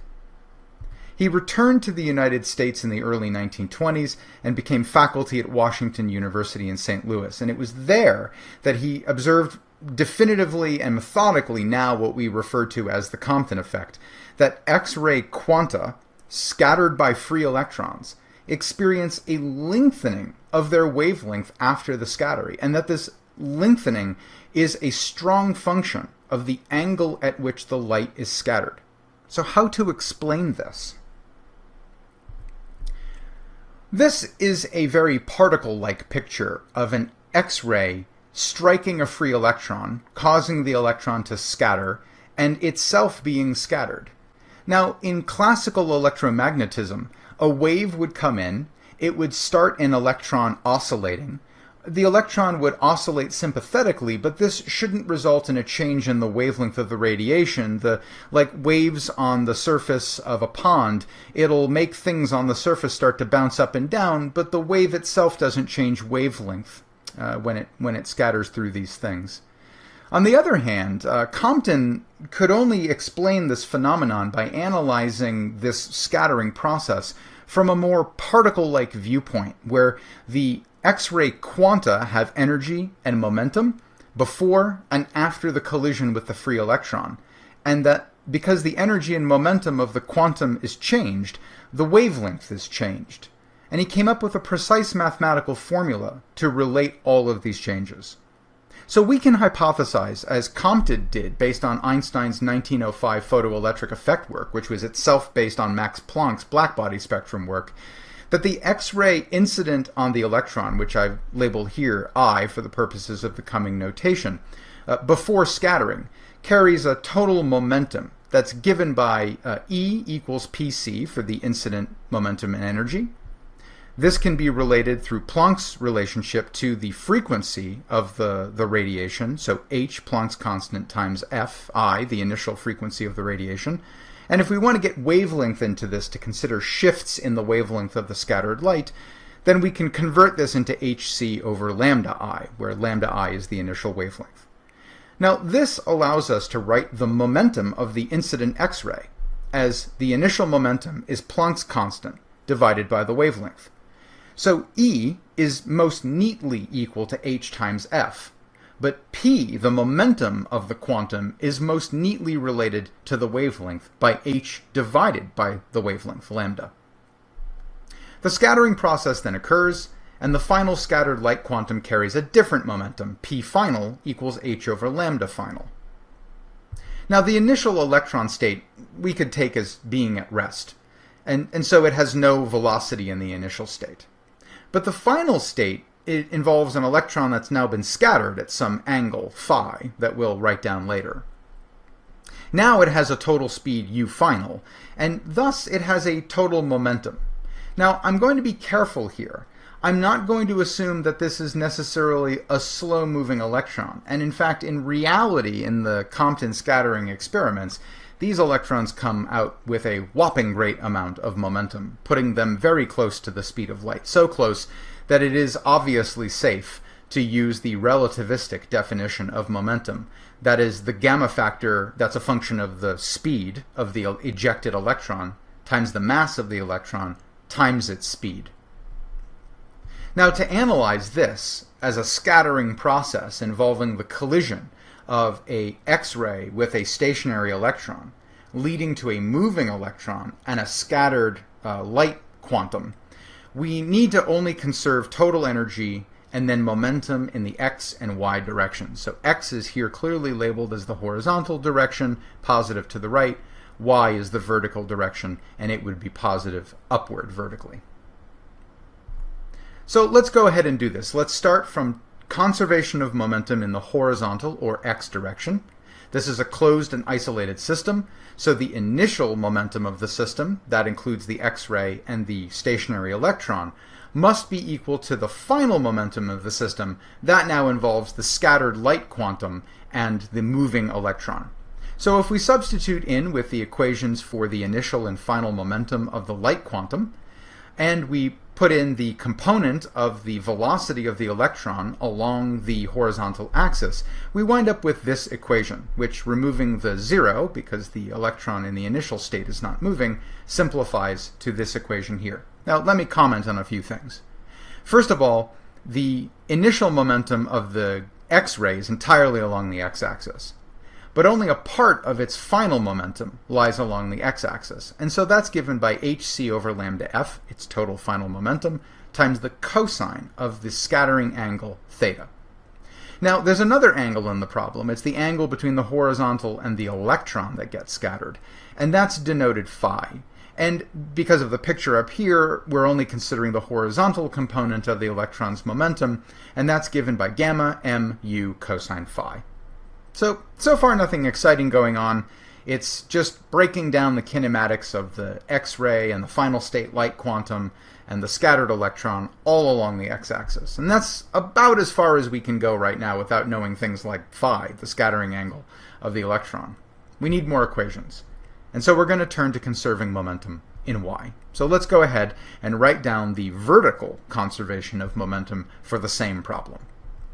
I'll proceed through this relatively quickly. Again, the initial total momentum in the y direction must be equal to the final total momentum in the y direction. There is no initial momentum in the y direction. The X-ray is moving entirely along the x-axis. The unscattered electron has no velocity, so the initial state is all zeros. And the final state has two pieces, the positive vertical component of the scattered light quantum and the negative vertical component of the scattered electron. And so we can consolidate the zeros on the left-hand side, and we wind up with this equation here. Now we have sines instead of cosines for the two scattering angles in the problem. Now, we could use this to solve for phi, or at least sine of phi, where it's already looking a bit nasty. We can already see that this is going to be a bit of a lift in algebra. Let's see if the conservation of total energy in the system holds any comfort for us in attempting to get at a singular equation that relates the initial wavelength, the final wavelength, and the scattering angle of the light quantum. Well, we're going to conserve total energy. Total initial energy must be equal to total final energy. We can plug in the total energy of the initial X-ray, hc over lambda I. Now, remember, the total energy of the unmoving electron is not zero. This is special relativity. Mass energy is internal energy and is therefore just energy. So we have to put in the rest mass energy of the electron. The final light quantum has an energy hc over lambda f, and the final scattered electron has a total energy given by gamma times the mass of the electron times c squared. This involves both kinetic and internal mass energy. Now, we can then just rewrite this equation without the conservation of energy stuff on the left, and we arrive at this equation here relating initial and final energies. Nothing's really simplified.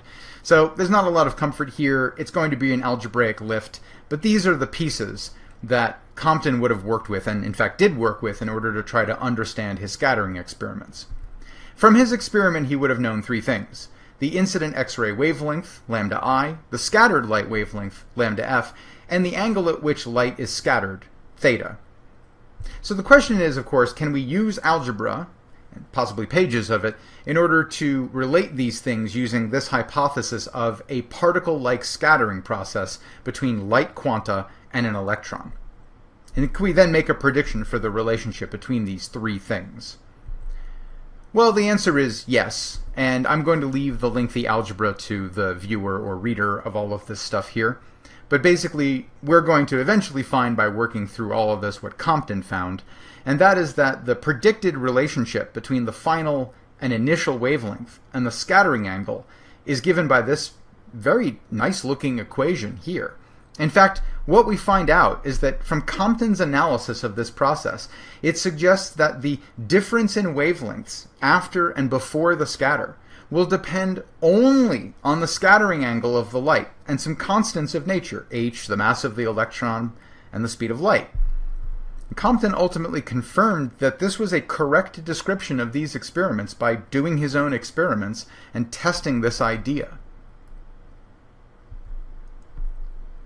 Now, there are some implications from the Compton effect, which is described in this formula. An undeflected X-ray, that is an X-ray that goes straight through the system with an angle theta equals 0, will experience no shift in wavelength. The cosine of 0 is 1, 1 minus 1 is 0. There is no difference between the initial and final wavelength of the X-ray. That doesn't lead to a big surprise.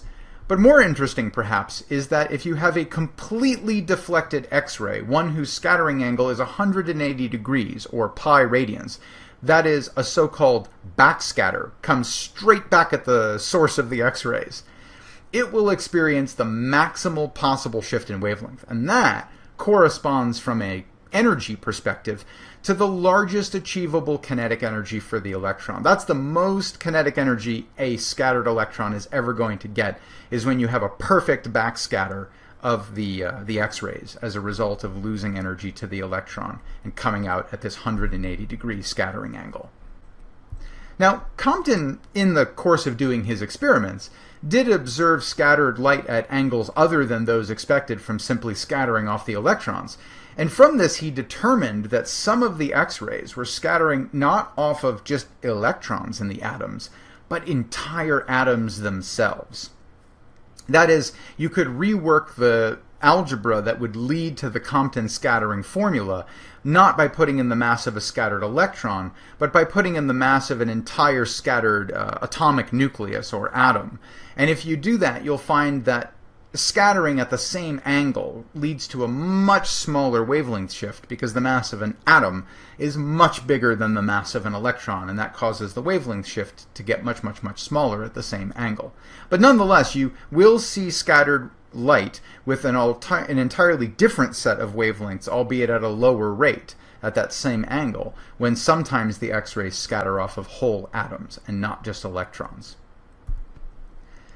What this also implied was that for light with wavelengths or frequencies at the level of X-rays, which does span a large space of wavelength ranges, scattering of the light behaves more like scattering particles off of other particles, like bouncing tennis balls off of bowling balls or something like that, rather than waves off of particles, where waves would cause sympathetic oscillations in the particles but wouldn't change the wavelength of the original wave.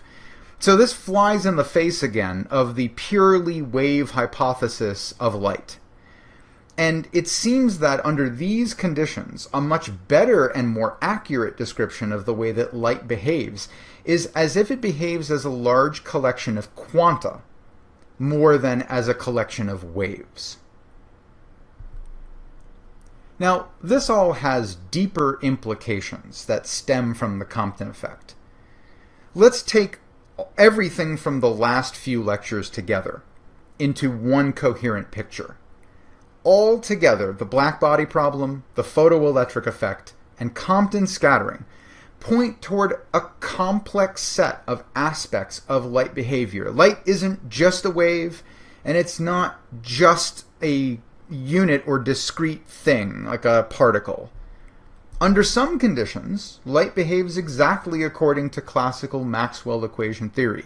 Waves scattering off of or otherwise interacting with and causing oscillations in matter. That behavior was well established by the late 1800s. Electromagnetic waves really can behave like waves. But under different conditions, suddenly one can observe that light behaves more accurately according to a particle description, a quantum description, that light is discretized in some way, not continuous like a wave.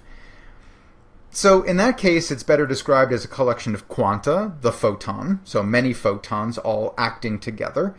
And that can be thought of as particles interacting with the particles that themselves compose matter, electrons, whole atoms, and so forth.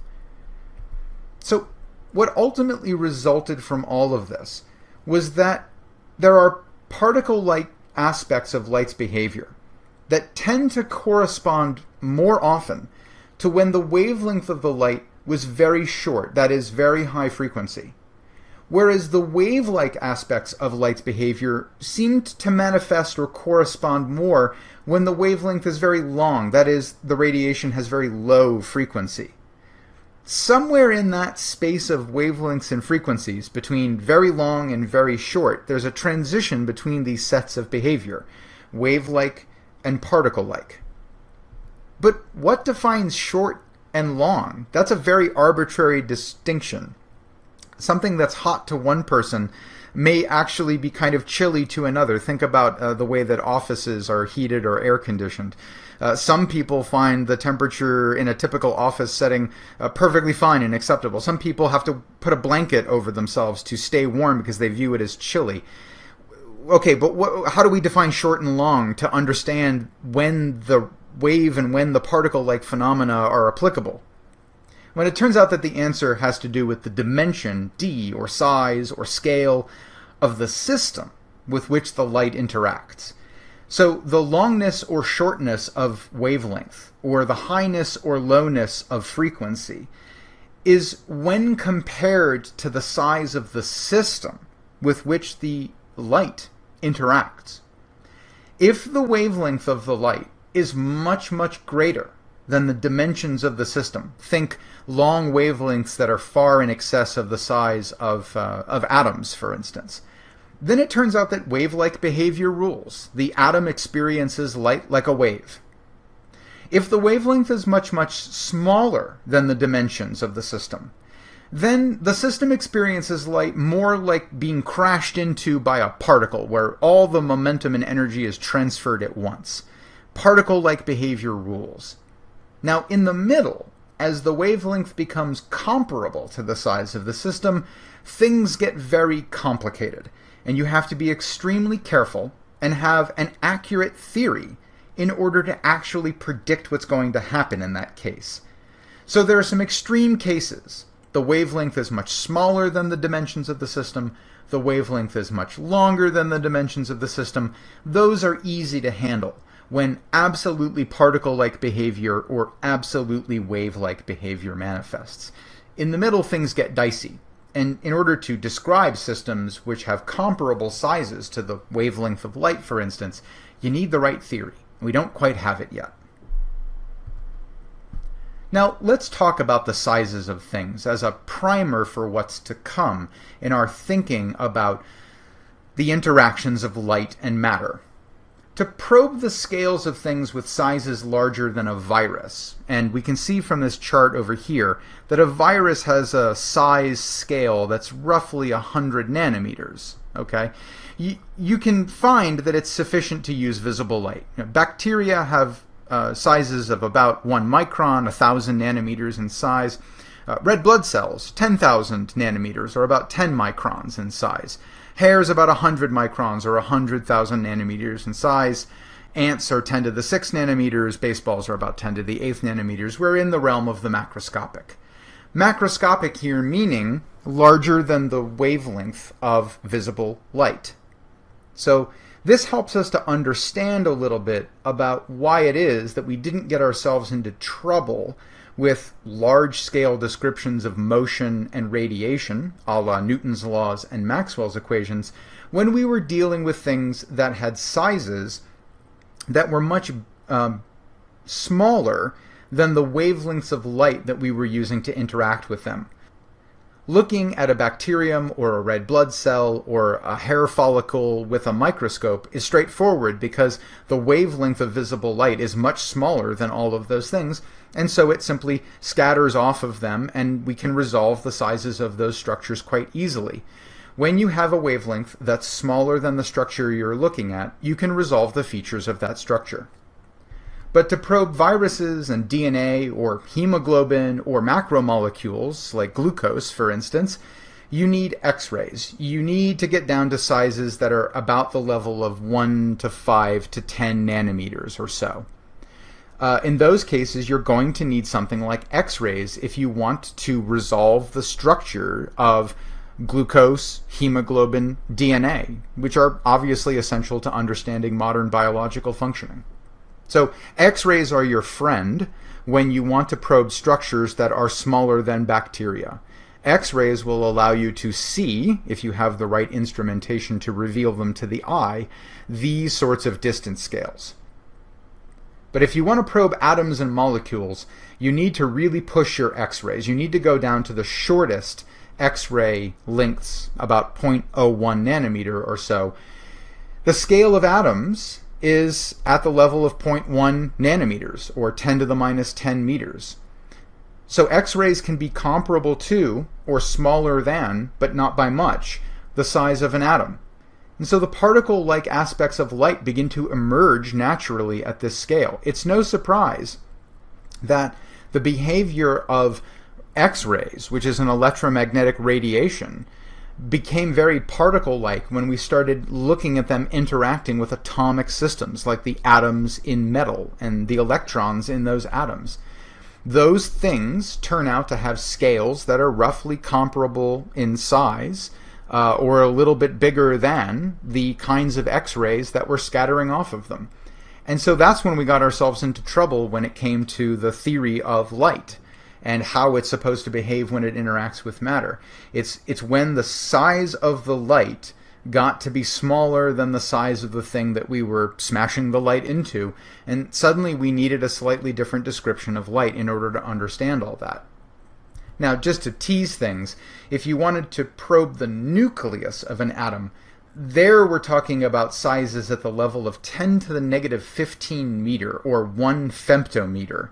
And for that, X-rays are just too big. You're not going to resolve things of the size of a nucleus of an atom using X-rays. Instead, you need something with a wavelength that's really short, like gamma ray radiation. Or even other things that, as we'll learn, turn out to have even smaller wavelengths than gamma rays. Let's revisit the phenomenon of the interference of light. We've looked at this in class in the context of the Michelson-Morley experiment. What we saw in an in-class demonstration was that light that is forced to pass through a very narrow opening will diffract, you'll get a pattern on a screen some distance away from the slit that the light passes through that shows light and dark spots. The bright spots are where the waves have constructively interfered and their amplitudes have added up. The dark spots are where the waves have been out of phase with each other and destructively interfere. Black areas are places where the waves completely cancel each other out. This computer simulation imagines sending in light waves toward a barrier that has two slits in it. The light can diffract through either slit. The resulting wavefronts that come out on the far side of the barrier then interfere with each other. And if we put a screen up here on the right side, we could imagine imaging this and seeing bright spots and dark spots and bright spots and dark spots and then fainter bright spots and so forth. The pattern can be controlled by changing the geometry of this setup. So for instance, if I increase the separation between the slits and wait a few moments for the light pattern to catch up, we'll notice that as we take more data with the screen on the right, the number of bright fringes has increased. We now see that what was once faint on the outside is much brighter. But nonetheless, we have bright, dark, and so forth. This is a wave behavior.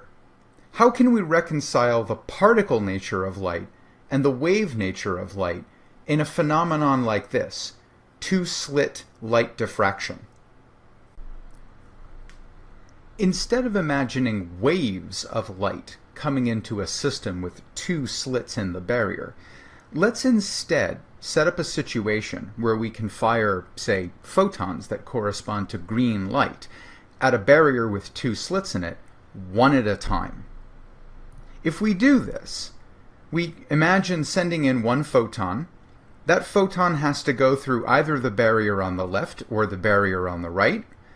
We don't know which barrier it's going to go through, but we can look at the screen on the other side to see where it lands. And slowly, one photon at a time, as we look at the observing screen on the far side, we see green dots. The green dots indicate where the photon that we fired ultimately wound up on the screen. One photon at a time, we're building up an image on the far side of the screen. Now, this is rather tedious. We'd like to see if a pattern emerges in all of this. So I'm going to speed this up, and then when sufficient information has been received by the viewing screen on the other side, I'll comment on the pattern.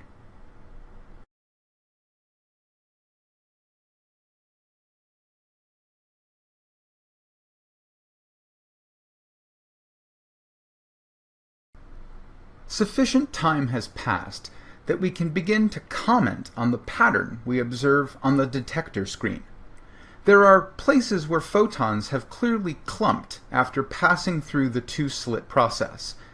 There are places where we find few or no photons on the detecting screen. For instance, those darker regions flank the bright region in the middle. This is akin to the interference pattern that we saw when we were thinking about light as a wave traveling through this system and interfering with itself. Now, single photon by single photon, we're building up a similar intensity pattern on the screen on the far side. There are bright bands, dark bands, bright bands, dark bands, and so forth. The same alternating pattern of high intensity and low intensity that we saw from the wave behavior.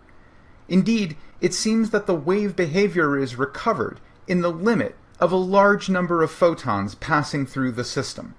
This reconciles the wave and particle behavior aspects of light in a single experiment. And in fact, this famous Young's two-slit experiment is one of the many ways that one can reconcile and understand these dual aspects of the existence of the phenomenon we call light. In fact, what seems to be true for the single photon experiment is that we're unable to predict with certainty where any single photon will wind up striking the screen on the other side. But the probability that a photon will strike in the middle is much higher than the probability that it will strike just to the right or just to the left of center. And from that, we can begin to build an understanding that the probability of where a photon goes on the screen seems to be somehow related to the intensity, the amplitude squared, of the light wave description of nature. Now, in this lecture, let's review what we have learned. We've learned about the nature of X-rays, and we've seen a little bit about how to produce them by experimenting with cathode rays, electrons smashing into a target. We then looked at the scattering of X-rays by matter, and following Arthur Compton's explanation of his scattering experiments, have come to understand something about the nature of radiation with very short wavelengths. From this, we've seen the implications not only for the nature of electromagnetic radiation, as having both particle-like and wave-like aspects under different conditions, but something about the conditions themselves that trigger these different aspects of the behavior to be observed. When the wavelength of the radiation is much smaller than the scale of the thing that it's scattering off of, then we see the particle-like aspects of light's behavior emerge. When the wavelength is much greater than the size of the thing off of which the radiation is scattering, then we see the wave-like aspects of the radiation emerge. And in between, there's a transition, a place where we lack a theory so far to actually understand how to calculate. These are the foundations for what will happen next, as we depart the comfortable world of radiation with its wave-like behavior and now its newly understood particle-like behavior, and turn our eye from radiation to matter itself.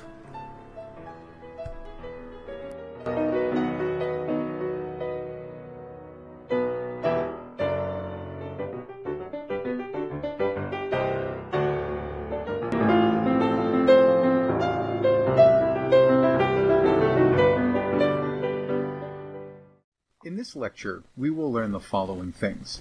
We'll learn about the structure of the atom as it was known in the late 1800s and very early 1900s. We'll learn about how matter itself can have wave aspects to its behavior. We'll learn about Louis de Broglie's experimentally verified conjectures about the wave properties of matter. And we'll learn about how to conduct experiments that reveal the wave aspects of matter's behavior. To review, let's take a look at the things that describe the wave aspects and the particle aspects of electromagnetic radiation. Recall that the wave description of light was really the first and most formally developed part of the description of its behavior set, and these are included in Maxwell's equations. Now, they describe a spatially and temporally distributed phenomenon. You can boil the wave equations in Maxwell's equations down to this set of equations describing space and time variations in electric and magnetic fields, and these variations propagate at the speed of light in the material under configuration. For simplicity, we can assume empty space, or simply the vacuum, and in that case, the solutions in empty space are the famous electromagnetic wave solutions, an oscillating electric and magnetic disturbance that travels at the speed of light perpendicular to the variations in electric and magnetic components. And then, of course, there's an energy per unit area of an electromagnetic wave in empty space. There's no one place where the energy is concentrated. There's more in some place and less in others, and one can think about the energy density or the energy per unit area of a traveling electromagnetic wave phenomenon. Now, the particle description of light, which emerged from evidence based on the blackbody radiation spectrum and the photoelectric effect, these are descriptions of something that has definite energy and definite momentum at a definite location in space and time. That's what a particle is. It's a localized phenomena at a very specific place in space-time, whereas a wave is a spread out and distributed phenomenon that isn't only in just one place in space-time. Now, from Albert Einstein's work on the photoelectric effect, which built upon Max Planck's work with the blackbody spectrum, we have sort of a combined description of the particle-like aspects of light's behavior set. So, for instance, in special relativity, we have massless phenomena whose energy and momentum are related by the speed of light, E equals p times c. But unfortunately in special relativity, we couldn't glimpse where the energy or the momentum of light came from. We got nonsense answers from pure special relativity. However, Max Planck's work with the blackbody spectrum revealed another relationship, that the energy of a quantum of light, a photon, is related to the frequency of the light, E equals hf, and the constant of proportionality is Planck's famous constant. We can plug in the relationship between wavelength and frequency for a light wave, c equals f lambda, and we can get a relationship, for instance, between energy and frequency, energy and wavelength, and more interestingly, between momentum and wavelength, which we get by combining the energy and momentum relationships between special relativity and the blackbody spectrum. So we find that for a quantum of light, a localized packet-like unit of light, energy is related to the wave properties of that same phenomenon by E equals hf, and momentum is related to the wave properties by p equals h over lambda. Let's model a long wavelength interaction and a short wavelength interaction using a beaker sitting in a tank of water.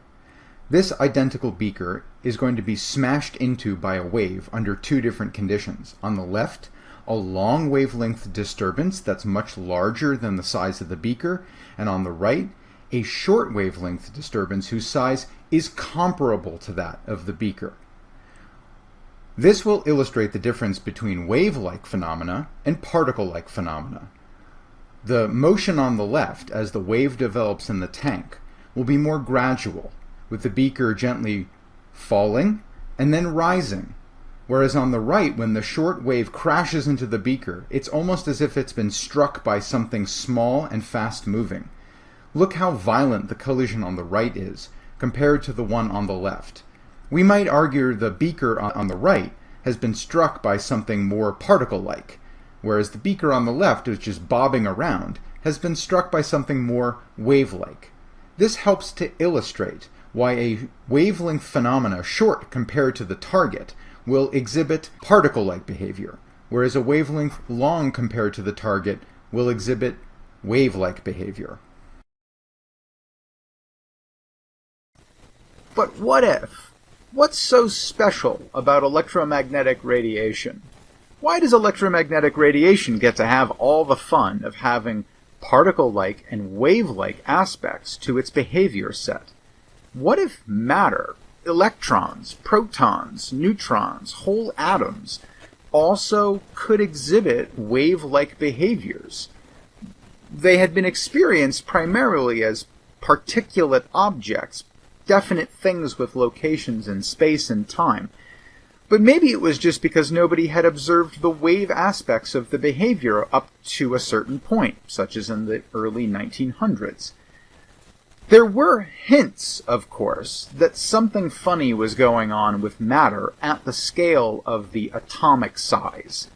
So, for instance, it had been long known, since certainly the work of Anders Ångström in the early part of the 1800s, that the emission spectra of elements like hydrogen gas or helium gas, that they emitted only certain colors. White light comes in a full rainbow. And if you stare at white light closely enough, for instance from the sun, you'll see that there are missing lines of color in its spectrum, but they're hard to detect. If you take a pure gas and you excite it so that it emits light, it's much easier to see that it's only allowed to emit certain wavelengths, certain colors of light. Here I show you the hydrogen emission spectrum revealed using an optical disc, a DVD or a CD-ROM. The many scattering surfaces for light on the surface of the disk will spread any light that strikes it out like a prism into a rainbow. But we see an incomplete rainbow from hydrogen. There's a bright red line, there's a bright blue-green or cyan line, there's a blue line, and then there's a fainter purple line, which you can actually see part of down here reflected in the disk. Now, this is a more classical way of laying out the emission spectrum of a gas like hydrogen, flattening it all out on a plane. Here's that red line, the blue-green line. It's very hard to see the faint dark blue line, and then there's a violet or purple line down here. These are the long wavelength emissions, these are the short wavelength emissions, but there are big gaps in between these things, and no two elements have the same spectral fingerprints. Excite helium, excite neon, excite argon, and you'll get a very different pattern of colored lines out of each of those. Why? Why are atoms only allowed to emit certain kinds of light? That was a source of curiosity in the 1800s that could not be resolved. Whole mathematical patterns were observed out of the relationships in wavelength or frequency between these colored lines, but nobody could make sense of why these relationships existed and where they came from. Now, to understand what's going on with matter at size scales like that of the atom, it's very valuable to dig back a little bit into the history of the discovery and description of the atom as a real phenomenon in nature.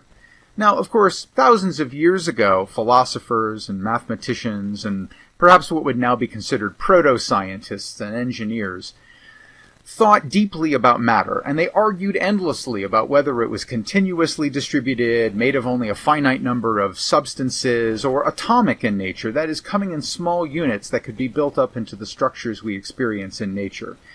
But that was a lot of argument without a lot of evidence, and our modern understanding of how to understand the natural world and the scientific method reflects the reality that speculation is fine, but the final arbiter is observation of nature and the testing of your claims. The discovery of atoms as a real feature of nature, or at least a potentially real feature of nature, goes back to the early 1800s, when chemist John Dalton discerned that not only elements have weight, and that the weights are specific to each element, in proportion to, for instance, the weight of hydrogen, but also that when you react one element with another element, you'll only get products from the reaction that completely use up the reactants if you have the right proportions of reactants.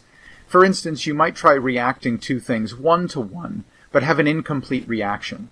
React them in a ratio of 2-to-1, and you completely eliminate all of the original reactants that went into the process. That was something that Dalton characterized, and it was a strong hint that the elements come in units, and that those units have rules of combination that only allow certain proportions of them to completely react and disappear into other final products. Now, it wouldn't be until 1897, although speculation had preceded in the decades before this work, that Joseph John, or J.J. Thomson, would reveal the first component of what would come to be known as atoms.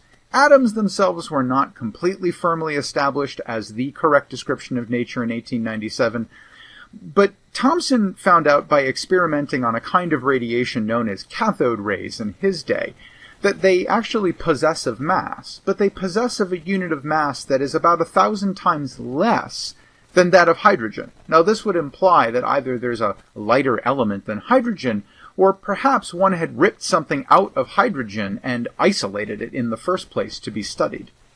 He observes that these cathode rays, with their very tiny masses, also possess of electric charge and can be made to, for instance, accelerate in electric fields or bend in magnetic fields. In 1905, based on the idea that this electron, which composes the cathode rays, which is the identity of the cathode rays, is a piece of what we call atoms, he proposed a model of the atom. Imagine a central large positive charge with negative charges embedded in it. And this was known as the plum pudding model because it looked very much like a British dessert known as a plum pudding, where you have a whole bunch of raisins or other fruits embedded in sort of a uniform distribution of dough, which is cooked up into a dessert. So imagine that the raisins are the negative charges and the positive charge is the dough, and the negative charges are spread throughout the dough. This was Thomson's model of the atom. Now that may sound ludicrous and cartoonish, but the beauty of science is that that's a conjecture that can be tested. For instance, you might imagine trying to do experiments that verify whether or not the negative charge and the positive charge are uniformly spread out in something of the volume of an atom. That's an experiment that couldn't necessarily be conducted at that moment in 1905, but it was certainly possible shortly thereafter. Now, cherry-picking my way through the story, I want to focus for a moment on Marie and Pierre Curie. Now, they, among many other people, came to understand that unstable elements, or radioactive elements that emit radiation when they decay away, results in a new kind of radiation that had not yet up till that point been understood. Now, they experimented on these radiations, and it was finally Ernest Rutherford who classified them into the modern way that we usually talk about emission of radiation from unstable atomic nuclei. And those three classes of radiation are alpha, beta, and gamma, for the first three letters of the Greek alphabet. Alpha radiation would eventually be revealed to be a whole hydrogen nucleus entirely ejected from a very heavy nucleus of a very heavy atom. So this would be 2 protons and 2 neutrons bound together in a very stable little unit, and it can be spat out of an unstable nucleus that spontaneously radioactively decays. Now, alpha radiation is highly electrically charged. It has +2 units of the elementary charge because of its 2 protons, and that means that it can't penetrate very far into material, but it can get into material, and it can dump a lot of energy along the way. As I mentioned, Ernest Rutherford came up with this classification scheme. He was another physicist who is considered to be one of the greatest experimentalists, if not of his day, perhaps even of all time. Working in conjunction with the physicists Hans Geiger and Ernest Marsden, he scattered alpha radiation off metallic targets, and he found out, by looking at the scattering process, that the plum pudding model of J.J. Thomson did not describe what happened when you scattered alpha particles off of atomic nuclei. The Thomson model would have postulated that because all the charge is very spatially spread out, the probability of striking any of the positive charge or any of the negative charge is extremely small. And so for the most part, you'd expect to find your alpha radiation traveling through the atom lightly scattered, but mostly coming out on the other side of the target. But when Rutherford asked Geiger and Marsden to look at what's called backscattered alpha particles, that is, look for alpha particles that strike the metallic target and then reflect almost exactly back at the original emitter of the alpha radiation, they were surprised to find out that there are a significant number of alpha particles that bounce back off of the metal target as if they're striking a huge target of positive charge concentrated somewhere in the center of every atom.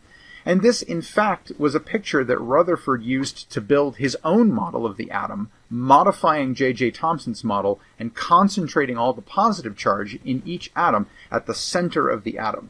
This forms the first sort of planetary model of the atom, as electrons orbiting a central, tightly packed nucleus with a huge positive charge, of course depending on the element in question.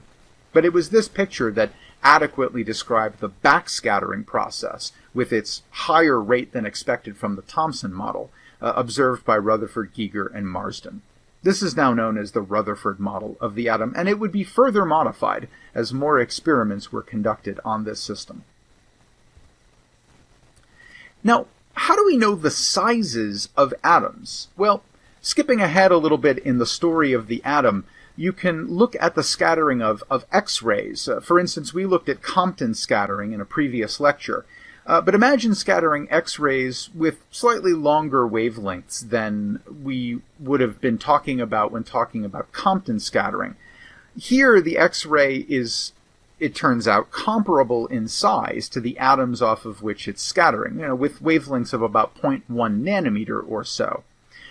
Smashing these X-rays into crystalline solids like table salt, sodium chloride, it was observed that specific patterns will appear in the scattered X-rays. So, for instance, this image on the right is the very first X-ray diffractogram made by Max von Laue, Paul Knipping, and Walter Friedrich in 1912.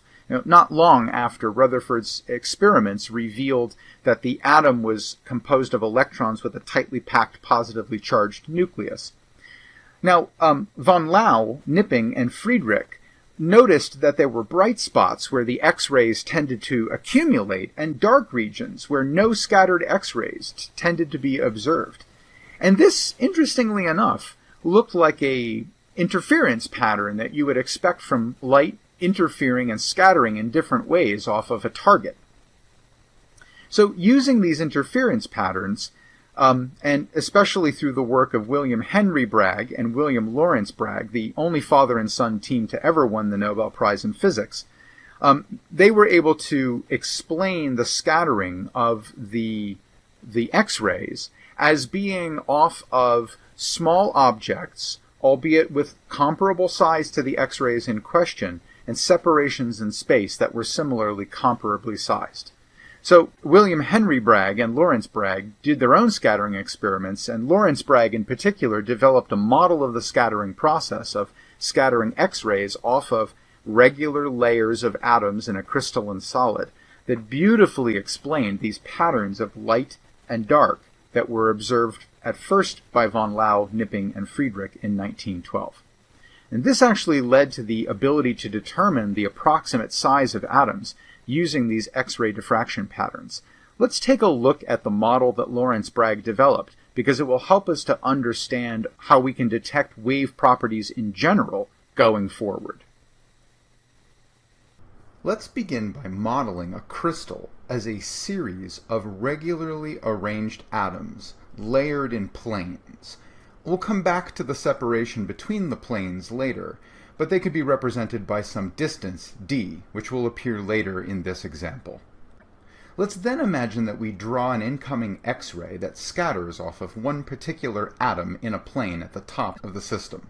Now, from the place where this ray has been emitted, the X-ray will strike an atom and scatter off of it. This will have a certain path length associated with it, the default length that this X-ray had to travel during the scattering process. We can imagine then that this X-ray came from the plane of emission shown here, which makes a 90-degree angle to the original X-ray. A second ray emitted from very close by from the plane of emission, which also makes an angle of 90 degrees with respect to that surface, strikes another atom nearby, missing the first one but hitting one in the layer below it. That ray also scatters and is detected at another point where the first X-ray is also detected, photographic film or a camera or some system like that.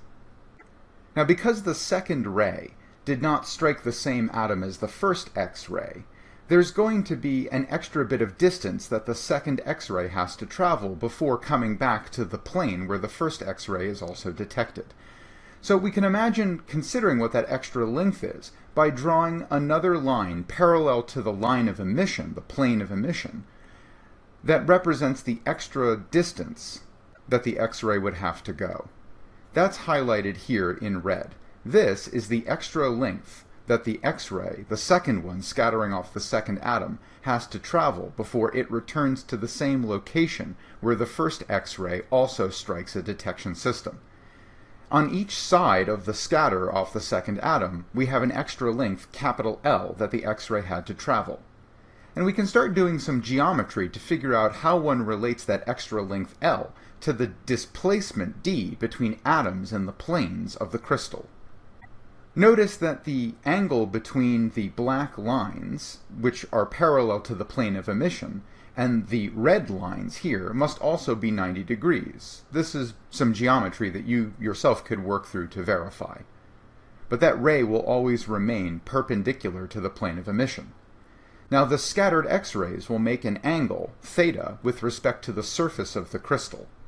And if one works through the trigonometry and the geometry of the problem, you'll find that there is one interior angle inside the little triangle whose hypotenuse is d, and who each have a side of length L, and the similar angle is indicated here.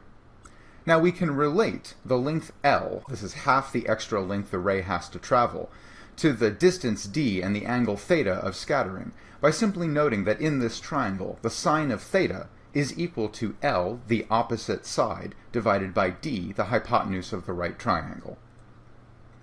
Now, Let's think about what's going to happen if these two waves, one scattered off of one atom on the surface of the crystal and one scattered off of an atom in the next layer of the crystal, meet at the same place on the detection screen at the same time. One of these X-rays, the first one for instance, is a wave, and it's going to have crests and troughs just like any other electromagnetic wave. Now, its partner X-ray that arrives at the same time will interfere constructively or destructively depending on the alignment of the second ray with the first one. Let's imagine we want to figure out what the condition is for completely constructive interference, that is, where the peaks of X-ray 1 line up with the peaks of X-ray 2, and the condition for that is that they be shifted relative to each other by exactly an integer number of wavelengths. This is the condition for constructive interference. The waves can be shifted in distance by some distance 2L with respect to each other, but the condition is that that distance 2L has to be an integer multiple of the X-ray's wavelengths after scattering. So n times lambda, so that is an integer number n, times the wavelength of the X-ray, lambda, meets the condition for constructive interference when n is an exact integer multiple of lambda. As I said, the condition for constructive interference is that n times lambda is some distance d, and that's the extra distance that the second X-ray has to travel. And from our picture, that's twice L. Now we can relate this extra length L to the angle of scatter of the X-rays theta using the trigonometric relationship derived earlier. And that relationship was just that sine theta, the sine of the scattering angle, equals L, the side opposite that angle, divided by d, the hypotenuse of the triangle. This allows us to solve for L in terms of d and sine theta. L is equal to d times sine theta. Now plugging that into our constructive interference condition, we find the following: that if the second X-ray is shifted by an integer number of wavelengths with respect to the first, n times lambda, then this will simply equal to 2d sine theta, constrained by the scattering requirements in the system for constructive interference. And this condition, this mathematical condition in order to obtain constructive interference, is known as the Bragg condition, as derived by Lawrence Bragg originally in thinking about this X-ray scattering process. So all one has to do is look at angles where you see bright spots in the interference pattern, and this will tell you, given the wavelength of the X-rays, what is the space separation of the planes of atoms in the crystal. Now, in the specific case of the sodium chloride X-ray scattering that I hinted at earlier, if you take regular crystals of sodium chloride and expose them to a beam of X-rays, you can look to see where in scattering angle, relative to the incident beam, the bright spots and dark spots appear. So for instance, we have here an X-ray spectrometer. The vertical axis is the number of X-rays per second that are detected, and the horizontal axis is the angle with respect to the incident beam of X-rays. Now, theta here is the scattering angle with respect to, say, the surface of the material, but this can be related via 2 theta back to the original angle to the beam.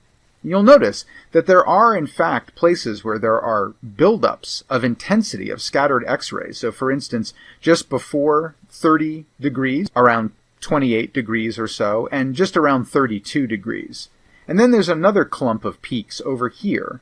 There's a clump just around 60 or so degrees, and so forth. And then there's another clump over here. There's a very low bump and then a larger bump. And you'll notice that these bumps come with different intensities. Well, what's going on here is that a copper emitter is being used to generate the X-rays. And because of the properties of copper, it generates 2 kinds of X-rays in the beam, the so-called copper K-alpha line and the copper K-beta line. The K-alpha line has a wavelength of about 0.15 nanometer, and the K-beta line has a wavelength of about 0.14 nanometer. So they're not exactly the same wavelength, and that explains why the first bright fringe in the X-ray has 2 peaks, one from each of the K-alpha and K-beta lines. The second bright spot in the X-ray scatter has 2 peaks, again, one from the alpha and one from the beta line, and so forth. Now, if you take the Lorentz-Bragg scattering approach and you relate the locations and angle space of bright spots, constructive interference locations, back to the size of the scattering distance between scatterers in the crystal lattice, you can actually estimate the separation of the atoms or molecules that make up the crystal lattice. And you find out that this comes in at about 0.28 nanometers, regardless of which of these X-ray lines you consider. So we find out that the spacing of the scatterers inside a sodium chloride crystal is about the same scale as the X-ray wavelengths. It's only about a factor of 2 or so larger than the X-ray wavelengths. That's easy then for us to see the wave nature of the scattered X-rays emerge, because they are a little bit bigger then, but comparable in size to the things off of which they're scattering. It's no wonder we don't see strong Compton scattering here. The particle nature of the X-rays is not in effect the wave nature of the X-rays, because they're large compared to the size of the things they're scattering off of, is in effect. But this is nice because it tells us roughly the scale of the size of the scattering objects, and that comes in at about a fraction of a nanometer. So this roughly tells us that the size of atoms or atomic distance scales is at that level of about a fraction of a nanometer. Now, this tells us something about the sizes of atoms. Atoms come in at sizes around 10 to the minus 10 meters or so. This unit is not in the Système International, but it's known as the angstrom in honor of Anders Angstrom. The angstrom is about 10 to the minus 10 meters, and that roughly corresponds to the size of, say, a hydrogen atom or an atom that's slightly larger than that. Now, going back to atomic emission spectra, that is, heating or ionizing a gas, an elemental gas like hydrogen or helium or neon or something like that, we get these patterns of light that come out. It's as if only certain energies are permitted for the electrons in an atom. Well, why would that be? Well, in your mind, you might start modeling the electron in orbit around the central nucleus of its parent atom as a string on a guitar. A string on a guitar is confined at two ends. It's bolted down at two ends and tensioned. And once you set the tension of a guitar string, all the primary and secondary frequencies of its vibration are fixed. And that's how you can tune the tension of a guitar string and get a specific note. A note consists of a specific fundamental frequency and then a whole bunch of other frequencies layered on top of it with regular intervals. And what determines the frequency is the length of the string and the tension of the string. And that basically says how many of each kind of standing wave with a certain wavelength can actually be found on a guitar string. So perhaps, like guitar strings confined at two ends, electrons are wave-like and find themselves confined in a specific volume with only specific frequencies allowed. That would certainly help explain why these patterns of light are so specific to each atom. So we might draw in our mind a model of the atom as an electron confined to a volume, like a spherical volume with a radius that's about the size of an atom, 0.1 nanometer or so.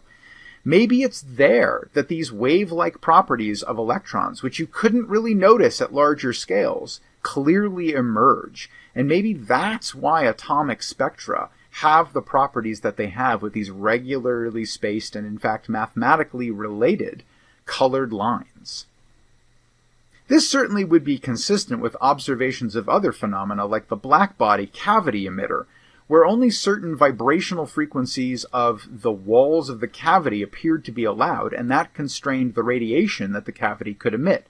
So this isn't totally alien. The blackbody spectrum and atomic emission spectra may be two aspects of the same behavior trying to tell us something about matter. So, if matter can be wave-like as well as particle-like, what is it that determines the wave properties of matter? Remember, for light, we had Maxwell's equations. They were built up from the careful study of the electric and magnetic forces and fields, and emerged as wave equations that, when solved in empty space, told us that light was an electromagnetic wave, an oscillatory phenomena with wave-like characteristics. We have no wave equation for matter. There is no first principles thing that we've experienced up through the end of the 1800s that tells us, oh, well, of course, there's a wave equation for matter too. So we don't have a starting point for the wave properties of matter, assuming they're even real at all. So in his 1924 PhD thesis, French physicist Louis de Broglie postulated in the same way that Einstein postulated that the speed of light was the same for all observers, that matter also has wave properties. And not only that, drawing from Planck's relationship between energy and frequency for light, and the relationship between momentum and wavelength that results from special relativity, de Broglie asserted the hypothesis that the very same facts would be true for matter if it had wave-like properties. So the energy of a piece of matter would be related to the frequency of the matter wave by E equals hf. That's a conjecture. That the momentum of a piece of matter would be related to the wavelength of the corresponding matter wave by h divided by the wavelength. That's a conjecture. So how would one prove this? Recall, Einstein made the conjecture based on the Michelson-Morley experiment that the speed of light was the same for all observers, regardless of the state of motion of the source of the light or the observer of the light. Relative motion did not change the speed of light. That could be tested by conducting experiments looking at the constancy of the speed of light with respect to motion. Now, that conjecture, along with the other postulate of relativity, had other predictive consequences for this description of space and time. And those consequences were verified. Think about time dilation and the lifetime of the muon. So how would one prove de Broglie's conjecture? Well, Bragg scattering offers the possibility to test this hypothesis. We could, for instance, compute the matter wave properties of electrons, and then we might try to find a system off of which we might scatter them and see if we can see the wave properties of electrons revealed by the scattering process. All we have to do is find a scattering system whose size scale is slightly smaller than or roughly comparable to whatever the corresponding matter wavelengths of an electron would be.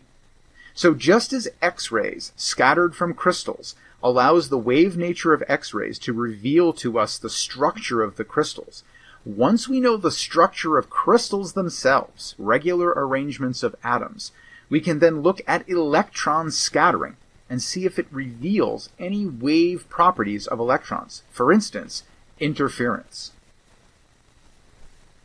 Well, this is precisely what was done. So consider the electron with its mass of 9.11 times 10 to the minus 31 kilograms. Now, imagine accelerating it up to some momentum. Now, we're going to be fully relativistic here. We're going to use the correct definition of momentum because we might have to accelerate electrons to extremely high speeds to achieve the kinds of properties, the wave properties we would need in order to see if those wave properties exist. So we're going to use the fully relativistic momentum equation, the gamma factor of the electron times its mass times its velocity, which we can set by accelerating the electron. Now, by de Broglie's postulates, the momentum of an electron accelerated up to some speed u is going to be related to its matter wavelength by h over lambda e.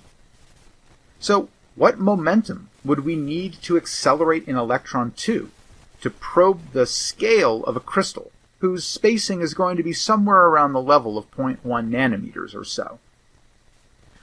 Well, we would ideally want to achieve an acceleration that gets our wavelength down to something comparable to that, about 0.1 nanometer. Now notice that momentum, according to de Broglie's postulate, is inversely proportional to wavelength. So if we want to get the wavelength down to something the size of 0.1 nanometer, we've got to get the momentum up high to some target value. Now, if you crunch the numbers on this, this will require an electron momentum of about 7 times 10 to the negative 24 kilogram meter per second. That doesn't really tell us much. So, for instance, if we used an accelerating electric potential difference, a voltage, to get our electrons up to this momentum, what voltage would be needed to achieve that for an electron? Now, I'm going to leave the math to you if you would like to play around with this, but you need to make sure that you're careful and use special relativity to answer these questions. Remember the relationship between energy and the gamma factor, total energy and the gamma factor for an electron. That's written down here. And remember also from special relativity that that can be related to the momentum and the rest mass of the electron, okay, through this equation. And keep in mind also the special relativistic definition of kinetic energy. You're going to need to combine all of these things to get the answer to the question, what voltage would be needed to achieve this for an electron? But it turns out that this momentum corresponds to a gamma factor that's actually quite modest. It's only 1.0003. That's only a small fraction of the speed of light, and that shouldn't be hard to achieve for something as low mass as the electron. That corresponds to a kinetic energy of about 2 times 10 to the negative 17 joules. And if you remember your conversion of electron volts, an electron volt is roughly 10 to the negative 19 joules or so.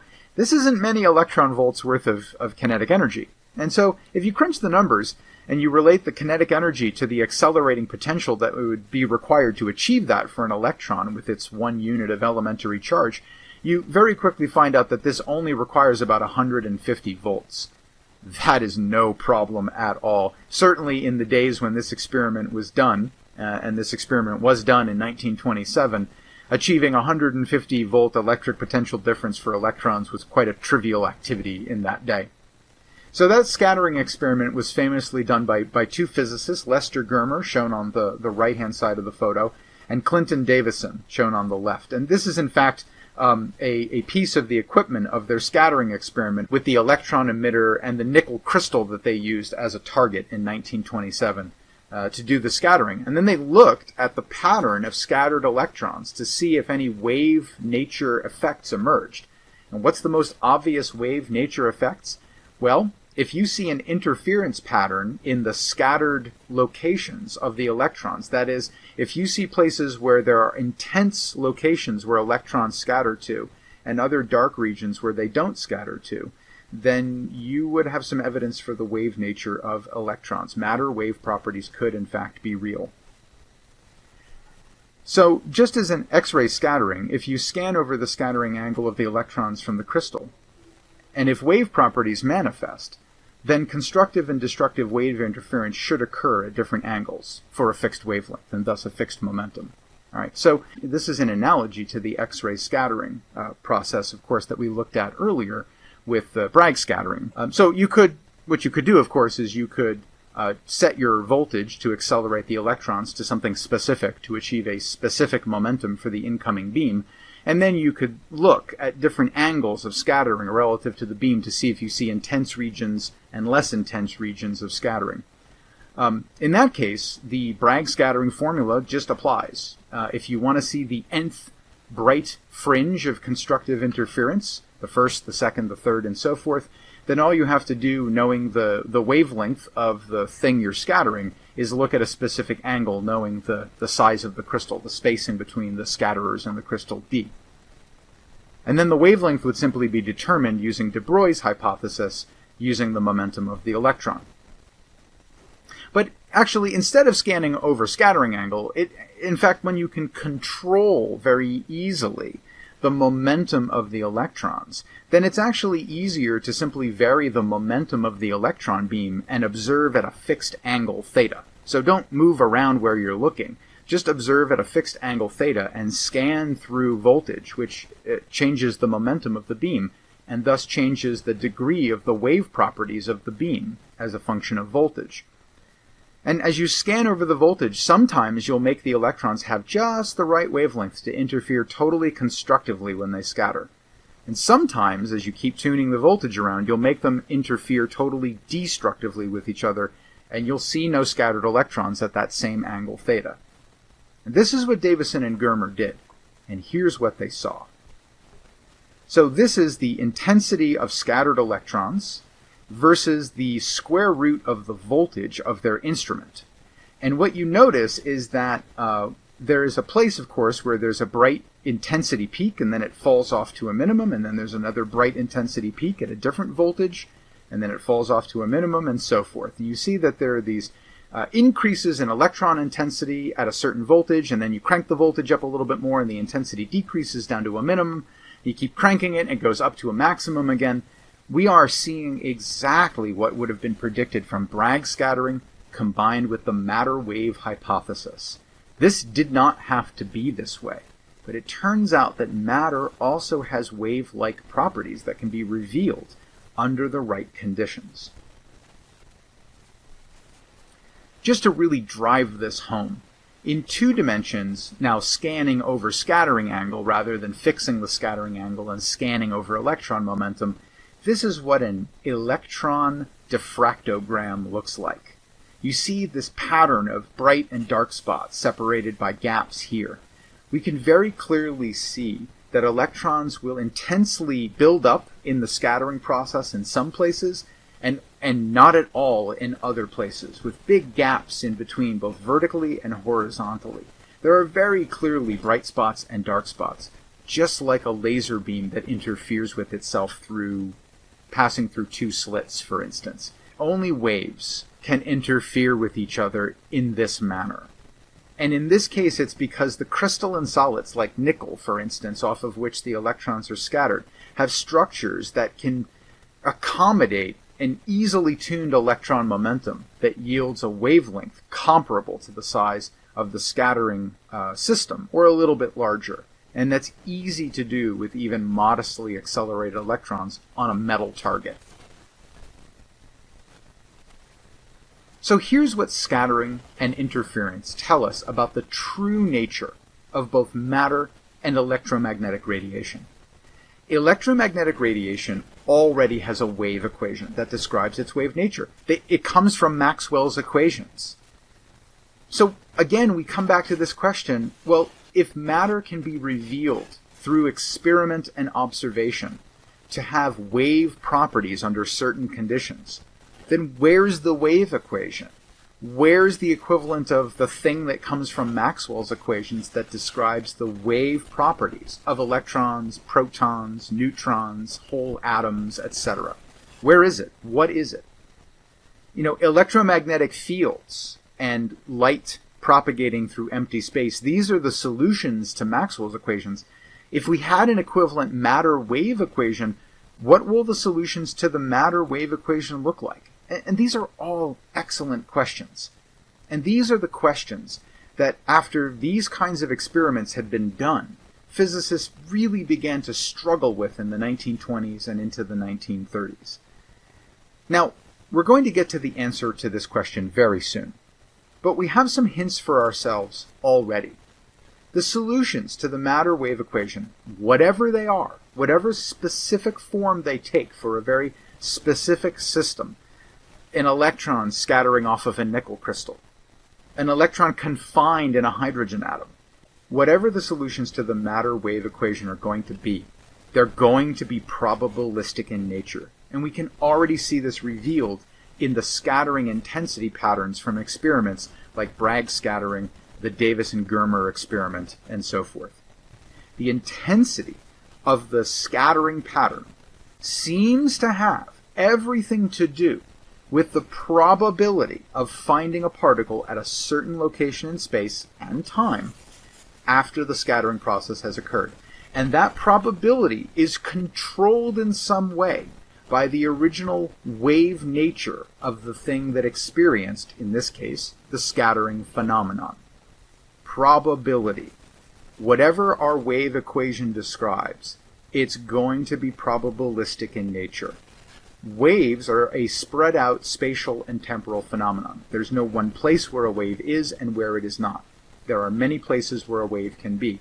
And probability and the wave equation, whatever it is, are going to play a fundamental and deep role with one another in describing matter and radiation.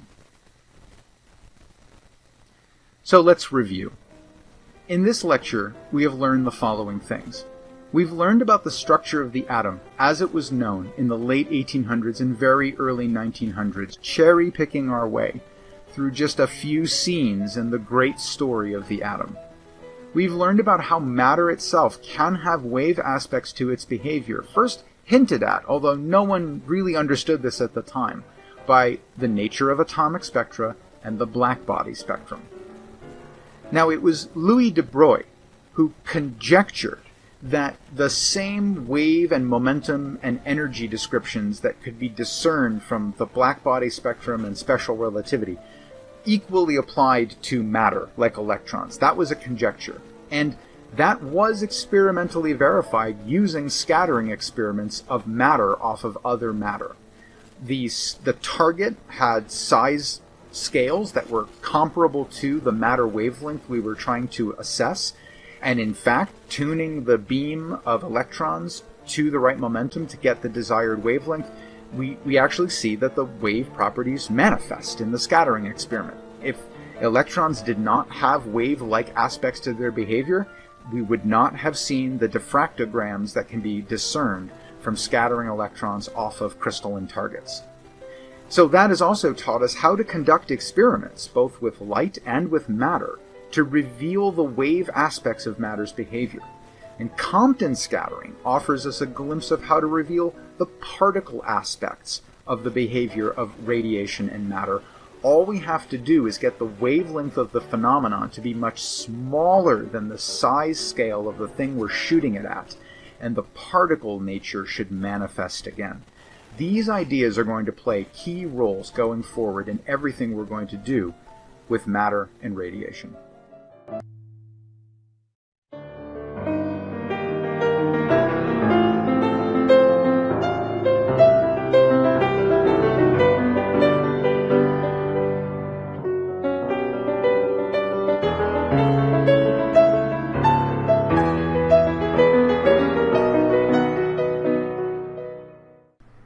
In this lecture, we will learn the following things.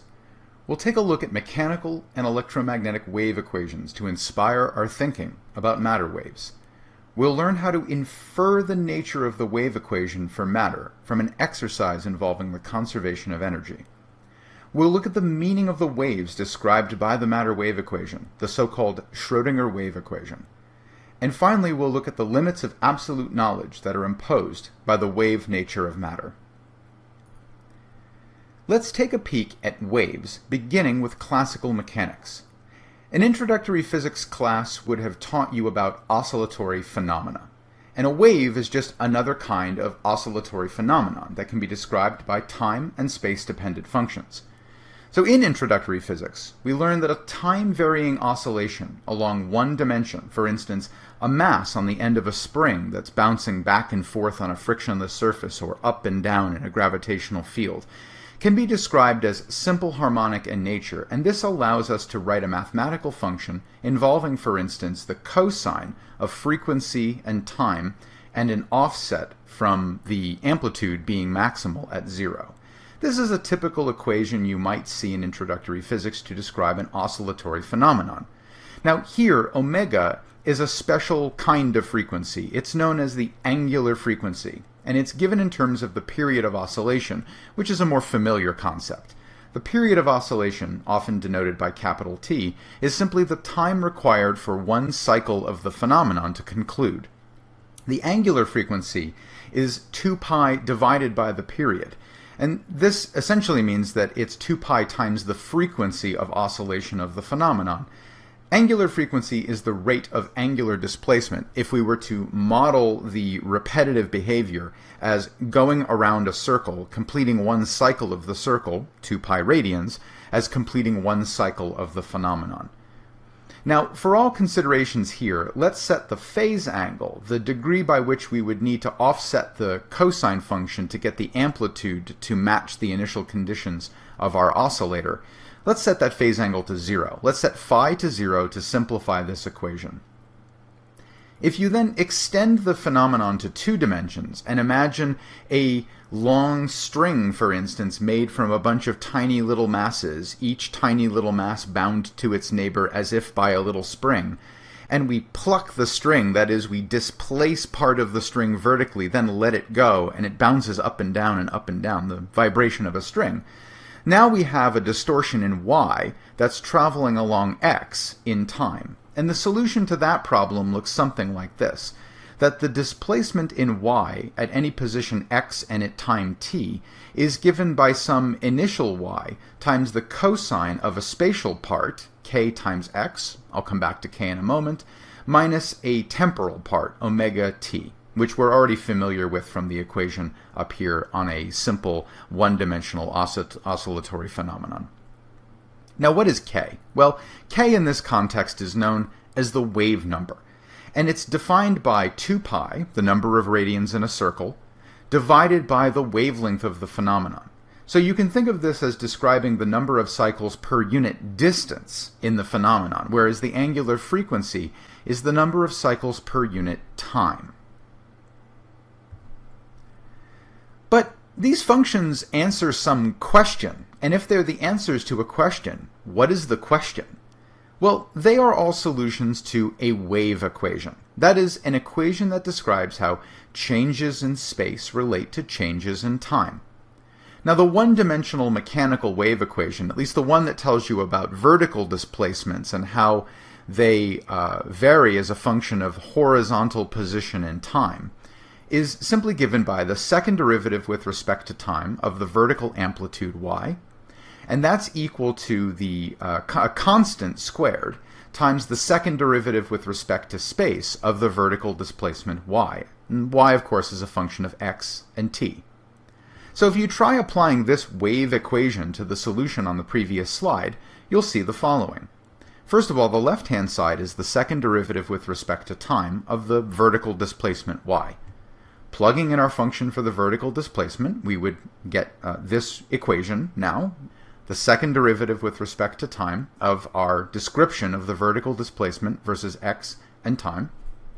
Taking one of the derivatives of this function results in us having to do the derivative twice, first of the cosine function and then of the argument of the cosine function. Well, the derivative of cosine is going to be the negative sine function, and the derivative of the argument is going to return a negative omega, a negative angular frequency multiplier. And so we'll be left with this, omega times the original amplitude y sub 0 times a sine function of the original argument. We have to take the time derivative of this one more time. If we do that, we wind up with an additional factor of negative omega out in front of the original cosine function. And so at the end of this, we wind up with an equation that's just negative omega squared times the original function y of x and t. Now let's handle the right-hand side of the wave equation. This is a constant term squared times the second derivative with respect to x position of the displacement y. We plug in our function for y again. Now, taking the first of the two spatial derivatives that we have here, we wind up with a function that looks like this. So the first derivative of cosine returns negative sine, and the derivative of the argument multiplied by that gives us a factor of k, and so we wind up with this. And we have to take the spatial derivative of this one more time. And at the end of this, we wind up with an equation that's negative the constant squared times the wave number squared times the original function y of x and t. Now, setting these two things equal to each other, as would be required by the wave equation, we find out that the function y of x and t drops out of both sides of the equation, leaving us with this simple relationship between the angular frequency squared, the constant squared, and the wave number squared. And if we take the square root of all of this, we see that we have c equals omega over k, and this is one of the velocities that's present in mechanical waves. The speed of the mechanical wave is given by the ratio of the angular frequency and the wave number. Now, this is a very quick tour of a solution to the wave equation and how you can see that it does solve the wave equation, and how when you plug it in, it returns a relationship between frequency squared, speed squared, and wave number, which is related to wavelength squared. A dedicated waves course would spend a lot more time on this, motivating the derivation of the wave equation itself from a simple model of a vibrating string or something like that, motivating how one sets up and solves that equation, and then showing you what relationships emerge from solutions under different conditions. Here, I am merely trying to motivate some thought process about wave equations and the resulting relationships that can be derived from the application of those wave equations to their solutions. So, sticking with mechanical waves for a moment, let's think a little bit about the energy that's contained in that wave. So again, our model here is a mechanical distortion of a physical medium. And that medium that I have in mind here might be a string made from many little bits of mass all hooked together as if by little springs, each with a spring constant and so forth. So if we model a string that way, we can think about the string as having a total mass, capital M, and a total length, capital L. And the little bits of mass it's made from are all equal in size and uniformly distributed along the length L. And so this string has a uniform linear mass density given by the Greek letter mu, which is mass divided by length, big M, divided by big L. No matter what chunk of the string we look at, every chunk will have the same mu because it's a uniform distribution of mass, and so we can always relate mu to the mass in that chunk and the length of that chunk. If we then vibrate the string such that a given part of it at some time t and location x will have a small mass m, and that mass will have a vertical velocity vy, that velocity will oscillate transverse to its length, just as the displacement oscillates transverse to its length. That tiny little chunk of the string will have a length dx, a differential of x, and a little mass m that can be related to the length dx by the linear mass density. So the little m divided by the little dx would be mu, because it's a uniform distribution of mass. So that means that m is equal to mu dx. And every place we see m, we can replace it with this product, and vice versa. The kinetic energy of that little chunk in a moment of its motion as the string vibrates will be defined by its mass and its velocity at a given moment in time t. So taking the classical definition of kinetic energy, we're thinking about a mechanical wave here, so let's think classically for a second. We have the little bit of kinetic energy possessed of by that little bit of mass is going to be 1/2 times its mass, which is mu dx, times its transverse velocity squared, vy squared. Well, vy is just the derivative of the displacement in the y direction with respect to time, dy dt, and we're going to square that. So we wind up, if you plug in that derivative and do that as we did on the previous page, we wind up with this equation for the little bit of kinetic energy possessed of by that little bit of mass that makes up the string. So this is the term for the little bit of kinetic energy possessed of by that little chunk of mass. Now, because it's hooked to its neighbors by springy things, each mass is linked to the next by, you could imagine, a little spring with a spring constant, the potential energy stored in that same chunk of mass will depend on the elasticity of the string, that is, the stiffness of the little springs that you could imagine hold one chunk of mass to the next. So, thinking of the string this way, as concocted of a whole bunch of little masses m connected to their neighbors by little springs with spring constants kappa, then as an introductory mechanics for oscillatory phenomena, masses on a spring, you can relate the angular frequency squared to the ratio of the spring constant and the mass. That is to say, the spring constant is related to the mass times the angular frequency squared for an oscillating mass on the end of a spring with spring constant kappa. So the little bit of potential energy that's stored at that location at x in that little mass m is just 1/2 times the spring constant times the displacement from equilibrium squared. Well, that's just going to be a little chunk of potential energy held by that little bit of mass, 1/2 times kappa times the displacement squared. We go ahead and substitute for kappa with m omega squared, and we can substitute for m with mu dx. And then finally we can put in our equation for the displacement, and that now involves the cosine, and that whole thing is squared. So we have kinetic energy, we have potential energy. Let's look at the total energy possessed of by this little bit of mass m. So that little bit of mass m will have total energy dE, composed of kinetic and potential added together at any moment in time.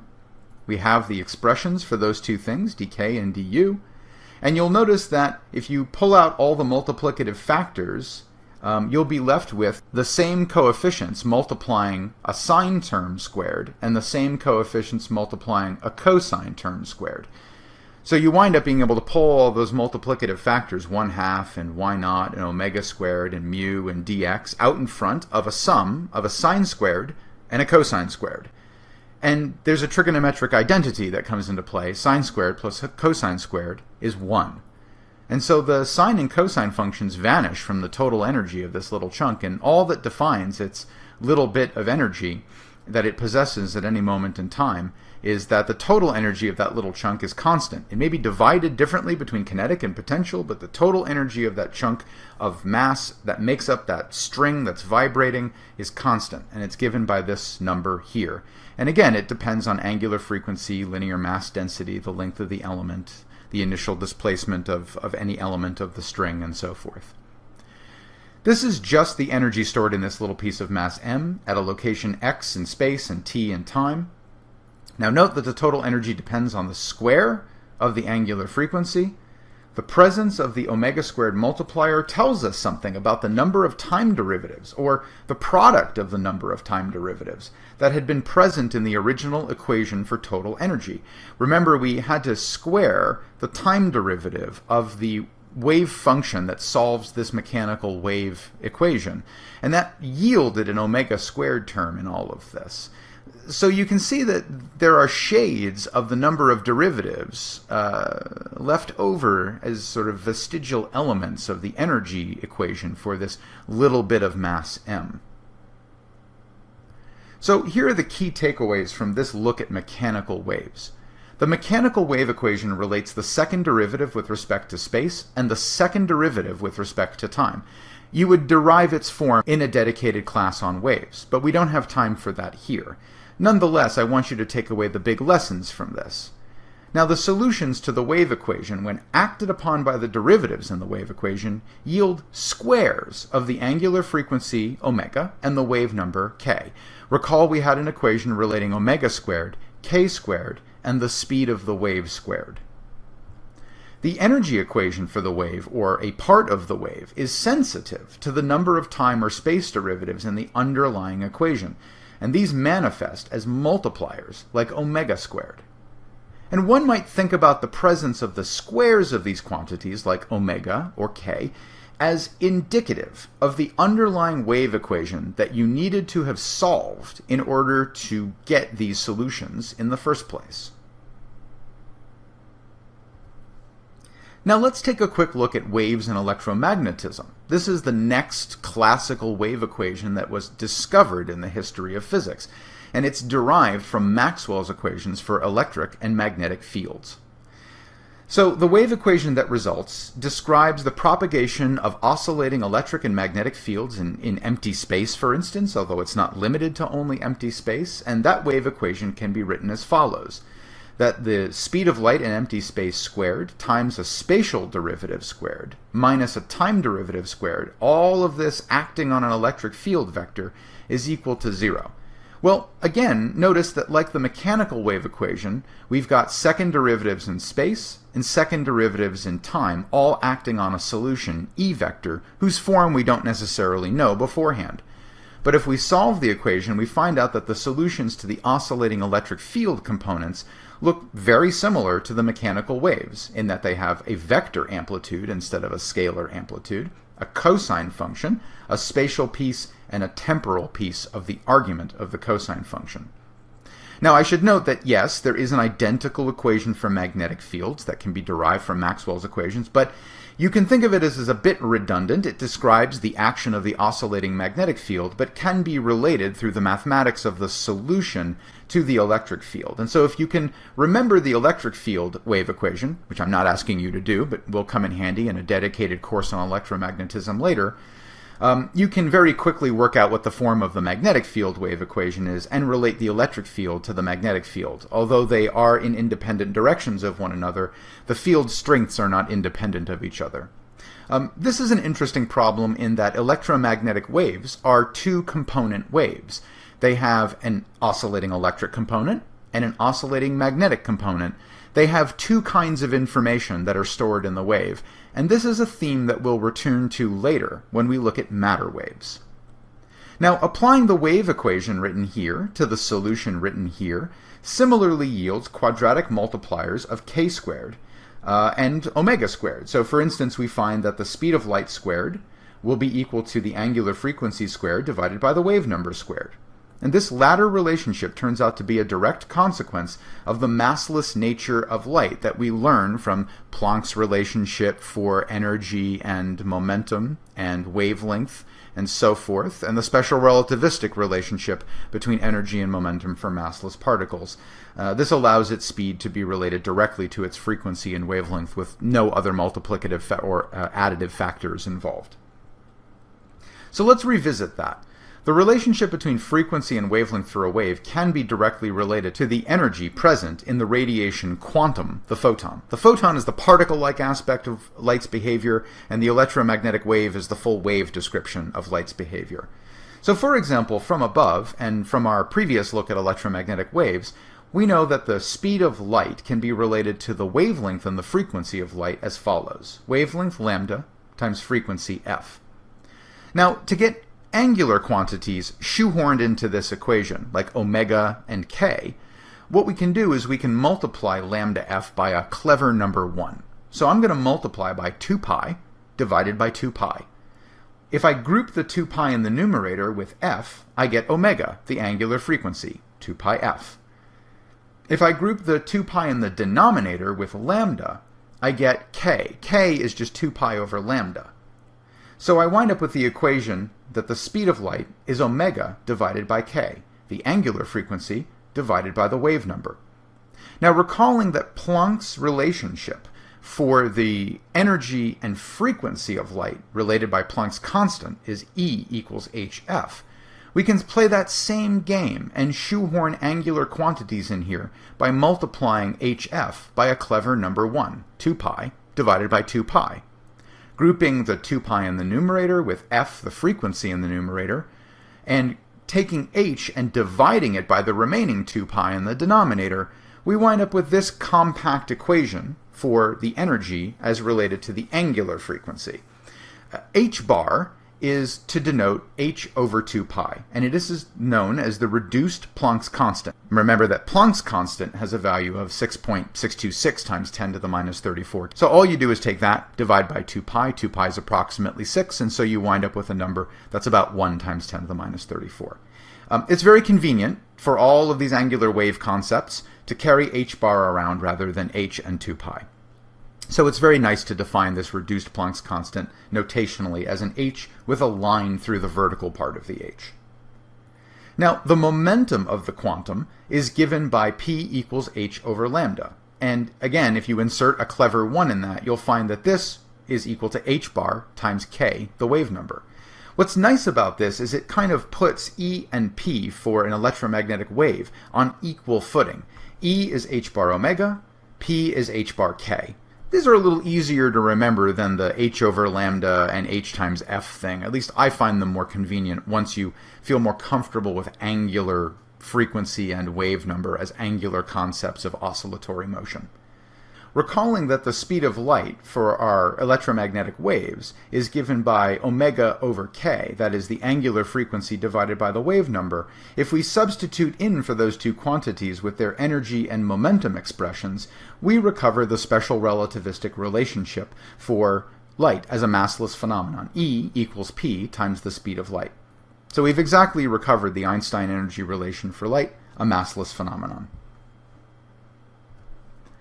So let's take an overview of the wave equations in classical mechanics and electromagnetism. They involve second derivatives of both space and time. So you see both d squared dx squared and d squared dt squared in these wave equations. Now we could have inferred that from the results of the wave equations, as their application results in squares of time and spatial frequencies. So for instance, omega squareds and k squareds appear in equations that result from the application of the wave equations. The energy equations tell us the proportionality of frequency to wavelength, as well as other useful information like that. And all of this kind of leaves you wondering, if we have a mechanical wave equation and an electromagnetic wave equation, where's the matter wave equation? Where's the evidence for that from the history of science up to the early 1900s? That's the problem, since its presence could not be inferred directly from previous measurements in the same way that Maxwell's equations were inferred from Coulomb's law, Gauss's law, and other things like that, Ampere's law, and ultimately, when composed together in the form of Maxwell's equations, led to the wave equation for light. And in the same sense that considering a string as a bunch of masses bound by springs that are tugged up and down and then caused to vibrate by being stretched will lead you to the wave equation, where's the exercise that leads to the wave equation for matter? And that didn't really exist up through the 1920s, the early 1920s. So the question I would put to you is it possible, given other equations, that we could infer from what we know its form? So if we know things about particles and waves, like wavelength and frequency and energy and momentum, and we know the relationships between those things, can we figure out the wave equation using all the information we have from atomic spectra, the black body radiation spectrum, the photoelectric effect, Compton scattering, and all that other stuff? Can we figure that out? So one can glimpse the hints of the underlying but unseen matter-wave equation, sort of like seeing a shadow cast on a wall by a complex object that's out of your line of sight, but whose shadow is projected onto a wall, giving you hints about the real shape of the thing you can't see. And we can get that glimpse of the shadow of the matter-wave equation by considering the conservation of energy for a particle that's acted upon by an external force.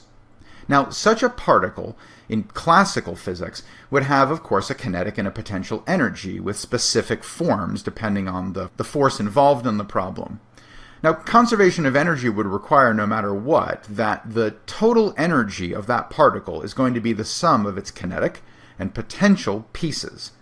Now, sticking to classical physics for a moment, because employing special relativity to derive the rules of matter waves involves a whole skill set of mathematics that really can't be expected of you at this stage of a university career, we're going to stick with purely classical low-velocity matter.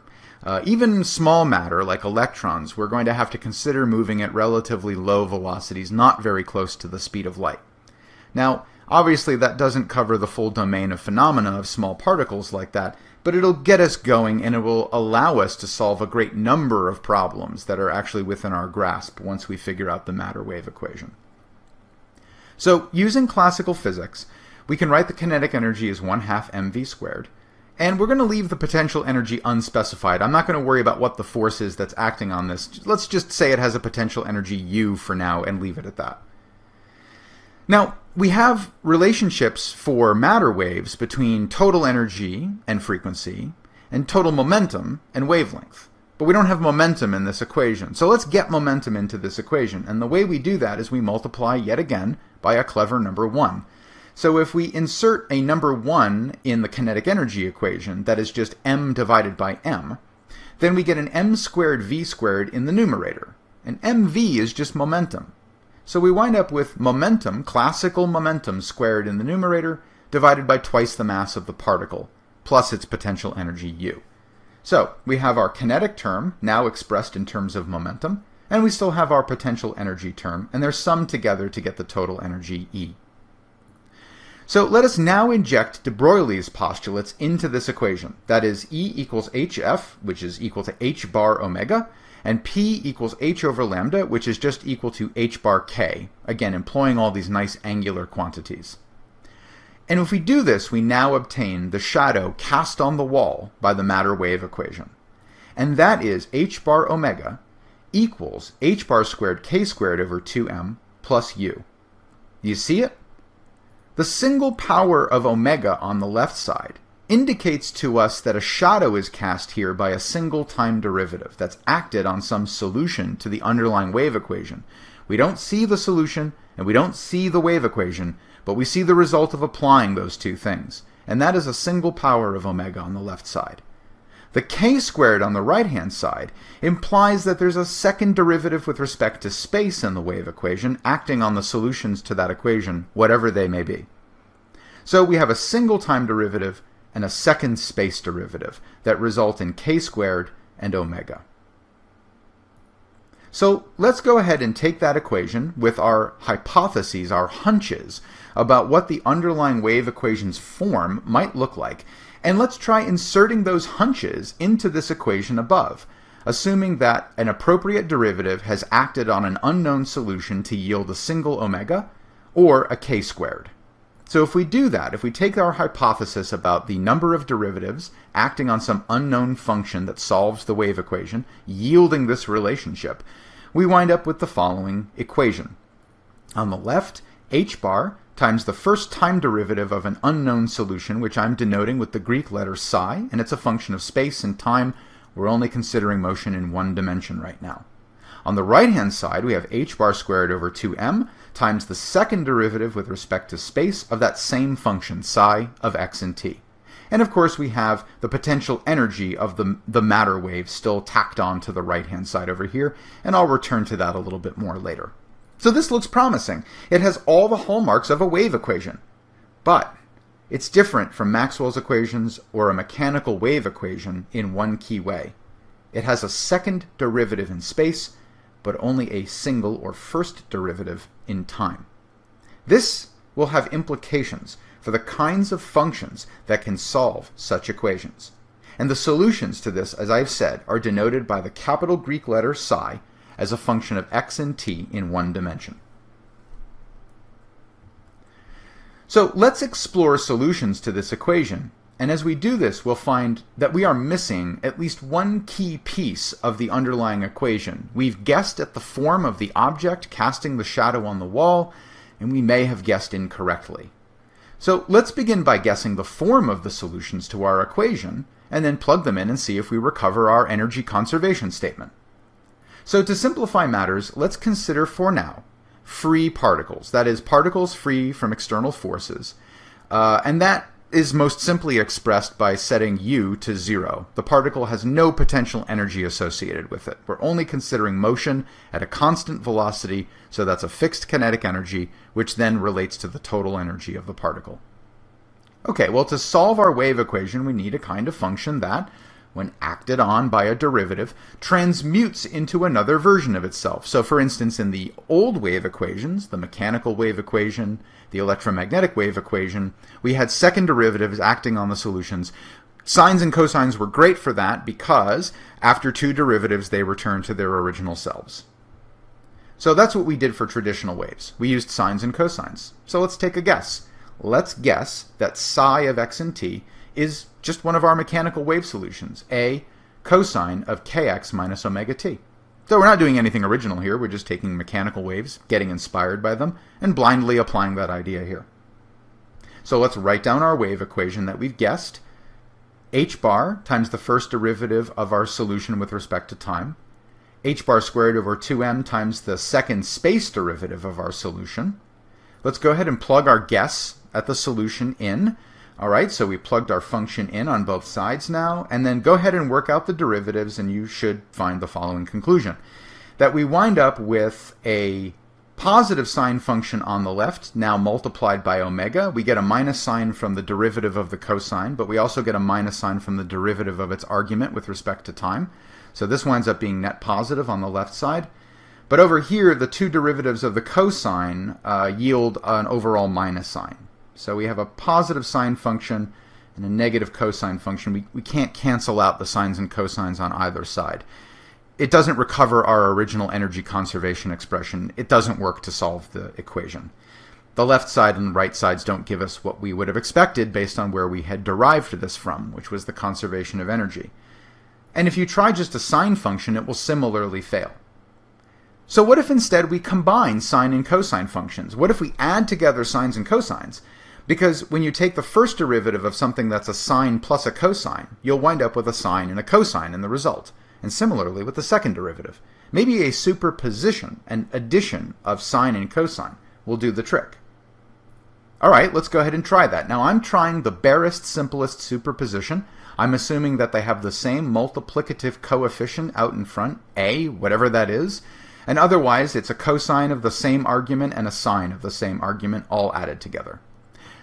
When you're playing around with solving equations whose solutions are not known to you a priori, that is, with prior knowledge beforehand, Guesses like this will get you through the process, and you should always try to start with the simplest guess and work your way up in complexity. So for instance, it may be these coefficients aren't supposed to be the same, but don't start by assuming that. Try assuming them and then work your way up to a more general set of solutions as you get more comfortable with solving the problem. So we write down our guess at the wave equation again, we plug in our new choice of the solution, we work through the derivatives, and we'll get the following equations. Now, what I want to do is I want to reshuffle the term order on the left side. I want to get the cosine first and then the sine second, so I'm just going to move these terms around without changing anything about the equation. And this is the final form of the equation I get. I get a negative cosine and a positive sine, and I get a negative cosine and a negative sine over here. I can't cancel these functions out. I can't recover the energy conservation expression we started from. It's a lot closer than we were with just cosine, but it's still no good. We've got problems with the plus and minus signs and all of this. It's a mess. And what's the real problem we keep running into here? Well, we keep generating stray minus signs from the single derivative of only the cosine on the left side. The derivative of the sine gives us something positive, but the derivative of the cosine gives us negative sine function. And that's what's really hurting us here. Our goal at this point is, if we're going to figure this out, we've got to find a way to get rid of this minus sign we keep picking up. And at this point, it helps to remember that there are other kinds of numbers than real numbers in the world. So everything I have done up till now is predicated on the assumption that these solutions, and perhaps even the wave equation itself, can only be composed from real valued numbers. You know, like 1.1 or 2.3 or pi or negative 75.6. Those are all numbers that can manifest in the real world. If somebody says, look, I'm going to give you negative $76, it means that they're going to take $76 away from you, right? That has real consequences. Negative numbers are real things in the world around us. But there are other kinds of numbers that don't have physical meaning in the world around us, and it's important to remember that, and they fall under at least one class of these numbers is a category known as imaginary numbers. And in particular, it's helpful at this point to remember some of the behavior set of the archetypal imaginary number I, which effectively serves the role of being the number 1 in the imaginary number set. So let's pause for a moment and revisit imaginary numbers, which presumably you have seen in some context prior to this course. Let's recall that the imaginary number I is a special kind of number 1, but with no physical interpretation. So I is defined by the question, what squared equals negative 1? And the answer to that is I. And I's value would be the square root of negative 1, which is nonsensical. If somebody told you, give me $, you would not know what to do with that because you don't know how to calculate the square root of a negative number and then turn that into a real dollar value that you then hand that person. Now, this number can exist in a mathematical universe where it has plenty of self-consistent rules that don't violate any of the axioms of mathematics that you're playing with. And in fact, I doesn't violate any axioms of mathematics at all. So it's perfectly mathematically tenable, even if it's not physically realizable around us in the world. Its existence mathematically has consequences, though. So, for example, going back to the question that leads to I, you can take I and multiply it by itself. That's just I squared. If we plug in for I squared, we have the square root of negative 1 times the square root of negative 1, and by definition, that has to yield negative 1. And so I squared equals negative 1. I is the answer to that question. The square of what number gives me negative 1. But you'll notice that I squared has the ability to add a stray minus sign where none would have been present before. And I is the number 1 in the imaginary number world. It is the unit on which you can build all other numbers, integers for instance, in imaginary space. So the presence of extraneous minus signs when trying to solve equations using functions, as we've been doing with our guess at the matter-wave equation, could actually be an indicator of something. That we are trying to use real valued numbers and solutions only. But maybe the problem we're trying to solve is too complicated to only admit real numbers, that it requires the ability to store additional information that real numbers alone cannot accommodate. Those can be accommodated by complex numbers. These are numbers that contain both real and imaginary components. So for instance, the complex number z is made from two real numbers, x and y, but y is multiplied by the number I. And so y is imaginary, x is real. This is a combination of a real and an imaginary part. This is what is known as a complex number. And it stores twice as much information as a single real number because it's got this extra component over here. And if this is reminding you a lot of vectors, like a vector z being equal to a component along the x-axis x and the y component y, that's good because a lot of the basic ideas of vectors translate into complex numbers and give us some confidence about how we can get useful information out of complex numbers. So let's explore complex solutions to this equation. So let's start by trying a guess at a complex solution. It's got a real valued part, a cosine, and it's got an imaginary part, ai sine. So all I've done is I've added the number I to the sine part of my solution. So again, here's my guess at the wave equation. I plug in my solution. I take my derivatives and I get the following results. Now again, I've got sine and cosine out of order on the left side. So if I shuffle them around to get cosine first and sine second and try to map that onto the right, I see that I still have a problem. I've got negative I cosine and negative cosine here. I've got a sine and I've got negative a I sine over here. I can't just naively cancel these things out. That doesn't really work. So I have a problem. I still can't get this to work out. If I were to try to move an I or a negative I from the left side to the right side, I'd still wind up with a stray I where I don't want one. And that isn't going to work for this problem. So it's ridiculously close to working out. We're so temptingly close to solving this problem right now, but something is still missing. Some salt is missing from our soup here that we used to try to mimic the recipe for the matter wave equation. So let's see if we can get one more opportunity to think about our assumptions by moving some minus signs around to see if we can find a clue that will resolve this little puzzle. So I'm starting with the last equation from the previous slide here. I haven't done anything to it yet, but what I'm going to do is I'm going to pull the minus signs on the right-hand side out as an overall multiplier, and then multiply both sides by -1. So I'm basically moving the minus sign here to the left side of the equation. So this is the net effect of doing it. Notice all the terms over here on the right are now positive. The minus sign that would have been on the right is now moved to the left and overall multiplies these terms.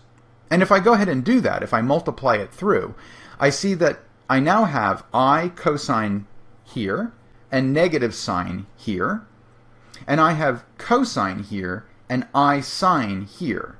And that has a kind of weird rhythm to it. And that's the clue. The difference between the function on the left-hand side and the function on the right-hand side boils down simply to a missing factor of negative I on the left. If we had originally guessed that the wave equation was negative I h bar times a time derivative of the wave function, all of this would work out. We would actually get the left-hand side being equal to the right-hand side. So if we had just done this at the beginning, if we traded our original guess at the left-hand side of the wave equation, which was all predicated on our bias for real numbers, h bar times the first time derivative, if we traded that for negative I h bar times the first time derivative, then we'd solve our problem. And let me show you that. So to wit, let's revisit our guess at the form of the wave equation. I'm leaving the solution completely intact. That's still the same as what I had a moment ago. And what I've done is I've changed the left-hand side of our guess at the wave equation to be negative I h bar times the first time derivative of psi. I've done nothing to the right-hand side. Plug in the solutions, do the derivatives, play the game again where we shuffle the terms on the left-hand side to get cosine first and sine second, move the minus sign on the right over to the left, okay, and distribute that into these terms. Now multiply the negative I into the function. The negative I multiplied by this I gives me negative times negative 1, which is 1, positive cosine. The negative I multiplied by the sine function cancels out the minus sign here and leaves me with positive I times sine. Cosine, I sine. Cosine, I sine. The left and the right sides level out, and the function is now the same on both sides and can be canceled out mutually on both sides of the equation. So, bazinga, as a famous TV character might say at a moment of revelation. We've done it. We've cracked the underlying form of the matter-wave equation. Let's prove that by seeing if it returns to us the energy conservation relation that we started from. We've only shown here that we have a wave equation that, when acting on our guess at the solution to a free particle wave, returns the solution with a bunch of multiplying coefficients, and so we can cancel a function out of both sides. But we don't know that we've recovered the conservation of energy equation we started from. So let's see if this all works out. Let's review what we did. Starting from the total energy of a free particle, which is h bar omega equals h bar squared k squared over 2m, we constructed a wave equation that had the right time and space derivatives in it to return these factors of omega and k squared. We played with oscillatory solutions, and we learned that only complex functions will satisfy an equation like this. And from this, we inferred a missing imaginary number from our original guess at the equation. We should have had a negative I lurking on the guess of the left side of our equation the whole time in order for this thing to have viable solutions for the free particle that work out. The solution guesses that we made for free particles are of this form. They're complex. They have a real part and an imaginary part. And plugging them into the wave equation yields this relationship. H bar omega equals h bar squared k squared over 2m, which was precisely the energy conservation equation for a free particle that we began with. So it's entirely a self-consistent exercise. And that should be deeply mathematically satisfying, even if you're not completely comfortable with the process by which we arrived at that. But I promise you that this is not the first time, assuming this is the first time you've ever seen this kind of strategy done for solving an unknown equation with unknown solutions. This is not the first time you'll bust out this trick in your life if you ever have to solve hard problems. So this trick is actually useful, even if it feels a little clunky at first.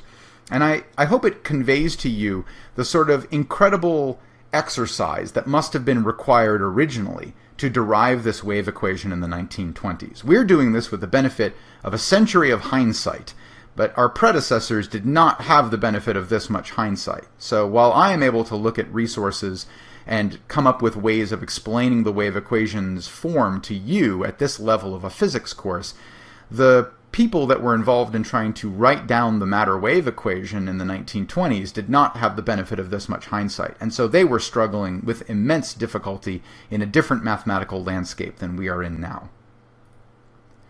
So, putting back the potential energy piece of this is the full, one-dimensional, what is known as Schrödinger wave equation. We have another function that we can tack on to the right-hand side here, v of x and t, which is known as the potential term. That function acting on the wave function, psi, would return the potential energy of the matter wave, in this case, u. And this is one of the most important equations in history, where I've added back the potential energy term to complete the equation for a particle in one dimension. The one-dimensional Schrödinger wave equation is one of the most revolutionary insights into the universe in the history of our species, named after Erwin Schrödinger, the first person in 1926 to fully determine the form of the matter-wave equation. Now, he was doing this using a whole different set of mathematical, algebraic, and calculus constraints. This is not how he derived this equation, but this is sufficient at this level to motivate where an equation like this might come from. He was using mathematical guidelines to infer the nature of the equation that we simply don't have the mathematical foundation for at this stage of a physics course to do. Now, you might look at this equation and think, well, this is horrible. I hate time derivatives, I hate space derivatives, and there's two space derivatives and one time derivatives, and these functions are awful, and there's imaginary numbers, and blah. Okay, that might seem daunting to you, and perhaps it is.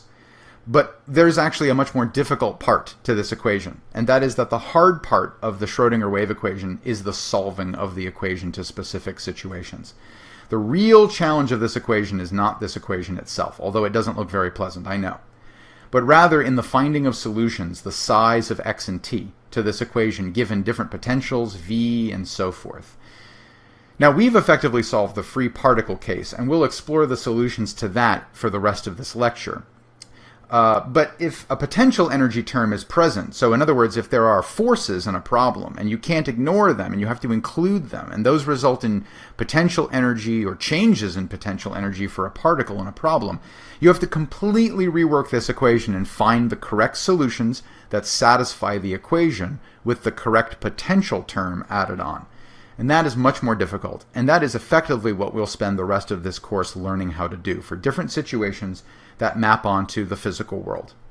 Now, I should say that solving this equation for different situations is what has allowed us to understand semiconductors. It is part of what allowed the revolution in microelectronics to happen in the first place.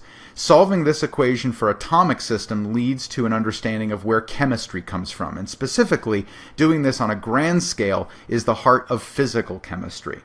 Solving this equation for information systems is what results in quantum computing and quantum information, which is a hot subject these days and is one of the many technological frontiers of our species.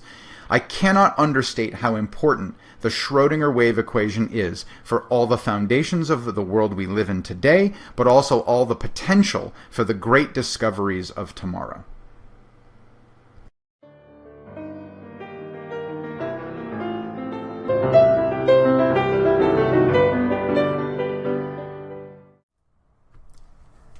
In this lecture, we will learn the following things. We'll learn about a classical model of the atom, synthesizing 2 semesters of introductory physics with some of the concepts that we've been exploring in this course. We'll learn about how to impose, specifically, the matter-wave hypothesis on the atom, and see if we can make some useful predictions about atoms using this structure, the so-called Bohr model of the atom.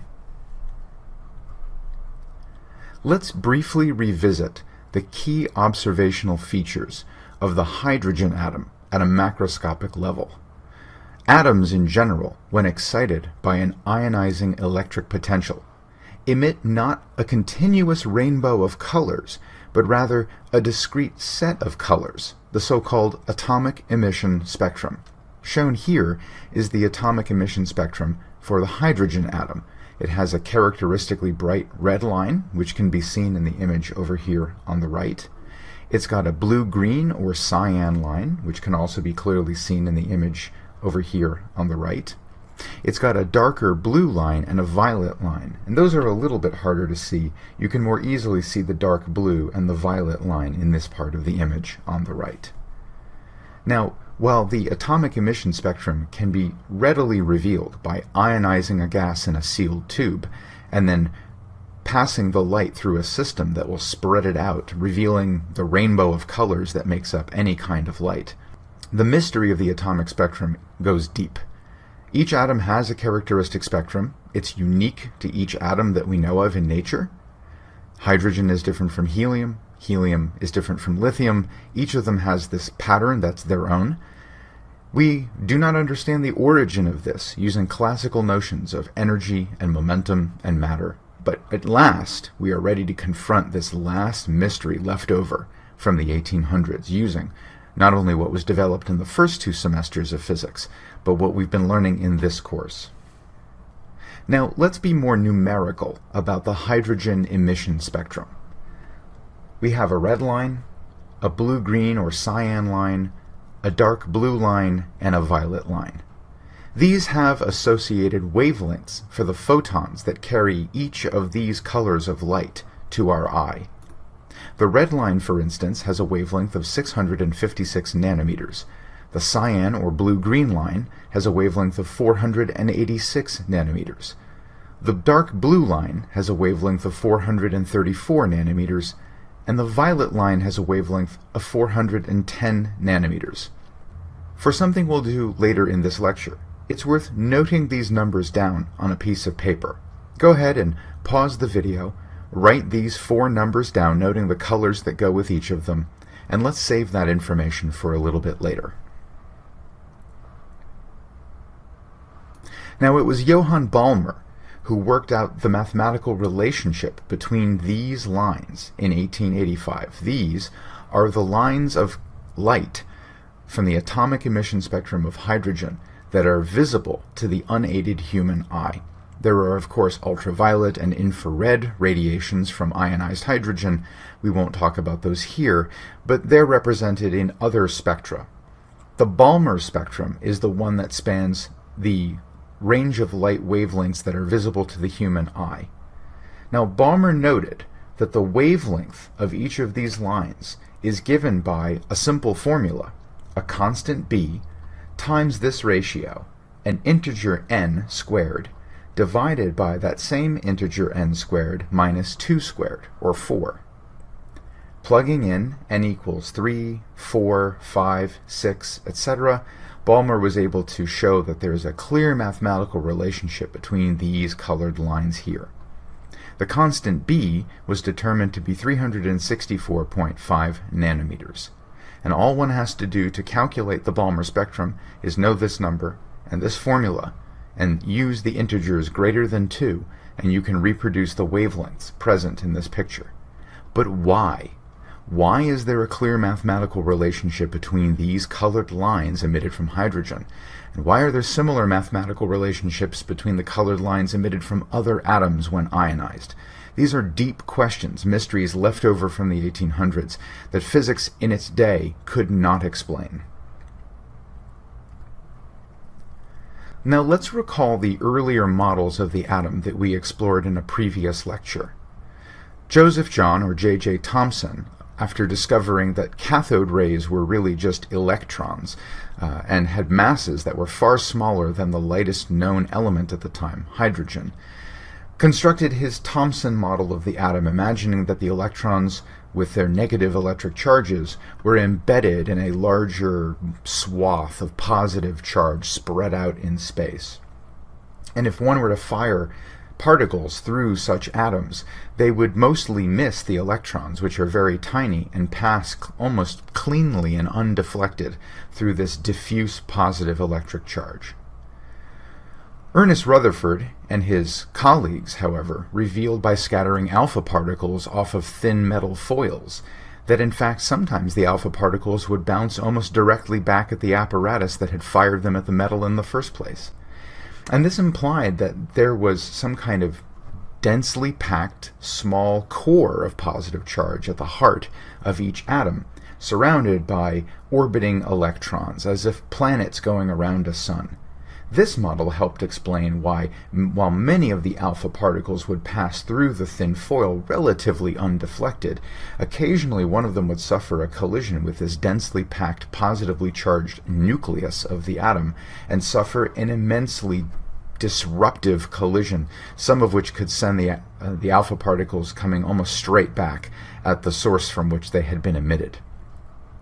Now, all of this was happening in the very late 1800s with Thomson's work and the very early 1900s with Rutherford's work. And as you'll see, as we learned more about the atom, as people thought more deeply about the implication of Max Planck's adoption of the quantization of energy to explain the black-body problem, and Albert Einstein's adoption of that same notion to explain the photoelectric effect, models of the atom changed rapidly in response to these ideas. And this then led to the ability to conduct calculations, making new predictions about the behavior of atoms, but also new tests of how atoms should behave themselves.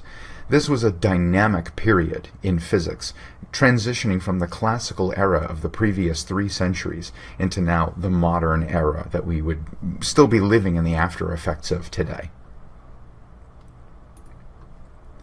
Now, let's consider the Rutherford atom, but let's simplify the calculations and only think about an electron going around a single proton, so a hydrogen-like atom, but only in 2 dimensions. The electron is bound to the proton in a circular orbit by the Coulomb force, in the same way that the Earth would be bound to the Sun by the gravitational force in our solar system.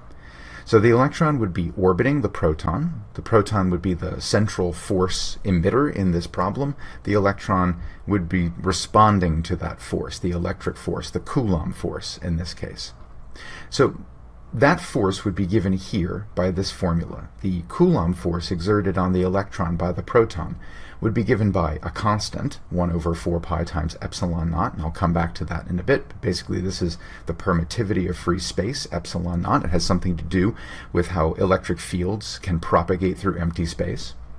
The product of the charges of the electron, which is negative, the fundamental electric charge, and the proton, which is positive, the fundamental electric charge, and that divided by the distance squared between the electron and the proton.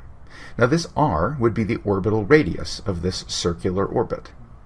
Now I want to note here that this unit vector r hat carries all the directional information of this force.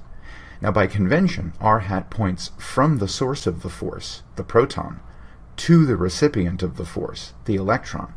It is the sign of the electron's negative electric charge that ultimately flips the direction of that vector and has the force pointing back toward the proton, that is, making it an attractive force.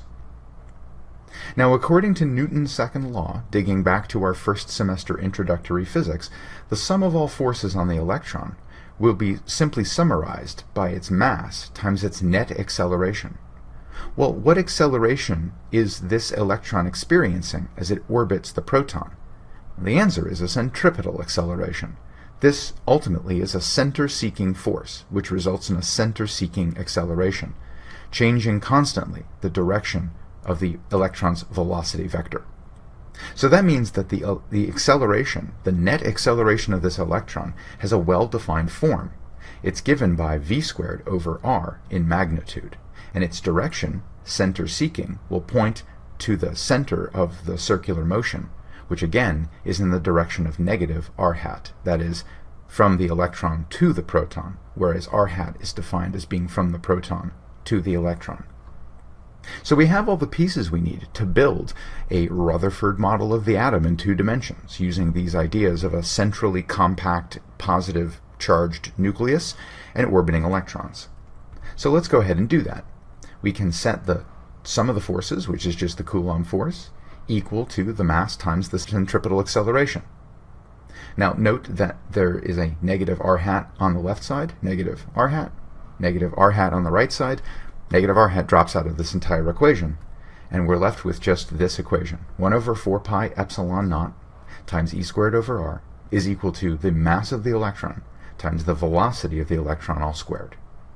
Now I'm leaving it in this funny form because this almost instantly lets us write down the classical kinetic energy of this electron, that is 1/2 mv squared.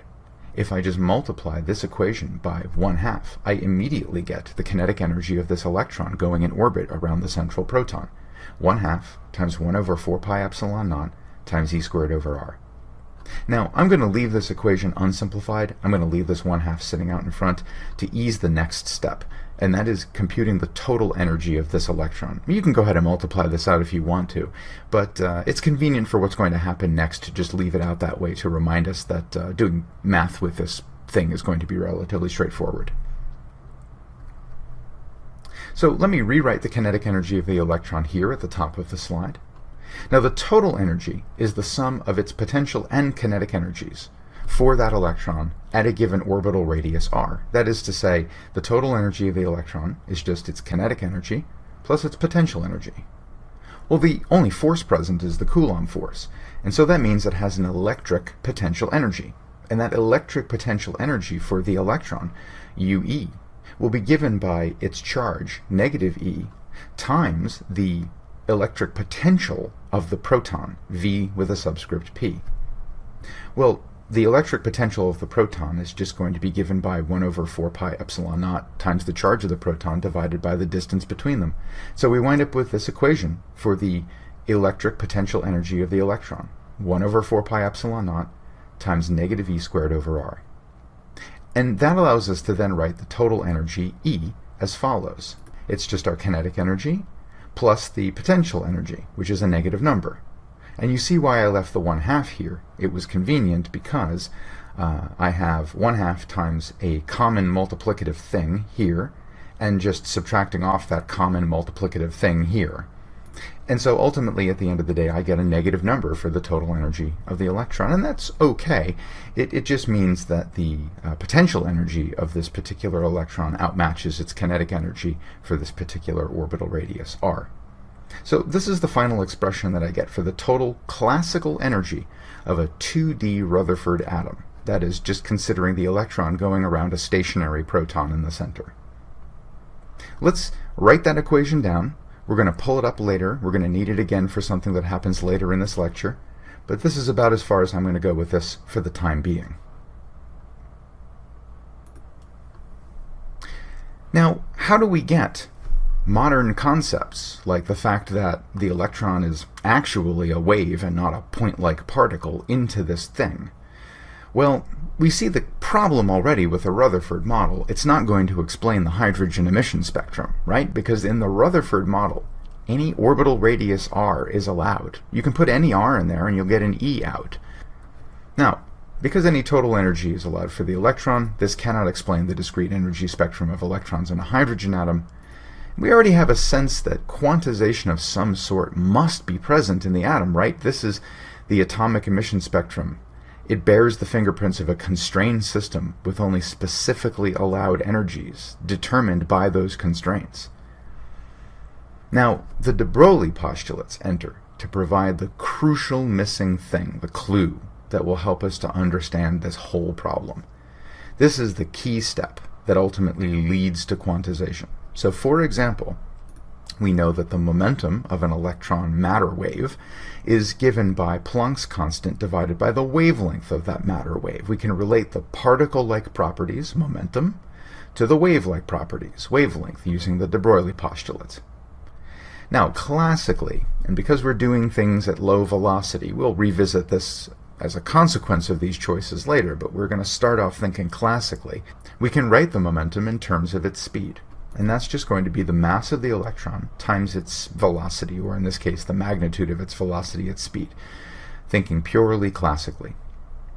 So the question we want to answer is every wavelength of the electron possible for our electron? If it is, then every momentum is allowed in the atom. And we're right back where we started again. If every momentum is allowed, every speed is allowed. And if every speed is allowed, every radius is allowed. This has consequences in a system where there are relationships between things like speed and orbital radius, speed and momentum and wavelength. But maybe that's the flaw. Maybe the problem here is that not every wavelength for a matter wave for our electron orbiting this central proton is actually allowed. We had a discussion in class about the Schrödinger wave equation, and in that discussion I drew the real part of free particle wave functions or other kinds of wave functions up on the board, and I invited you, the class, to discuss whether or not those wave functions made physical sense. I mean, it's possible to write things down mathematically that don't make sense physically. And let's revisit that discussion. I will review the salient points here as I go through some examples. And let's apply that discussion to the electron in orbit around the proton and see what conclusions we might draw. Now, let's start by thinking about a circular orbit.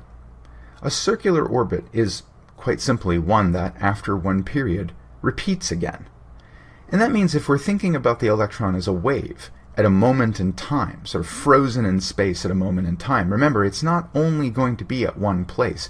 Its wave function is spread out over space, and the space over which it's spread out is the circumference of its orbit. That's its one dimension that it's traveling along in this problem. So whatever the wave function of this electron is, it had better at least obey the basic mathematical principle that when it gets back to itself at the starting point of its orbital circumference, it starts all over again from exactly where it began. So let's imagine the real part of the electron matter wave, and we're just going to make one up. And it might describe the electron traveling along such a circumference of an orbit of radius r at a specific time 0. So we're going to freeze this wave function, which of course itself is not physical, but we're going to imagine it being frozen in time at a given moment. And it might look something like this. If we pick a 0 point on the orbital circumference, which I've marked here in one dimension, it might be that its wave is at a local maximum. The real part of its wave function might be at a local maximum there. And then as we move along the circumference, the wave function declines and then goes negative, and then it comes back and it goes to 0, declining to 0 again, and then it goes positive. Now, at one circumference, that is at 2 pi r, we see that the function I've chosen here nicely comes back to where it started. This seems to behave itself in the sense that the wave is one continuous wave that repeats nicely in space, because again, we froze in time. It's possible that this wave might be waving in time, but we froze in time, and so in space, this thing had better meet itself when it gets back to its starting point, and I'll explain physically why that needs to be in a moment. So this one seems to be a reasonable candidate wave function for describing our electron in orbit around a central proton. It nicely repeats itself when it reaches 2 pi r, that is the 0 point again on its circumference. Its behavior is very smooth and continuous at the boundary where the orbit then repeats, where that is 2 pi, which cycles back to 0 again on a circle. Now let's take a look at a wave function that's also plausible mathematically, but has some undesirable physical properties. So what about this matter wave for the same electron at the same radius r? We've frozen it in time. It's a perfectly reasonable wave function, right? It's got one wavelength here. It looks wavy. Is this a good physical wave function for describing the electron? Well, if we look at 2 pi r, we see that where the wave function ends up when it gets back to its beginning again is not where it started. Now, that doesn't per se have any mathematical negative consequences. I mean, this is a perfectly allowed function. I can write it down. It has something called a jump discontinuity. When it gets back to its start, it jumps from this value right before 2 pi r back to its starting value at 2 pi r. But this has physical consequences. So because it has this jump discontinuity at 2 pi and does not cycle back to where it started, the jump discontinuity results in a first derivative at that point that is infinite. That is the derivative of this wave function with respect to space, d dx. At that point, 0 or 2 pi r has an infinite slope. Now, because the first derivative with respect to space in the Schrödinger wave equation plays the role of the thing that tells you the momentum of the particle, the jump discontinuity means that we have an infinite momentum point in the wave function. And a place of infinite momentum is physically forbidden. It just doesn't make any physical sense. If this were the case, the universe would have ended long ago if things like this were possible, because there would be a particle which would contain more energy than every other particle in the universe, and that would have all kinds of terrible physical consequences. So this kind of wave function is physically forbidden. It may be mathematically allowed, but it violates physical notions of naturalness in the world around us, because the jump discontinuity has a physical consequence, that is, infinite momentum. What about this wave function? What about this matter wave for the same electron again, at the same radius r? Does this look to you like a good wave function? Go ahead and pause the video and stare at it for a moment. If you drew the conclusion that, yeah, it's a pretty good wave function, you're on the right track. I mean, it's got twice the number of wavelengths in 2 pi r that the first one did, but it comes back to where it started at 2 pi r. In fact, it differs exactly by a factor of 2 in wavelength from the first one. And in fact, all waves that satisfy the relationship that their wavelength is an integer multiple of the shortest continuous and complete wave you can write down, the so-called fundamental, if you will. All harmonics of the fundamental wave of this electron will satisfy this condition that there's no infinite momentum point anywhere along the physical space, the circumference where it would occupy in space. And in fact, none in between those integer multiples will work. They'll all have the same problem that the previous example had. There'll be a jump discontinuity when you get to 2 pi r. This results in a place of infinite momentum. It's unphysical. So, whatever the wave function that describes the electron in orbit around the proton, it must satisfy this condition in order to have physical meaning. An integer number, n, times some fundamental wavelength, lambda, is going to be equal to 2 pi r. the only lambdas that will work will be those that satisfy this constraint, that is 2 pi r over n equals lambda. Now, if we utilize the de Broglie postulate relating momentum and wavelength, then we wind up with nh over p, substituting in for lambda, equals 2 pi r. And classically, remembering that p is equal to mv, this puts a constraint between the radius and the speed, and the integer multiple in question here. nh over mv equals 2 pi r. Now, you'll notice that I can move the 2 pi over to the left side, and then I'll have h over 2 pi, and that allows us then to substitute with the reduced Planck's constant, h bar. Remember that h bar is just h divided by 2 pi. You get this a lot when you start switching to the angular quantities, angular frequency, and wave number and things like that. The h bar is very convenient in those contexts. So let's go ahead and just absorb the 2 pi into the definition of h bar, and we'll arrive at the following equation for the speed of the electron and its relation to the radius of the orbit. That is m times v times r equals n h bar. That can be rewritten to solve for the speed of the electron, ve, which is nh bar over mr. And in preparation for relating this back to energy concepts, I'm going to go ahead and square VE, so I get VE squared, which is just this thing on the right-hand side here. So from the matter wave hypothesis, I have a relationship between V, an integer multiple of the fundamental wavelength, and the radius of the orbit that determined that wavelength in the first place. Now, V and R also appear in things like kinetic energy. So you can already see that we have a new constraint to throw into energy equations that will lead us to perhaps some final understanding of why it is that the atomic spectrum is discretized. Now, before we do that, I want to talk a little bit about Niels Bohr's actual postulate. It's worth noting that the way that Bohr attacked this problem was to postulate that there was a quantization of angular momentum in the atom. That is, the electron was quantized in its orbit around the proton. Now, he did this in 1913, and this was about 11 years prior to de Broglie's work, which was in 1924.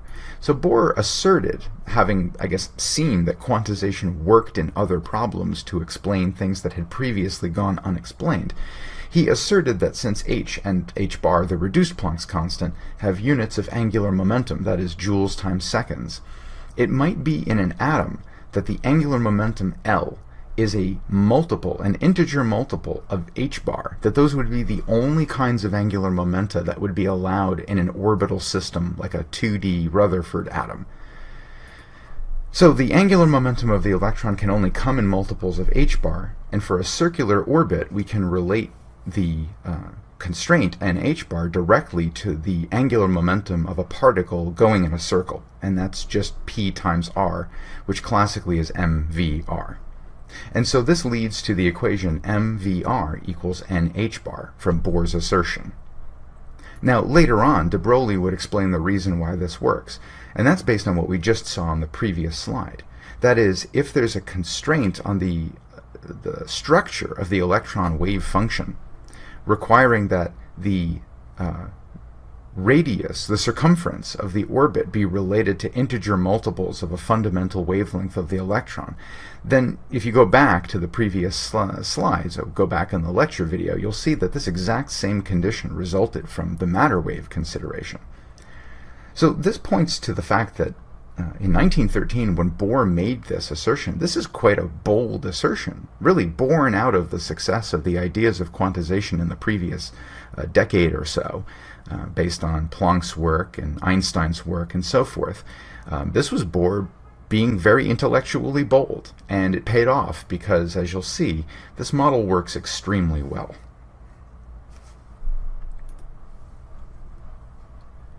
So finally, we can take the kinetic energy equation, and we can eliminate the speed of the electron in that equation in favor of the quantization condition from the matter-wave hypothesis. So that is, here's our kinetic energy for the electron in orbit around a proton. That can be related to the generic kinetic energy, 1/2 mv squared. But we have an expression for v squared from the quantization condition from the matter-wave hypothesis, and that was determined earlier to be this.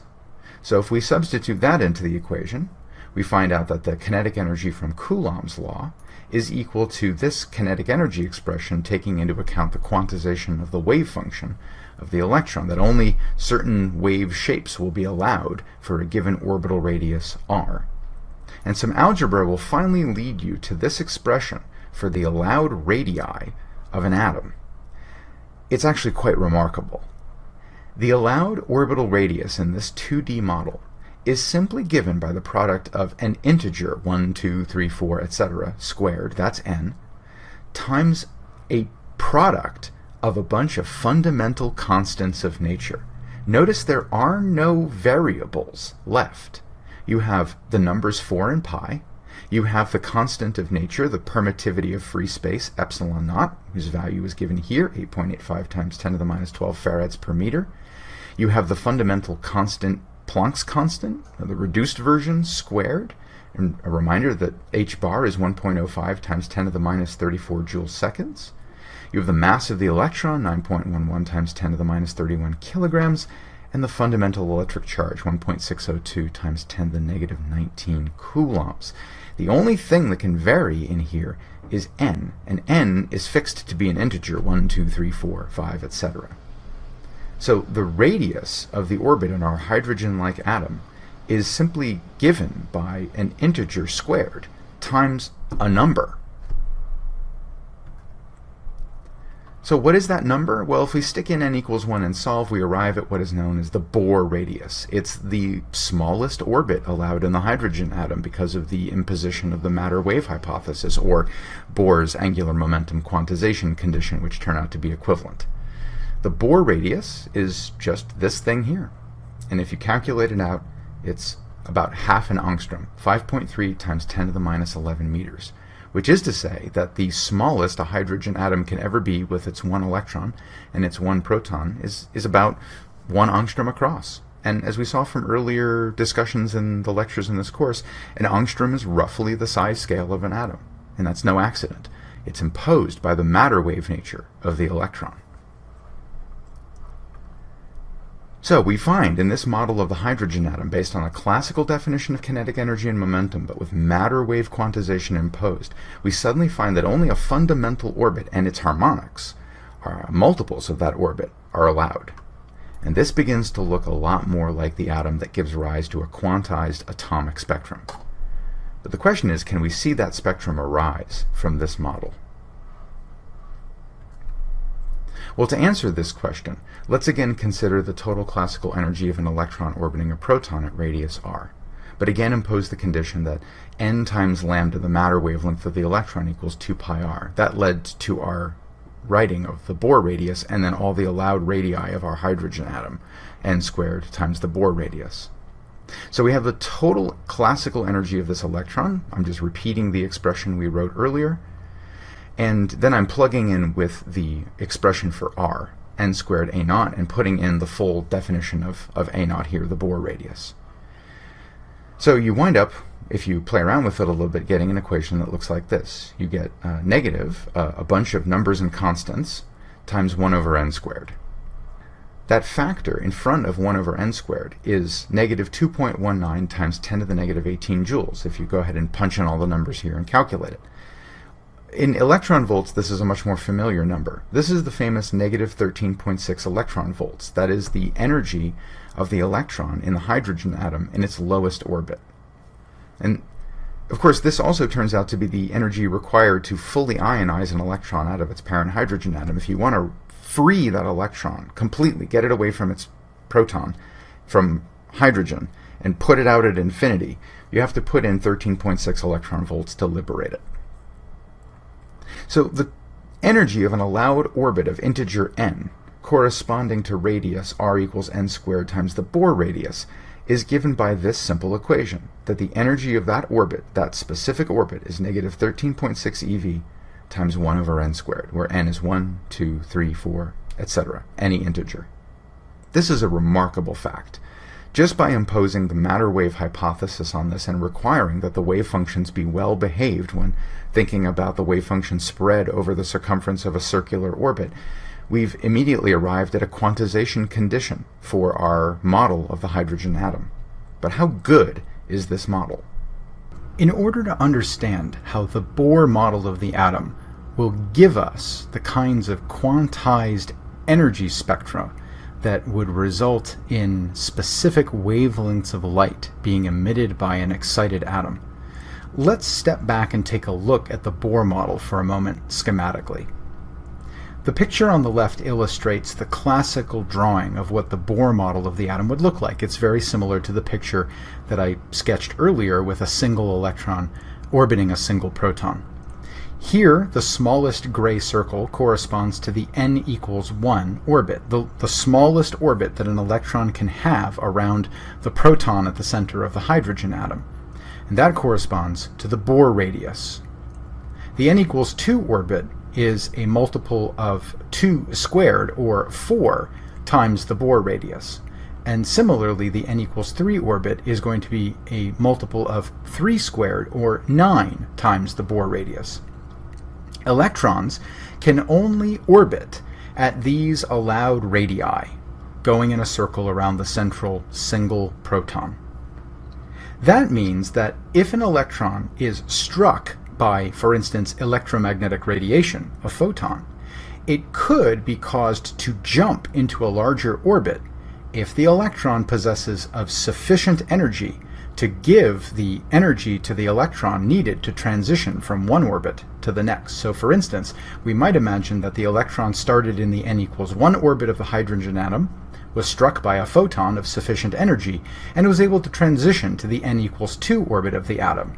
Maybe this resulted in a complete loss, a total absorption of the photon that struck it, or maybe the photon was scattered, losing energy and changing its wavelength, gaining a wavelength in the process, becoming longer in wavelength.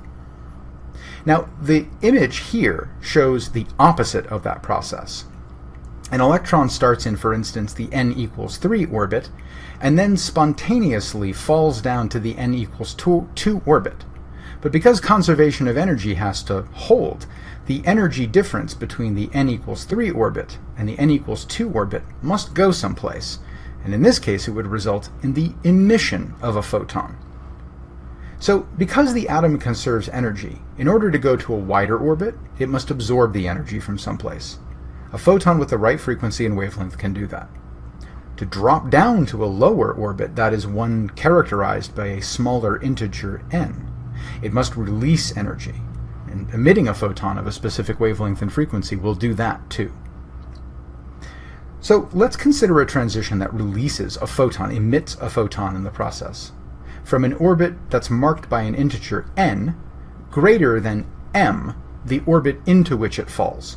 So n is some integer, m is some integer, and n is greater than m.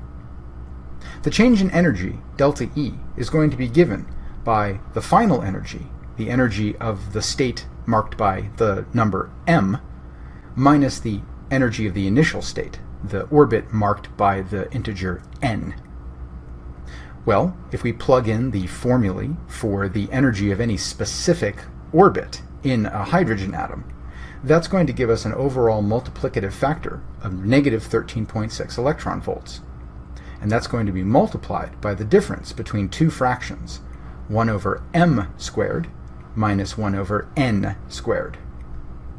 So, for example, for the transition from the n equals 2 orbit to the n equals 1 orbit, or n equals 2, m equals 1, we find that delta E is E1 minus E2, and that's going to be given by 10.2 electron volts. Go ahead and work that out yourself for practice, but you should find that that energy is 10.2 electron volts.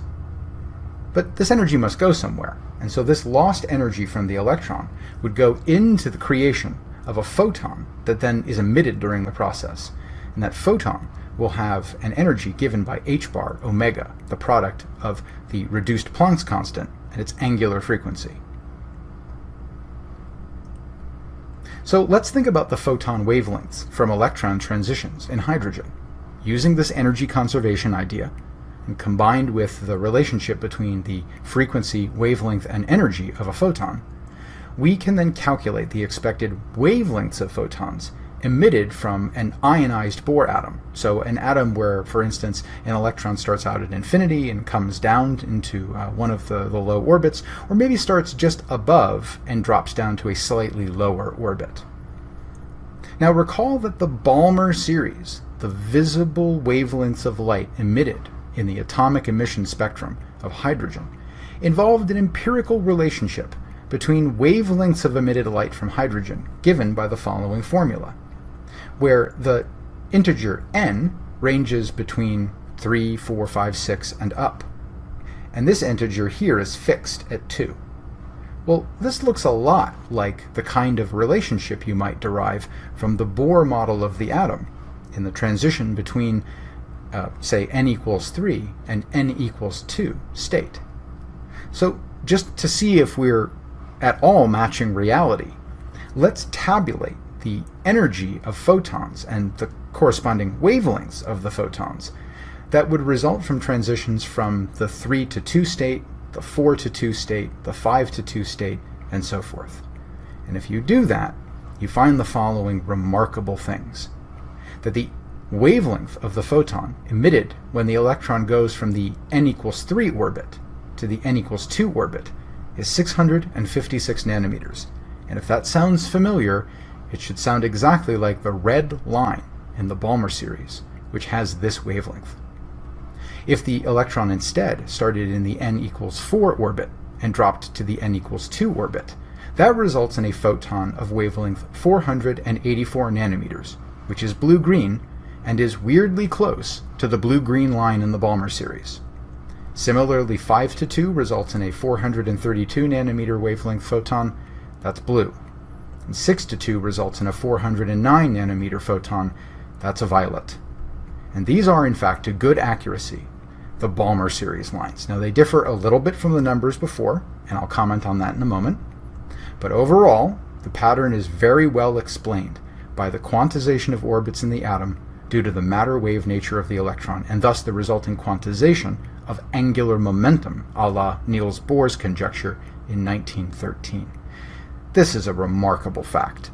The fact that just using a classical model of the atom, combined with matter-wave nature of the electron, one can immediately reproduce a pattern in the world around you, in this case, the Balmer series of atomic emission spectrum lines. This is incredible. Now that said, it is wise to revisit our model and compare that to what we might actually expect from a more realistic model of atoms. After all, atoms are not two-dimensional things. They're three-dimensional things at the very minimum, and we haven't included an extra dimension in our model. We've only made a very good approximation to what we would expect real atoms to need to be more accurately described by. But you have to admit, it's a pretty good model for what we were trying to accomplish. It almost exactly reproduces the Balmer spectrum, which no previous model could do. So the so-called Bohr-Rutherford model of the atom, which is what we've constructed here, has a few assumptions built into it. One of them is obvious. It's two-dimensional. We said that outright. A little bit less obvious, although I hinted at it throughout this discussion, is that we've modeled this atom as if the electron is free to move, but the proton, or substituting the proton with a whole nucleus with Z protons instead, so 2, 3, 4, 5, 6, 7, 8 protons, whatever you like, we have the proton pinned and unmoving at the center of the atom. But, think about planets orbiting stars, or planets orbiting other planets, things of comparable size and mass orbiting each other. One isn't fixed while the other one goes around it. Rather, they co-orbit a common center, and that center is the center of mass of the system. So a more accurate model would take into account the fact that the proton can also wobble in response to being tugged on by the electron via the Coulomb force. Now, we've also obtained this model by combining a very classical picture of a planetary atom with very classical notions of momentum, kinetic energy, and so forth, with the matter-wave idea. That's how we stitched quantum physics into this, through the matter-wave idea. A more realistic model of the atom, of course, would be fully three-dimensional from the start, It would allow for the motion of both the electron and the proton, and in fact, if one puts that into this model, one much more accurately captures the Balmer spectrum wavelengths. They're a little off from what's predicted in this model, but they're almost exactly predicted by using a model where the proton can also wobble a little bit in it as it's orbited by the electron. And of course, in reality, we wouldn't start from a fully classical picture. We would try to exactly solve Schrödinger's wave equation in 3 dimensions, using as our potential acting on the wave function the Coulomb potential, written here, in full 3-dimensional glory. So there's a R vector hidden in here that has x and y and z in it. The truth is we are simply not ready at this stage to commit to more realism in describing the atom. This was already a bit of an exhaustive exercise at the level of, say, coming out of introductory physics. But I promise you that through the rest of this course, we are going to build up a toolkit that would allow you to attack this problem in a later semester, starting from the principles outlined in this course. So let's review. In this lecture, we have learned the following things. We've learned about a way to develop a classical model of the atom from classical energy and force considerations. We've done so in 2 dimensions. We've then imposed quantum physics on this by sticking the matter-wave hypothesis into the atom via the electron, thinking about what wavelengths would be allowed for an orbit of a given radius r, and then imposing that condition on the energy conservation that is derived from the classical model built in the first step. This has allowed us to make predictions about the behavior of a hydrogen-like atom in this model, and we found that it matches remarkably well with observational evidence. This is certainly a far more accurate description of nature than anything that has come before. And this is the Bohr model of the atom, which is a building block to a much larger picture of quantum physics, the physics of the smallest things in the universe.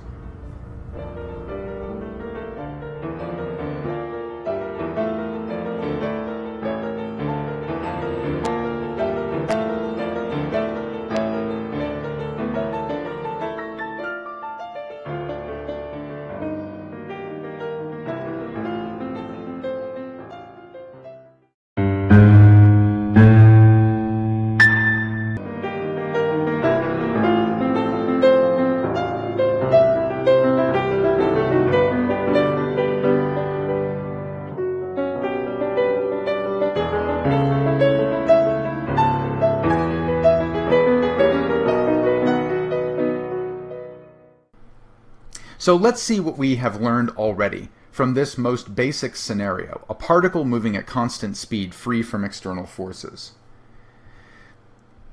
There is a wave equation, which means that the solutions will not have definite localization. Okay, these are waves. They describe a phenomenon that's not specifiable to any one location in space, and that means they're spread out. And as a result of that, and because they describe something that is oscillating, we're led to questions like, what is it that's oscillating? What are the implications for measuring things like position or momentum of particles when fundamentally they're waves and they're not localizable to any one definite location in space at any one time? I may not be able to know everything that I thought I could know about particles from matter waves, which are really what matter is. Electromagnetic waves are variations in the strength of electric and magnetic fields, and mechanical waves are variations in, say, the density of a medium or the displacement of a medium. What's oscillating in a matter wave? We'll come back to that. Now, to better understand these solutions, we need to confront the mathematics of these complex functions a bit more closely. And I don't want you to be daunted by the presence of either complex numbers or complex functions. They're basically just a representation of information that becomes necessary when a problem has too much information to be described by only one class of number, say real numbers. It's okay. It just means that matter waves contain more information than real numbers alone can capture, and there's nothing scary about that. All we have to do is become more comfortable with the language of complex numbers and how to get real values out of them, because after all, real numbers are the only things that are realized in the physical world. It may be true that phenomena can be described by complex numbers and complex functions, but when we make measurements of the natural world, we don't get the answer I back from it. We get numbers like 5 or -52 or 73.771 back from measurements. Those are all real valued. And so, regardless of the fact that the wave equation may be complex and its solutions may be complex, somehow we've got to get real numbers and only real numbers out of these things. And to really understand that, we need to take a look at complex numbers and a little bit of the algebra related to complex numbers. But basically, complex numbers just double the available amount of information you can store in a single number. That's all they do. So our working solution to the free particle wave equation is of this form. We've seen it a bunch of times now. And it looks weirdly similar to that representative complex number z I showed you earlier, x plus iy. It's a complex structure with a real part, which we could represent by x, and an imaginary part, which you could represent by y. It looks very similar to a simple complex number. But as I've said, observations of the natural world are conventionally described by real numbers, not imaginary ones.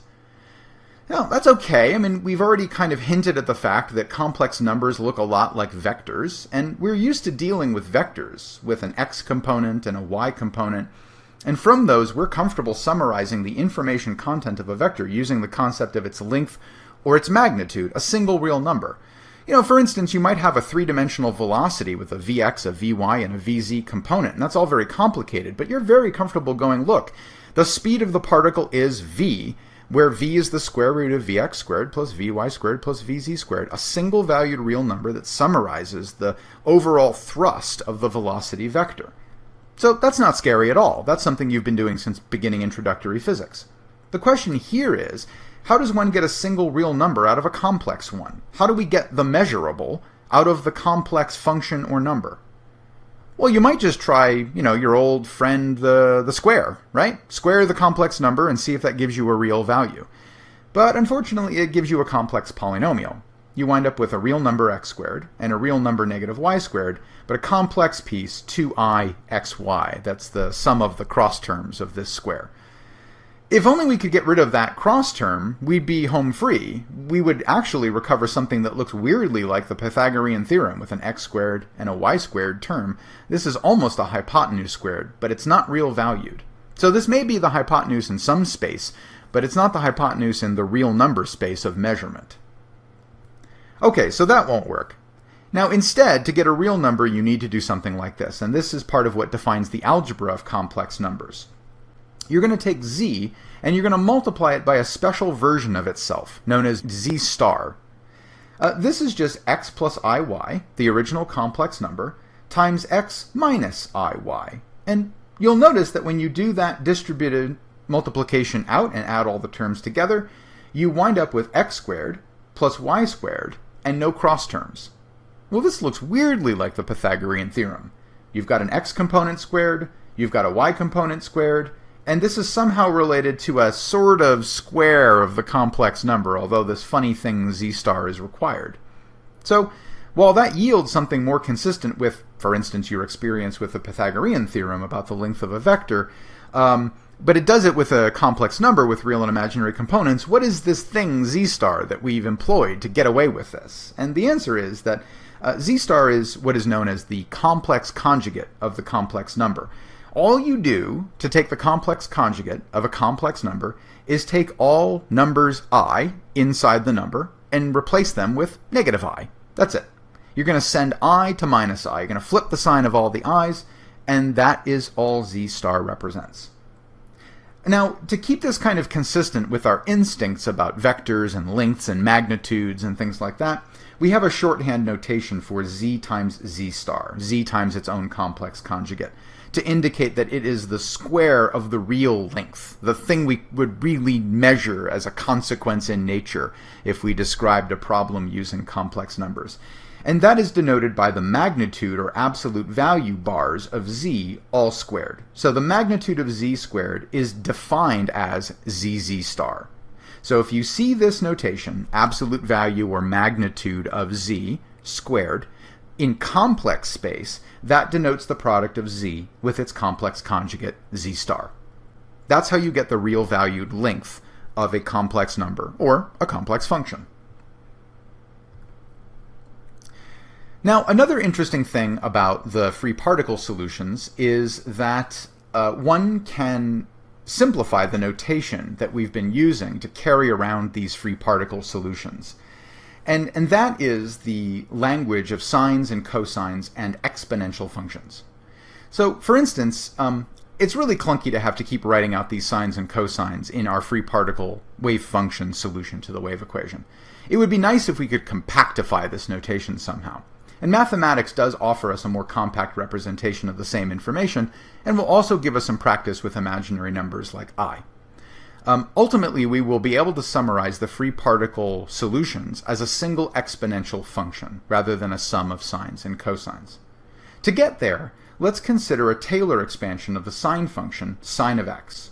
So the sine of x, Taylor expanded into a series of terms, becomes x minus x cubed over 3 factorial, plus x to the 5th over 5 factorial, etc. Similarly, the cosine function can be Taylor expanded into the following: 1 minus x squared over 2 factorial, plus x to the 4th over 4 factorial, etc. Notice that the sine involves only the odd powers of x, and the cosine involves only the even powers of x. So x to the 0 is 1, x squared, x fourth, and so forth. And the sums all have alternating pluses and minuses that are used to combine the terms together. Now, recall that the Taylor expansion of the exponential function e to the x looks like the following.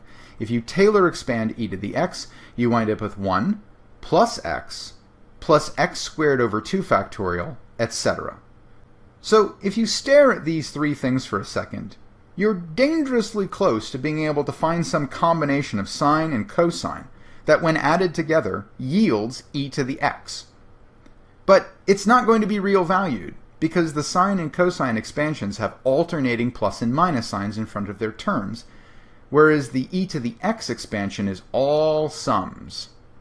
And so we see a problem here. We would like to use e to the x to represent some combination of sine and cosine of x, but we can't do that because we have these stray minus signs on alternating terms that complicate our ability to use only real numbers to do this trick, to make sine and cosine combine to get e to the x.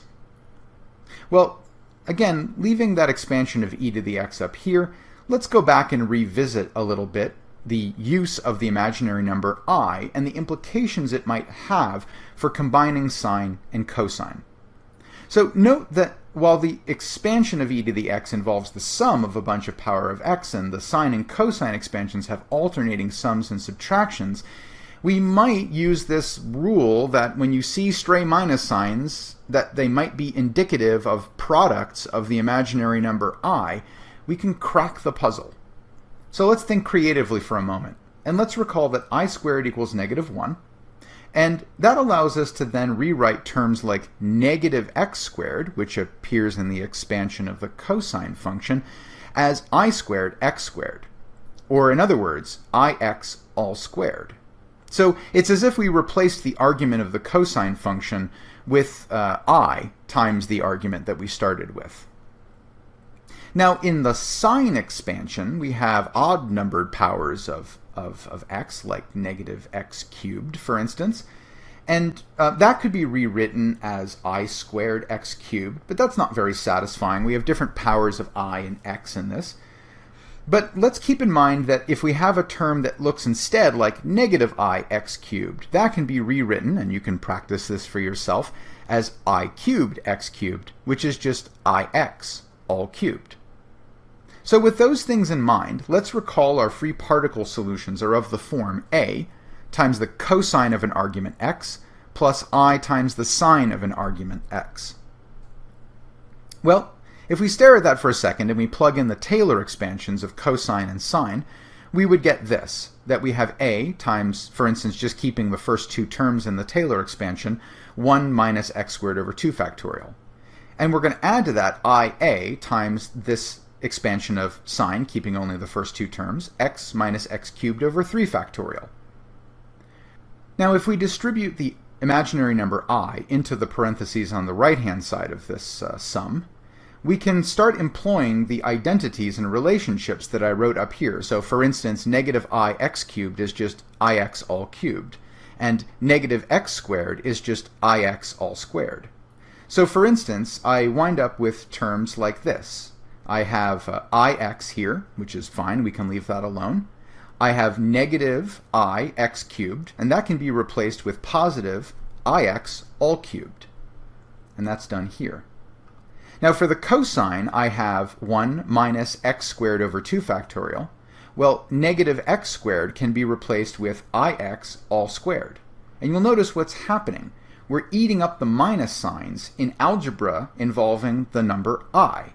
So we wind up with a positive sum of these terms. 1 plus ix all squared over 2 factorial plus ix all cubed over 3 factorial, etc. if we were keeping more terms in the Taylor expansion. This thing here can simply be rewritten as a times e to the ix. The argument of the cosine and sine was x, but combining them in this way with a multiplicative I in front of the sine term, we get to rewrite that sum as a e to the I times x, the original argument of the sine and cosine function. So we've traded a real valued function for a complex function, but it's a much more compact notation than what we had before. And this allows us to rewrite the free particle solutions in this more compact form as a times e to the I times the quantity kx minus omega t. And this is a little bit easier to carry around on a piece of paper than the sums of sines and cosines with the imaginary number I in only one of the two terms. Now, what is the magnitude of our free particle solution? And let's keep in mind that we don't know if the constant out in front of the function a is real or complex. So let's try to calculate the magnitude squared of the wave function of the free particle. Let's do that. So we're trying to calculate the absolute value of psi squared. And remember, in a complex space of functions or numbers, that's defined as psi times its complex conjugate, psi star. Well, what is that? Well, psi is just a times e to the I, kx minus omega t. The complex conjugate of psi would involve changing I to negative I everywhere we see it. But we don't know if there's an I hiding inside of the prefactor a that multiplies the exponential function. So to be very careful about this, in case the a is also a complex number, we're going to replace a with a star and I with negative I up here. And that's about as far as we can go with this. If we now group terms together in the multiplication, we have a times a star, we have e, I, kx minus omega t, and grouping the exponents together, we have then negative I times kx omega t. These exponents completely cancel each other out to 0, and we're left with a term that's just e to the 0. E to the 0 is 1. So this then simplifies to a times a star, or just the magnitude of a squared. So the measure of the wave particle function for a free particle is just a real number, the magnitude of a squared. But what is it that we've just evaluated? What is this function that solves the wave equation, and what is the meaning of its length?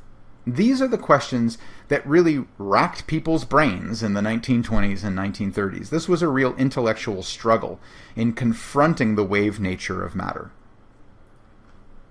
So one is forced to interpret these functions and their meaning. There is no easy answer from first principles in nature about what the wave function is because it's a complex function.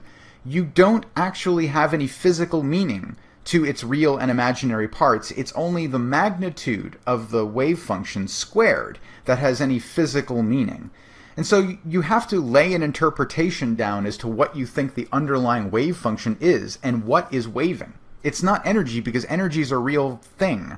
It's something else. And I have to tell you that in the history of physics, and you may have seen this in popular videos on quantum mechanics, which often are rife with misunderstandings of the underlying math and subject material, it's this contest of intellectual ideas that has caused the most hand-rubbing and consternation and some of the most bitter disagreements and strong opinions in the history of science. And it's all been over a function whose direct value has no physical meaning, because it's based in part on imaginary numbers, which themselves have no physical interpretation.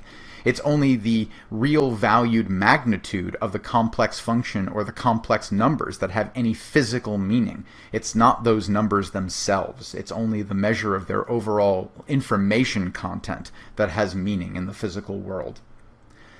Now, the most practical interpretation, one which has also been met with the most experimental success since Erwin Schrödinger first published his wave equation, is that of a probabilistic meaning to the square of the wave function. That is to say, this thing, the magnitude of psi squared, this amplitude squared of the wave function, is interpreted as representing a probability per unit distance, per unit time in one dimension. In 2 dimensions, it's per unit area, and in 3, it's per unit volume. Now, to obtain raw probabilities, one has to specify the exact conditions under which the free particle has been prepared. For instance, where was it starting from exactly, and what was its momentum, and things like that.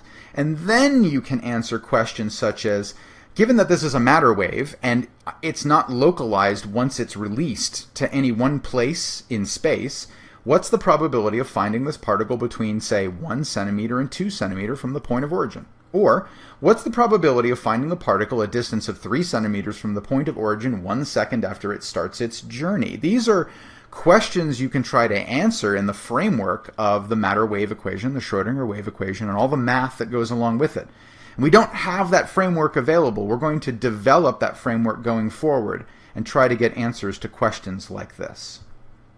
All right, so that's our goal. We're going to conclude our discussion of the implications of the wave nature of matter in this lecture, and later lectures we'll begin to think about specific problem statements and then how we use the Schrödinger wave equation to attack those problem statements and interrogate the solutions to get answers that can be measured in a laboratory experiment.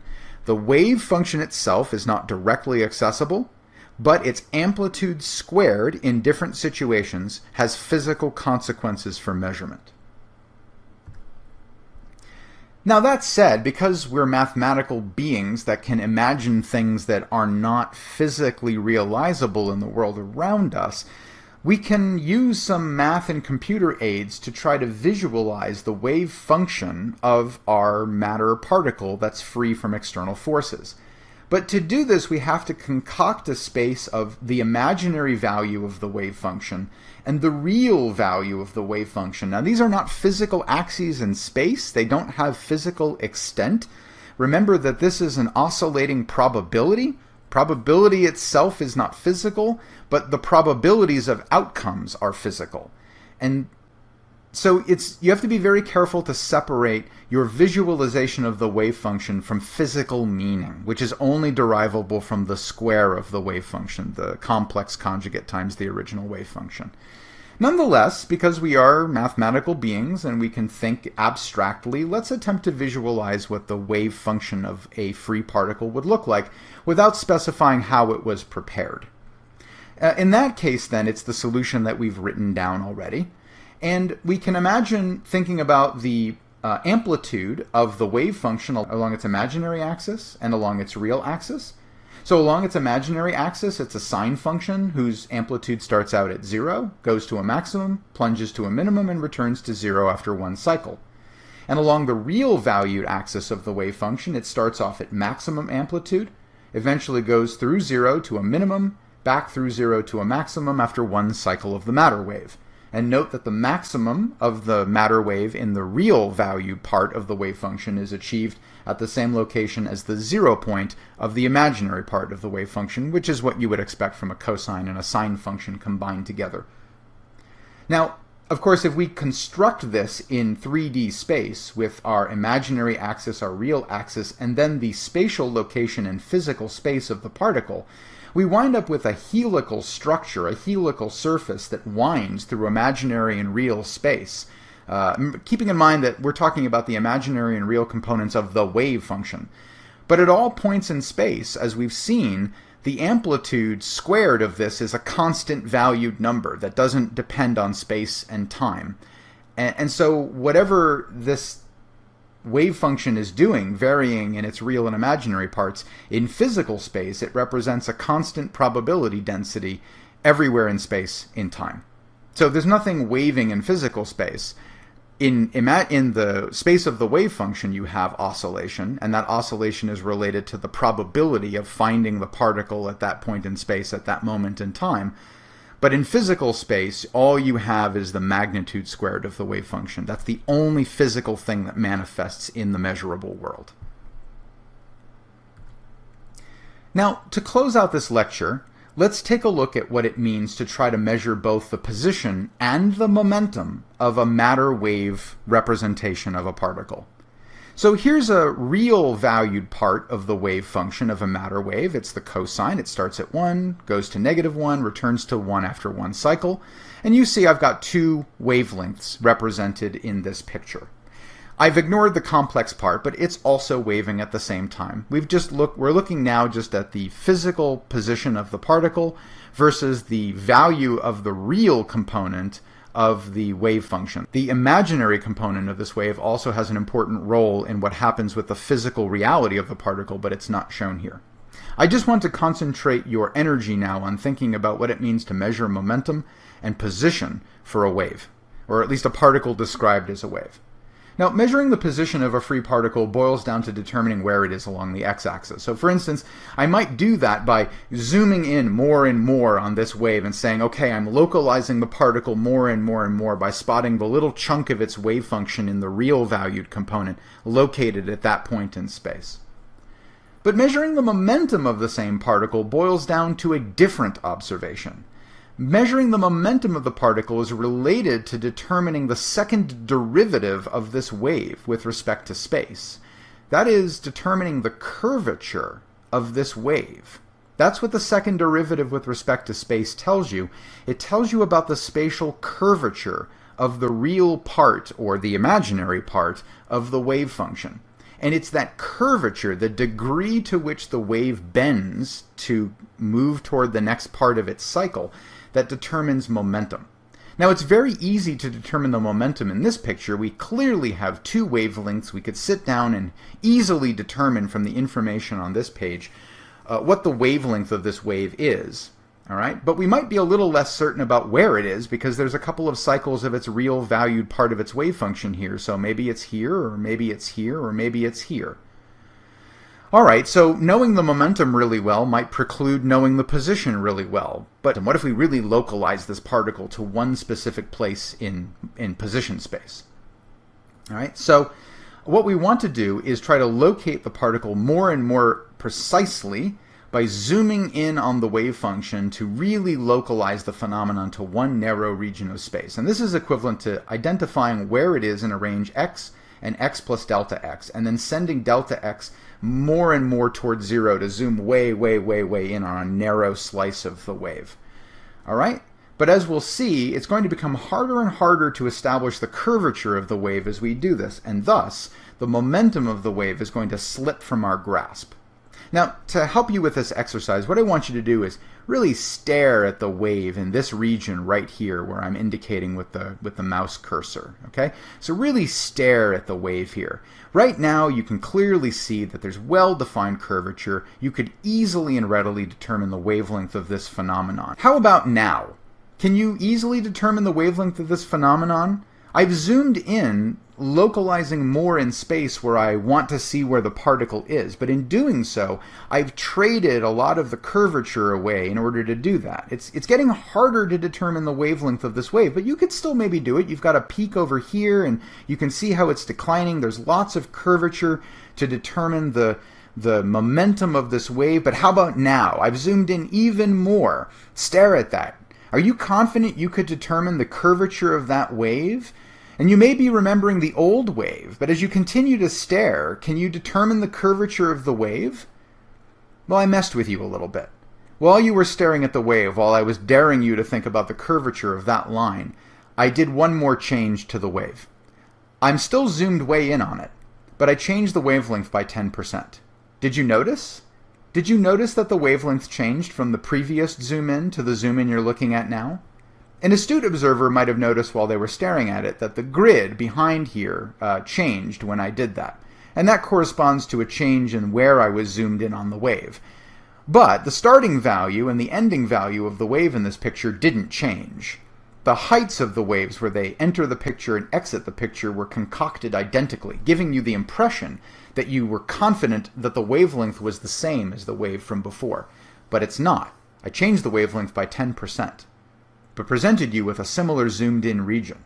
And this is meant to confuse you on purpose, to show you that the more you close in on the wave function, the harder and harder and harder it's going to be to determine the curvature of the wave. Is this line straight? Is it bending gently? How much is it bending? You don't have infinite resolution available to you in the universe. You're going to hit a limit at some point, and it's going to get extremely hard to determine if this is a straight line or not a straight line. And if it's not a straight line, you're going to struggle with determining exactly what its radius of curvature is. And that struggle is reflected in a loss of control over your knowledge of the momentum of the particle. Knowing the position too well comes at the cost of knowing the momentum. So let me repeat that statement one more time. When you're dealing with matter waves, knowing the position very well comes at the cost of knowing the momentum with any precision. Knowing the momentum very well comes at the cost of knowing the position with any precision.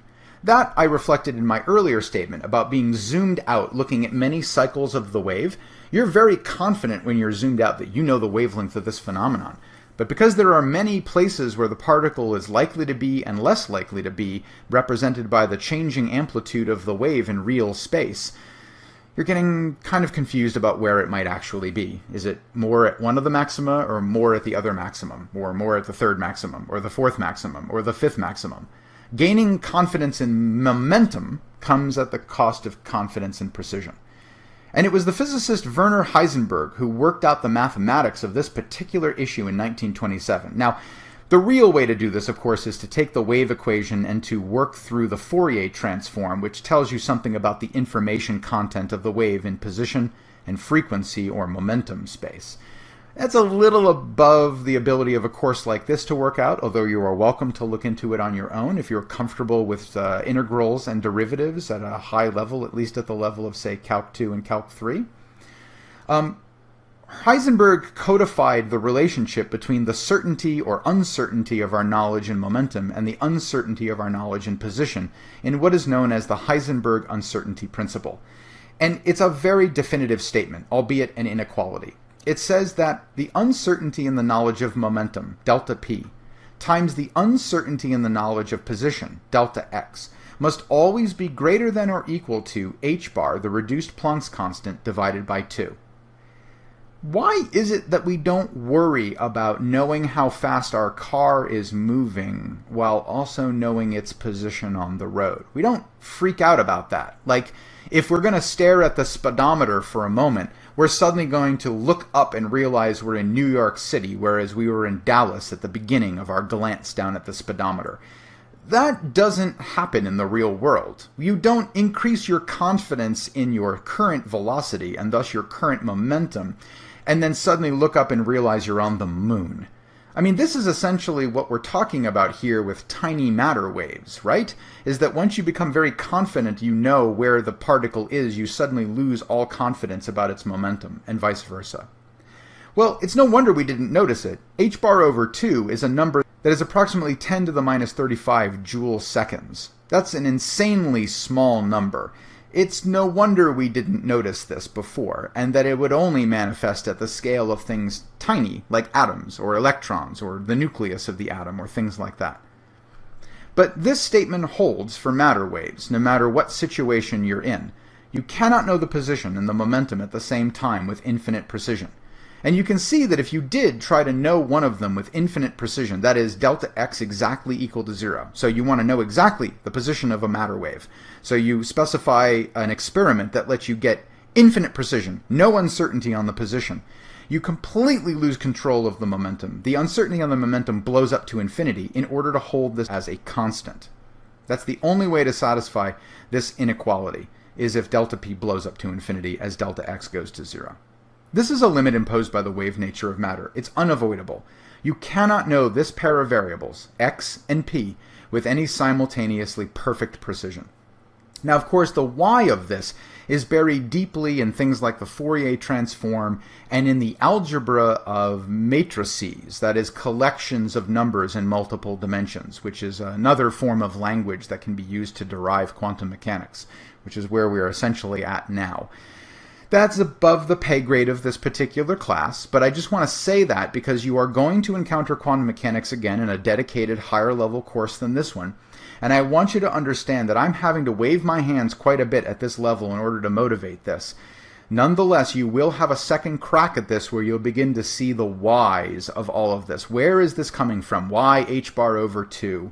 Why this particular product of momentum and position? Are there other products of things that similarly in pairs are uncertain? When you know one, you don't know the other, and vice versa.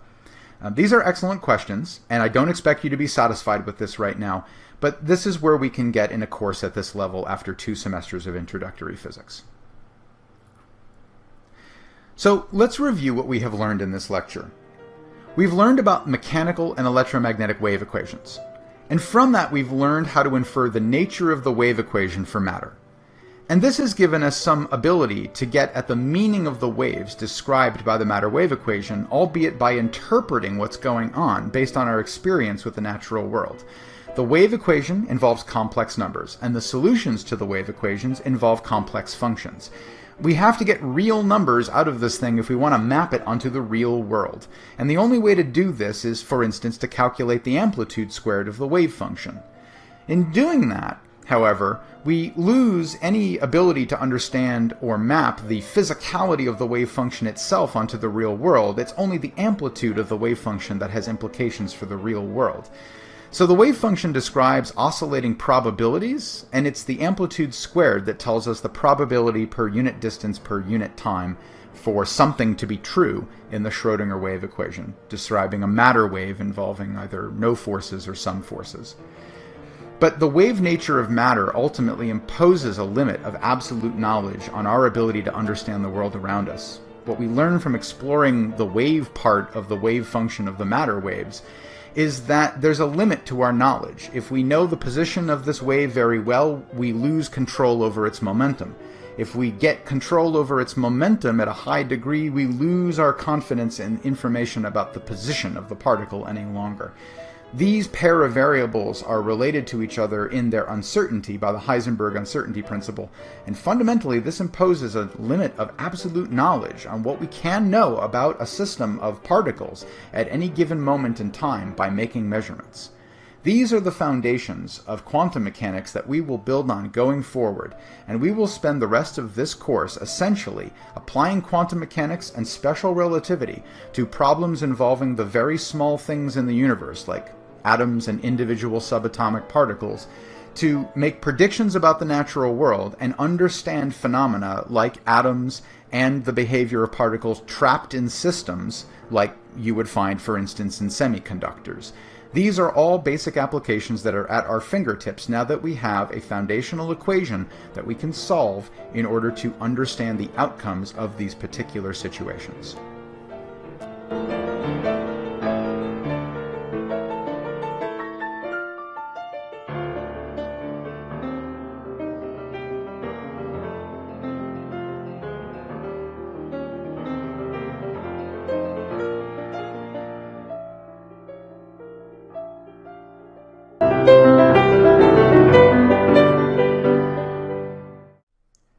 In this lecture, we will learn the following things. We will learn about the postulates of quantum mechanics, the inviolable tenets that are the foundations of this branch of physics. We'll also learn about some guidelines that you can employ for wave functions so that you can learn to solve the Schrödinger wave equation. We'll learn about classical analogs of quantum systems that we might want to model, building on what we know already about a classical system, but employing that in the Schrödinger wave equation. And finally, we'll learn about a specific archetypal model, a quantum model of a bound particle, known as the particle in a box, or infinite square well model, and we will solve it using the Schrödinger wave equation. Let me remind you first about the one-dimensional Schrödinger wave equation, which I will represent using a shorthand going forward, SWE. Much easier to carry that around than Schrödinger wave equation. The Schrödinger wave equation has a time-dependent statement on the left, and on the right it has a spatially dependent statement about the wave function, and finally it has a portion here that describes the action of an external force on the particle or system represented by the wave function. The above is the one-dimensional Schrödinger wave equation, and generally speaking it allows for solutions that vary in space and time, and it also allows for forces represented by the underlying potential that gives rise to the force that varies in space and time. This is very complex. So to utilize this equation, we will need to do the following. First, we will represent physical situations with a model. And what that usually boils down to, because the time piece on the left and the space piece in the middle are essentially fixed by the form of the equation, is varying the form of the potential, V. This describes how the system constrains particles described by the wave function. Now, this effort may involve simplifying assumptions in the aid of creating a simple model of the force or forces that can act on the particle. And these choices, these simplifying assumptions, have consequences that I'll talk about later. We will define the basic rules of quantum mechanics. What are the inviolable tenets of problem solving in quantum mechanics that, if untrue, mean the fundamental dissolution of quantum mechanics? We'll also define some guidelines for how to write down wave functions that will work to solve the Schrödinger wave equation, for instance in a specific situation. Now, these guidelines may be violable depending on how you approximate physical situations, but don't represent a fundamental failure of quantum mechanics if violated. In other words, poor assumptions on the part of the problem solver, the physicist, are not to be held against the fundamental framework of quantum mechanics. So what are the inviolable tenets of quantum mechanics? Well, these are known as the postulates of quantum mechanics. And I'm going to warn you at the beginning that I am glossing over some of the elegance of these postulates in favor of a bit more wordiness because we don't have the mathematical foundations quite yet in order to take advantage of the more elegant and direct way of stating these postulates. So what are the postulates of quantum mechanics? Well, the first one is that at each specific time, the state of a system, that is, for instance, a particle or collection of particles, can be entirely represented by a space of functions that are related to the wave function psi. Now, while psi depends on a finite number of things, like spatial position along the horizontal space axis and time, the space of functions that can be related to the wave function and can fully represent the possible state of a system can be infinite in dimension. Now, for our purposes, we will concentrate just on the wave function rather than on this larger notion of a space of functions that can describe a system. A more advanced course will concentrate rather on that space of functions, which has all kinds of properties and rules associated with it. It's called a Hilbert space, and it's named after mathematical physicist David Hilbert. The second postulate is that every observable quantity of a system, for instance, a measurement of momentum or energy, will be represented mathematically by the action of an operator on the state of the system. Now, I'll elaborate more on this a little bit later, but think back to how I waved my hands and derived the Schrödinger wave equation. For example, the total energy is measured in that equation by a time derivative acting on the wave function. And as you'll see, other actions of other derivatives effectively represent operators that measure quantities of the system. These would be the outcomes of doing experiments. And finally, the only possible results of a measurement of an observable are related to characteristic numbers, known as eigenvalues, of those